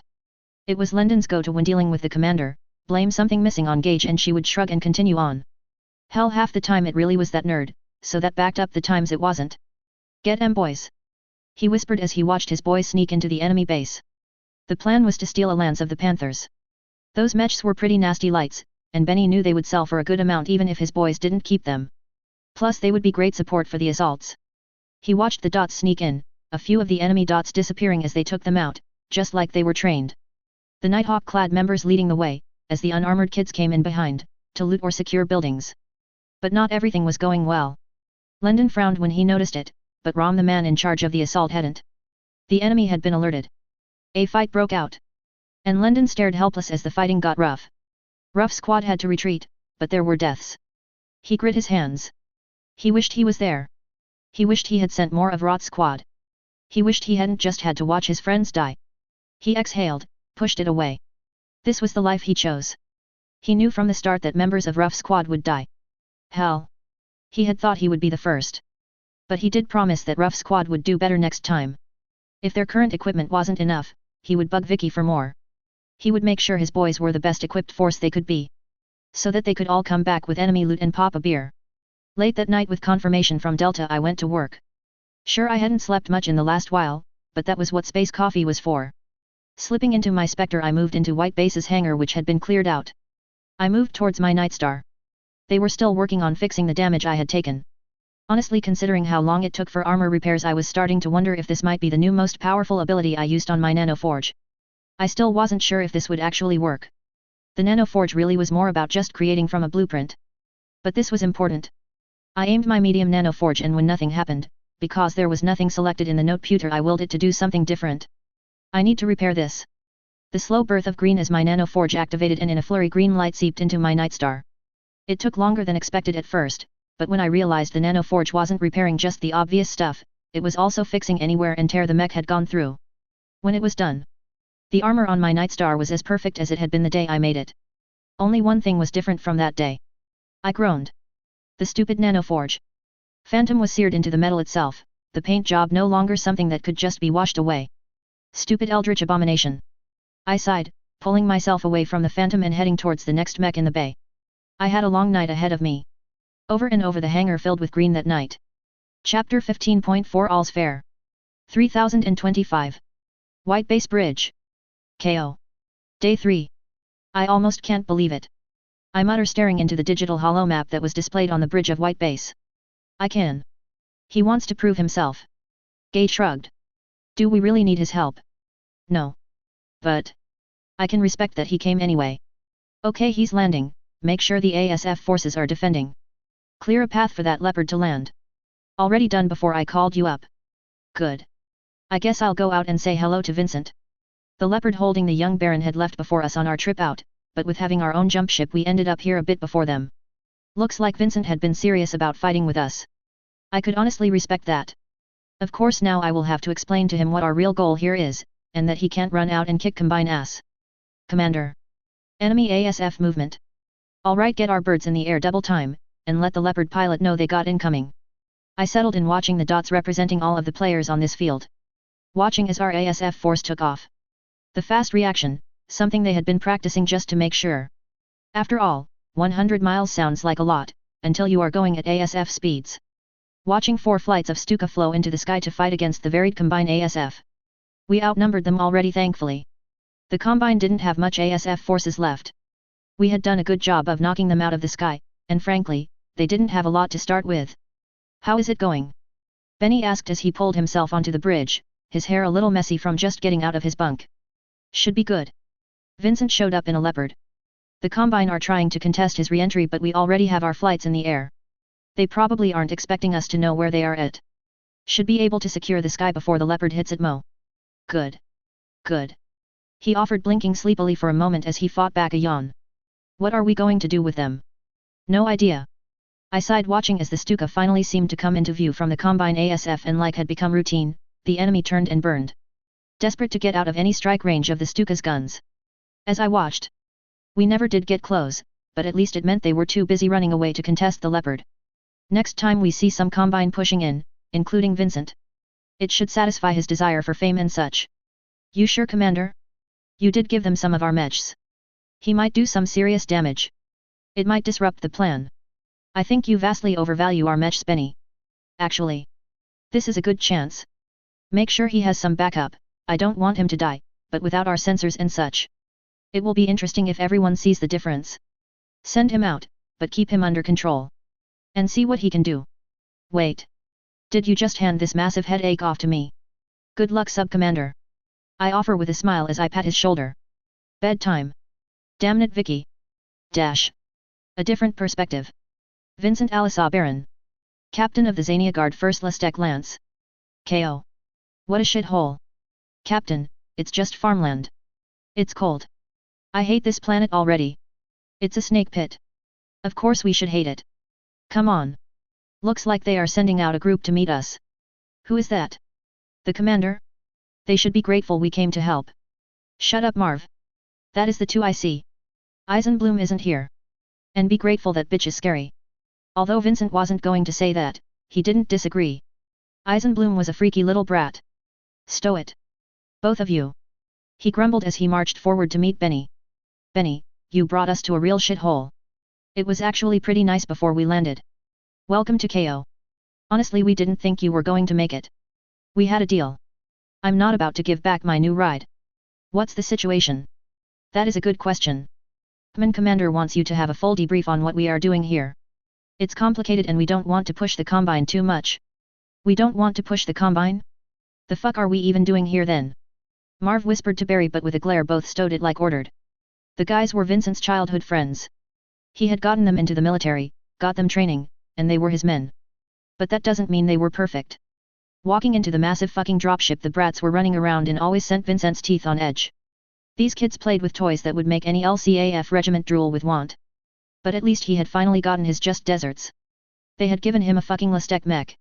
So Vincent was here to fight in their stupid little battle. He would kill some more snakes, get some salvage and go home richer and more powerful. Maybe even enough to become the heir. This might just be his real chance to convince the world he was the best one to be in charge. Alright, Vincent, here is our current understanding of the enemy positions and our defenses. It took Vincent less than a second to realize what he had just walked into. You are surrounded, fuck me, did I just walk to my death? Benny snorted, the younger boy was always a little shit. Relax. That's the plan. We have a bit of a surprise cooked up for them, but in order to make the impact that we need, we are gathering them up. Drawing them in. He waved a hand and the map zoomed out, which is something Vincent nearly whistled at. Hollow maps like this were rare. Xania had one, that was an old piece of equipment taken in a raid 100 years ago. It worked. Mostly. But not nearly this clear, or without any lag. That same move without have taken 3 minutes for the map to load on the one at home. So you can see we are almost ready. The 22nd Diran regulars have pulled in almost all of their mechs. Give it another day and at least 90% of the mechs on the planet will be around us. That's a lot of metal. They will be able to fuck you over. Benny looked up from the map and blinked for a second before a nasty smile slipped across his face. That's what they think too. When we are done here. The Combine will remember us. I promise you that. Rolling his eyes at the bravado, Vincent was much more worried at the fact the map didn't look good. Okay, so I am here. Now. What am I doing? Actually, the commander wasn't sure at first, but as always she came up with a plan. Sasha told me you brats call those Vicky plans, and they are usually fuck horrible.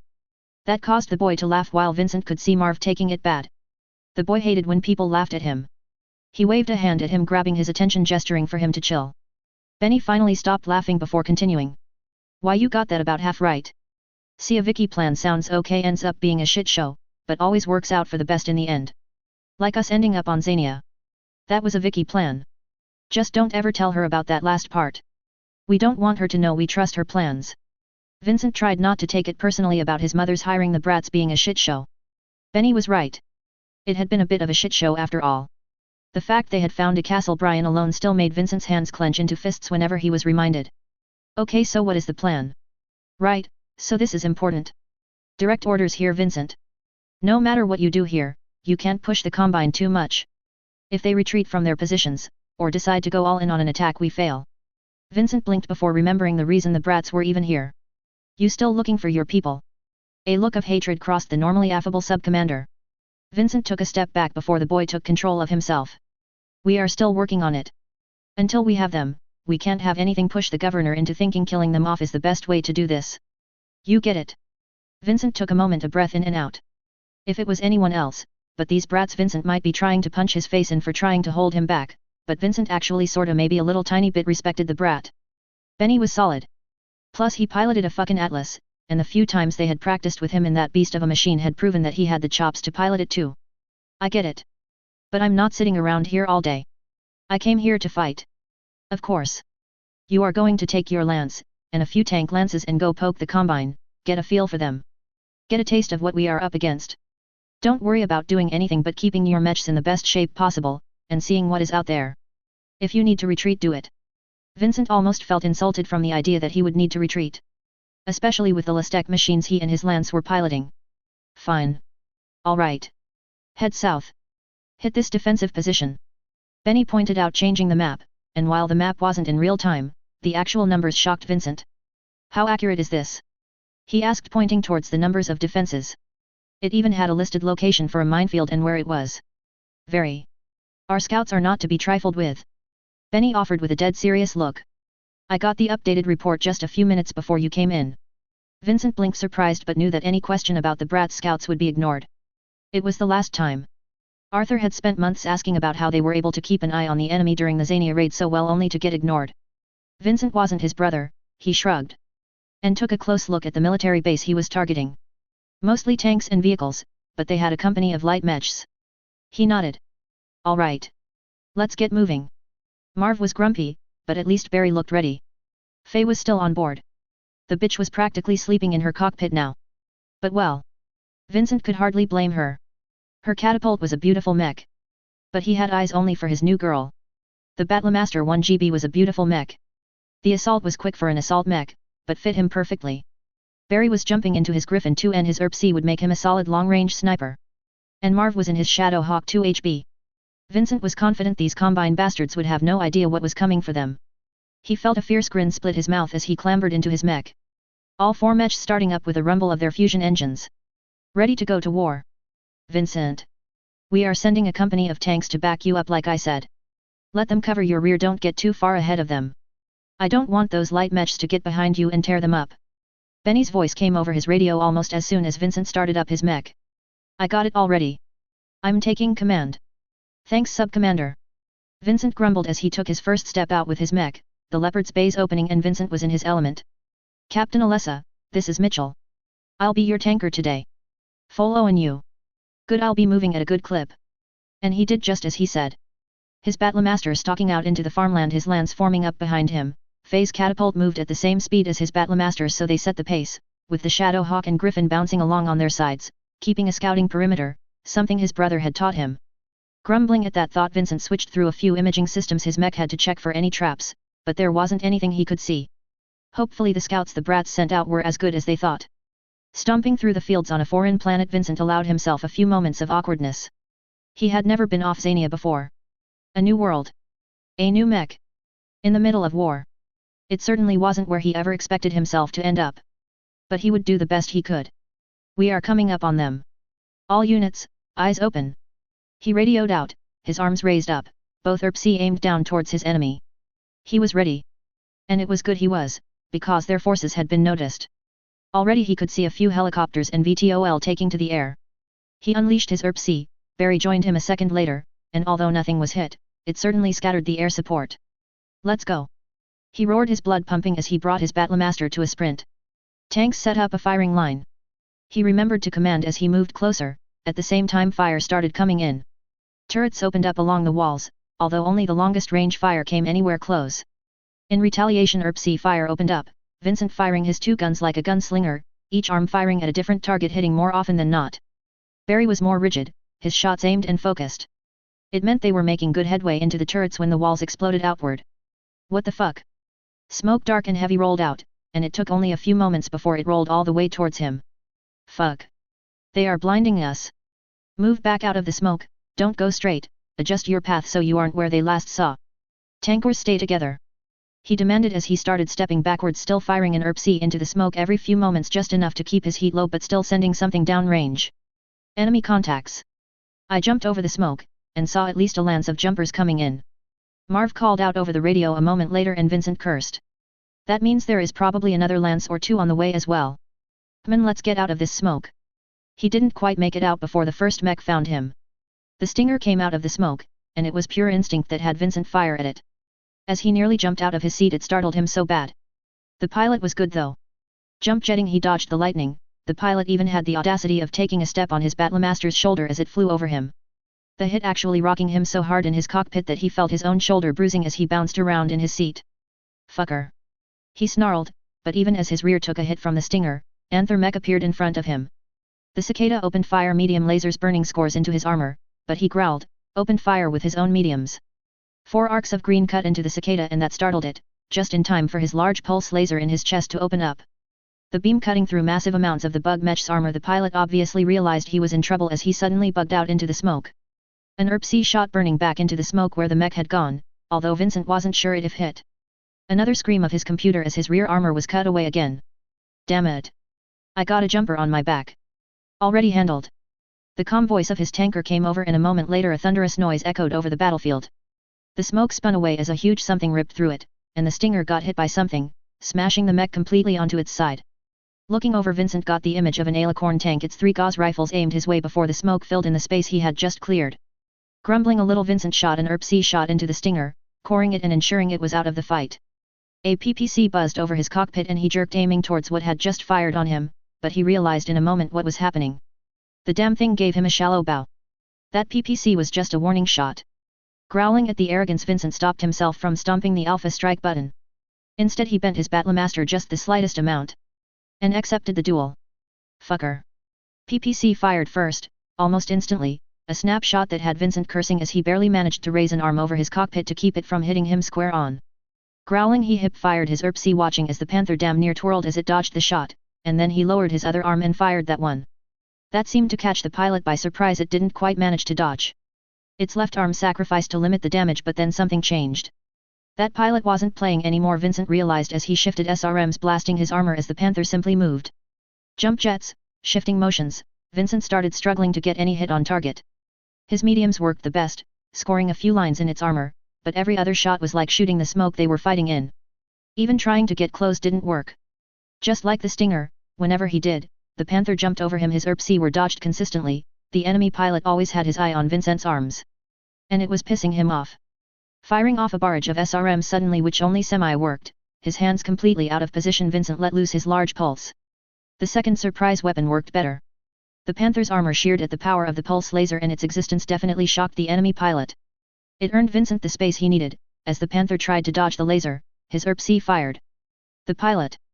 Whoever this guy was, he was a fucking elite, Vincent realized, because his Panther, despite just dodging a surprise attack, the pilot noticed and literally bent his Panther backwards, the lightning bolt of his ERP-C firing over its chest, before with a strange burst of jump jets it was back upright. Vincent gaped. That was fucking impossible. People can't just dodge everything. He nearly screamed, but the crackle in his radio stopped the fight. Vincent. We need to pull back. They are attacking Faye. Marv already took serious damage. Barry urgently called for him. Right, this was a battlefield. And Vincent just wasted a lot of time in a fucking duel. He lowered his gun and moved backwards. The Panther pilot watched, but not continuing the fight even as the smoke rolled in, fading him from view. Thankfully it wasn't too bad. The tankers had done a good job clearing their escape. Idly Vincent realized that was probably the plan from the start. The enemy lights all seemed to realize they were retreating and disappeared back into the smoke, not willing to force a battle here. When Vincent finally walked clear of the smoke, he winced. Faye was torn up. One of her missile pods were gone. Marv was limping. His Shadow Hawk was beat to hell. But other than a missing left arm at the elbow, and a leg that seemed to be damaged, he was okay. Barry was probably the best off. His Griffin and ERP-C made getting close to him a dangerous prospect. Xania Lance, report. Alive, walking wounded. Marv checked in. Alive, orange armor. Barry. Alive, half done. Gonna need a mech bay. Faye called out, sounding the angriest of them all. But she shouldn't be. This was Vincent's fault, not hers. Tankor's status. Some minor armor damage on a few of us, but nothing serious. Good, we are pulling back. Vincent had a long walk back. Marv was barely at half speed. But that was fine. It gave him plenty of time to go back over the battle. He had gotten his ass kicked by a light mech. Damn it. Marching back into the base the brats had set up, Vincent went straight to his hangar bay on the Leopard. Did he seriously just have one battle and screw up his chances of even taking part in this battle anymore? He was slow in shutting down his mech. It felt like failure. Ash on his tongue. This was supposed to be his great moment. A knock on his cockpit pulled him away from his brooding as he glanced up and blinked. Quickly hitting the cockpit release, Sasha. What are you doing here? Heard you went out to fight. Pretty impressive. She told him simply as she looked him over. I don't see any cuts, injuries. He shook his head. Just some bruises. I'm fine. Nothing but my pride. He muttered. She scoffed, like usual the woman cared nothing for his pride. Let me see then. She orders as she climbed into his cockpit. He sputtered as she settled in nearly in his lap. Although her armor made it more uncomfortable than he would have liked. Man, stop wasting time, show me the bruises. Her brusque tone gave Vincent no chance to resist, so he simply pulled the cooling suit down his shoulders, showing the large bruise already forming there. With deft gentle movements she pulled out a container of some bruise balm and started spreading it onto his shoulder. It did feel better. You did a good job. She whispers into his ear, and as he turns to look up at her she struck. Oh. Oh. He felt himself grin as he returned her kiss. Both of them growing more eager. He kicked out a few times, managing to hit the cockpit close button with his foot as he rolled her over and started trying to peel her out of her armor. Damn brats. She had to stop and show him how to get out of it. Almost ruined the mood. Almost. Thoughts? I asked. The gathering of our command staff on the bridge of White Base had been a good idea. The smoke screen the Combine had used was something none of us had expected. Gage responded first. The smoke was mostly just that. But the sensor shows it has some chaff element in there as well. Probably why it messed with sensors. It won't bother us, but for a normal battle mech? Probably cause a lot of trouble unless you are quick to change what sensor you are using. Seismic would have still worked fine. Vincent is still as green as we are. Benny offered with a shrug. It's a good example of what would have happened to us as well. At least we found out what those strange bombs the Combine have been setting up are. Thoughts? Well, if they try it again, a mech with a sensor will give them a nasty surprise. Otherwise we let them blow them up and retreat? Have a defensive line of tanks for a fallback point. Benny decided, working out the problem in his head. This was a smart move. I finally added, pointing to the holoscreen. That smokescreen was good enough to give their lights time to get close. That light company just chewed up 4 mechs that definitely outmissed them. But we knew they were up to something there. All we did was activate a trap we already knew was there. We just didn't know what it did. Benny offered. Hannah though scoffed. We let Vincent and his lance get chewed up. He is going to be pissed if he finds out we knew something was up and we didn't say anything. Maybe.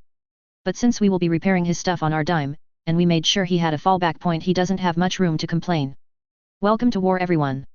That is the sort of fights we would be facing if not for our sensors and other advantages. I offer out, pointing to the map. Commander is right. This was eye-opening. Benny admitted grumpily. I expected our equipment to give us a better advantage, but less tech. It wasn't enough to bridge the experience gap. But we don't have that problem. We have more equipment than Vincent has. If they had tried that move with us, we would have shot them as they charged into the smoke. Hannah argued, but I was shaking my head. The sensors are just one advantage, and we can always find ourselves in a fight without them someday. I'm glad Vincent came with now. This battle alone was worth it. Benny. Thoughts on how to improve our skills? He sighed. Shoulders drooping. I don't know, Commander. Frankly. We just don't have the schools, or teachers for that. Hire some elite mech warriors to train us? Or send some kids to military academies? You could always get into the Nagel ring. I snorted. No. That wouldn't work. Trust me, I would burn that school to the ground within a month. I don't deal with arrogant nobles very well. There were some snickers around the room. Okay, so we aren't getting anything else from this fight. Let's wrap it up and focus on the current war. I want everyone ready. It's getting closer to the time for us to move. When we do, there won't be any allowances for screw-ups. Lock everything down, people. This is a war. Somber nods were my acknowledgement as the room emptied. I stared out the window of the bridge somberly. I was glad the plan I had decided on had nothing to do with fair fights. Watching the duel between Vincent and that panther had spooked me too. Vincent wasn't a terrible mech warrior. He trained hard. And had some solid teachers. That panther pilot was an elite, and he had nearly won. A fucking light mech going up against an assault mech. I blew out the frustration, pushing my forehead against the cool glass. Thought I would find you stressing out. Hannah's voice pulled me away from the glass as she walked up beside me. We aren't ready for this. Everything is tethering on an edge, and I'm doing my best to pretend it's not. If these idiots just attacked us full tilt, our losses would be catastrophic. But they won't, because we have done a damn good job cutting out their eyes. They don't know what we have, and are more than happy to slowly try and pick us off, while waiting for reinforcements. Don't remind me. We had only been on KO for a few days now, but it wouldn't long before another combine force jumped in. I was honestly surprised it hadn't happened already. None of that. We got this. We are sitting on our hands playing their game for now. But your plan will work. We will get our people back, and give the combine a real black eye. If everything works out. As Vincent learned today, the enemy get a choice too. Yeah, that smoke was crazy. Hannah admitted, shrugging, but we both know it wouldn't work against us. Vincent popped a trap they thought would work on us, and look, he made it out. Took some damage but made it out. Hannah settled in beside me, looking back into the bridge as she rested against the glass. It's just. They have experience with this, Hannah. They came up with a plan I wouldn't have even thought of. Despite our advantages, they found a way to level the playing field. And when it was level, a fucking panther nearly killed Vincent. I am almost afraid to watch Vincent's battle ROM of that fight. We fought him enough times. He is a solid mech warrior. There are crazy elites out there, Vicky. There always has been. I mean, you talk to Morgan Kell. Do you think that panther pilot wouldn't have been ripped apart by him? No, Morgan would have beaten him. But Morgan Kell is Morgan Kell. He is one of the best mech warriors in the entire inner sphere. Top 99%. Right. So stop stressing about them being more skilled than us. They aren't unbeatable. If you are that worried, use your bimbo brain to come up with a plan so we don't fight them at all. I mean, isn't that basically what you are going to do? Of course. Everyone in the inner sphere has been fighting almost ritually for almost a century now. We don't have to fight that way though. We have equipment they don't. Right. So in the future, if you run into some elite asshole, don't fight him. Just blow his ass up. I snort. Even if that won't always work, I don't think I can just murder anyone better than me with high explosives without something happening. That's where you are wrong, Vicky. If something happens, you just use more explosives. I turned to look at her with a quirked eyebrow. She smiled, shrugging. Rolling my eyes, I went back to looking out over the base. So much was riding on what happens next. I just hope it was enough. Chapter 15.5 All's Fair. 3025. White Base. KO. Day 4. I think it was a matter of experience. That even I fell into. We weren't super elite death squads yet. We still made mistakes, still came at things in a straightforward and blunt manner in a lot of ways. I mean, it worked. Because the rest of the inner sphere was so used to being careful and securing logistics and other things that weren't important. So I was very pleased I had come up with a plan to handle our missing people without us actually having to find them in the first place. Cause finding hidden people was hard. Commander. Benny's voice crackled over a personal line. Today was it. The day we were done playing the weaklings. The enemy, the 22nd Diran regulars, had moved their entire regiment into an encirclement. 120 mechs in total. 80% of them are lights. With a few command mediums. They also had the Planetary Guard working on support. An entire regiment of vehicles, tanks, and air support. Helicopters were new. They had tried a few overflights this morning, but had been shot down long before they caught sight of us. Which was good. I would hate for the entire plan to be ruined if the enemy ran away. And they would. I settled into my Nightstar. The noon sun overhead preparations were ready. It was time. I switched comms. An open channel to every person in the ISDF. Except for Delta. But that was another story. This is Commander Eisenbloom. For the last 3 days I have held you back. For the last 3 days we have fought without exposing our strength. This was important.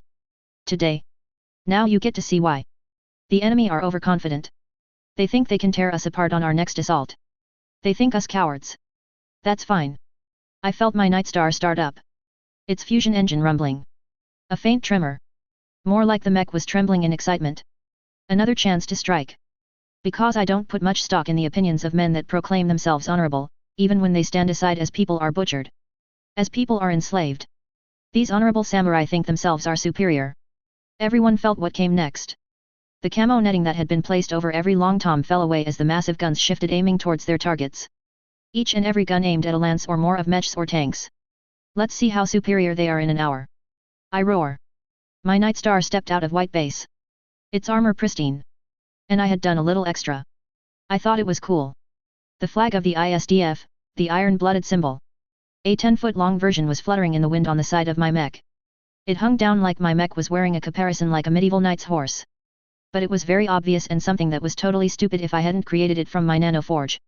All members. This is my order. Commence operation. The roars broke out both over the comms line and just aloud echoed into the air. The ISDF moved.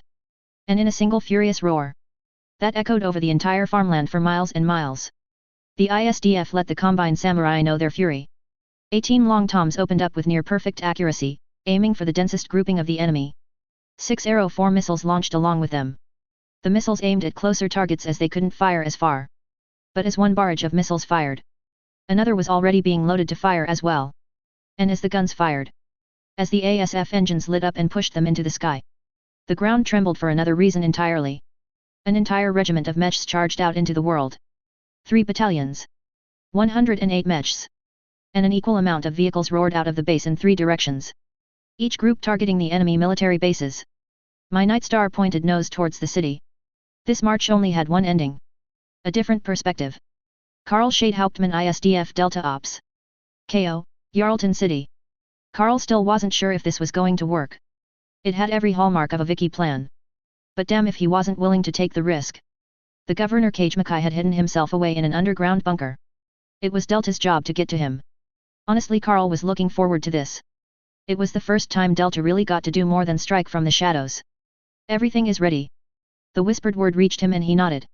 The entire squad, although at this point they had expanded past just the initial 4, was here. 3 squads of Nighthawk-clad badasses. Because Karl didn't recruit the most brave, or the most fit. He picked the ones willing to die to do what needed to be done. It was a secret he kept from the commander. She wouldn't get it, and whine until he changed his recruitment. But everyone knew. If you were antisocial you went to Rough Squad. London would sort you out.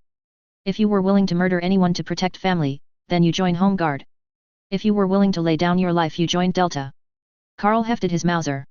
The heavy rifle was too much for infantry, but the SLDF mainstay weapon was perfect for Nighthawks. Honestly, Karl wondered if that wasn't intentional. If there was a plan in there somewhere for the SLDF infantry to all be power-armored fighters eventually. He shook that thought away and focused. The governor thought he was safe. Thought no one knew where he was. Thought that an army of infantry could keep him safe. Thought that strong walls and defenses would be enough. He was wrong. The order had come down. Don't let him escape. Don't let him make any calls. Secure him alive. They may need to trade him for the crew. So Delta Ops would perform. He nodded to Samantha, who nodded back, a detonator held in her hands. She plunged it together, and the building they were in shook. As did nearly 100 locations all across the city. The power then went out. The governor just had every power line connecting to his little base go out. And the idiot didn't have an internal generator. Guard stations all across the city had also been targeted. It would keep them busy and out of any offensive action until the mechs were in the city. Carl jumped down from the top of the building, flaring his jump jets to land in an easy crouch. Racing ahead. He was on point. The sensor had already been used to create a path. He remembered every step. Every person that was a threat. Their first mission had taught Carl a lot about preparing. He still smiled whenever he thought about the infiltration. He didn't slow as he ran through the glass doors of the faux business front. Some generic office front. The Mauser was raised up and firing instantly, the security guard behind the desk dying in a spray of blood. The submachine gun he had under the desk no longer a threat. He kept moving. Delta following in his wake, a wave of unstoppable killers. Skipping past 3 doors, he blew the doorknob off the next, letting Richard, who was his shadow, chuck a frag grenade into the room. They continued on. He shot the knob on the 4th door on the right, the metal melting into nothing under the power of his pulse laser. It led to a stairway which Carl instantly jumped out into the center and let his jump jets guide him down. By the time he touched down on the ground, he was already firing. The hallway through the door at the bottom would have plenty of men in suits with guns. But now it was dark. Pitch black as the lights had been taken out. Delta didn't care. The Nighthawk had night vision. Their resistance didn't matter to Carl. His Mauser blew through the steel door and into the men behind it. Lines of light piercing steel. By the time he charged through it and Richard landed behind him, he was already in a firefight, small arms skittering up his Nighthawk but failing to do more than giving him more targets. Richard joined him on his right. His automatic shotgun spraying the hall with shrapnel. Samantha joined his left a moment later, her Mauser going full auto, simply decimating anyone foolish enough to be seen by her. Then 2 more Nighthawk-clad members of Delta hit their sides and they pushed forward in a line. That hallway was the entranceway, a long tunnel with multiple checkpoints down its length. By the time all of Delta was on the floor, it was now quiet. Carl pushed forward, breaking into a full sprint. His jump jets gave him some additional boost. A maneuver he had trained for years for. The few doors along the way were stopped and cleared by Delta by expediently chucking a frag grenade into the room. The screams were ignored. Delta had a fucking job to do. The last door was armored. But that was what preparation was for. Instantly forming up, he waited as Samantha planted an SLDF explosive along the door. C6 or something. Carl didn't care what it was called. He cared it blew things up good. A few moments later Samantha backed up as well, and clenched the plunger. The explosion would be deafening. It still was, even with the Nighthawk helmet protecting their hearing as best it could. But Carl didn't wait. He already knew what was on the other side. He rushed through the flames into a room that was more like an entranceway to a manor than a secret bunker. He jumped using his jets to get to the 2nd floor. The darkness was just as bad here and he felt himself grinning. Delta took care of the few guards in this section of the base. Carl had one job. Secure the hostage, before he could escape through the escape tunnel. Yeah, this guy was so scared for his life he had a secret escape tunnel for his secret bunker. Carl hurried along, a quick check on his scanner confirmed his target. Looks like the governor was bolting. Not a problem. Carl didn't bother slowing down for the fragile wood door in his way, simply shouldering through it, his Mauser already up and aimed. A few bodyguards were left behind to try and slow the assault. One died instantly as multiple pulses of his rifle ripped through the table he had been hiding behind. The other was firing. A burst of his jets and Carl was over the man and falling. His armored left hand grabbed the needler and crushing it in his grip, a foot planting down to knock the man flat, where a second burst of his Mauser one-handed ended that threat. Carl continued moving. The escape tunnel was hidden under a rug, but it was also electronically locked. A few bursts of his Mauser broke the lock and his gauntlet ignored the heat of melting metal as he pulled it open to rush after. The night vision was useful. The governor was running ahead with a flashlight, but Carl didn't need it. Simply charging along at full tilt. His stomping stride was obviously heard, but it didn't matter. The governor wasn't fat, but he was also well past his military service. Where Carl was fit, and in power armor. He ran him down long before the man ever could have gotten away by slipping back into the city. When he reached him, his first act was to grab the man by the back of his head and lead him right into the knee he pummeled into his stomach.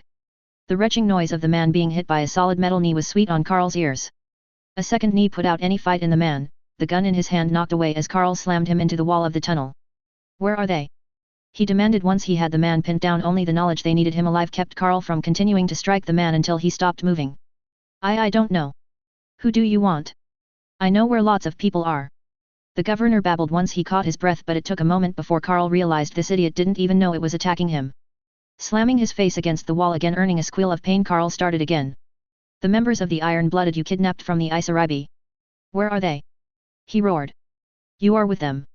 The governor's eyes were full of fear, but the actual shock at what he was seeing was even stronger. Who are you people? These things don't exist. He screamed, but Carl was not interested in answering questions. The fist buried in his gut seems to bring a moment of silence. As Carl pushed his armored faceplate against the gasping man's face. I exist. I am here. And I am angry. Where are my people? I will tell you nothing. They will die if I am not Relia. Slamming him against the wall again, Carl growled. You will die if you do not.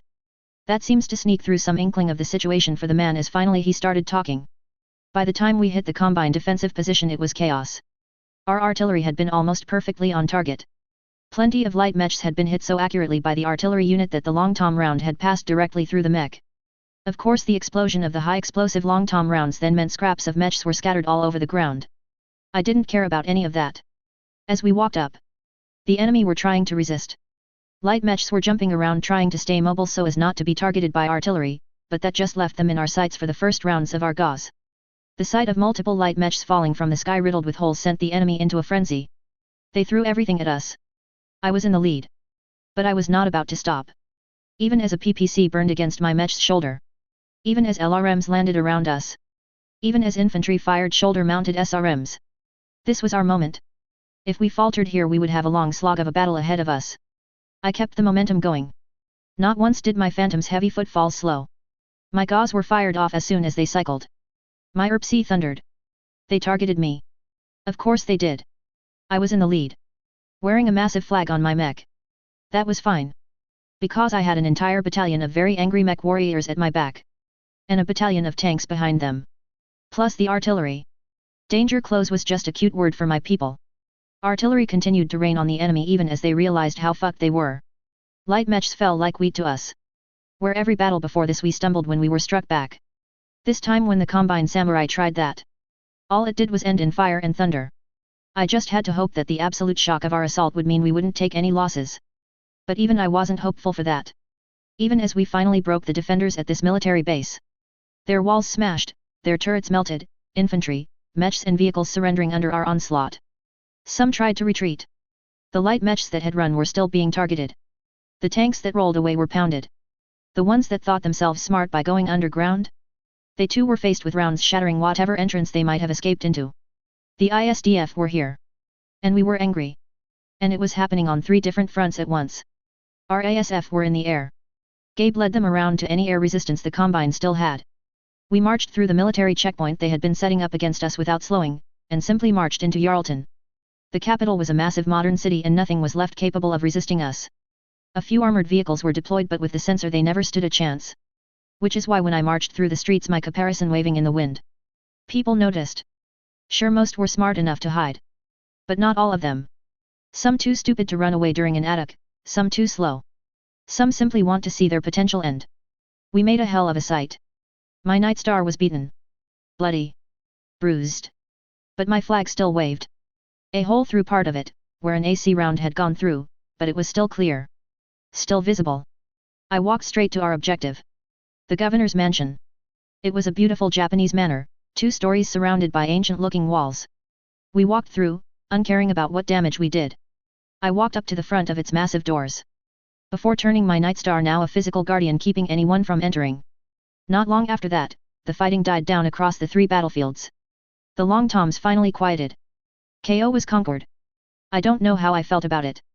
I had never wanted to put myself or my kids in this position, but if it was to protect them I would conquer, and conquer again. Hopefully I wouldn't have to. The enemy wasn't totally defeated at this point. Although the stragglers weren't faring well. The mechs that ran were hunted down by kill squads. Doesn't matter how fast you can move if no matter where you hide, a lance of assault mechs hunt you down. Humans were endurance hunters. My kids brought that old fact back up on KO. But the main focus of the next few hours were the acts of Delta Ops. Carl had done it, while ensuring the governor wouldn't be able to send out a message to execute any of the kids. They had managed to secure the man. Carl had even found out where they were. I had gone with my Night Star as Delta and a lance of mechs had hunted down the building our kids had been kept in. It was rather obvious to all of us why we hadn't found them. They were being held in a brothel. I swore that if even a single one of my kids had been raped the Combine would pay. The brothel was big. More of an upper-class pleasure house than anything. This made me think more geisha than back alley. I was still furious when I dismounted and kicked the door in. 2 Nighthawks at my back and my laser pistol in my hand. The people inside were cowering. Obviously workers of the place. But I wasn't interested in them. Yet. You have 30 seconds to bring out my kids. There is no need for such rudeness. The voice called out a thick Japanese accent lent to a very peculiar spoken English, but it was understandable enough. We will comply with your demands, Anabushi. The woman was old. A full kimono and walking with a cane. But the way the girls and boys in the entranceway turned to her. I had probably just found the owner. 20 seconds. My glare must have told just how serious my threat was, and with a jerk of her head some of the people in the front ran off. About 5 seconds before my threat would have been forced out of me. Someone wearing a kimono that I recognized walked cautiously out of the back room. Sandra was done up beautifully. But that only made my teeth grind. Her hazel eyes widened in shock when she saw me. And I could instantly see the tears there. My arms were already open when she ran into me. Vicky! She cried into my shoulder. My arm was full, but I kept my weapon free despite holding my kid tight. My eyes promised nothing but death to the old woman. She is untouched. The very fact the woman realized what was causing my anger only made it worse. This bitch knew and probably took care of the girls captured. I was told all of my people are here. Yes. The others are coming. Some were in classes. My people are gathering all of them as we speak. There is no need for violence here. There already has been violence here. Kidnapping is an act of violence. I snarled, but it was Sandra crying in my shoulder that quieted me. That is so. The old woman nodded, but nothing else came from her. No apology or sympathy. I ignored the old woman after that, focusing on Sandra as the girl held onto me for support. Finally she seemed to pull herself together for a moment, her eyes tear-streaked and red. She let out a huff of laughter. What's that on your face, Vicky? I blinked before remembering the face paint. New tradition. We put it on whenever we go to war. It's to remind us that if we die someone will cry. I explained, and that had her tearing up but nodding. Thank you. For coming. I tilted my head a little confused. Why wouldn't I come? We stare at each other for a few moments before she bursts into laughter and grabbing me into another strong hug. Her laughter turned to sobs again, but that was okay, she was safe. Whatever that had been about, I would do everything I could to fix it. Over the next 20 minutes more of my kids were brought forth. I had already called in a few trucks to pick them up, but it was a tearful exchange, many of them. They hadn't been treated well. Told that their future would be as a prostitute and punished if they refused. I heard many horrible stories from their lips, and it was only because in the end we were the good guys that I didn't lose my cool. Sandra stood by me. The girl had been their captain. She was guilting herself into believing she was responsible for their circumstances. She had apparently decided to surrender rather than fight the raiding party that attacked them. I didn't blame her. But unfortunately, with the good news came the bad. Mal, Rich, and Emma all died. Sandra admitted when the numbers finally came in and they were missing. How? I couldn't say anything more. My throat was closing up. They tried to escape. Emma. She had been chosen by some nobleman. Or samurai, I guess he liked how she looked. Decided to buy her out. That's the only way any of us would be taken. We were all being trained to make ourselves more valuable. Mal and Rich refused. You know how they are. Those three were best friends. Sandra was crying then and pulled her into a hug, my own eyes tear-filled. They were caught trying to steal weapons. The officer that caught them shot them. I swallowed my rage. She didn't need that now. Don't suppose you remember who? She shook her head and I didn't let that frustration out. I would have loved to find that particular officer. But considering how butchered the planetary defenses currently were, he was probably already dead anyway. Man. Let's go, Sandy. This whole thing is over. It's time to go home. The blurring of her eyes once more in tears told me just how much those words meant to her. I guided her and my other kids out of the building, into Normans that had been sent to pick them up. The group of 39 of my kids were given an escort that would make a leader of a great house blush. Now that they were back with us, we wouldn't let anything happen to them. Everything was rather tense even with our people returned. We couldn't quite celebrate our people's return since we were standing on a planet that we had all but in name conquered. We should stay. We can put down a base, have the LCAF come in and settle down. Benny offered the first one to speak as the meeting started. I was doubly thankful that I wasn't the one to speak up next. Gage took that over for me. We aren't here to do that, Benny. We don't have any training for that. We should get our people, gather up and leave. We already did enough. If the LCAF wants this world, it won't take much to secure it for them. My mouth opened, but Benny waved me off. Not yet, Commander. Let me talk first. I know we aren't supposed to be conquerors, but we are already here. We have seen that this planet has its problems. I never said it before, but the Combine are our enemies. Now it is a personal matter. We should keep working. We can put some serious hurt on the Combine just by taking this world. The coordinator won't stand for that. He will send more. Right now we are the best equipped regiment in the inner sphere. We should use that. Now. Force the Combine to keep expending their strength on us. We can take it. We can dig in. Become an immovable position right here. I knew that Benny was hinting at creating a castle here. But I shook my head. I know what you are feeling, Benny. I feel it too. My stomach clenches every time I think of what they did to our people. The looks around the room all turned dark. Every hint at what had happened to those captured tended to cause some very fierce glares. But I breathed out a heavy breath. But we have to be better. My common refrain seemed to do it, as even Benny looked a little abashed. Isn't fighting the Combine the right thing? I shrugged. Which seemed to startle him a bit. I don't know. Honestly. Truly. I don't know if going to war permanently with the Combine is the right thing to do. It feels good, sure. The idea of going out and fighting against the evil Combine. Like we are right back in Immortal Warrior, right? That reminder of our adventure earns me a few chuckles and a lightening of the atmosphere. Slightly. But war is something the Combine are very familiar with. Don't kid yourself, everyone. If the Combine had wanted us gone, they would have destroyed us. Nukes. Bioweapons. Overwhelming force. The coordinators of the past have used all of these against stubborn elements. You think they would nuke us? Hannah asked, shocked, the rest of the room joining in. Yes. Without a doubt. In a heartbeat even. KO is a useful world, but if the coordinator felt he was about to lose it, that an enemy like us that could dig in and never be pushed out would take it. Yes. He would burn a nuke. Accept the political repercussions and sleep soundly that night. We aren't big enough to go conquering Benny.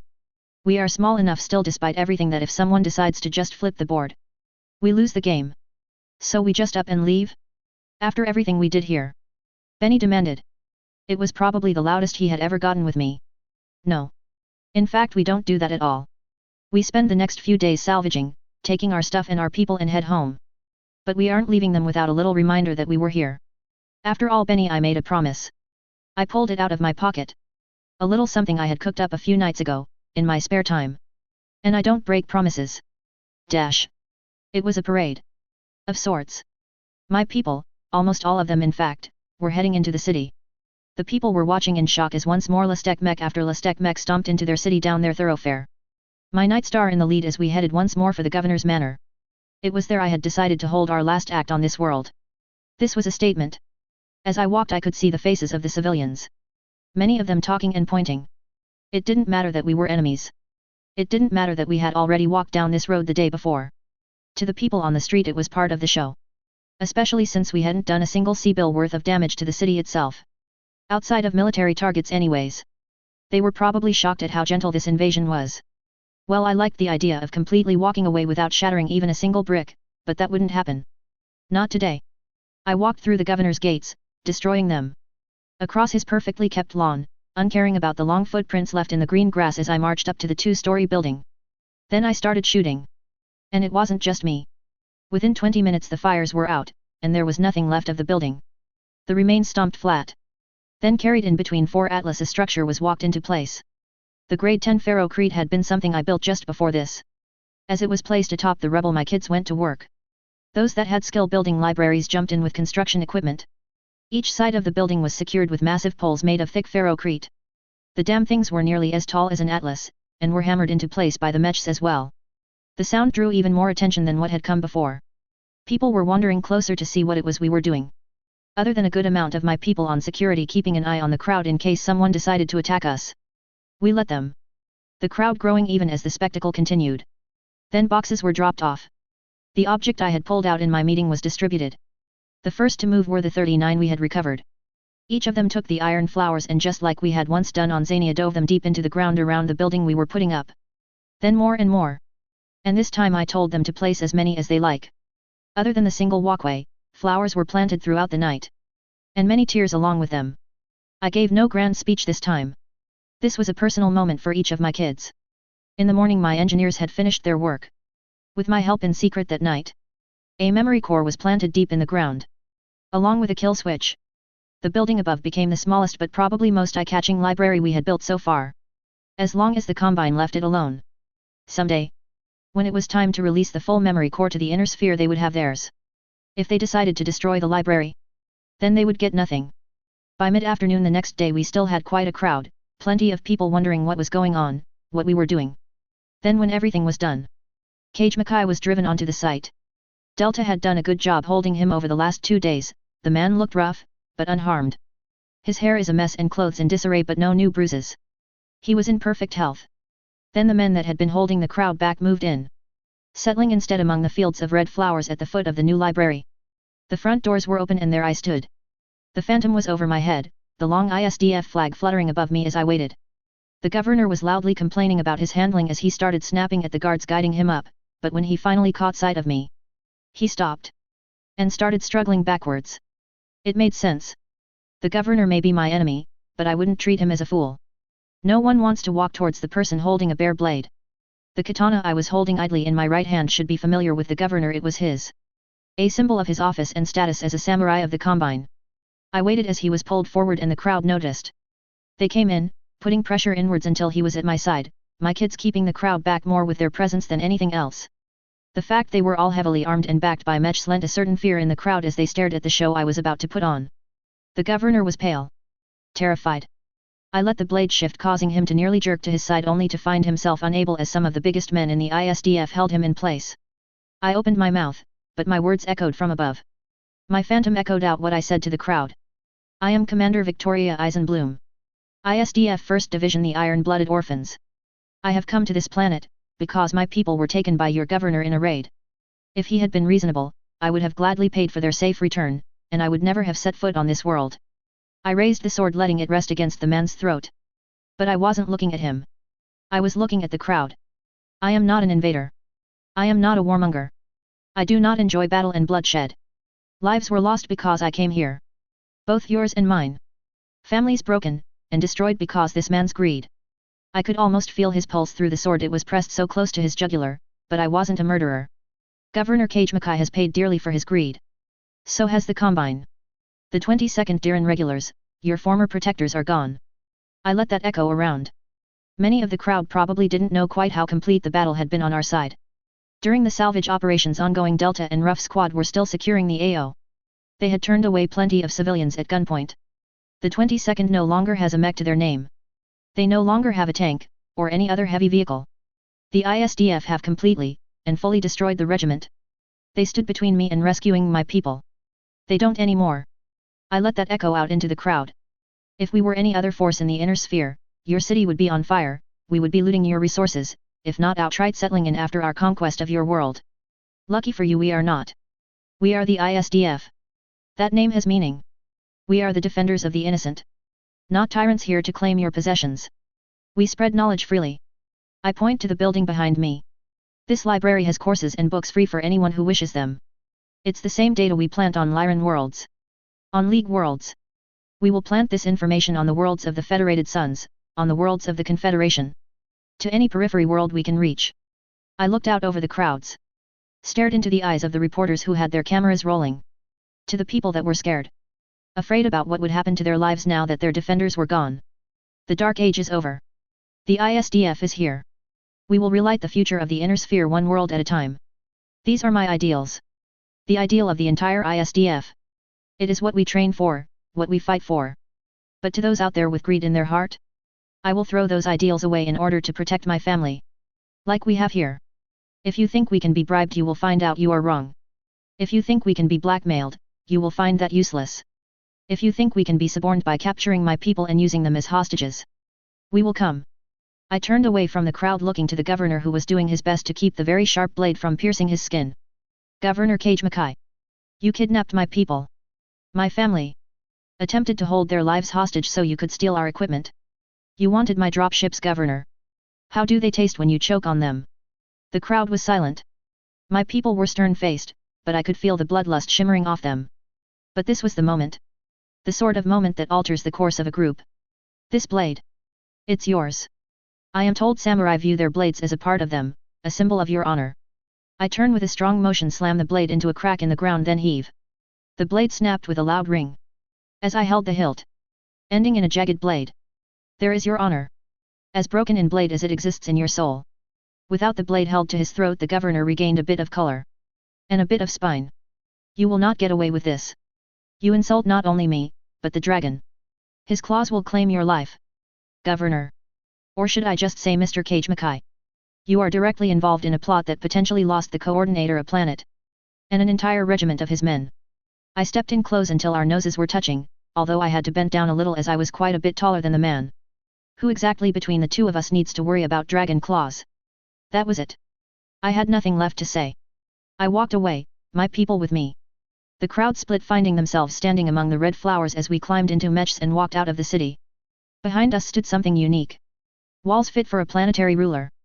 But a broken open gate. Inside a field of red flowers, immortal as only iron can be, then a small squat ugly building, but inside a comfortable room filled with computers, each having access to knowledge that, while not lost, is difficult for the common person to get. All in easy to follow courses and classes. A small sign was the only verbal remark left behind by its creators.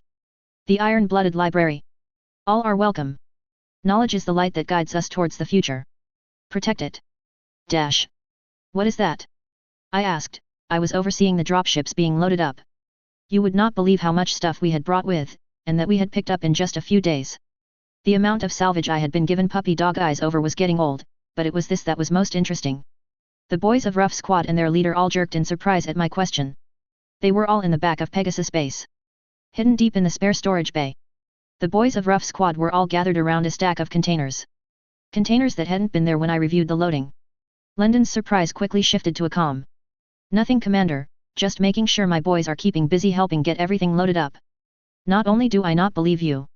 Ever. I'm also not stupid. Why do you have a container full of contraband, London? I pointed to the container that had been quickly hidden behind a few of the Rough Squad's tallest members' backs as they tried, and failed to create a human wall to block my vision. Contraband? Commander. I protest that. This is loot. A very large difference from contraband. It wasn't on the manifest. You are going to overweight the dropship. We are already loading down, London. You can't just fill up the ship without telling anyone. It's on the manifest. Filed under miscellaneous equipment. And who put that on the manifest exactly? I mutter, pulling out my noteputer that had the manifest, and indeed there was a rather heavy amount of weight on the Pegasus listed under miscellaneous equipment. The boy looked a little uncomfortable for a moment. Before shrugging. Guess you caught me, Commander. I went in and put in the weight of our salvage in the manifest. The easy admittance forced a snort out of me. Okay, so it was Benny then. I agreed. London's eyes widened in shock. What, no way. It was me. Please, London, I have known you for a decade. The only time you ever admit to a crime is to protect someone else that had done it. It's one of your few redeeming traits. I tell him with a chuckle, enjoying his pouty look. Okay, before I decide anything. Why do you even have 110 tons of salvage? Jesus, London, did you rob a museum or something? No, the Governor. He replied easily with a grin. Well, that and the 22nd. We stole a bunch of their mechs after all. I blinked. I hadn't know that. When did you steal their mechs? Why wasn't I told? Please, Commander, you were freaking out. We stole a few out from under them at night, and a few were taken when we jumped their people. One was taken at the end. We hunted down some asshole in a cicada for like 10 hours after the big battle. We caught him napping. Please don't tell me any more. I don't want to have to court-martial you for war crimes that I am sure I am about to hear. I rubbed my face. If Benny already okayed it. And it's full of mech salvage Rough Squad commandeered, I guess I can allow that. But what else is in there? Well, we did pick up a nice present for you, Commander. London offered with a sinister grin, his arm wrapping around my shoulder as he pulled me towards the container. I remember how you always complained you didn't have a fancy hover car like the governess does. Well, Governor Cage Mackay didn't need his anymore. I knew I was barely hiding my interest when I tried to casually ask, does it have heated seats? Commander. You wound me. Or wound Cage Mackay. He is a man of taste and class. My ass was toasty as shit when I drove this thing back. Well. since it's already stored. As the drives of my dropships shot us off KO. After my normal sickness, I kept myself busy. There was a lot of work to do. You would think after a planetary invasion would be the slow part, but it wasn't. Repairs. Settling everyone after their success. Mourning those that had fallen. Not just from the Isaribi. We hadn't gotten away completely unscathed despite how well we had done. During the final assault, Benny lost a rhino with all hands, to the Combine. They had apparently realized what was happening and attacked rather than tried to retreat. They had died like samurai. In a worthless charge that only minimally worked. But it lost us 3 people. That wasn't all.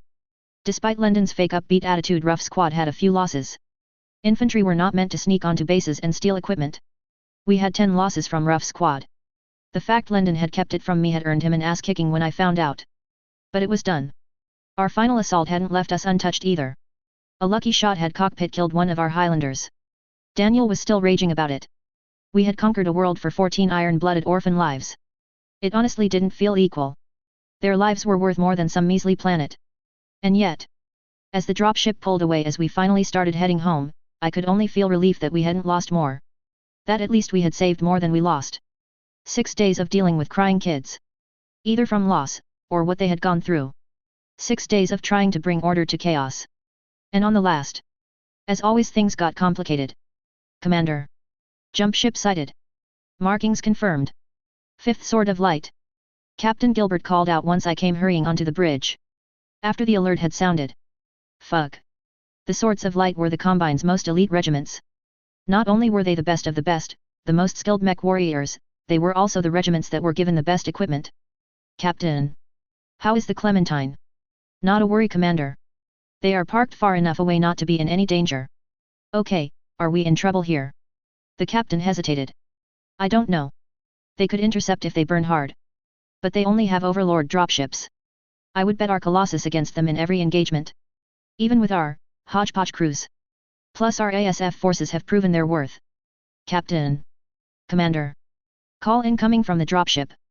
Commander. The captain asked, and I nodded. Settled into a chair before the holovid. Go ahead and accept it. Roger. The VID fuzzed a moment. We were close enough to a near one-to-one connection, but it was still a long distance. The man took a few moments once the connection firmed before he began speaking. I am Taisho Palmer Conti. 5th Swords of Light. Commander Victoria Eisenbloom. ISDF, Iron-Blooded Orphans. We watched each other for a few minutes. The man was settled behind a wooden desk of all things as if he was just in his office for another day at work. You are quite busy for a tri-VID star. Perhaps you should have stayed on the movie sets rather than come to our worlds. I blinked. That was a weird statement. Plus that damn movie was going to haunt me. It wasn't even that good. It was kinda cheesy. Even if the kids made me watch it all the time. My people were taken. So I came. Taisho Conti, I am on my way back to Lyran space. It shouldn't take you long to realize that out here I have you helplessly outgunned. Let us pass. He blinked before snorting. It is not the Combine's doctrine to allow a retreating force to escape. Especially after a raid on our world. You should power down your drives, Commander. We will only execute you for the audacity. The rest of your people will be taken alive. For a moment I had a reflexive instinct to order the dropships to turn towards the fuckers. It was one thing to take out a regiment like the 22nd Diran Regulars. Sure, losing a regiment was horrible for the Combine, but losing the 5th Sword of Light? I doubt the coordinator could have enough people commit seppuku to recover from it. But I wasn't here to wound the Combine. Any more than I already had. Instead I decided to take a different track. Retreating. I spoke aloud, letting the word echo. The bridge crew around me were all smiling now. I turned to look at them. Are we retreating? Why wasn't I informed? Captain Gilbert. Shame on you for not informing me we were retreating. I mocked, and the crew were breaking into sniggers, or giggles. Captain Gilbert was shaking his head even as he tried to hide a smile breaking out across his lips. Conti was looking at me like I was something odd. Your amusement will not last, Commander. Oh Taisho. You shouldn't make promises you can't be sure of. Let me guess, Taisho. You jumped in, and noticed us approaching and decided to reach out before actually contacting the surface of KO? Or are you still waiting for a response? I will give him this. Me flipping the script, mocking and laughing at him did nothing to damage his calm. We will hear from the surface shortly, Commander. But it is your life that is being decided here. And the lives of your crew. My crew will happily fight you, Taisho. It is only my desire to end our action against the Combine here that stops them from continuing. We are leaving. If you attempt to stop us, we will remind you of the difference between our ships. Meaningless. You have just come from a raid. You will have losses and be tired. We are fresh. You cannot match us. 14. The man blinked, before seeming to realize I was playing a game with him. Girl. I am not interested in. I had 14 losses in total during the rescue operation on KO. I no longer have time for jests. Surrender. 14 people died, Taisho. I like that number. It's a low number. Even still too high. But if you attack it will go up. But if you attack, I will destroy you utterly. Just as I did to the 22nd Diran regulars. They no longer exist. Good day, Taisho. I flipped the switch on the holovid, letting the man's face disappear into static. Captain, keep us moving, but keep a damned close eye on them. I want to know the moment they do anything. Understood, Commander. In the end, the Taisho of the 5th made a token effort to chase me down. His drive slowing without appearing to do so a few hours after they started burning for us. It seems they finally got an update from KO. I don't know what they were told. But it didn't matter to me. I watched the darkness of space as my dropships attached to the Clementine and the jump ship powered and ready quickly disappeared us into nothing. Chapter 16.1 Shocked Awe. 3026. Thurcad. The Triad. A different perspective. COL. Earl Fritz. Good. Gentlemen, about the other matter. Apologies, General, our connections are still slow coming, but I do have some information about the KO incident. Well, Fritz, let's hear it. Very well, sir. The ISDF. Yes, I know they picked about the most arrogant name in the sphere, get on with it. Yes, sir. The ISDF landed on KO with minimal losses. Reports indicate, only some ASF losses before landing. They landed with 3 Colossus-class dropships. Yes, gentlemen, that data is accurate. How the hell did these mercs find 3 Colossus without anyone knowing about it? One of the men in the smoke-strewn room called out, angrily smashing the stub of his cigar into the ashtray, before reaching into his jacket to pull another. We don't currently know. One was confirmed by Lit Command to have been found on Fekta. Archon put out orders to leave the ISDF alone, and so other than a Lohengrin attaché, we don't have much intelligence on them. Apparently the few intelligence agencies that tried anyways ran into problems. They got their base locked up tighter than a Combine Princess's virgin asshole. Grunted another man, and many in the room chuckled at the thought. Yes, sir. If not for the Archon's direct orders, we might be more concerned, but they have been vouched for. Although I do have a note saying the Archon was shocked at the information about KO when it was delivered. Apparently, even she didn't know about the ISDF's entire resources. Ha! That'll serve her a bit. Putting too much trust in mercs is bad for business. I wonder how much of those Lustek machines the kids have been piloting were taken from bases that should be going to Commonwealth soldiers. I couldn't say, sir. Fritz sighed internally. He hated moments like this. Being the presenter to a group of the highest-ranked generals in the Commonwealth was always a pain in the ass. Most of them didn't care what he said, and those that did would ask questions that Fritz would have trouble answering. Enough hand oven. Leave the colonel alone. What do we have on the Archon's relationship with these ISDF? If she is ordering us to leave them be, what exactly is the connection? A few grumbling agreements went around the room. Apologies, General, but the Archon's office hasn't given us much. General Steiner only offered that the ISDF have done great work for the Commonwealth, and should be treated as a trusted ally until such a time as the Archon revokes the orders. The fact that the commander of the ISDF arrived on the Triad a few years ago transporting Morgenkel, may have something to do with it. Nods went around the room. Morgenkel may be a merc, but no one denied he was a Lyran through and through. The generals of the Commonwealth happily considered him as one of them. Damn, I wouldn't mind having one of those dropships for my command. A grumble reached out of the darkened room, and with that, the grumbles all basically agreed. More than a few were cursing that they hadn't been handed to them so they could finally get something done. Fritz just kept his mouth shut. Insulting generals was a good way to lose your commission. Colonel. Tell me something, this battle of KO. The report is obviously full of nonsense, so what were the losses on both sides? And I heard rumor, that these ISDF trashed every mech taken from the 22nd, that they couldn't take with them. Yes, General, the ISDF did destroy any mech or vehicle that they recovered that they couldn't take with them. I believe the Lik attaché described it as aggressively thorough, in the report.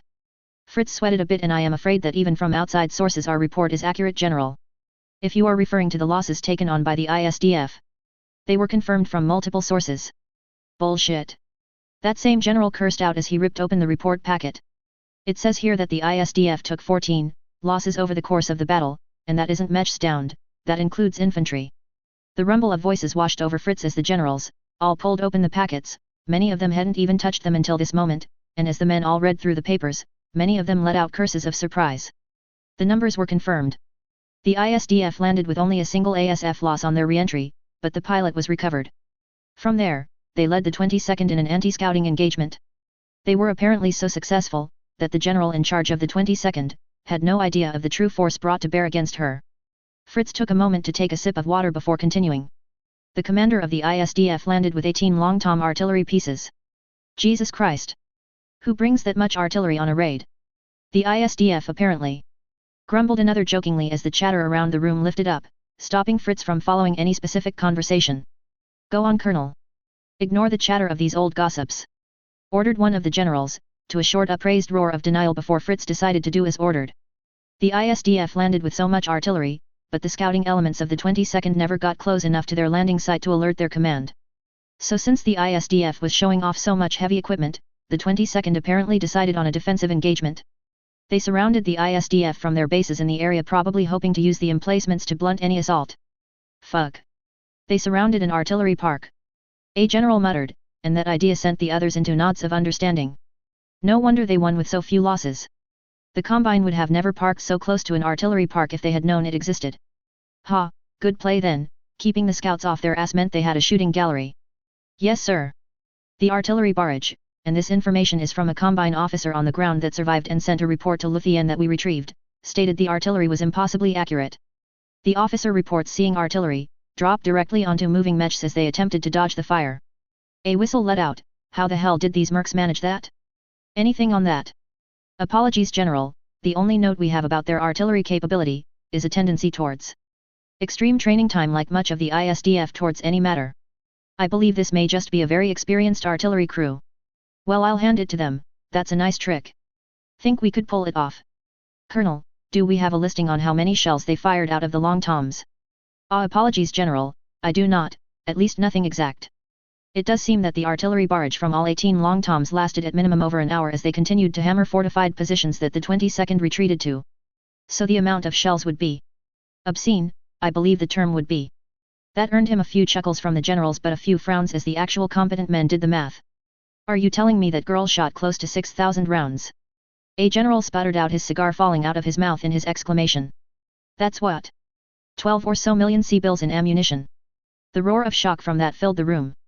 Not just at the absurd number, no, Fritz also realized how shocking that was. What sort of merc had that much money to burn on a raid that ended with no actual raiding? That isn't all the artillery they used. Fritz felt forced to add into the arguments breaking out along the room. The generals went silent as they absorbed that fact. Well, get on with it, Colonel. Explain yourself. Yes sir, the ISDF had 3 working Colossus. If you are unaware generals, the Colossus-class dropship carries with it 2 Arrow 4 launchers. All 6 of which were added into the artillery barrage. Colonel. A roar ripped through the room as General Handoven ripped himself from his seat. Are you honestly telling me a mercenary company, that I have only heard of because they were on a damned holovid, has the capability of fielding 24 artillery pieces, 6 of them Listec, and can then fire them for over an hour, and I somehow, for some reason had no intel on this beforehand? How the hell are they even affording such a thing? The general was red-faced and furious. Because even Fritz had realized just how shocking that knowledge was. Artillery was not something any general worth their salt ignored, but that many pieces? For a raiding force especially? He had seen such things at defensive worlds, but on a raid? What kind of fool would bring that much artillery? I believe Handoven that is what the colonel is telling us. Now sit down and stop scaring the lad, I think we are all trying to process what we just learned. 12 million C-bills, and... do we even have a number for the cost of Arrow 4 at the moment? No, that was added to the extinct equipment list a century ago. Those missiles are priceless. Did the snakes think the sky was falling on them? A general choked out a laugh, which broke the shock of what they just learned and made them realize their enemy was the subject of the assault. Well damn, my friends, if nothing else we can be assured of one thing. Get on with it, Lurgen, I don't have time for the length of your jokes. Well then my friend, it means we know this commander is definitely Lyran, only a Lyran would cause such overkill. Ha! I'll drink to that. A different perspective. Takashi Kurita. Luthien. The man bowing before the dragon was nearly beneath his notice. Nearly. He was one of the few surviving officers of the former 22nd Diran regulars. Brought directly before the dragon to explain his failure. The enemy artillery was our first realization of our failure. It did not stop. The fire was too accurate for any normal artillery group, and there was simply too much. The honorable mech warriors gave their life in combat, but the rain of fire simply ended them. The man wasn't at fault for this, but there was no other to place the blame onto. He would at least be given honor in his death. He had not tried to flee when the summons came. Very well. The words silenced the man completely. My garden is in need of watering. The silence was deafening, but not in fear. Takashi could see the man nearly break down in tears, that his honor would be kept. I thank you for this honor, coordinator. The man rose and was escorted out of the throne room. The aides would take care of the man from there. Bring him. The order was acted on instantly. The pathetic Governor Kage Makai was dragged into the room, his face streaked with tears. It was obvious the man had been begging long before he was brought forth. You have failed the dragon. The whimpering of the weasel before him only disgusted Takashi all the more. You were given a task that was already completed in your stead. You merely had to gain the information I required. You instead gained nothing but useless ramblings of children, and lost not only those captured for you, but the honorable warriors that guard you. Forgive me, CO. The man was cut off by a harsh strike from his guards. You were not given leave to speak. The guard growled, looking up at the dragon for orders, but Takashi merely waved him off with a single lifted finger. Their loss could even be acceptable, as we have now learned much about a new enemy of the Combine from their loss. But worse than even that, is your actions after. You allowed yourself to be captured, to be paraded before the entire inner sphere. You dishonored the Combine. The dragon. The man looked horror-struck. For a moment, the knife stabbed into his throat ended his mewling. Ensure Comstar is not transmitting that holovid any longer. He ordered the aide that had walked in a moment after the man had died. Good, he had no time for failure. Your will be done. And, a message must be sent. He considered his next action carefully. For an enemy to cause this much damage to the Combine, he would normally send a message, a threat to them directly from him, but these mercenaries. They were not his peers. But at the same time, they had caused more damage than a mercenary could ever hope to achieve. Not just to his military power, but to his honor. They had slighted the entire Combine with their acts. Worse, they had ensured the report left the KOHPG terminal. The entire inner sphere had seen the commander's words to the former governor. Yes. He decided. He would send a message personally. To ensure these ISDF understood the enemy they had made this day. The plans to destroy them were also being worked on, his orders firm. Rain from a dragon's whisker. He questioned himself. He sometimes hated that he was forced to use the dragon, in every poem, but such was the way of things. A different perspective. Francis Altdorf. First Officer Altdorf had a good ring to it. Before this he had just been lieutenant. A competent lieutenant, but stuck behind thousands of others looking for a command position on a dropship. But then the ISDF, some little-known merc company had put out a hefty paycheck for officers to crew some dropships. It happens from time to time, some mercs find a dropship during a job and need crew to move the girls. Francis had no idea what he was walking into. He had taken on an advisor position to the captain of the ship, a boy that had almost none of the experience needed, but at least he knew that. Francis had to admit working with him hadn't been as horrible an experience as he had expected. These ISDF people were inexperienced, but capable. The fact that he had now worked on an actual colossus meant he wasn't just a lieutenant. He was a unique lieutenant now. There were probably less than a few hundred people in the LCAF that could claim anything close to the same. But Francis wasn't about to let a cash cow go. He wasn't sure what the ISDF were really about. He wasn't sold on the few times he had asked Captain Miller about the ISDF, about how they were planning on acting as the defenders of the inner sphere, and beyond. He had been surprised about the libraries though. That was respectable. The sort of thing that people took notice of. But the pay for this job was twice what he had been making as a contractor with private dropships. Sure, there was the danger that came with hazard pay, but considering the Colossus was probably the closest thing to a warship in the inner sphere, he felt safer here than on a normal dropship. He had been raided by pirates before, and he certainly would have liked a few of the gauze rifles attached to this beast of a ship back then. I refuse, Captain. He finally stated to Captain Miller. The dropships had finally landed back on their home base, some minor world called Zania. You refuse? Miller asked. If nothing else, the boy, and he honestly was, barely into his 20s. It was laughable to Francis to think of him as a man. Francis had nearly a decade on him. Captain, you need officers, and you frankly don't have enough trained men. I now have more experience with the Colossus dropship than nearly anyone in the inner sphere, and you need people with experience. My commission was over when the battle was completed, but you need me. And frankly, there isn't anywhere else in the inner sphere I would rather serve. So you are stuck with me, Captain. The boy opened and closed his mouth twice before chuckling. Fine, Francis, I will just have to deal with your terrible jokes. for a while longer. I'll reach out to command and get a new more permanent contract set up. Perfect. I am glad to work with you, Captain. Francis nodded. He would quite enjoy serving on board a ship like this, even if he had to deal with some mercs, at least his safety was better anywhere else. He patted the console of the Colossus. She was a good ship. Sturdy, and practically new. None of the common issues of dropships plagued her. They certainly don't build them like this anymore. He whispered to her. Only reassured of his choice to stay on as crew for the ISDF. And who knows, maybe he would actually start believing these crazy kids and their wild plans. Probably not. But anything could happen. Dash. My fingers tapping against the table echoed around the room. The armored glove made the sound tinny rather than flat. But it was still a good estimate of my annoyance. We came straight back home from KO. Landing back in our home, and settling in normally would have been a joyous occasion, but not this time. Even with the return of our people. We had losses. And more than that. The after effects of such heavy battle was making itself known to everyone. The first thing I had done once we landed was set up a psychiatry visit for everyone. Every psychiatrist on Xania had basically been hired. Not all of them were great. But I made sure those that needed it continued to visit. I wasn't one of them. Not because it wouldn't be helpful, it probably would. But because I already long ago accepted the horrors of what I would end up doing. I ended up murdering a lot of people on KO. And I would do it again. Without hesitation. Can you stop that? Gage asked me, irritated from where he sat beside me. The older boy was reading through something on his noteputer but his eyes pulled away to glare at me. My finger stilled and I took an exhale. Sure. Sorry. Don't worry about it. He finally offered shouldn't be long now. The others will be along soon. I know. I'm just antsy. Everyone is fine, Vicky. Not everyone is cut out for battle. I mean, considering how many people we had see combat, so few people having real issues is a bit of a blessing. I snorted at that. Nightmares, panic attacks, PTSD. A blessing. It's not like you are going to make them leave or something, Vicky. Relax. I would never. I know. That's what I mean, they will always have a place here. They know that. Even the ones that are really upset. Didn't Simon join the culinary squad? Yet. He couldn't. Didn't want to fight anymore. Well, now he doesn't have to. And he is still with us. One of us. Oh, not this again.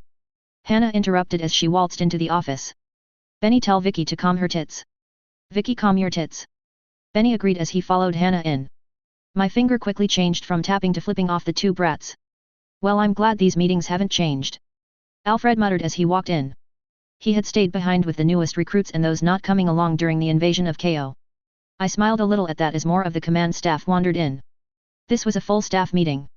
Eris was even invited. Finally I calmed as the room filled up. People I know were okay. They were alive and mostly uninjured. Glad to see everyone. I started off and the room silenced as I stood. This is the first full meeting since our return from KO. We are here to talk about what that means for us. What our actions will mean for the ISDF into the future. Commander. Eris broke in. Before anything else. Although I am not unused to you avoiding me whenever we need to speak. This time I am going to have to request some time. Lit Command is sending me a lot of questions about what happened on KO. I figured they would. Let me go through the meeting a bit first, Eris. I have a feeling a lot of your questions are going to be answered anyways. Understood, Commander. Sighing, I turned back to the others. Benny. The boy nodded as he stood. As many of you know, our performance on KO looks great from the outside, but with an internal look it is very obvious we got lucky. He waved his hand through the holovid player in the middle of the table. There an image of a woman appeared. This was our enemy on KO.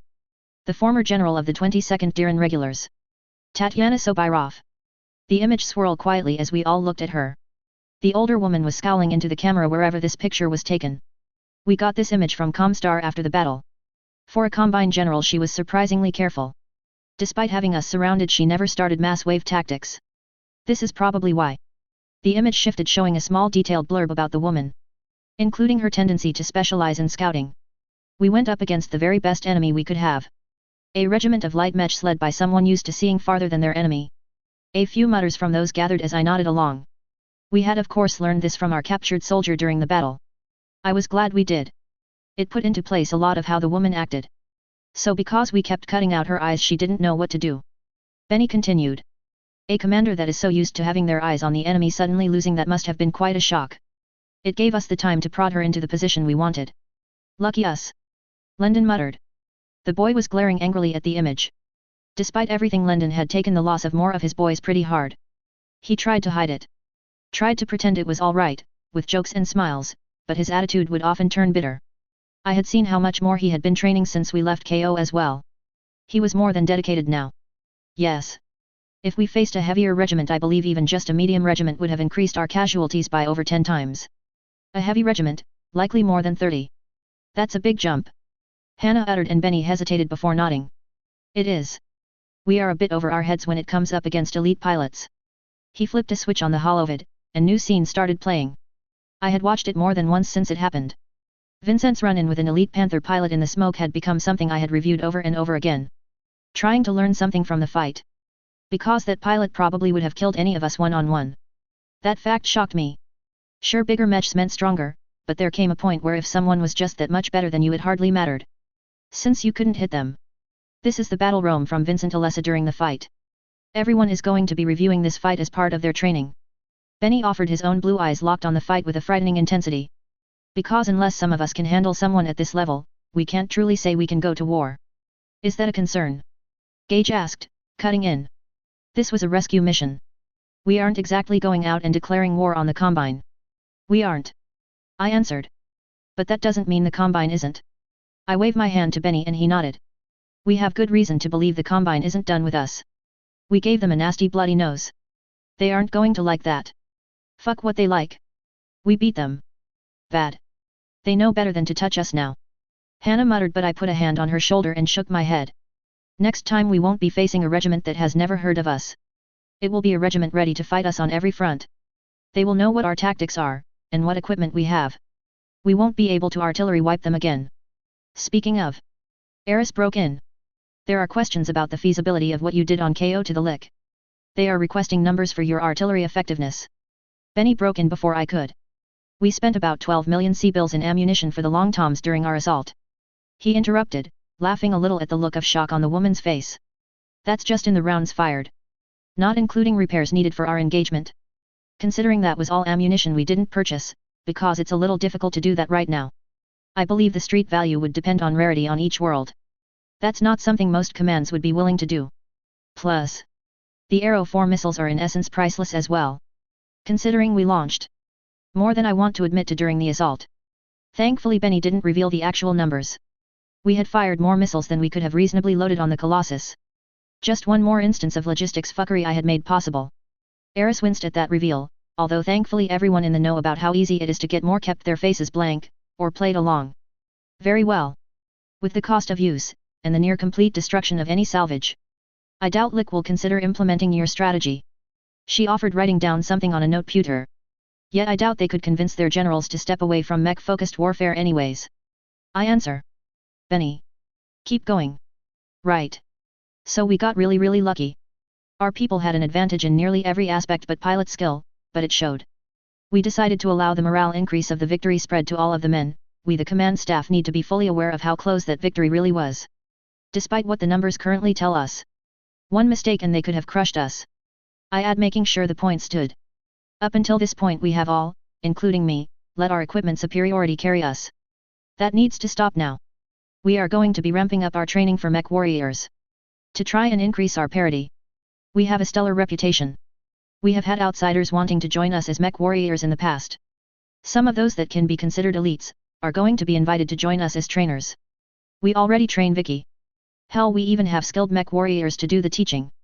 We don't need more people. Hannah argued. I don't agree. I tell her, running a hand through my short hair. Hannah, you are one of the best mech warriors we have. I would put you in competition against just about anyone. You're definitely a veteran at this point. I mean, you spend more time in your cockpit than you do out of it, but you saw that battle roam.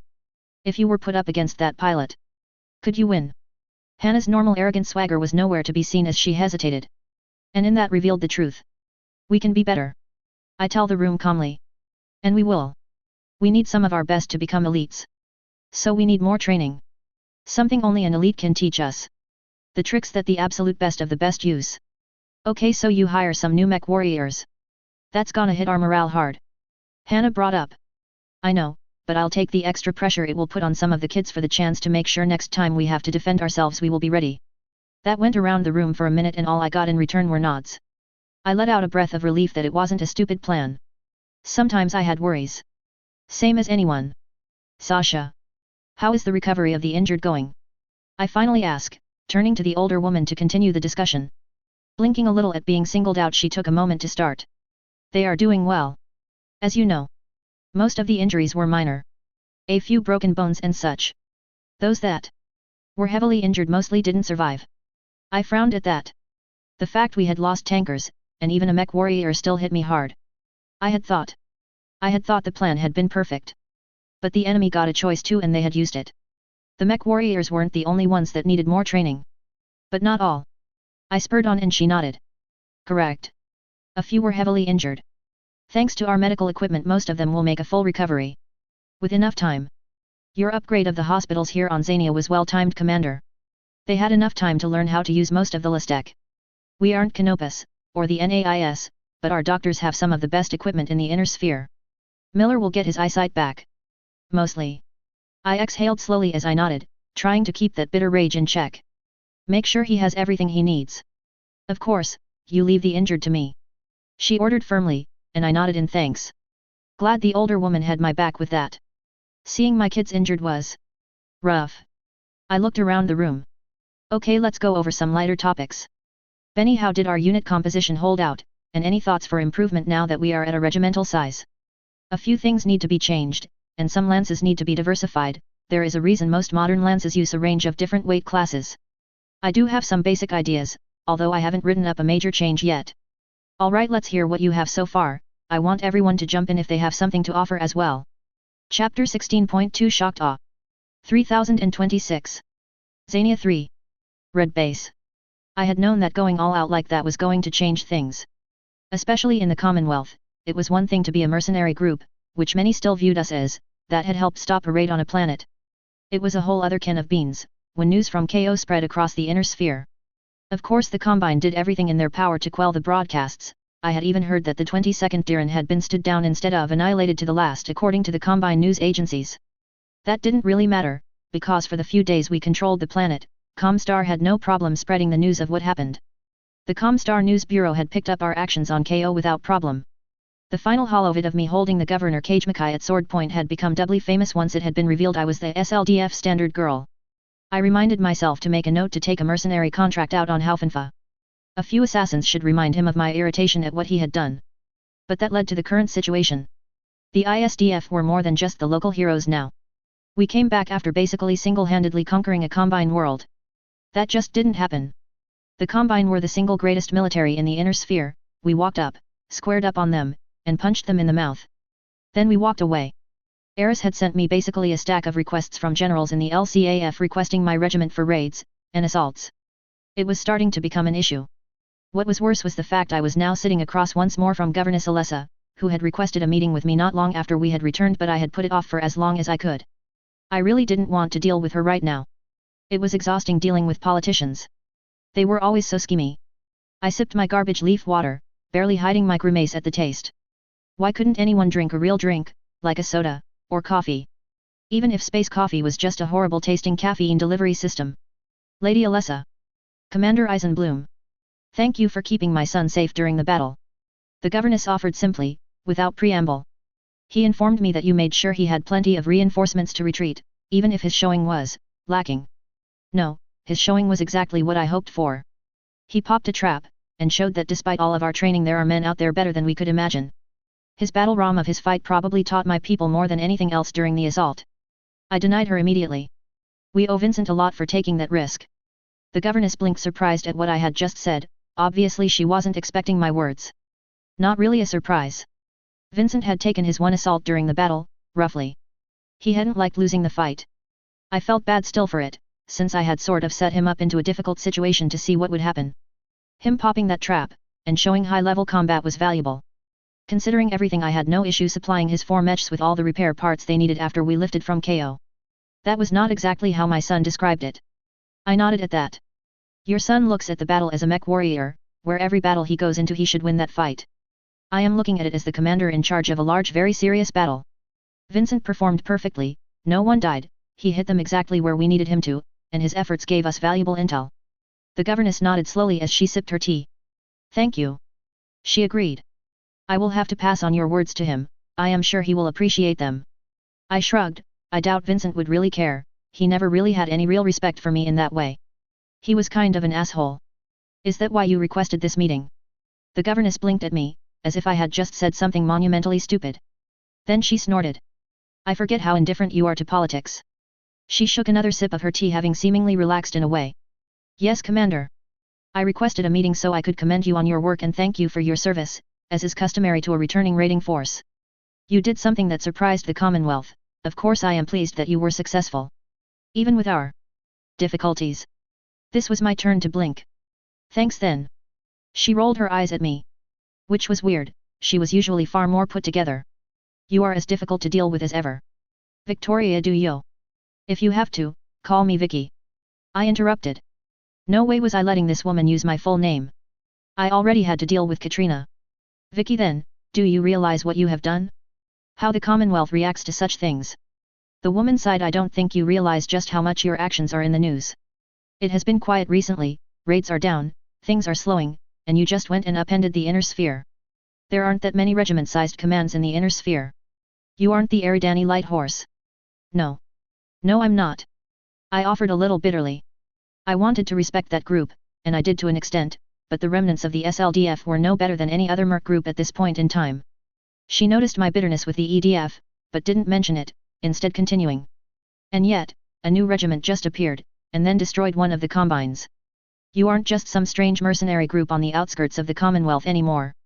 I have been fielding questions about you from across the Commonwealth since the news broke. Sorry for the trouble. Another snort. I accept your apology, but that's why I asked to meet with you. I am not a military woman, Vicky, so I decided to bring this directly to you. Here is the list of requests I have received. It would do you good to create a list of answers to many of them. That way when the questions come down, an answer you are pleased with is going out. Isn't that weird? If they are asking you about me, shouldn't you tell them what you think? I mean, it's not like they are asking me directly, thank God.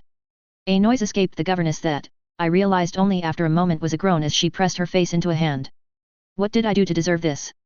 She whispered to herself before looking up and seemingly nodding to herself after a moment. I think she just remembered the whole poisoning orphans thing. Vicky, you are now a political actor. I invited you here, to ensure you realized what that meant, and ways to best protect your people and now use your status to your advantage. I am offering my experience to assist you in this. It's obvious to me that you plainly don't have the interest in politics, but politics now has an interest in you. I blinked. It struck me. The governess was basically offering to work with me. Wow. The KO raid really did change things. I would appreciate any advice. This time she smiled, nodding. Let me call in General Faulkner. His advice on handling the military politics will be invaluable to you, while I can help with the civilian side. She offered, and I felt nothing but dread. I had just been trapped into learning, and dealing with politics. I was wrong, she was even more evil than I ever expected. I was totally unprepared for the sudden betrayal. As I entered back into the base, I was brutally attacked. Betrayed. Both of my arms were captured and my feet dangled. I growled. I wasn't exactly short, and there weren't many people in the ISDF that were taller than me. Betrayal. I screamed as the two cackling boys walked me right down the hall in the opposite direction of where I was going. The other kids we passed all giggled or waved as I was walked past them. Traitors. My wrath will be terrible. So many laps. But they all simply accepted that as I was dragged into one of the break rooms. The room was pretty packed, and I was forcefully settled into a seat on the couch in front of a large holovid. Hannah. Vicky. We acknowledged each other, as my glare had no effect against the girl that was cleaning her nails with a knife as everyone settled in. Popcorn. Gage asked, offering the bucket to me, and I took the entire bucket from him with a glare. He just smiled at my wrath before the holovid kicked on. Oh, you have got to be kidding me. I grumble. But all the kids were cheering as news report after news report played. All of them about the KO battle. I was forced to sit through a marathon of all the news reports in the inner sphere talking about our battle. Some were pelted by popcorn by the crowd, especially the Combine ones, but most of them earned cheers or catcalls when they described our actions. Is this really necessary? I whispered to Hannah, who snorted at me. Long finished cleaning her nails, she was happily stealing my popcorn as we watched. Yeah, you need to relax. A movie night of sorts is just what you need. Plus look. She pointed out, and I could see Sandy, and a lot of her former crew were also packed onto other couches. It's good for them. I had to acknowledge that too. Their cheers were the loudest of anyone when it came to what we had done. The fact some of the news reports even had information about what had happened to them, which is what led to the battle, invigorated some of them. What they had gone through was known, and many of the reporters spoke with sympathy. Of course the reporters didn't know everything that had happened. The debrief for all of them had been, well, I had left early because otherwise my desire to name my next Colossus Shiroyama and take it to the Combine would have grown too much. The Combine had been very interested in the ISDF. Very interested in where we had gotten the information the Commonwealth now had. Eris had already sent the information to the LIC that the Combine were at least nominally aware that the memory core existed. The cat wasn't out of the bag, but with knowledge of it existing it wouldn't be long now. But the kids had done a good job keeping themselves alive. Many of them had revealed some information, and had cried into my shoulder while apologizing for doing so. Again, there was a reason I was forced to leave the rest of the debriefs to the others. Knowledge of the memory core was nothing to my concern for my kids. And I made sure they all knew that. So it was a good chance the raid on the Isaribi had been more than just an equipment raid. My thoughts were pushed away when the holovid showed a picture behind the reporter about that stupid movie. My groan as I dumped my head into my popcorn to get away from it was completely drowned out by the shouting cheer of my kids. While I hated that movie, it was basically necessary watching in the ISDF. I swear there was movie night at least once a week about it. You're all doing laps forever. I grumble into the popcorn, but I don't think anyone even heard me. Instead they had already changed the holovid. The jingle for the Immortal Warrior already playing. The next few months felt a lot like idling. Just wasting time. But I also knew it was important, all of my kids had a sense of normalcy resume, before we got back to it. Although while they were laying around I was fielding angry messages, or requests from all across the inner sphere. Katrina funnily was a bit of both. On one side, her message by HPG was very concerned, hoping that our mission was a success and that everyone was okay. She had even put me in touch with some military psychologists, that might help. They had. On the other hand, she gave me a very disapproving angry mom look after that and hammered into me. I should have told her before I left. Yada yada. Upsetting dangerous enemies. Blah blah blah. I think the only line that actually made me wince was the old "I'm not angry, just disappointed you didn't trust me." Although I still wasn't sure if she was talking about my late message about our mission, or the Colossus. Or something else. I am pretty sure I had at least a handful of other things that I haven't told her about yet. Well, that's future Vicky's problem. On the other hand, the idea that had been forming ever since we saw that Panther pilot show off what it meant to be an elite mech warrior was coming together. Hannah, Benny, and I were putting it all together. The outsiders had been hired. I had built up a new complex outside Red Base to house our guests. Some might take it as a slight, but I made sure the building was very luxurious, as I had explained to the first elite pilot that arrived. I figured giving you your own privacy off a military base will suit you more. That, and I didn't want them wandering around my base. But Hannah had done as I asked, gathering together some of the best pilots across the ISDF, and putting them into a single unit for this training. You are the elites of our mech forces. I tell them, standing on the foot of my Nightstar as the group including Hannah stood at attention before me. You will be the elites that we use to stop enemy elite pilots from overrunning our forces. Considering circumstances, and history, there is only one thing this program can be called. Gunslingers. Train hard. The roar of approval from the mech warriors was what I wanted to hear. Restarting the SLDF gunslinger program wasn't really possible. The fact was the knowledge was basically lost, or at least it was lost to us. Venus, the training world of the gunslingers, had been thoroughly destroyed by Amaris. The gunslingers were once the SLDF's answer to the Ronin of the DCMS. The ISDF too see the gunslinger program to be the answer to the modern samurai. And it was. The best answer to an elite mech warrior was another elite mech warrior with a parity, or more advanced tech. That was the goal here. To create the elites of the ISDF. Hannah, standing tall in the front of the line of mech warriors, hadn't known what I intended to call this formation. From the sparkle in her eye, it had been a good choice. Now, gunslingers. You have instructors, learn from them, put your arrogance away. The ones you are learning from are officially elite mech warriors. They will know things that we don't. Learn them, master them. Become the elite you were born to be. I saluted the group, and the return salute was full of support. Hopefully they would keep that excitement, once the training actually started. I had talked to one of the elite pilots about what the plan was. It was going to be harsh. Honestly, I was tempted to name the program the N7 School instead. But well. Gunslinger had class. Hello, no. No with a side of fuck no. Vicky. I'm not asking. That shut me right up despite how much I hated it. Gage had been squirrely since we got back. Now I found out why. Gage. You can't just leave. I can. I am. It's important to me, Vicky. He breathed out a long sigh. Don't make this harder than it already is. But this is important. Well, I have some things I need to find out, don't worry, I won't. Your secrets will always be safe with me. Fuck secrets. I'm not worried about that. Comstar is far away. I ended weakly, damn it, I couldn't just say Comstar were dangerous.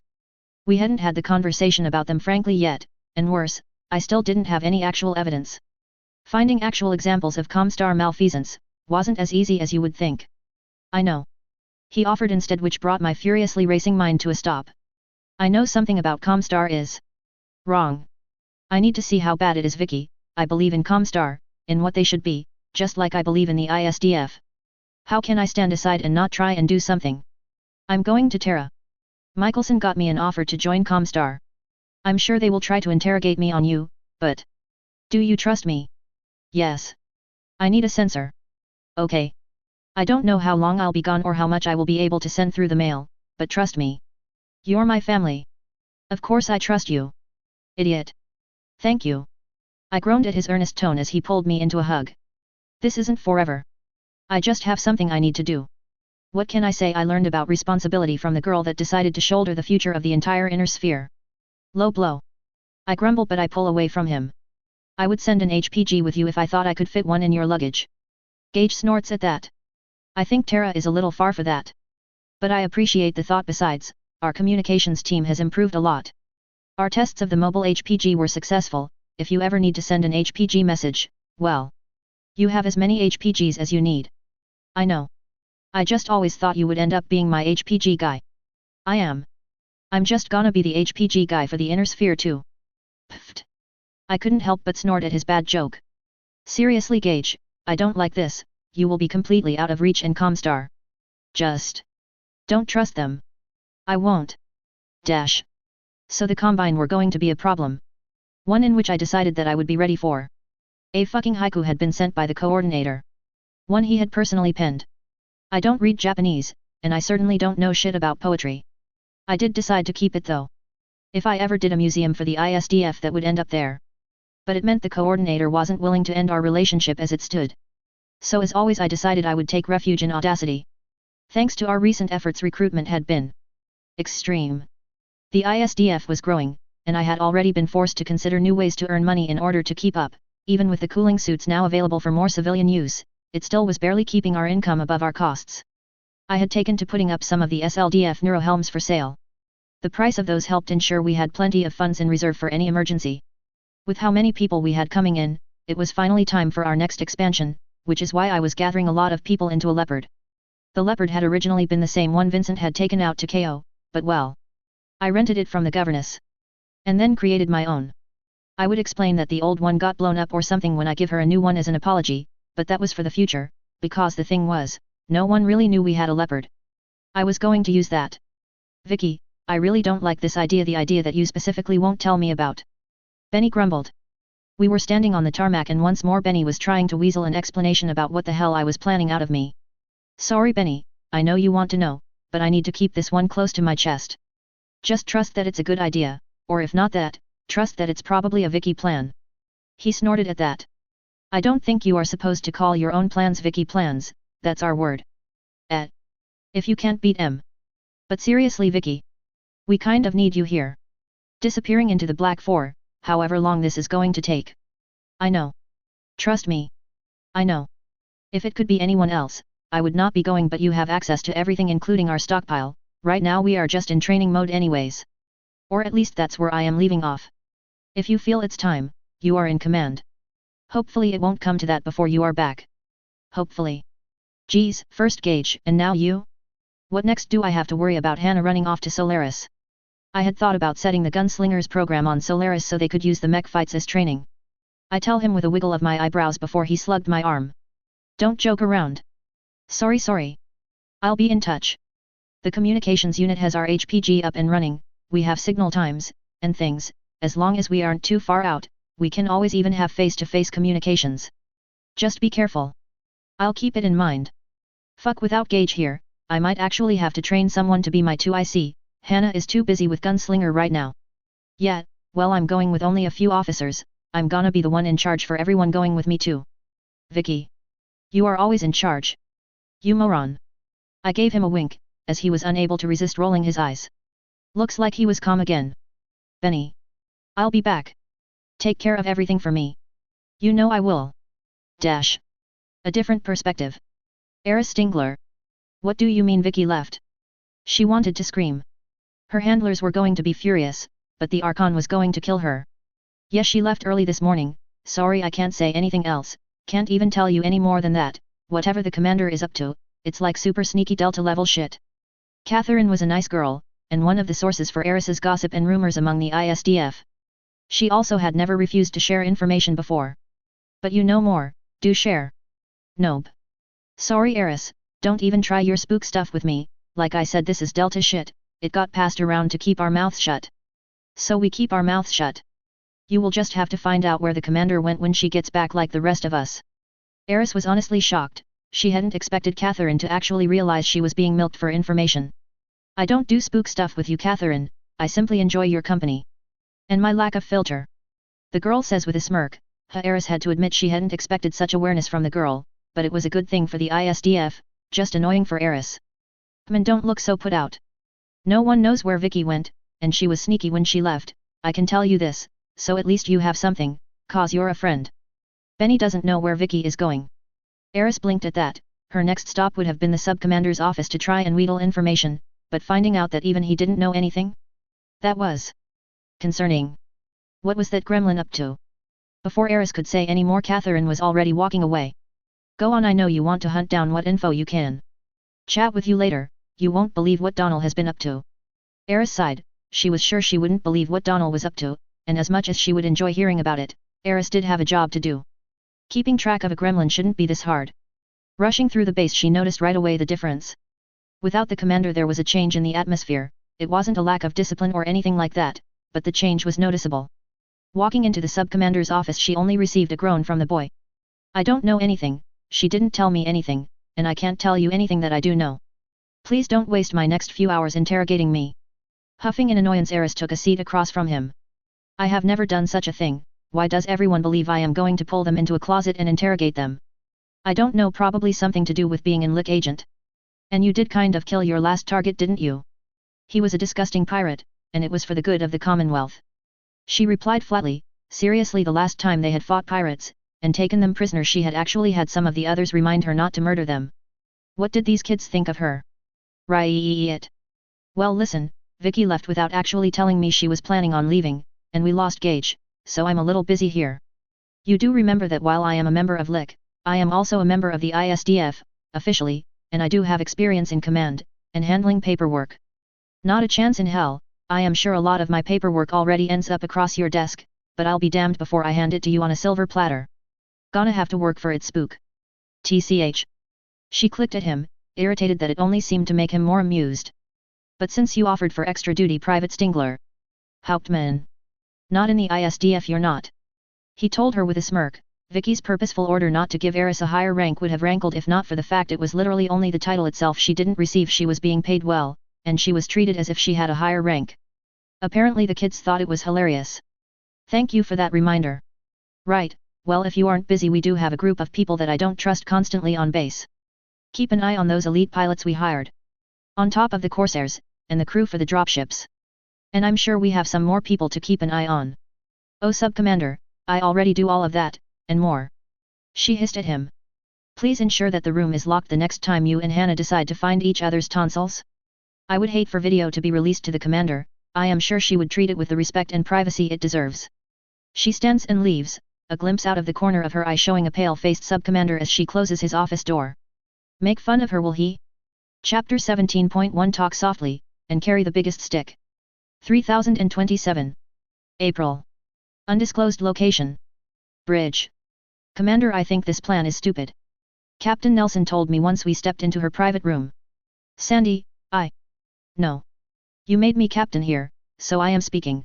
Commander, this isn't a joke like the Vicky plans or something, this is stupid. You are putting us all at risk here. I can't, we don't have the experience for this. We are struggling with this.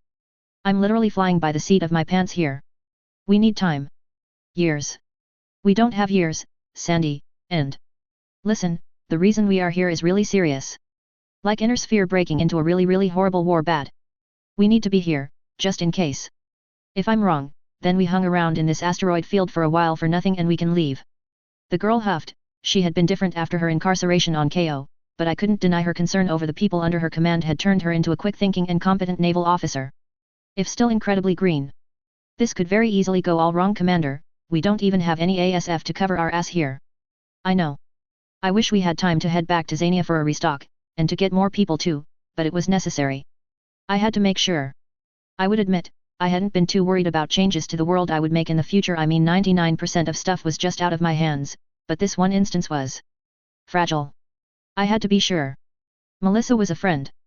No way would I allow her to be taken by the Combine. The Silver Eagle incident, as it was called, was when Melissa Steiner, heir to the Commonwealth, went incognito on a luxury liner that would eventually take her to New Avalon. It would be the first instance of Melissa meeting Hansa Davian to find out if they could make their secret marriage work. I had changed so much though. Melissa was different, the inner sphere was different. So I had to be sure. Even if it was a massive fucking huge risk. Hanging out in the Styx system, which was a Combine world. Dangerous.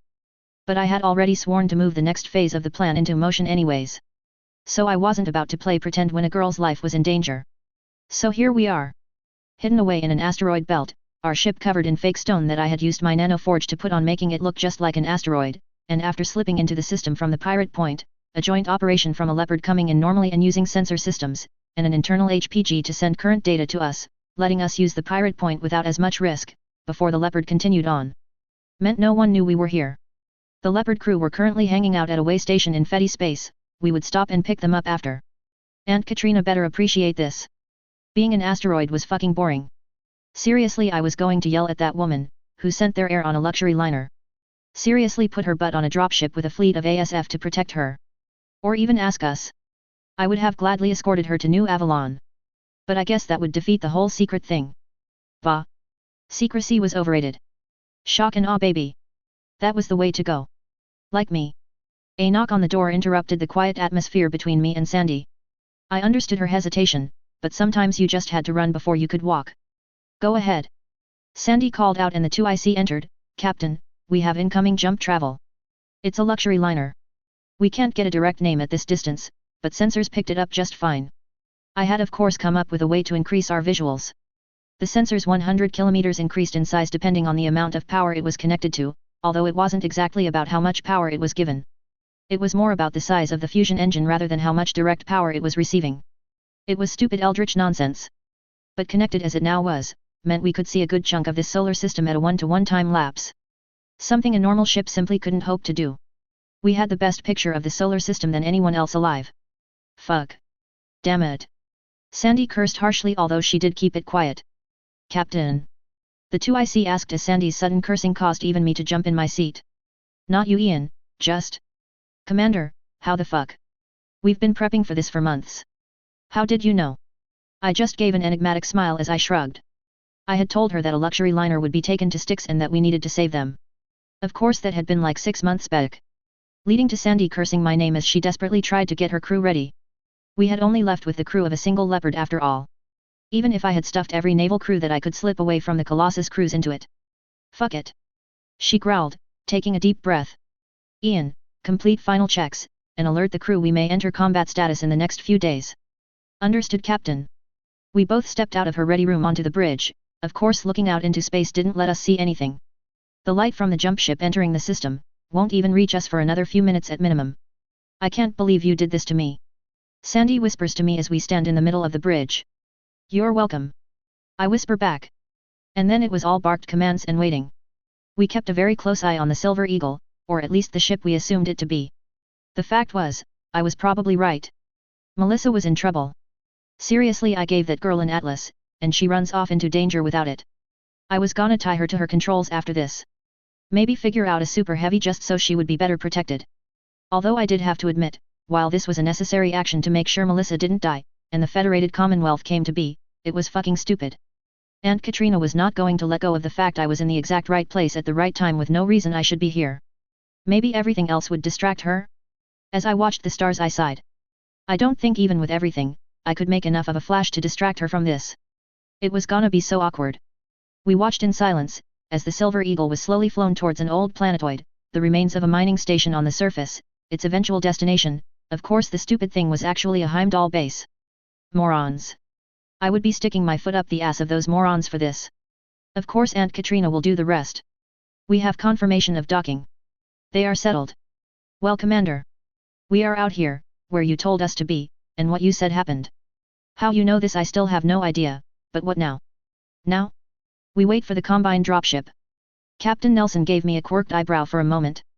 If you want to rescue whoever is on that luxury liner that's so important, why are we waiting for the Combine to show up? Mostly because I want to see if my intel is right. I admitted frankly, that and if I had somehow changed the inner sphere enough that the Combine don't show up, I would be able to sneak out of the system with no one the wiser.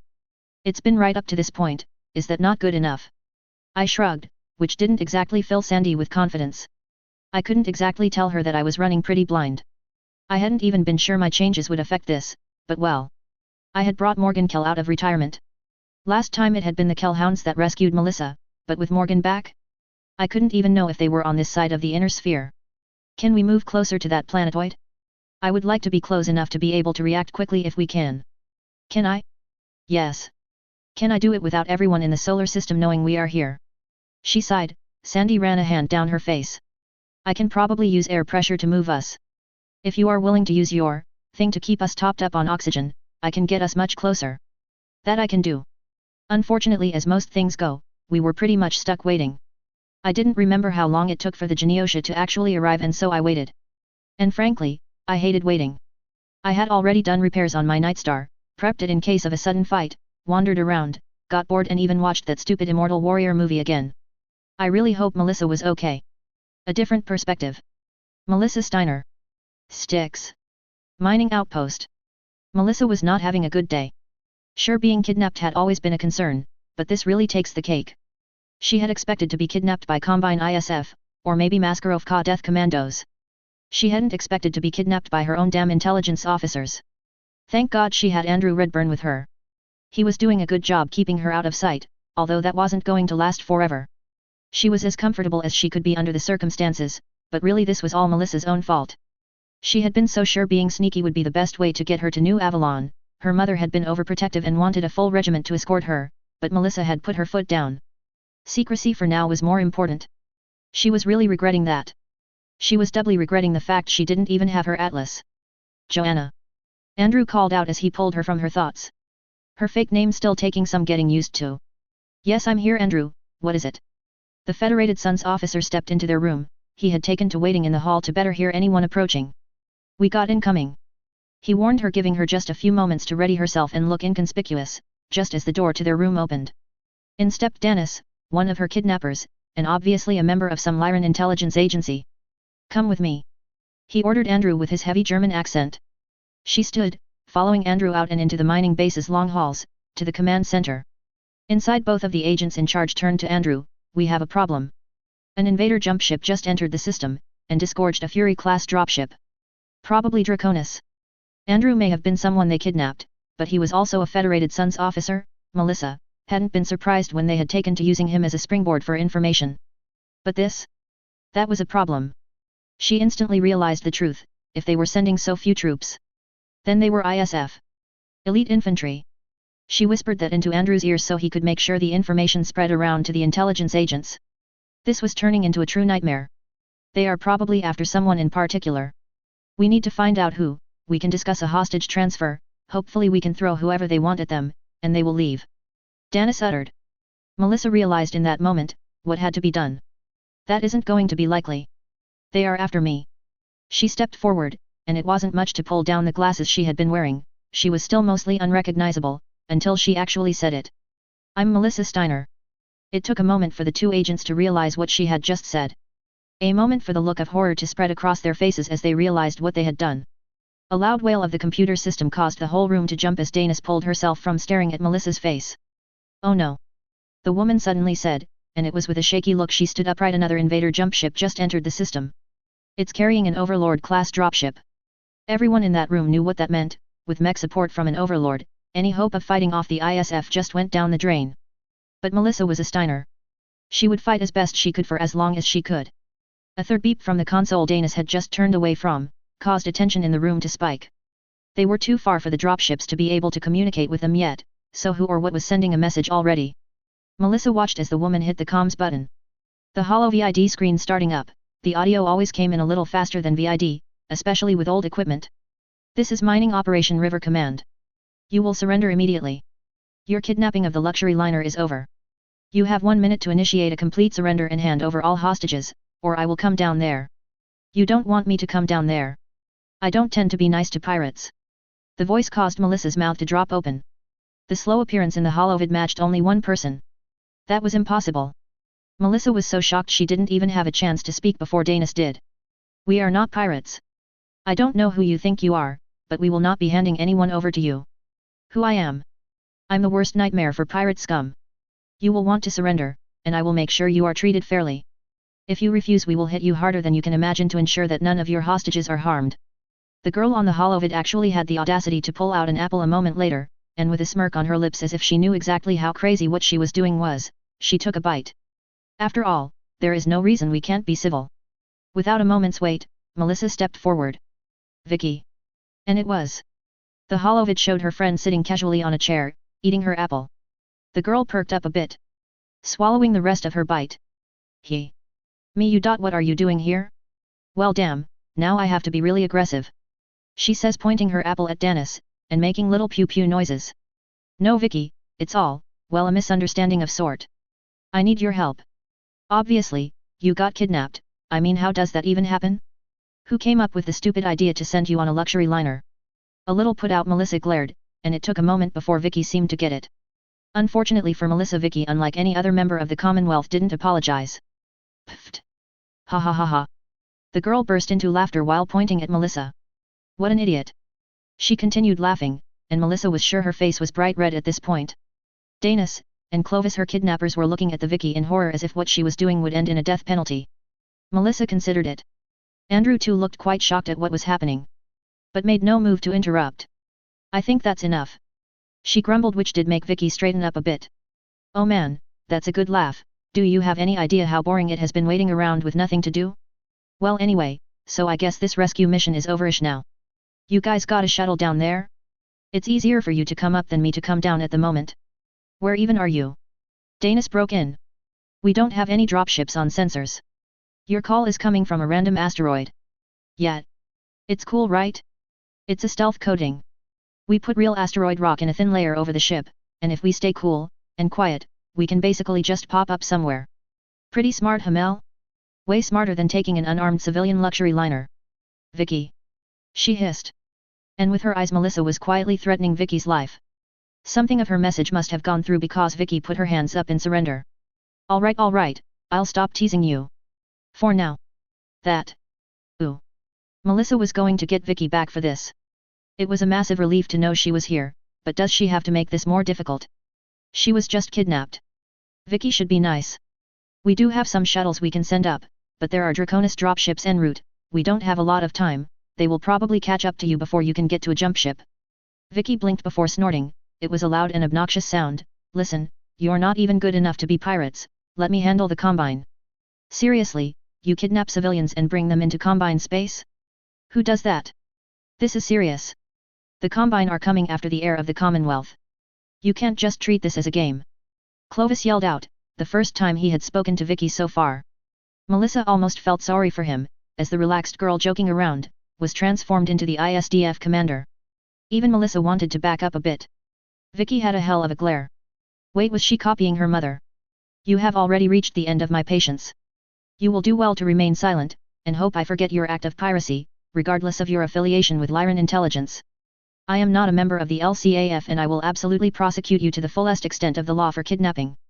Pray that the situation requires more of my attention, and I forget your part in causing this incident. The voice was like steel, and even Clovis looked taken aback as the woman on the holovid spoke with utter conviction. Now, while all of the hostages on board the Silver Eagle are my concern, one is also my friend. Melissa, I will feel much more comfortable with you on board my ship. Get into a shuttle and get your ass up here. Vicky ordered, and Melissa nodded immediately. That wasn't a request. She was using the same tone of voice as her mother when no argument was allowed. Melissa is under my protection. I will not allow her out of my sight. I have my orders. Andrew broke in, and Melissa winced a bit as Vicky's eyes speared him to the deck. You are doing an inadequate job, she stated firmly. But you are welcome to join her, as of this moment the ISDF is taking over protection detail for Melissa Steiner. Pray I do not decide to alter this deal further. She ended the statement in an oddly deep voice, but I didn't understand what it was supposed to mean. Still a sense of relief was rushing through her. Despite how difficult she could be, Melissa did have faith in Vicky. It was comforting knowing that someone with actual firepower was on her side. Vicky, with the Combine on the way, we may end up having to fight. How many mechs do you have with you?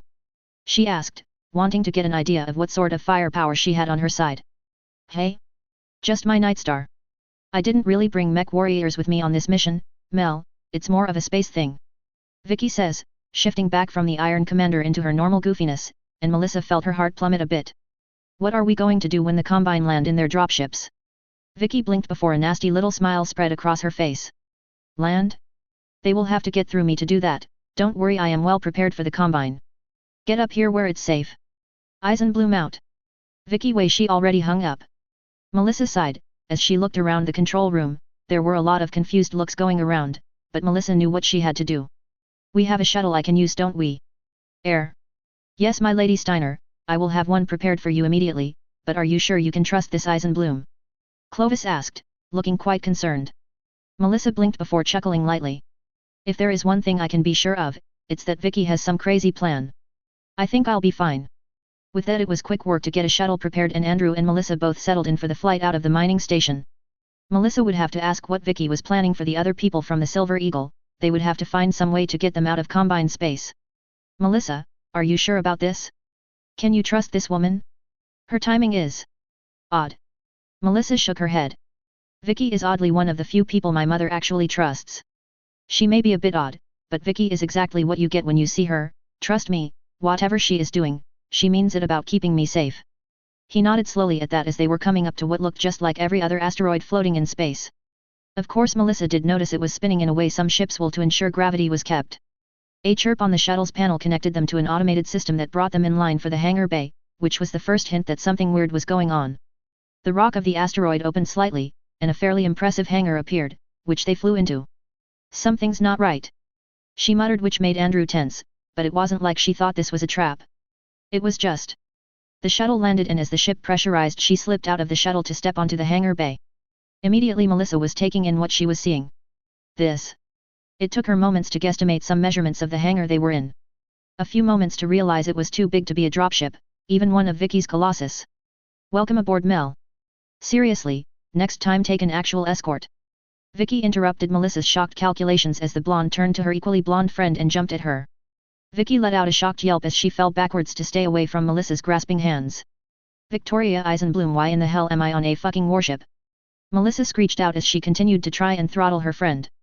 Well, I was going to try and break it to you easier, but welcome aboard the IST's the biggest stick. Aether CAD class warship. Vicky managed to gasp out, as she held back Melissa's wrists. The stupid jerk was strong enough to keep Melissa away without too much effort. Melissa stilled. That name sucks. You suck. Melissa wasn't sure what she had done to deserve this. 9 months ago. This is so boring. I grumbled. I had unfortunately still had issues getting used to the 0G on the Leopard. I hadn't really spent much time in 0G before. Waiting for jump ships was pretty much the extent of it, but now we were going to be waiting around over and over again. Scandia. Funnily enough, this system was pretty close to KO. It's what had originally given me this idea to begin with. You would be amazed at what you could hear and pick up while traveling near systems.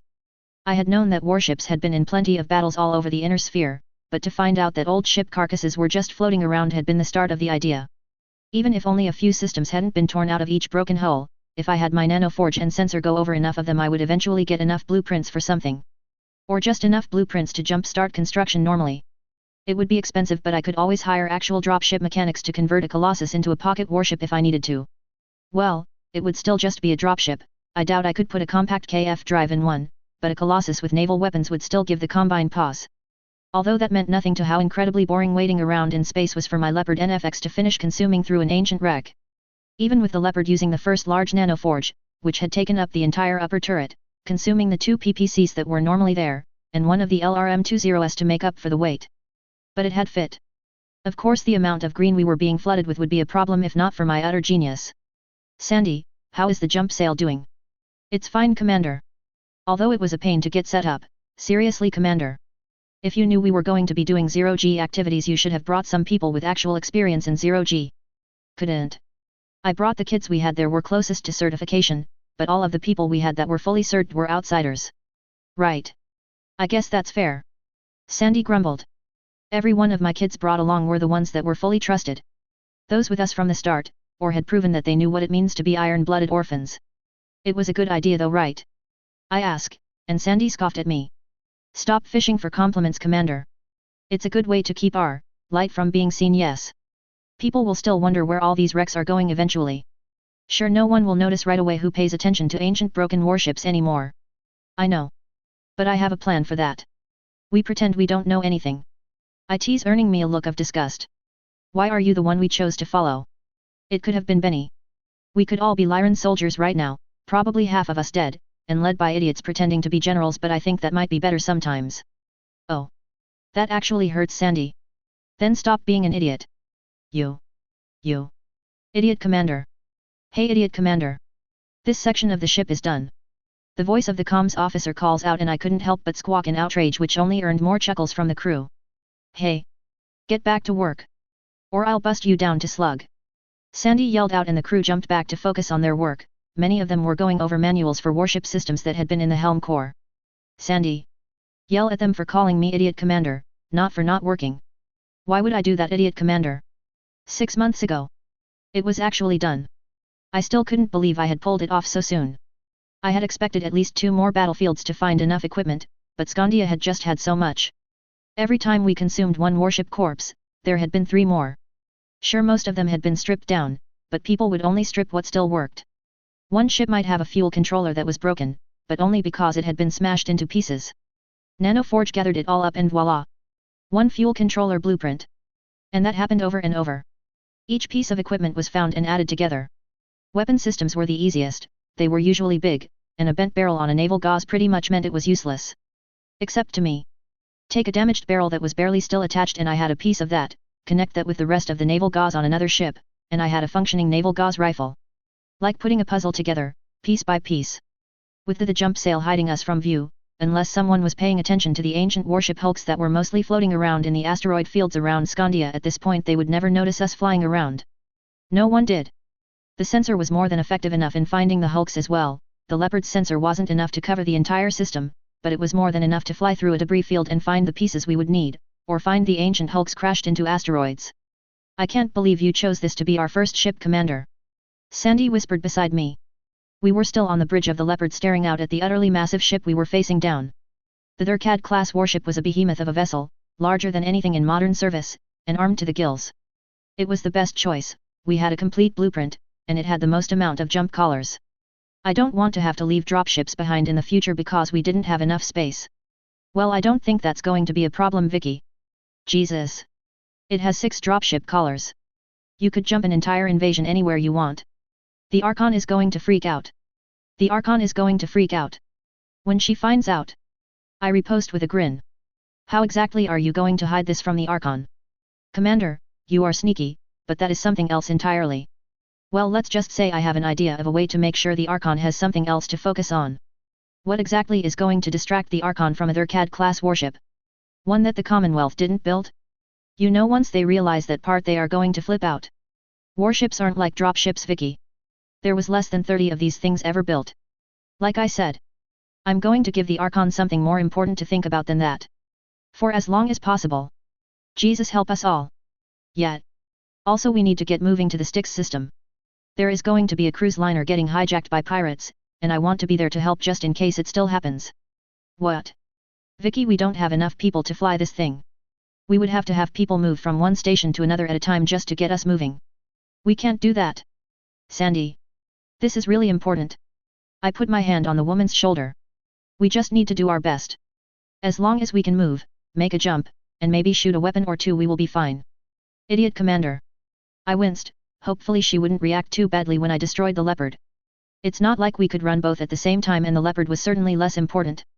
Although, I wonder how difficult it would be to put a coating of asteroid rock over the warship. That would be pretty sneaky. I do like sneaky.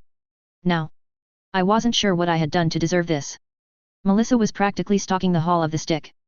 She was looking all over it. Andrew, her guard, was doing the same. It wasn't every day someone got to walk down the halls of a warship. I can't believe you found a warship. Melissa continued to hiss from time to time as she opened doors to look in shock at whatever it was she would find. I didn't have the heart to tell her I hadn't exactly found this one. I mean, she would find out eventually. When I brought out the rest of the fleet I was planning, but that was for the future. This was still needed. The biggest stick was my counter to the coordinators. Haha, we have more people than you. Argument. I could now laugh back and say mine was bigger. Well, maybe I would rephrase that though. Grabbing Melissa as we passed the hall I needed to go down, I pulled her in a different direction. Her glare only lasted a moment before she went with my direction. Stepping onto the bridge was nice. Honestly, the warship was pretty horribly empty. We were on a skeleton of all skeleton crews. Something I was going to not mention until I had to. Honestly, Sandy was still screaming at me for this. We barely had any of the guns working. We just didn't have the people to operate all the systems. But here we were, the only working warship in the inner sphere, that wasn't in Comstar's hands. And oh yeah, they were going to try something. But this wasn't the trip pits, out in the dark of Taurian space with half its equipment too old to be used. This was a Thurcad class fully ready for war, just a jump from Terra. Well, mostly ready. Oh man, I was really hoping Gage would remember how everyone reacted when the knowledge gets out to Comstar. Maybe he would take pictures. I would love pictures of the people in Comstar when they hear about a warship in the inner sphere. That thought brought me down and I could feel my smirk turn into a frown. I hope Gage was okay. I can't believe this. Melissa muttered once again, looking over the bridge crew. It was one thing to walk through the halls, but another to see the bridge active and ready. You actually have a warship. Why do you have a warship? She finally turned to me, her constant repeats of the same-ish sentence ending, as she finally started talking to me.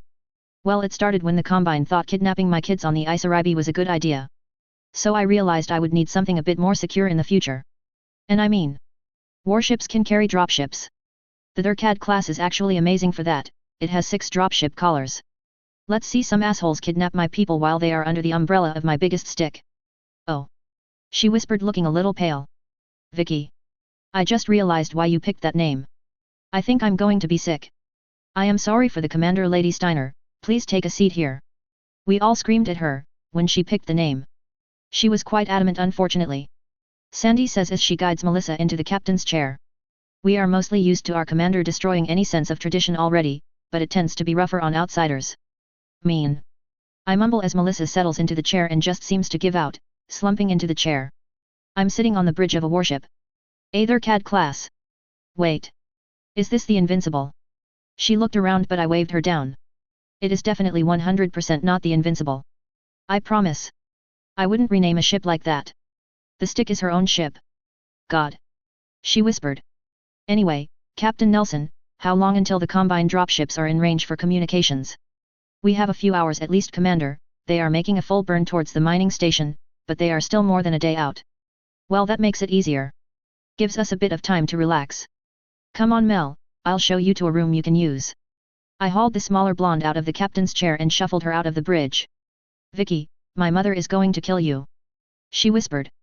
I winced. Yeah, I know. Why do you think I'm so happy you are here? You are going to be my shield from Aunt Katrina's wrath. If she starts getting angry, I'll just yell your name and run. I don't think that's gonna work. I can hope, Mel. I can hope. Chapter 17.2 Talk softly, and carry the biggest stick. 3027. Sticks. Bridge of the biggest stick. 24 hours later, the enemy dropships were less than 5 hours out from the mining station. And the Heimdall agents were prepping the Silver Eagle to get out of the Styx system. Well, once the Combine dropships go away. They were still constantly sending back requests for me to actually do something to prepare for the Combine. I had purposefully made sure the idiot wannabe pirates didn't know about the stick yet. But this was the fun part. I was on the bridge, casually sitting in one of the very comfortable chairs, Melissa beside me as we opened communications with the Overlord dropship. The Fury dropship was unimportant in the grand scheme of things. Even if they did do something stupid. I had Nighthawks. Their elite infantry have nothing to counter that.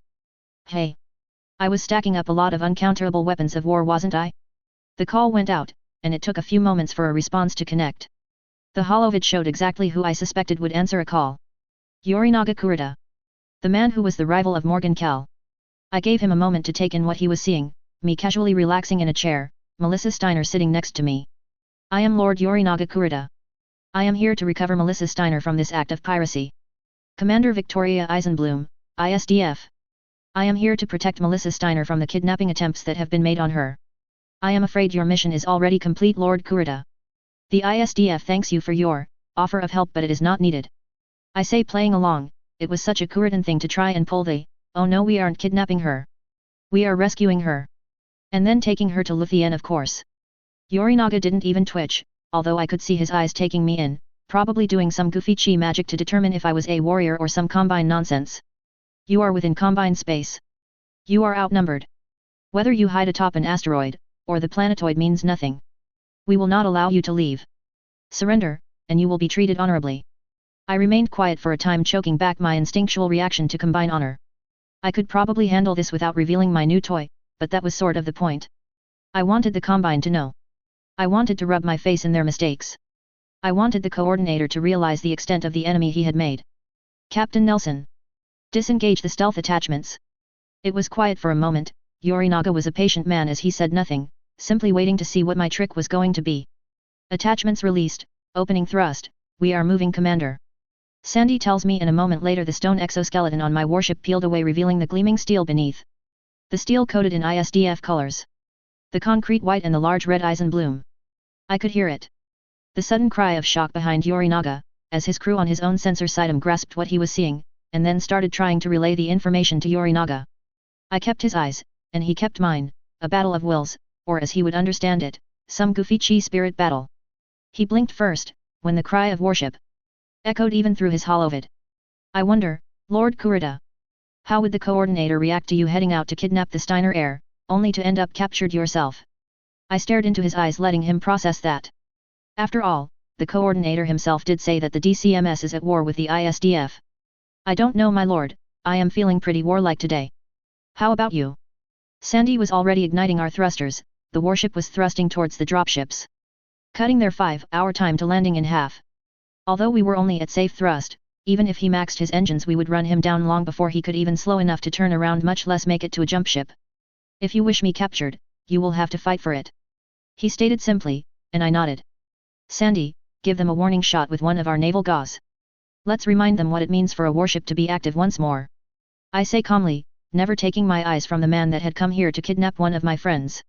Understood, Commander. Power the weapon systems, we are moving into battle-ready status. There was a flurry of actions on the bridge. Honestly, most of them were stuttering slow things. I was bluffing pretty hard right now. I was super glad that Yorinaga couldn't see what was happening on the bridge. My kids could sometimes get the ship to do what we wanted. But in this case, they had been practicing to make sure the guns could fire. They really only got the one gun working. Good enough. The rumble of the naval gauze rippled through the ship. The force of the slug accelerating to hypervelocity was physically felt. Lord Kurita, experience the power of this fully operational warship. I demanded, and I could see the discomfort in the man's eyes as his men were yelling something at him in the background. It seems the firing of the naval gauze in his general direction had made an impression. The Genosha step away from this conflict, Commander Eisenbloom. The heir of the Commonwealth is in safe hands. My hungry smirk disappeared into a pout. I honestly hadn't expected him to retreat. Fine. I finally grumbled, get your dropships out of my system. Until the hijacking of the Silver Eagle is resolved, the ISDF are taking control of this system to ensure no civilians are killed during this act of piracy. If the coordinator has any issue with my actions here today, remind him that he sent me a pretty poem declaring a war against my people. So he knows how to contact me. I watched the man take in my words. He nodded his head, and the COMM line cut out. Sandy, they had better be turning around. They are, Commander. Both dropships are starting reverse burn. Keep an eye on them. If they even think about continuing, or slowing their burn, shoot at them. Will do. Jesus. Melissa muttered as she shook her head. I didn't think the Combine accepted retreat like that. They don't. Andrew Redburn added, having watched my little show from farther away. It is very likely that Yorinaga will be punished severely for that. Possibly. I add. But the coordinator also wants Yorinaga alive, so very likely, he will commend him instead for returning with knowledge of the ISDF warship. Alright, with that taken care of, let's get the Silver Eagle moving. Sandy, let's make sure we have everything ready to jump out of the system, including the jump collar for the Silver Eagle. That I can do, Commander. She tells me with a fake positive voice. I don't think Melissa or Andrew caught it, but I could guess that she wasn't happy about having to make a difficult maneuver to connect to a civilian dropship, and then jump the whole lot of us out of here. She had already been cussing at me just for making her do a jump into the Styx system to begin with. She will get over it though. It's good practice. As long as we don't explode. Dash. Melissa had apparently decided that the best way to get over her shock at the current circumstances was to start regaining some control. She was currently taking command of the Heimdall agents, and the captain of the Silver Eagle, and was working to get everything underway to get them out of this system. Of course I was more focused on Yorinaga Kurita, who had followed through. He was full burning back to the jump point at this point. Although I was under the impression he was having a hard time getting a jump ship. It had been brought to my attention by Sandy that every jump ship that jumped into the system was practically hot-loading their drive just to get out. Which usually happened at just about the amount of time it would take for their sensors to notice the fucking warship hanging out in system. That cat was out of the bag, but I already knew that. I was planning on making sure Melissa didn't run into any further trouble on her way to New Avalon after all. Even if I had to escort her into the New Avalon system myself. I bet Hansa would shit his pants. Which suited me just fine. He was supposed to be a pretty good match with Melissa, but I would decide that. But then something I had hoping would happen, happened. Commander, another jump ship just entered the system. This one has a load of dropships. Oh? More Combine? I asked as I perked up. I had been relegated to a back section of the bridge so Sandy could remain in her chair, and so I wouldn't accidentally press something I wasn't supposed to. It had only happened once. A few more minutes before we get a confirmation on that, but the Geneosha dropships are altering course away from them. They probably already got the data. So probably not. Alright, go ahead and send them a message to identify themselves with our tags. Let's see how they respond. Understood, Commander. You heard her. Lieutenant Wren. I want a message sent out. And why are we tilting? Get back in control of the ship. I smiled. Sandy was doing a great job taking control of the ship. A few minutes later the comms officer perked up. Confirmation, Captain, the new jump ship is the Kyocumulus. Kellhound's transponder. Well, at least it's allies this time. Sandy muttered. Go ahead and call up Melissa, for me. She will want to know that the Kellhounds are here. Right away, Commander. And when you are done with that, send a response to the Kellhounds that this system is under the protection of the ISDF, and that Melissa Steiner is recovered and safe. I smirked a little at that. The Kellhounds had no idea Melissa was here if I remembered my history right. That was gonna be a funny message they received. My feet were kicked up as I waited for the Kellhounds to get into one-to-one communications range. It had been funny to see the way Yorinaga's dropship had reacted to the appearance of the Kellhounds. I was pretty sure if not for the distance involved he probably would have turned around, damn my warning to him, and try for an assault. But he had eventually continued on, grabbed a jump ship and disappeared. I was sure there would be a strong reaction from the Combine soon. We should be gone before anything happens though. The Silver Eagle was following behind us as we burned towards the jump point. It might have taken longer to get the Silver Eagle moving if not for Melissa. Turns out when the daughter of the Archon tells you to get moving, you get moving. Captain, one-to-one communications reached with the Kellhounds, incoming transmission. Go ahead and put it on over here. I called out. Melissa was already sitting beside me looking eager to see her uncle or uncles, as the case may be. I actually wasn't sure what Morgan was doing. Was he even with the Kellhounds now? History was so wibbly-wobbly I had no idea anymore. But well, I found out. The holovid connected, and the stern face of Morgan Kell transmitted over. Hey old man, long time. I chirped out before anyone else could speak. Oh God. Can we keep her? A second face popped into the holovid, the famous Patrick Kell looking me over. Morgan's younger brother looked delighted at the torment of his brother. Absolutely not. Morgan responded instantly, but as always he was serious and looked to Melissa. Melissa, are you all right? Uncle Morgan, it's good to see you, I'm fine. Vicky showed up before the Combine even came close. As you can see, she had things in hand. Both men looked relieved that Melissa was okay. What are you even doing out here, kid? I hadn't heard anything about you being off there, Cat. Patrick interrupts. I'm on my way to New Avalon, uncle. It was meant to be kept secret. Both men blinked at that, looking confused. Why are you going to New Avalon? Are you going to the NAIS to study? Patrick asked. I snorted, barely restraining a laugh. Despite the Helm Corps getting around, the NAIS was still one of the premier research institutes in the inner sphere. Hansa had made sure it kept up its reputation even as the knowledge of the Helm Corps spread out.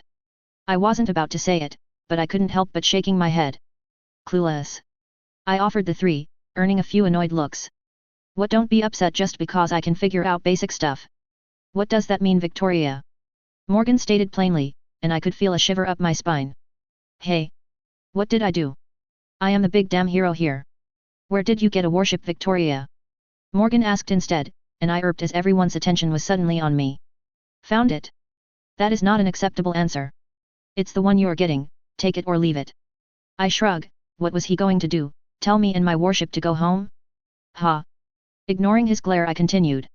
Relax old man, the ISDF may have the only working warship in the inner sphere, but everyone can rest assured we won't be bombarding planets. We are a neutral peacekeeping force. Fighting the Combine doesn't strike me as very neutral. Morgan rebutted. I didn't even offer a laugh, no, that Combine attack was not a joking matter to me. They declared war on the ISDF, hence, we are still neutral, it's not like we can stop the DMCS from declaring war on us. Wait, the Drax, actually declared war on you? Patrick interrupted sounding interested as I nodded. Even got a poem from the coordinator, couldn't read it though. I figure on the day that the ISDF plants a flag on Luthien, I'll hand it back to him if he is still alive and make him read it to me then. The utter coldness in my voice got a reaction, even Melissa shifted slightly away from me. You do realize, none of the great houses will accept you having a warship. You do realize none of them can stop me. I expelled a breath then, letting the tension go.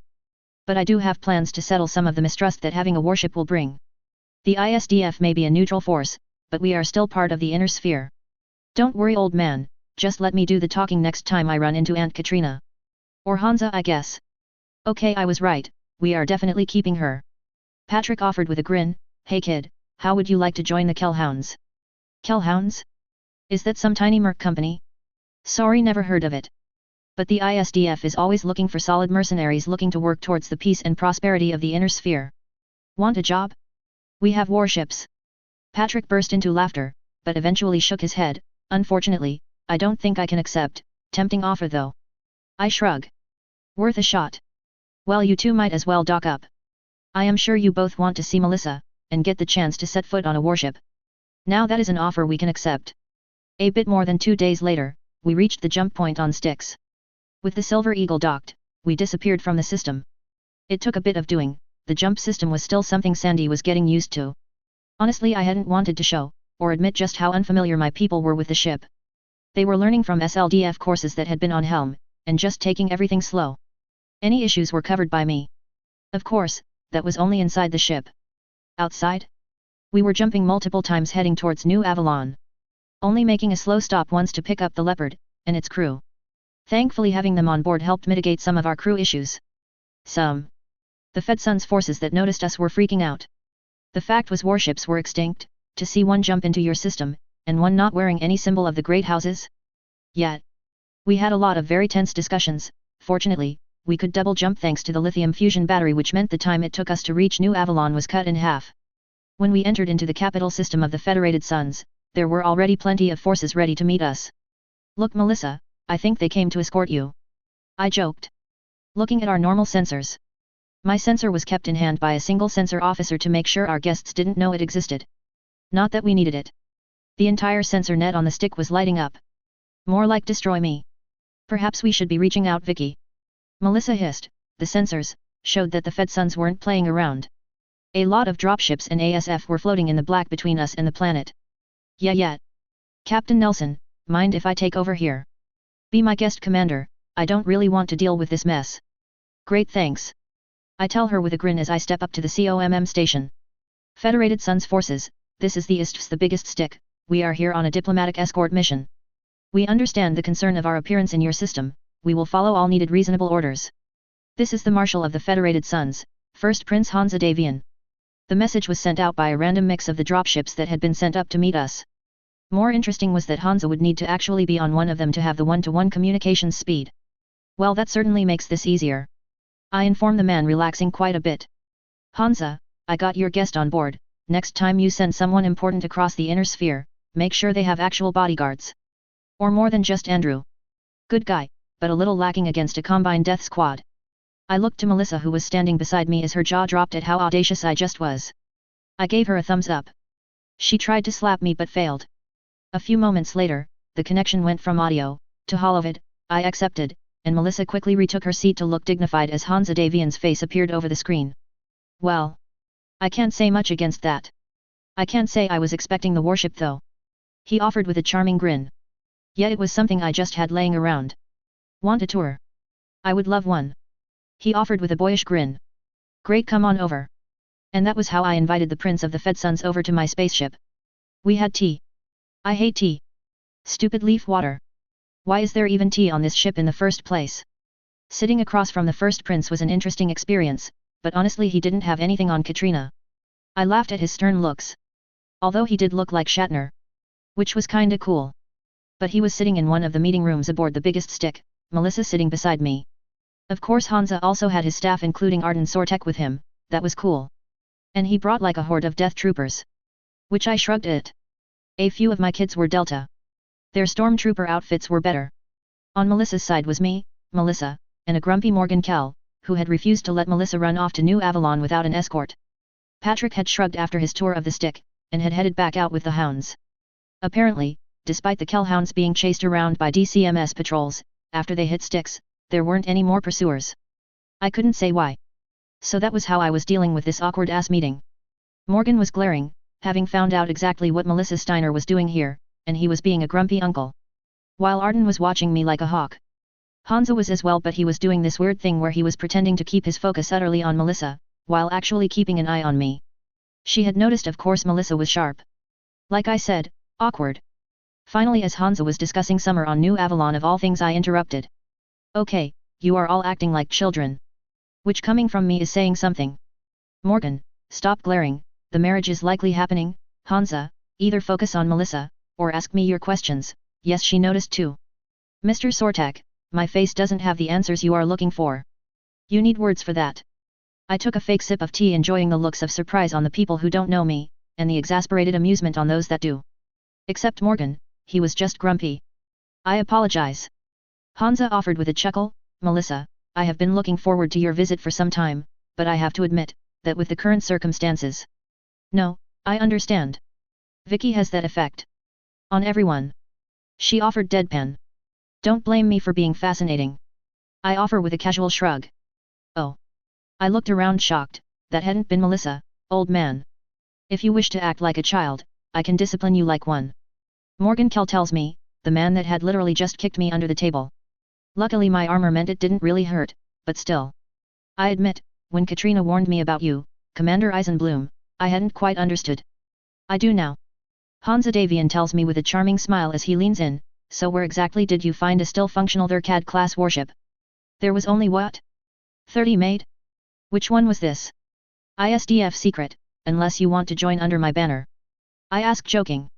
I'm afraid the location of the ISDF naval base is classified. I answered promptly, which, as I knew it would, only added more questions.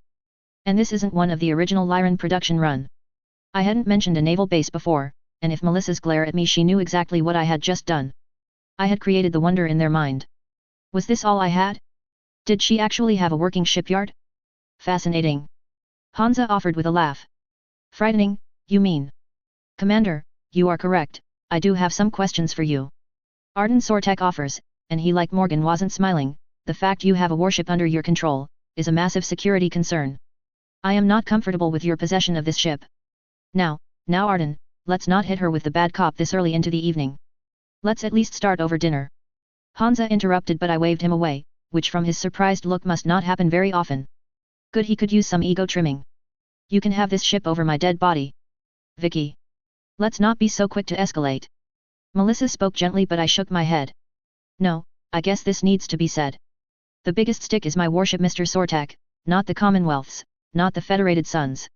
Not even the future union of the two. That could create issues. Arden replied with an almost bored tone of voice, but his eyes were anything but bored. I do not believe any of the parties here tonight is willing to allow you to have control over this weapon of war. I am sure we can find a acceptable price for its handover, but the Federated Suns will not allow possession of a warship in the hands of a private citizen. I suppose at this point I would ask you, and what army of warships, but that is an escalation I don't want. But neither will I hand over my warship. You lost all of yours, Mr. Sortek, waging war around the inner sphere, until even the knowledge of how to fix the ones you still had was lost. Yours are not trustworthy hands. We both know that the first thing that you will do when this warship ends up in your hands, Commonwealth or Fed Suns, it will be sent out, and a planet will die.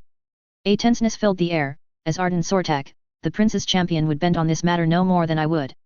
Mr. Sortek. Vicky has my trust. Melissa offered simply, completely breaking the tension in the room as every person, myself included, jerked their head towards her. And you do not speak for the Commonwealth. Or the Archon. Please do not infer you do again. You are comfortable with her having a warship? Hansa asked, and I smirked as he did finally reveal that despite Arden being the bad cop, this was under the direction of Hansa Davian. As if I had ever doubted that. Sure, Hansa Davian sits back and lets his right hand try and browbeat me into handing over my warship? Please. Vicky has earned a great deal of latitude over the years.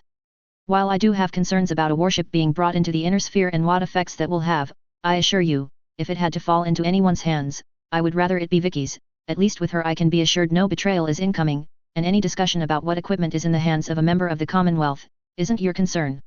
Yet. That seemed to take Hansa back for a moment. Correct, this discussion is early Arden, we haven't gathered our partner's thoughts on the situation, and for something this serious, it is not something we can act on without their input, forgive me. He offered to Melissa, and she nodded imperiously. You two are cute. I tell them, the two had been doing the gazing into each other's eyes thing. How sickening sweet. Vicky. Yeah, okay well since Melissa totally ruined my plot, I suppose I'll just reveal I never had any intention of keeping the biggest stick to myself entirely. It's a bit much don't you think? That caused the room's focus to switch back to me as I smiled evilly at them, of course. It's gonna cost you. I tell Hansa, fingers rubbing together. Hansa Davian blinked at my offer before breaking into a hefty laugh. Oh, this is something I have to hear. Well, of course I understand that the Commonwealth, and the Fed Sons, or the Federated Commonwealth. Is that the name you are going with? I asked only to get blank looks in return. Anyway. I am a neutral party and I was always planning on having connections to the other parties in the inner sphere, so in the spirit of friendship, I will allow, Commonwealth, and Federated Sons military to crew a percentage of my ship. After all, I am sure you will be doing your best to recreate your own warships now and in the future. You will need a trained crew for their operation. You. Vicky, you gremlin. Melissa whispered as she realized what I was getting at. Shooting her my best evil grin, I continued. That way the use of the biggest stick will always have some protections against being used against your forces. Of course, allowing your people to train on my unique and precious warship will cost you payment for allowing your people to train on my ship, perhaps a bit more to cover maintenance costs, or ammunition during training, and of course we can discuss the cost of hiring the ship for any defensive action to protect your planets. Anti-piracy actions are free of course, that is simply part of the ISDF's pledge to the inner sphere. I smirked to the room, tilting my cup of tea up to the Prince of the Fed Sons. And in exchange we can all be satisfied that the neutral entity in your space isn't planning on shelling your planets with their warship. Ah. I do believe this is that Lyran business instinct? I think I will have to ask my partner about this one, I'm afraid, Commander. I feel like I'm being horribly swindled at the moment. Hansa joked. You are. Just a little. I say just as Melissa spoke at the same time, I shoot her a grin and she simply rolled her eyes at me. She gets everything she wants, and we pay her for the experience. Really, Vicky? It's the best part of business, Melissa, I get everything I want, and someone pays me to do it. I somehow doubt that is business at all, sounds more like bribery. Tomato, I tease back, earning a scoff from the other blonde. Hansa was watching this all with an interested look on his face. Well, good. Glad we got that all figured out. I'm going to get out of here, feel free to stay around as long as you like. If you want to let us enter orbit and travel back to New Avalon you can, and if you want us out of your space, just let me know, we can get back to Xania. Well, since we will have to discuss your business offer. He says, looking to Melissa, who looked pleased at Hansa's statement. I think being able to ride on your fascinating ship a little longer is just fine. Arden? Take care of it. Of course. The other man stood, and I wave him after. I'll take you up to the bridge, Mr. Sortak, it can be a bit confusing at first. My thanks. Commander. He tells me as I guide him out of the room, letting Morgan play chaperone between Melissa and Hansa. Arden finally spoke up as we walked down the halls. I do hope our previous interaction won't cause any disruption in the relationship between the ISDF and the Federated Sons. He asks dryly, as if he was expecting an emotional response from me. I blinked, taking a moment to parse what he was getting at before snorting. Please. Aunt Katrina is scarier, and that is when she is being nice. You do realize I still have to explain to her that I even have a warship? There is a reason I am offering to let Hansa pleasure cruise on my ship for a while. It gives me an excuse to stay away from their CAD for a bit longer. My full body shudder at the end was very real. I could practically feel Katrina's glare already shooting out at me. Interesting.